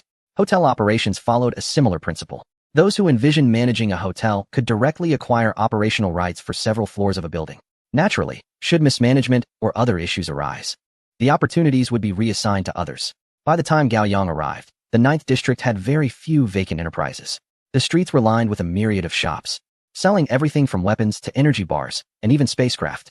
A plethora of signs have been hung, with the vast majority depicting items accessible to terrestrial humanity, while a select few pertain to industries exclusive to extraterrestrials, birthed from a prescient understanding of alien needs. Upon Hai Yang's arrival, he swiftly completed the necessary formalities, granting him the liberty to wander freely. Here, he essentially attained a state of complete autonomy. Aside from the inability to return to Earth at will or disclose information beyond its borders, an ordinary individual may engage in nearly any endeavor they desire. Even embarking on a starship to become a space pirate is conceivable. Naturally, one may also venture forth to explore, pursuing various aspirations once deemed impossible. In this place, Haiyang felt remarkably at ease. Ordinary individuals arriving here found themselves in a new social milieu, congregating in groups, some indulging in revelry, while others aspired to greatness. Some even made plans for cosmic adventures. For them, this was the epitome of true freedom. Passenger spacecraft ascend from here to transit stations in space, primarily ferrying people to pilot their own ships. The journey to this point had almost reached its climax. Although invincibility observed the entire process, it dared not interfere, genuinely experiencing life from the perspective of an ordinary person. The overall experience was exceedingly pleasant, with little chance of mishap. The choices available to the people of the Dragon Kingdom were notably vast. However, what lay before them felt somewhat illusory. Authentic prosperity would require an explosive increase in population. There is no need for haste, with the extension of human lifespans, as long as there is a desire to procreate. The notion of generations spanning 4 or even 10 is merely trivial. Hai Yang's journey served another crucial purpose, ensuring safety. It was imperative that Earth remained undiscovered. As long as Earth evaded detection, human civilization would have ample time to flourish, alleviating any sense of urgency. The journey here boasted an exceptionally high safety quotient. While it may seem that numerous transport vessels were shuttling humans, the so-called quantity is relatively speaking. A few hundred cargo ships are hardly conspicuous in the vastness of the cosmos. Moreover, with their cloaking capabilities fully engaged, the likelihood of detection is minimal. As long as returns to Earth are infrequent, the chances of discovery are virtually negligible. Haiyang secured a room, shedding all disguises to restore his original appearance. He organized his itinerary and set his sights on the Gar civilization, acknowledged as the most powerful among the 4 premier civilizations. The previously perplexing jammer originated from the Gar civilization. In Hai Yang's estimation, the Gar civilization stood but a step away from transcending to a 4th-tier civilization. The ability to obscure quantum communication systems eluded his comprehension. This time, his personal visit aimed to unravel its principles. Furthermore, should he acquire additional cutting-edge technological products to manufacture and subsequently amplify through the system, he could effectively subdue the Star Empire. Invincibility remarked, "Your journey may entail risks. I will contact individuals from the Sade civilization to accompany us. Their presence will ensure safety." Haiyang felt no apprehension regarding his escape. In addition to the Sade civilization's involvement, he intended to bring along a small fleet. The hull and internal components of the small fleet here are predominantly composed of neutron materials, endowing it with formidable defensive capabilities. Should any issues arise, the fleet will descend to engage in combat before making an escape, all the while awaiting the timely intervention of the space forces. In Hai Yang's contemplation, he could scarcely conceive of any demise other than that which might be inflicted by the stellar civilization, even in the event of a close-range assassination attempt. His physique, augmented by potent enhancement serums, would stand resilient, further complemented by the exosuit crafted from neutron materials and a distinguished squad from the mech battalion, rendering him virtually invulnerable. Given this unparalleled safety, Haiyang hesitated to approach the situation. What then could he aspire to achieve? It is worth noting that Haiyang is indeed a gambler, one who would wager even the entirety of human civilization, especially now that it has attained a semblance of stability. He hastened to the transit station, where a vessel masquerading as a Tier 3 civilization had already arrived. The 12 most formidable warriors of the mech battalion were also present. awaiting the approach of the individuals from the Sid civilization before he could embark. Chapter 460. Arrival. The Jia civilization is widely acknowledged as the most formidable among the four fourth-tier civilizations, situated at a considerable distance from the Silver Star. Even with spatial jumps, it necessitates a certain duration to reach there. To Gao Yang's astonishment, the individual assigned to escort him is none other than the leader of the Sade civilization. The Sade people are notably robust, and their leader, towering nearly 2 meters, resembles a giant bear as he sits across from Gao Yang. I have relinquished my position as the leader of the Sade civilization and have come specifically to serve you. With others, your identity may not be known, leading to unpredictable circumstances. Although no one has explicitly mentioned Gao Yang's status as the former leader of the Sade civilization, he has frequently interacted with humans and is well aware of Gao Yang's significance. It is highly probable that Gao Yang is the leader of human civilization. Even if he is not the leader, he is undoubtedly an individual of great importance. Those he has encountered tend to display a subconscious reverence when speaking of him. An undeniable truth. Gao Yang, genuinely surprised, poured a cup of tea for the former Sade leader. This is human tea. See if it suits your palate.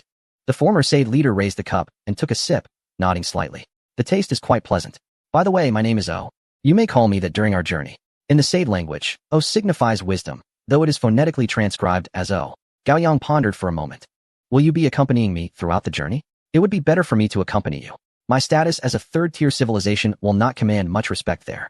Furthermore, our objectives are aligned. You seek expansion and development, as do we. This recent war has resulted in substantial losses with minimal gains.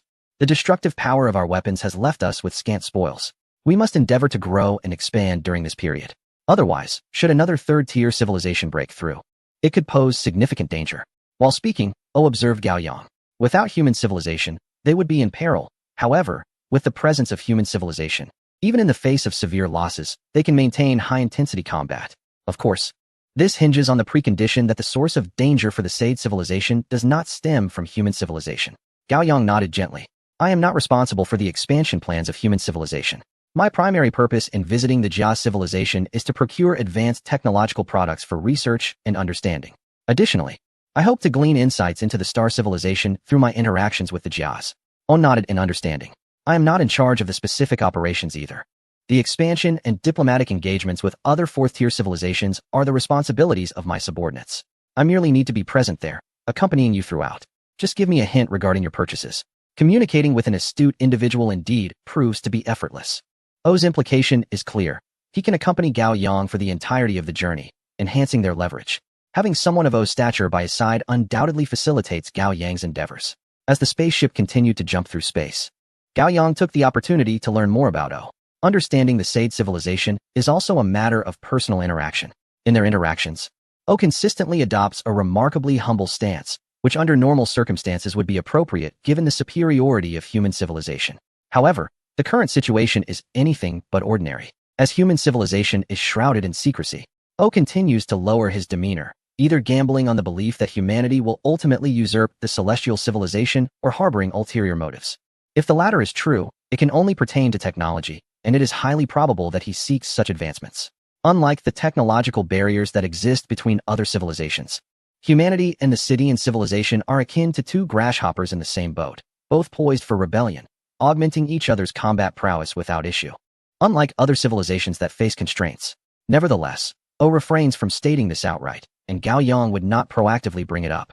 They would first reap the benefits and assess performance before sharing technological insights.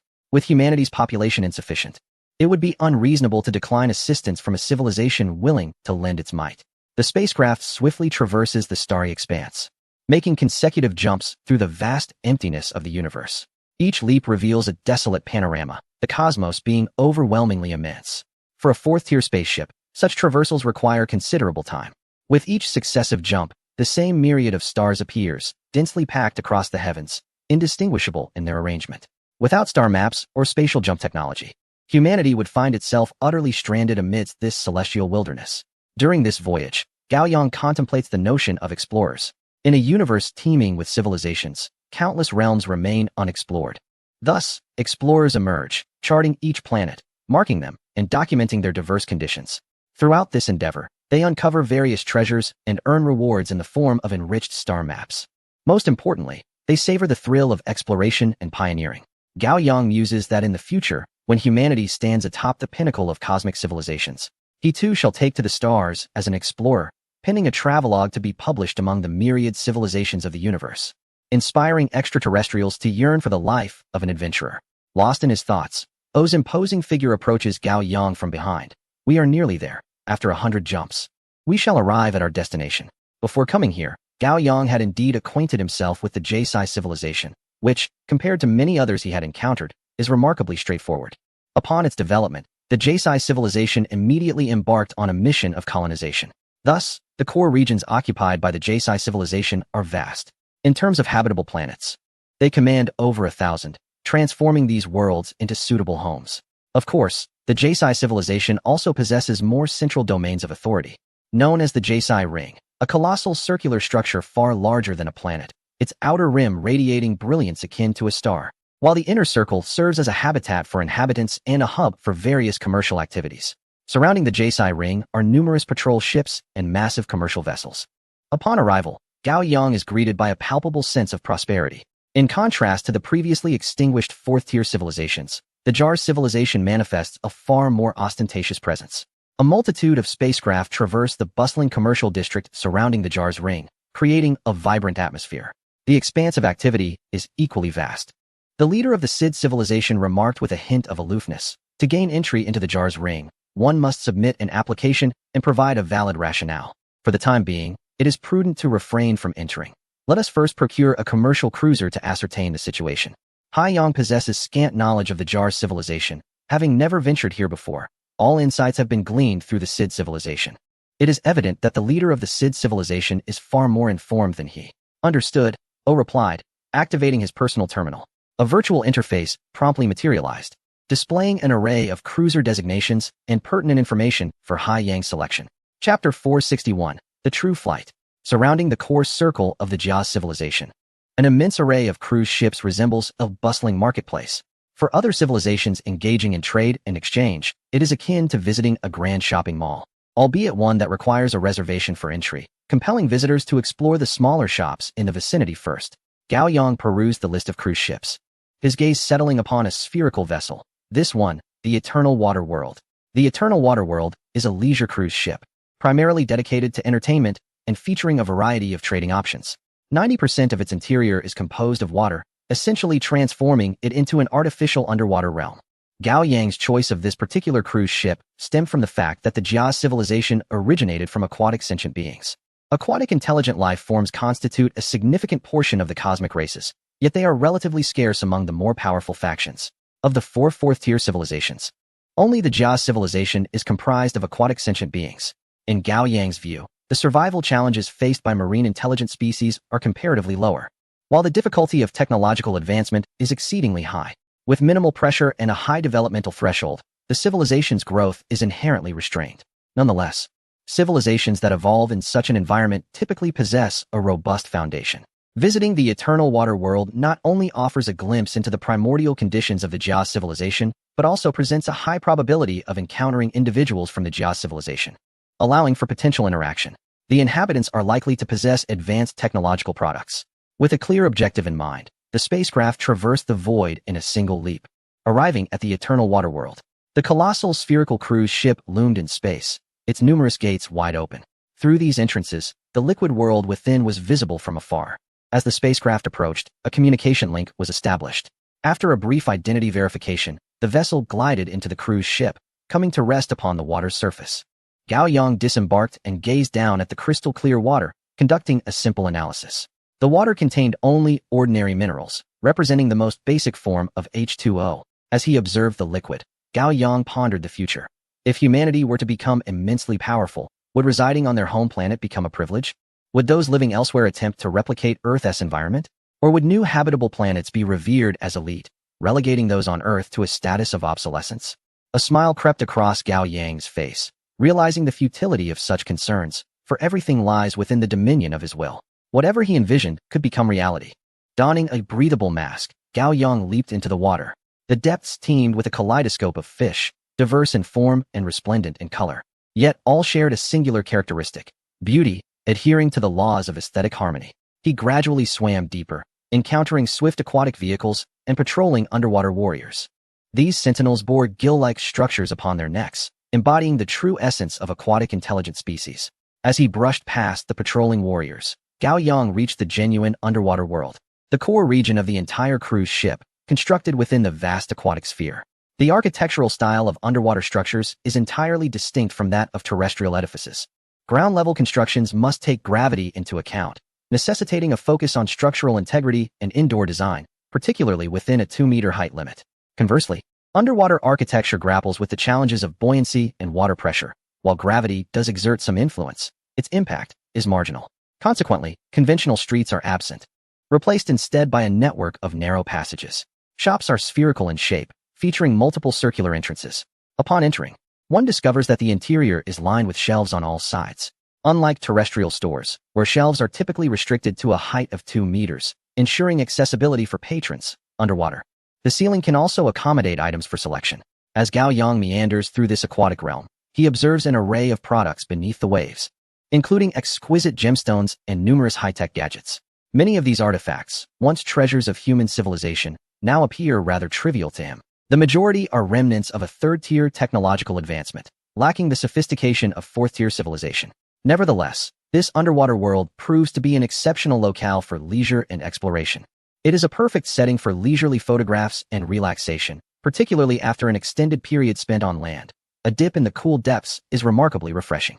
While strolling, Gao Yang inquires, "Oh, is it possible to encounter individuals from the Jia civilization here?" The likelihood is high. Although the Jias have evolved to thrive on land, they nonetheless relish the underwater environment. Suddenly, as he speaks, he spots them ahead. Having previously seen members of the Jia civilization in videos and images, this marks his first real-life encounter. In contrast to their aloofness and elegance captured on screen, the Jias he now observes exude grace, moving through the water with the fluidity of fish, gliding effortlessly without excessive movement. Gao Yang senses a remarkable difference. It appears as though the water itself propels them forward. The current is particularly pronounced as one of them passes by him. Could it be a manipulation of water? As he watches the Jias depart, his eyes sparkle with intrigue, acknowledging their status as the most formidable civilization among the fourth tier. What remarkable technology is at play here? Might such techniques be applicable in the air? If so, humans could soar freely through the skies. While humanity has long achieved flight through armored suits and similar means, that experience of freedom pales in comparison to this. It is akin to the flight of a superhero juxtaposed against a mundane airplane journey. Both involve flying, yet only the former truly embodies the essence of flight. Gao Yang feels a surge of anticipation for this first-hand experience. In such a brief time, he has already encountered phenomena he has never witnessed before, the principles of which elude his understanding. If he could successfully glean knowledge from this experience and replicate it, just imagine the extraordinary capabilities he could harness. Should the Jia's civilization manipulate this technology to navigate underwater, he could potentially glide through the skies and even traverse the near vacuum of space. Turning swiftly, he accelerated to catch up with the alien from the Jia civilization. "Greetings, may I inquire how you engage in your activities?" The Jas individual, perplexed, glanced back at Gao Yang with his cerulean eyes, momentarily fixating on the emblem upon Gao Yang's chest, preparing to turn away. Yet, Ojia hastened closer. "Hello, I am simply quite curious."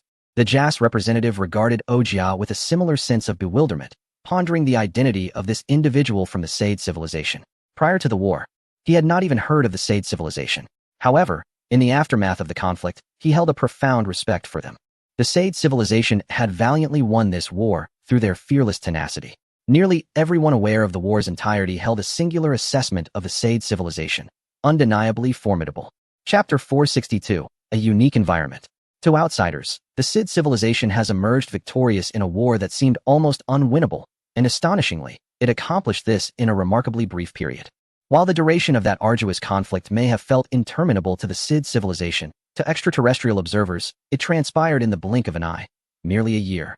A duration so fleeting it seemed as though one merely awoke from slumber to find the world transformed. In addition to respect for the Sid civilization, the aliens from the Jar civilization gazed at O with a glimmer of hope. What brings the Sid civilization to this place? Undoubtedly, it is to engage in trade and extend their influence. Although currently lacking in wealth, as a fourth-tier civilization, they possess immense potential and territory, soon to be accompanied by substantial assets. Furthermore, now is the opportune moment for the Sid civilization to broaden their trading network and amplify their sway. Collaborating with the Sid civilization at this juncture promises significant profits. Many extraterrestrials are eager to venture to the Sid civilization, yet one individual, hindered by allocation issues, found himself unable to go. However, he soon noticed Sid civilization members arriving. Observing their imposing figures, the Jar's aliens felt a surge of eagerness. Raising a device on their wrist and gently tapping it, "You must have just arrived." This device connects to the entire spacecraft. Once you obtain the wristband, you can choose your destination, and the ship will navigate the water flow to take you there. Please wait a moment, and I shall arrange for it to be delivered to you. Gao Yang, listening from behind, felt a twinge of disappointment. If the ship merely controlled the water flow, it was not a novel technology, thus rendering it somewhat unremarkable. Nevertheless, the wristband warranted further investigation. After a brief interval, the aliens presented the control wristbands, and in consideration of O, they bestowed one upon Gao Yang as well. Following an exchange of contact information with O, the Jar's members departed. The wristband is designed to automatically adjust in size, accommodating any race, and its internal functions are straightforward, primarily auxiliary features to prevent disorientation, provide entertainment guidance, and receive various internal ship notifications. After a cursory examination of the wristband, Gao Yang selected a destination and soon felt the gentle thrust of the water flow, which precisely enveloped him, guiding him toward his chosen location.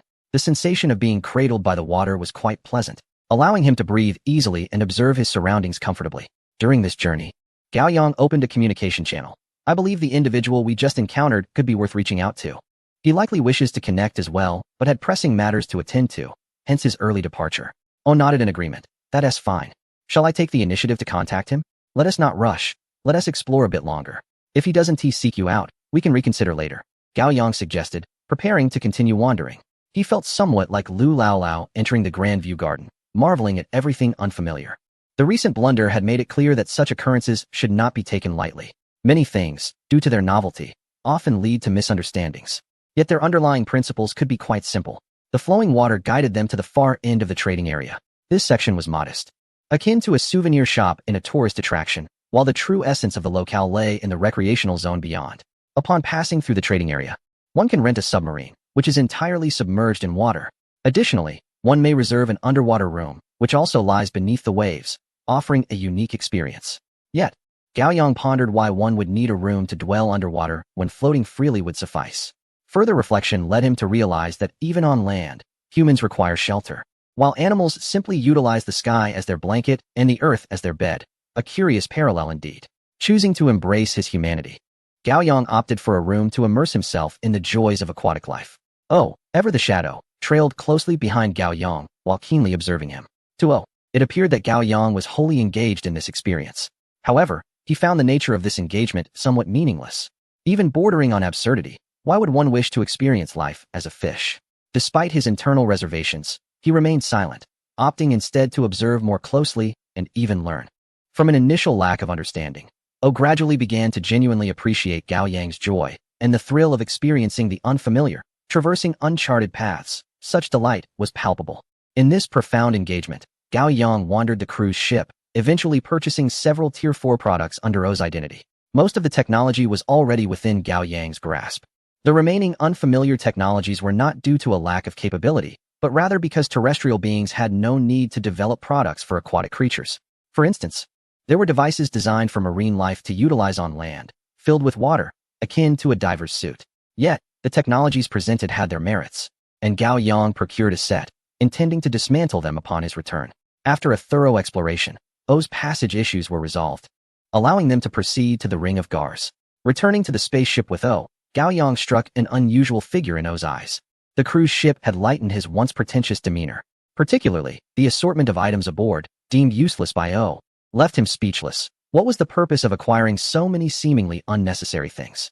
As he contemplated this, Gao Yang approached the workstation with a set of terrestrial gear in hand, swiftly dismantling it. O was taken aback. Was Gao Yang truly a researcher? The core of any advanced civilization must surely be its researchers, despite his past as a leader. He felt compelled to show respect in the presence of those dedicated to inquiry. Observing Gao Yang effortlessly open the outer casing and deftly bypass the internal anti-leak mechanism left O astounded. Their own products also contained anti-leak features, which, according to their researchers, were challenging to breach, even for those at the Tier 4 civilization level. Yet here, Gao Yang managed it with apparent ease.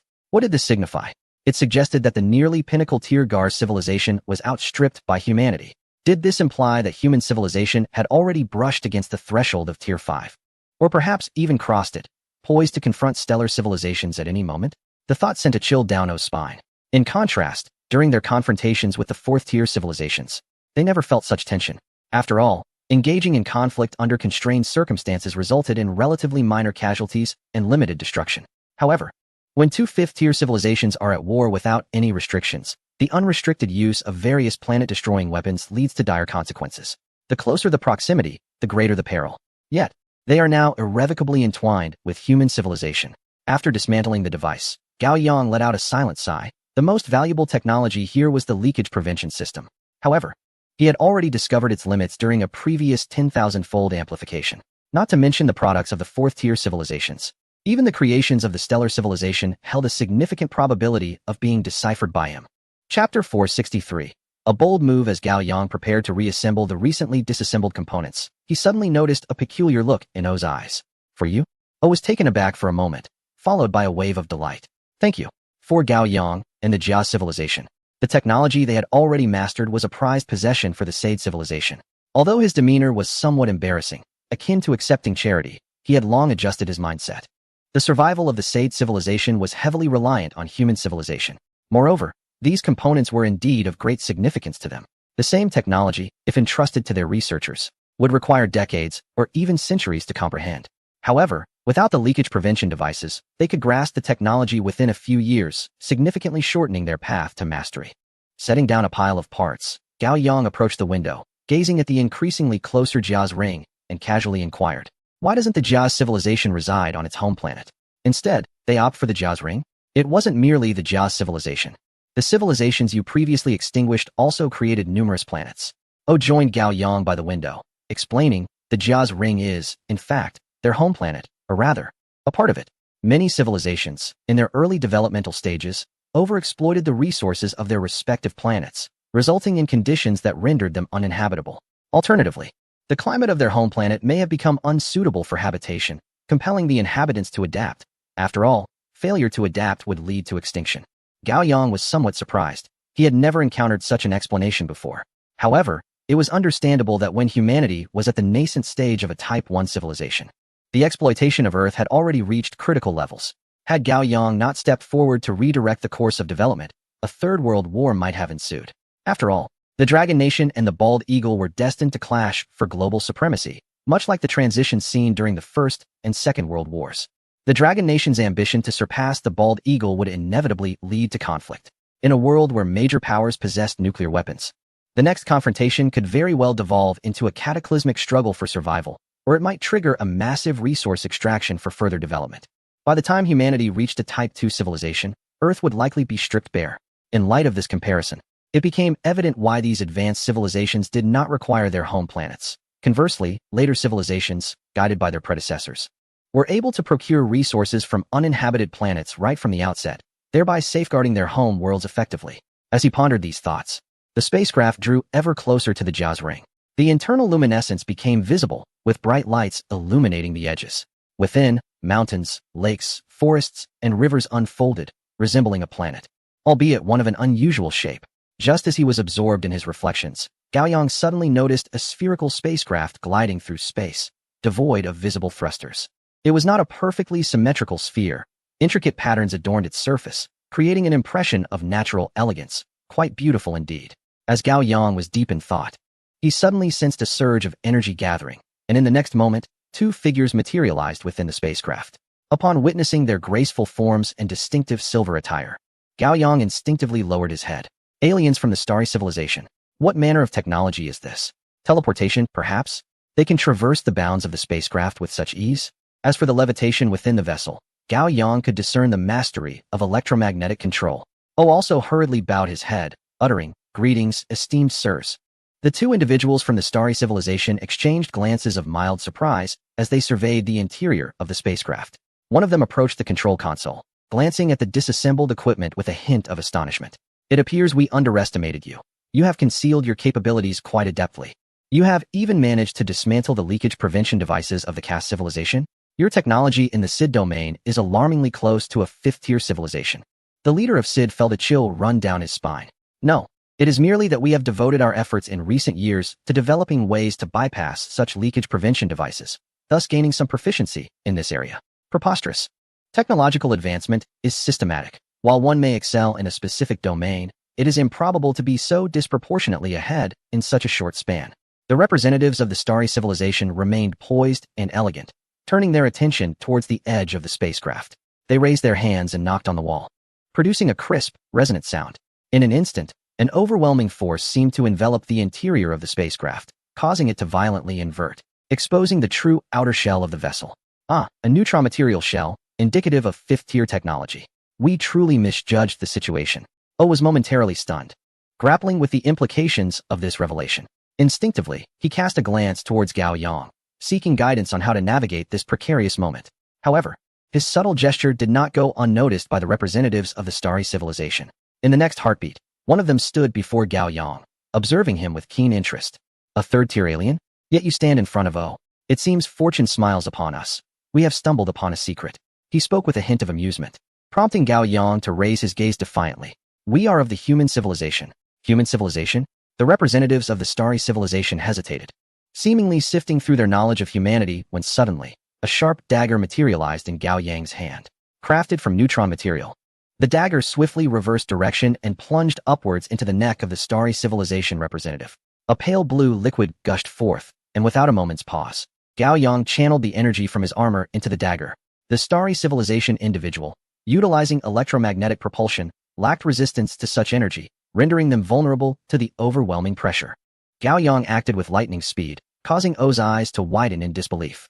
Did Gao Yang truly dare to assault a being from the starry civilization? What audacity! Should this information leak, their entire civilization would face annihilation. Yet in that very instant, he lunged towards the second representative of the starry civilization. To his astonishment, those who followed Gao Yang reacted even more swiftly than he had anticipated. As Gao Yang struck, they too sprang into action, simultaneously plunging 3 daggers into the neck, head, and torso of the other representative from the starry civilization. They unleashed a massive surge of electricity, momentarily incapacitating the alien beings. The figure of O abruptly halted, for 2 laser pistols had already trained their sights upon him.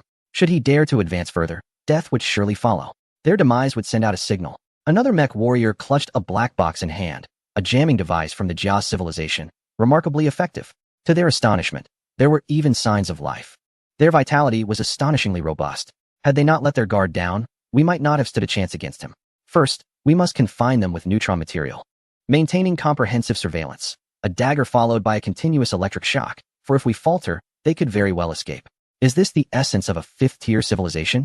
Astonishingly powerful, capable of manifesting directly within the spacecraft. Capturing 2 of them would render us all heroes.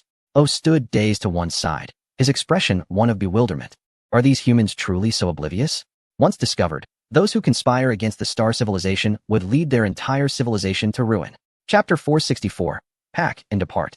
Gao Yang observed as the 2 individuals were subdued, their equipment being methodically removed. Turning to the visibly shaken O, he inquired, approximately how many individuals from the stellar civilization remain aboard that spacecraft? O shook his head, replying, I am uncertain. I have only encountered them twice. Perhaps 3 times now, this being the 3rd. However, each occasion has involved merely 2 individuals. After a moment's silence, Gao Yang commanded, proceed forward as though nothing has transpired. A warrior from the Mech Legion remarked, you should rendezvous with the main force in the small craft while we continue our charade. Regardless of subsequent discoveries, our lives are of little consequence. Your safety must be preserved. Gao Yang gazed at the opposing spacecraft before turning his attention to the fleet trailing behind. The neutron material utilized for constructing their vessels indicated a 5th-tier civilization, suggesting the possibility of engaging in a confrontation. He contemplated testing the waters. If the ship was unoccupied, he would seize it and make a swift escape. If it housed occupants, a battle would ensue, and he would still aim to commandeer the vessel. Gao Yang's resolve hardened. Whether pursuing 1 sheep or 2, both Stellar Empire representatives had been apprehended, and capturing another spacecraft would yield immense benefits, propelling human civilization into a new technological era. This endeavor must be undertaken, an audacious undertaking indeed. The members of the Mech Legion exchanged glances, clearly aligned in their decision to embrace risk. However, before embarking on their venture, they looked to Gao Yang, insisting, you must enter the escape pod. Gao Yang did not refuse. His presence was pivotal for their actions. Should he enter the escape pod, they would proceed without hesitation. Once the ship encountered peril, he would be ejected, safeguarded by the distant escort fleet, and unless the technological disparity was insurmountable, he would emerge unscathed. Reclining within the escape pod, Gao Yang awaited the unfolding events. Today's eruption was but a continuation of previous upheavals. O's performance had been lacking, revealing too many vulnerabilities. However, apart from his inadequate acting, the individuals from the stellar civilization were exceedingly perceptive. The discovery of dismantled components would inevitably prompt an investigation. At that juncture, conflict would become unavoidable. Upon witnessing the exterior of the spacecraft, Gao Yang even perceived a degree of foolishness in the two extraterrestrials, clearly unaccustomed to danger for an extended period. Observing their absolute prohibition against allowing other civilizations to acquire their technology, their initial reaction was not to flee, but rather to instigate further conflict. Such actions were not merely provocations, they were tantamount to courting death. After all, Gao Yang would not permit them to depart the spacecraft alive. Once they departed, the ensuing consequence would be war between the stellar civilization and the Sade civilization. The Sade civilization bore significant traces of human civilization, so much so that it would be exceedingly easy to trace back to humanity. Thus, conflict was inevitable. While rapidly reviewing the situation, Gao Yang pondered whether O might have intentionally orchestrated this, thereby exposing human civilization to the stellar civilization. However, this notion was swiftly dismissed. Such a possibility was implausible. The two factions were intertwined, fully aware that humanity could extinguish them with ease. Maintaining the status quo was their optimal strategy. Delaying discovery would only enhance their safety.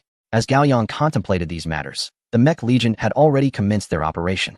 5 mechs, nearly invisible in the vastness of space, approached the spherical spacecraft. They first confirmed the material of the ship's hull to be neutron material, a definitive indication that it belonged to the star civilization. The mechs affixed a black cloaking device around the vessel, effectively preventing any transmission of information. As the mech warriors completed their preparations, the ship remained completely unresponsive, signifying that there were no occupants aboard. This facilitated their task, sending a message for the ship to open the spatial wormhole. Soon, a concealed escort vessel arrived, expanding the wormhole and transporting the spherical ship to a desolate star system. However, after executing this series of operations, the warrior felt a lingering confusion. What was happening? Why was he tasked with opening the door for other ships? Once the operation was complete, several of the mech warriors boarded the ship, accompanied by the revealed vessel, and entered the wormhole, repeatedly pushing through it to evade detection. The mission was successful, and Gao Yang emerged from the escape pod. With 5 mech warriors remaining aboard the ship, the mission had been executed successfully, and they had followed the ship's trajectory. Even if the star civilization possessed the capability to locate the ship, they could not implicate them. O instinctively glanced back at the rear chamber, where the 2 individuals from the Star Empire remained confined. Gao Yang felt quite at ease. With the information sealed, the star civilization would struggle to discover the disappearance of individuals. By the time they realized it, the flowers would have already wilted. Let us continue our exploration. Since we are here, we should take a tour before departing to avoid raising suspicion. O could not restrain himself. Shall we bring those 2 esteemed guests along? Yes. They are incapacitated and unable to relay information. It poses no significant issue, Gao Yang replied, then turned to one of the warriors. Examine his blood, scan his entire body, and conduct a comprehensive check. Indeed, each mech warrior here was not only highly skilled in combat, but also possessed research capabilities. While they were not the pinnacle of researchers, their enhanced learning abilities, bolstered by the use of augmentation agents, elevated their competence significantly. Coupled with the vast knowledge imparted through their helmets, they surpassed even the top scientific minds of the former Dragon Nation. Conducting a simple examination revealed no issues. Gao Yang aspired to delve into research as well. The advanced technological devices acquired from the star civilization held immense research value. He was particularly intrigued by the technology that allowed for direct transfer from another ship to theirs, as well as the method of cutting through the interior by mere tapping on the wall. It was certainly not electromagnetic. He could sense the electromagnetic fields, and this technology piqued his curiosity. As the ship passed through a brilliant light, it entered the ring of jars. Gao Yang suppressed his anticipation, deciding to focus on completing their current exploration task first. The interior of the ring of jars resembled the surface of a planet. Yet the light source was not from a singular sun as one would find on an ordinary planet. Rather, it emanated from an omnipresent source, illuminating the entire world. He wondered if, standing on the ground, one could look up and behold a corresponding city in the sky. The spacecraft docked at Port 3 as previously registered. Despite being a core area, there are few vessels that can anchor here, and they are all of the 4th tier. At this moment, Gao Yang followed closely behind O, treading carefully in this strictly regulated environment to avoid drawing any unwanted attention. O felt a chill of trepidation.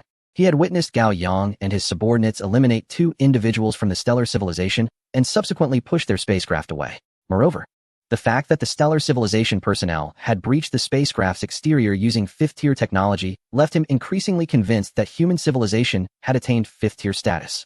Standing before Gao Yang, he felt profoundly uneasy. Chapter 465. Not taking off.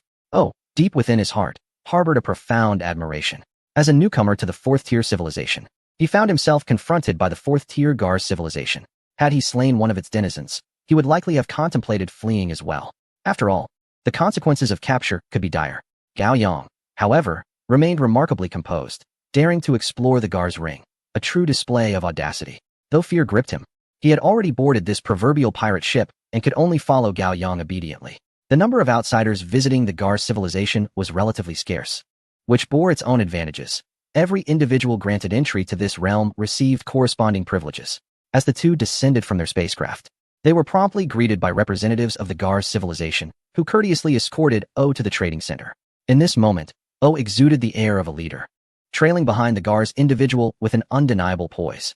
Gao Yang mirrored his steps closely, occasionally casting his gaze over the various shops within the trading center.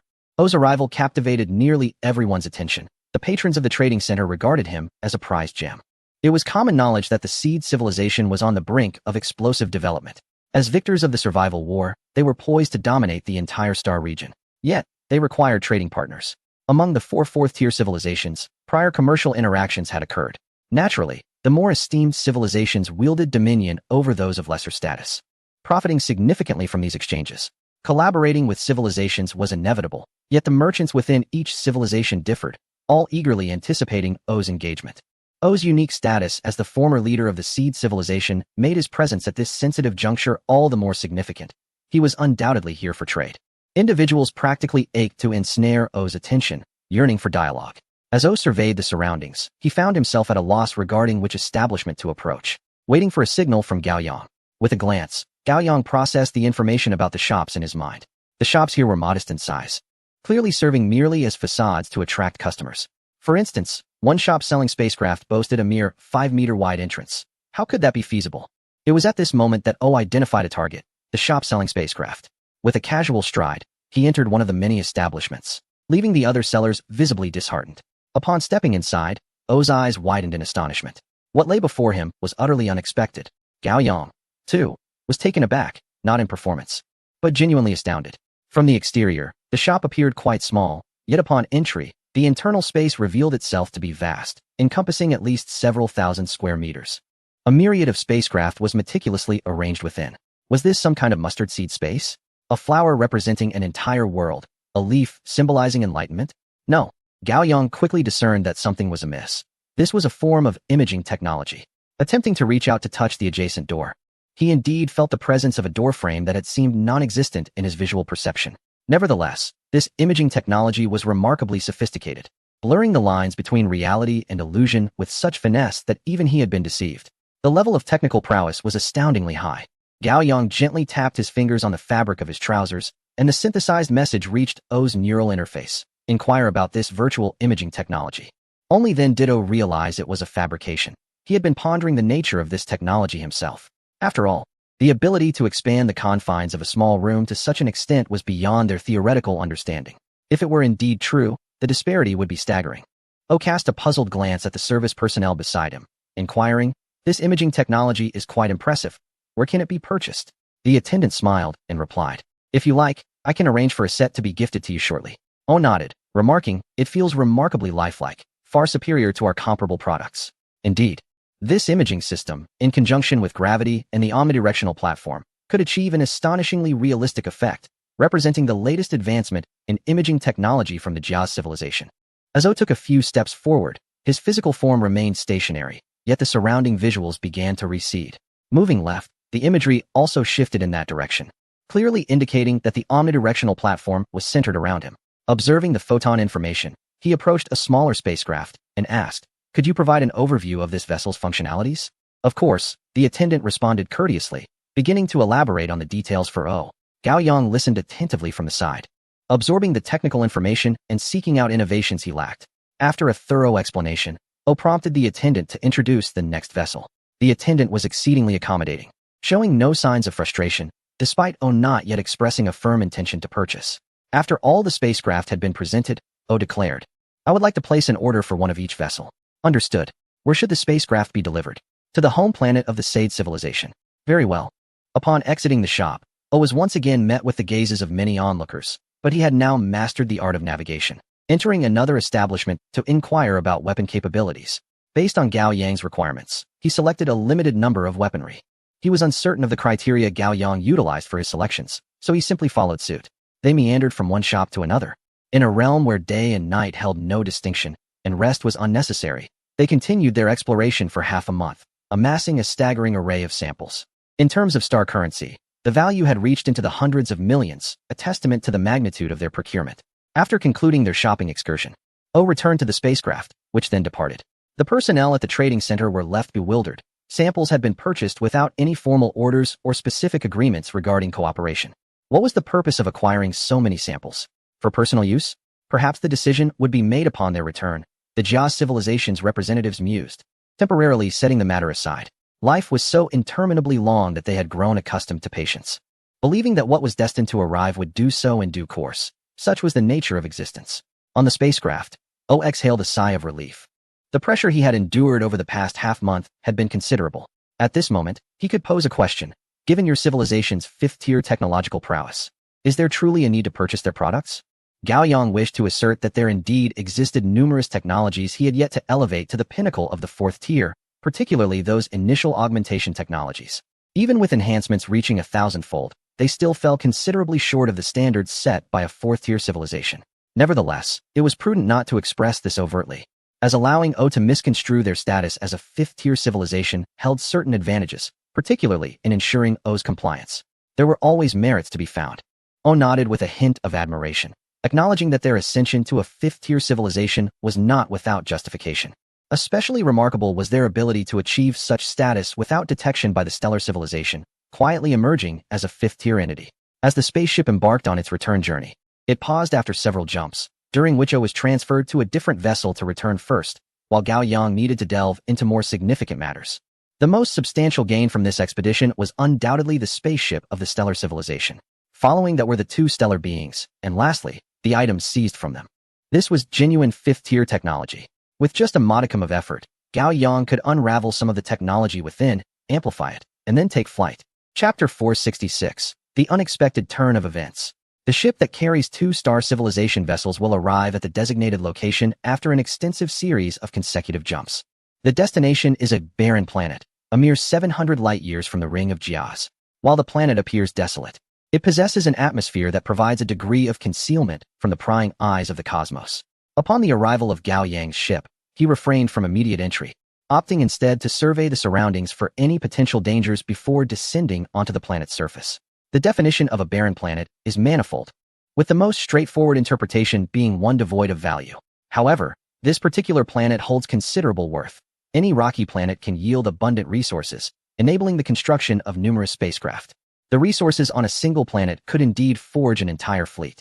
Yet, in accordance with the ideals of the Stellar Empire, sustainable development is also paramount. If resource extraction were to proceed unchecked, the formidable capabilities of these advanced civilizations would soon reduce spacecraft to the price of mere cabbage. The consequence of such unbridled exploitation would result in a significant depletion of planets. Not only would life-bearing worlds be coveted, but rocky planets and even gaseous ones would be rapidly claimed. The universe would become littered with debris. After landing amidst a forested area, the first order of business was to alter the ship's exterior color to blend seamlessly with the surroundings. This camouflage would render the vessel nearly undetectable, unless someone were to employ meticulous electromagnetic scanning techniques, which would require considerable time to thoroughly examine an entire planet. With all preparations in place, Gao Yang entered the chamber where two extraterrestrial captives from the fifth-tier civilization were confined. Inside, the prisoners were continually subjected to electric shocks. The current, while insufficient to be fatal in the short term, was strong enough to incapacitate them. Gao Yang had previously delivered a lethal blow, yet their resilience was astonishingly robust. Moreover, the injuries they sustained earlier had nearly healed. Now, aside from the electric torment, they were bound and had no chance of escape.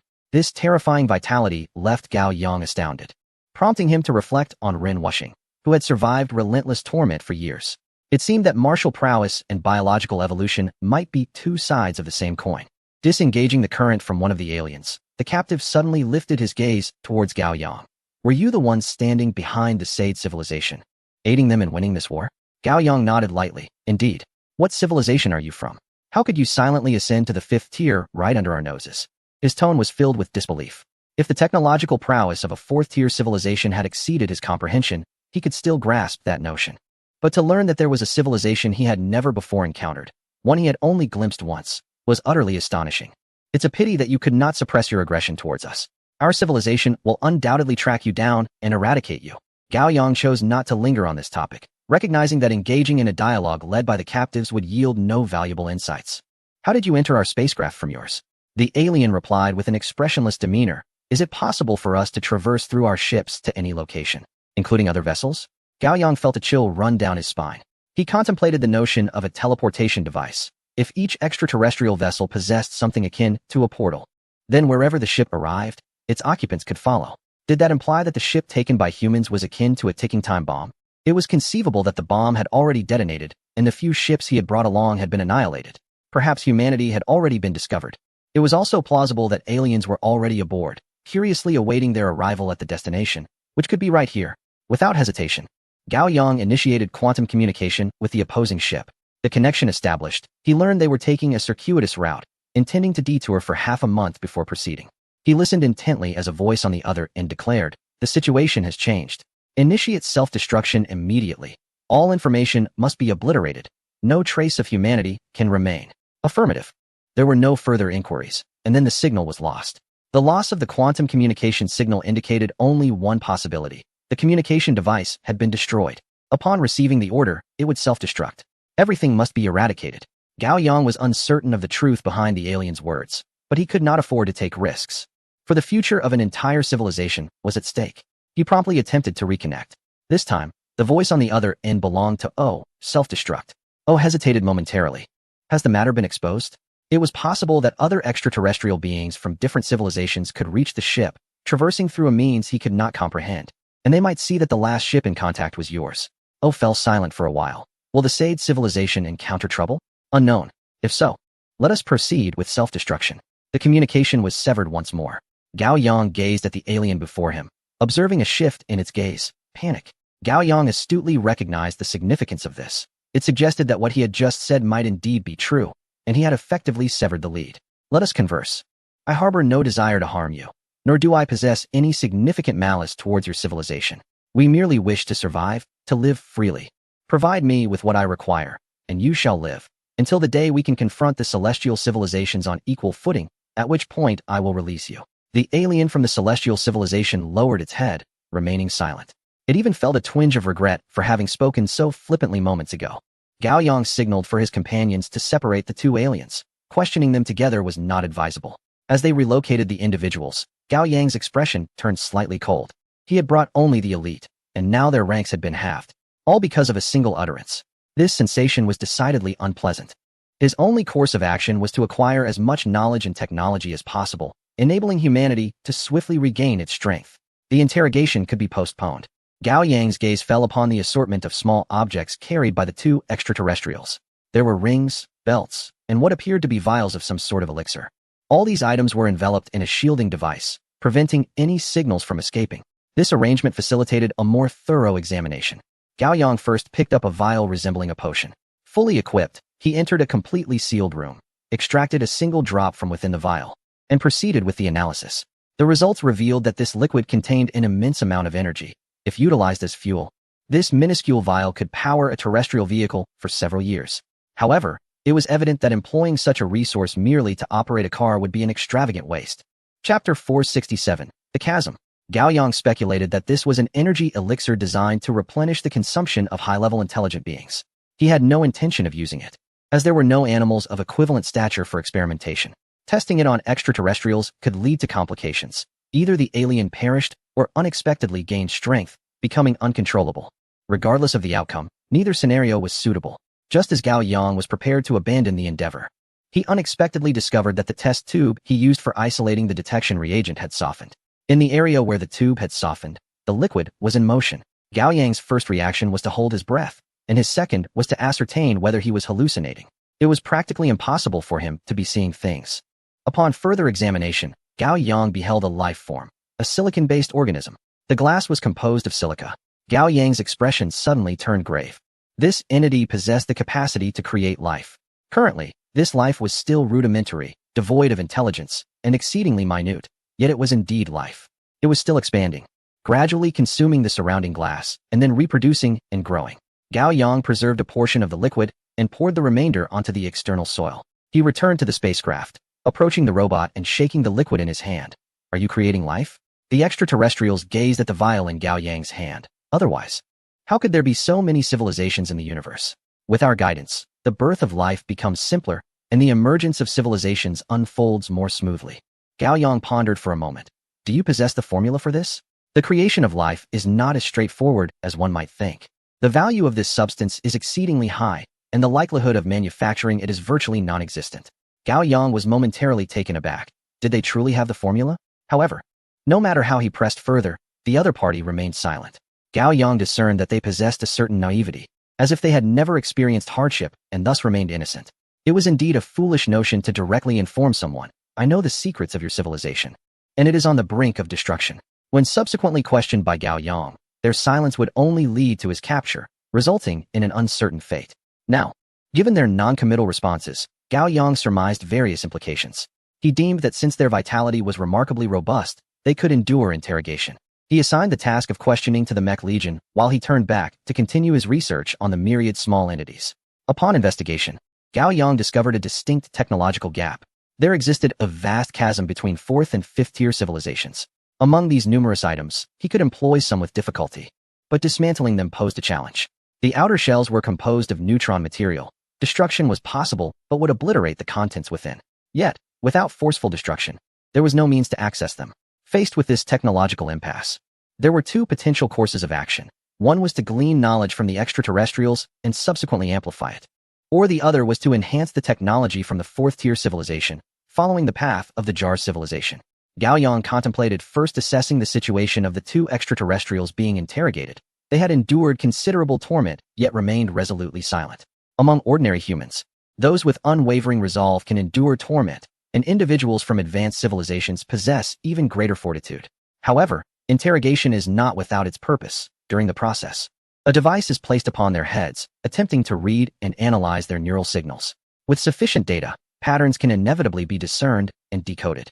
Once successful, one can extract the memories housed within the minds of these extraterrestrials. After a brief pause, Gao Yang commanded, continue. Returning to the main control room, Gao Yang activated the quantum communication device. As it powered on, a multitude of pop-up notifications inundated the screen, predominantly requests for communication from the Dragon Kingdom. He connected to one call, which was from a high-ranking official in the Space Army. What is the matter? Why have you attempted to reach me so many times? The Gar civilization has been annihilated. Gao Yang was taken aback. What transpired? Why was the Gar civilization destroyed? We are uncertain. We feared you were still with the Gar civilization. Since you are unharmed, I shall relay this information down the chain. I am unharmed. But the former leader of the Sid civilization has perished. There was a moment of silence on the other end. Did combat erupt? No.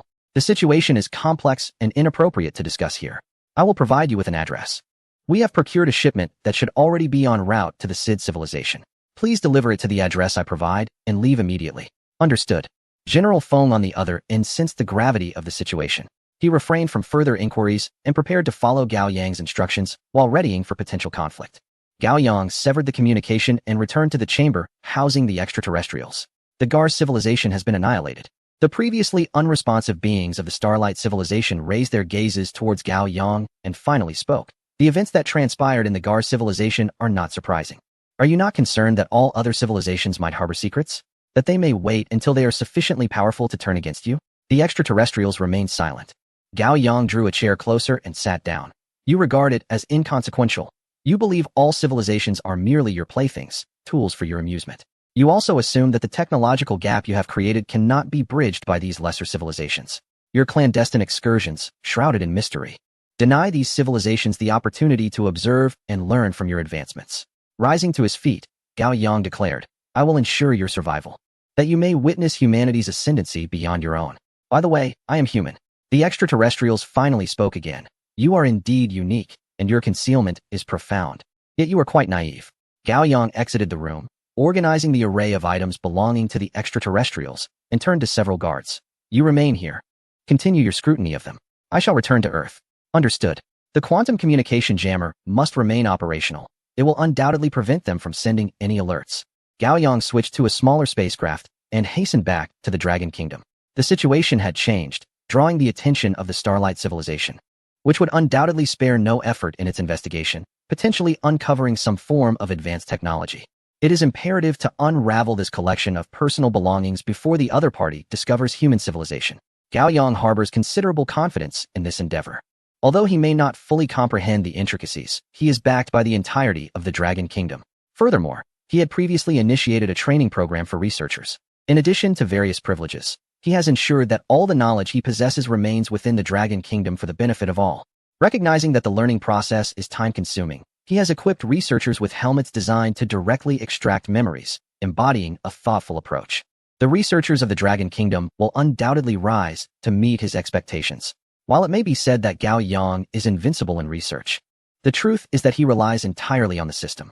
The true brilliance lies with those researchers who have accompanied the Dragon Kingdom from a state of nothingness to one of abundance. Chapter 468, A New Plan. On his way back, Gao Yang began to devise a strategy, starting with the revival of various research initiatives. Every researcher must be utilized, especially the few remaining elite scholars who have journeyed through that era. During those times, when Longwa was impoverished and desolate, they willingly accompanied the path forward. As they grew old and entered nursing homes, awaiting the inevitable end, Gao Yang granted them a renewed lease on life. Now, calling them back to duty is akin to accepting a gift from fate, one that has already been subtly priced. Moreover, the new generation of researchers deserves commendation. Despite the towering presence of Gao Yang,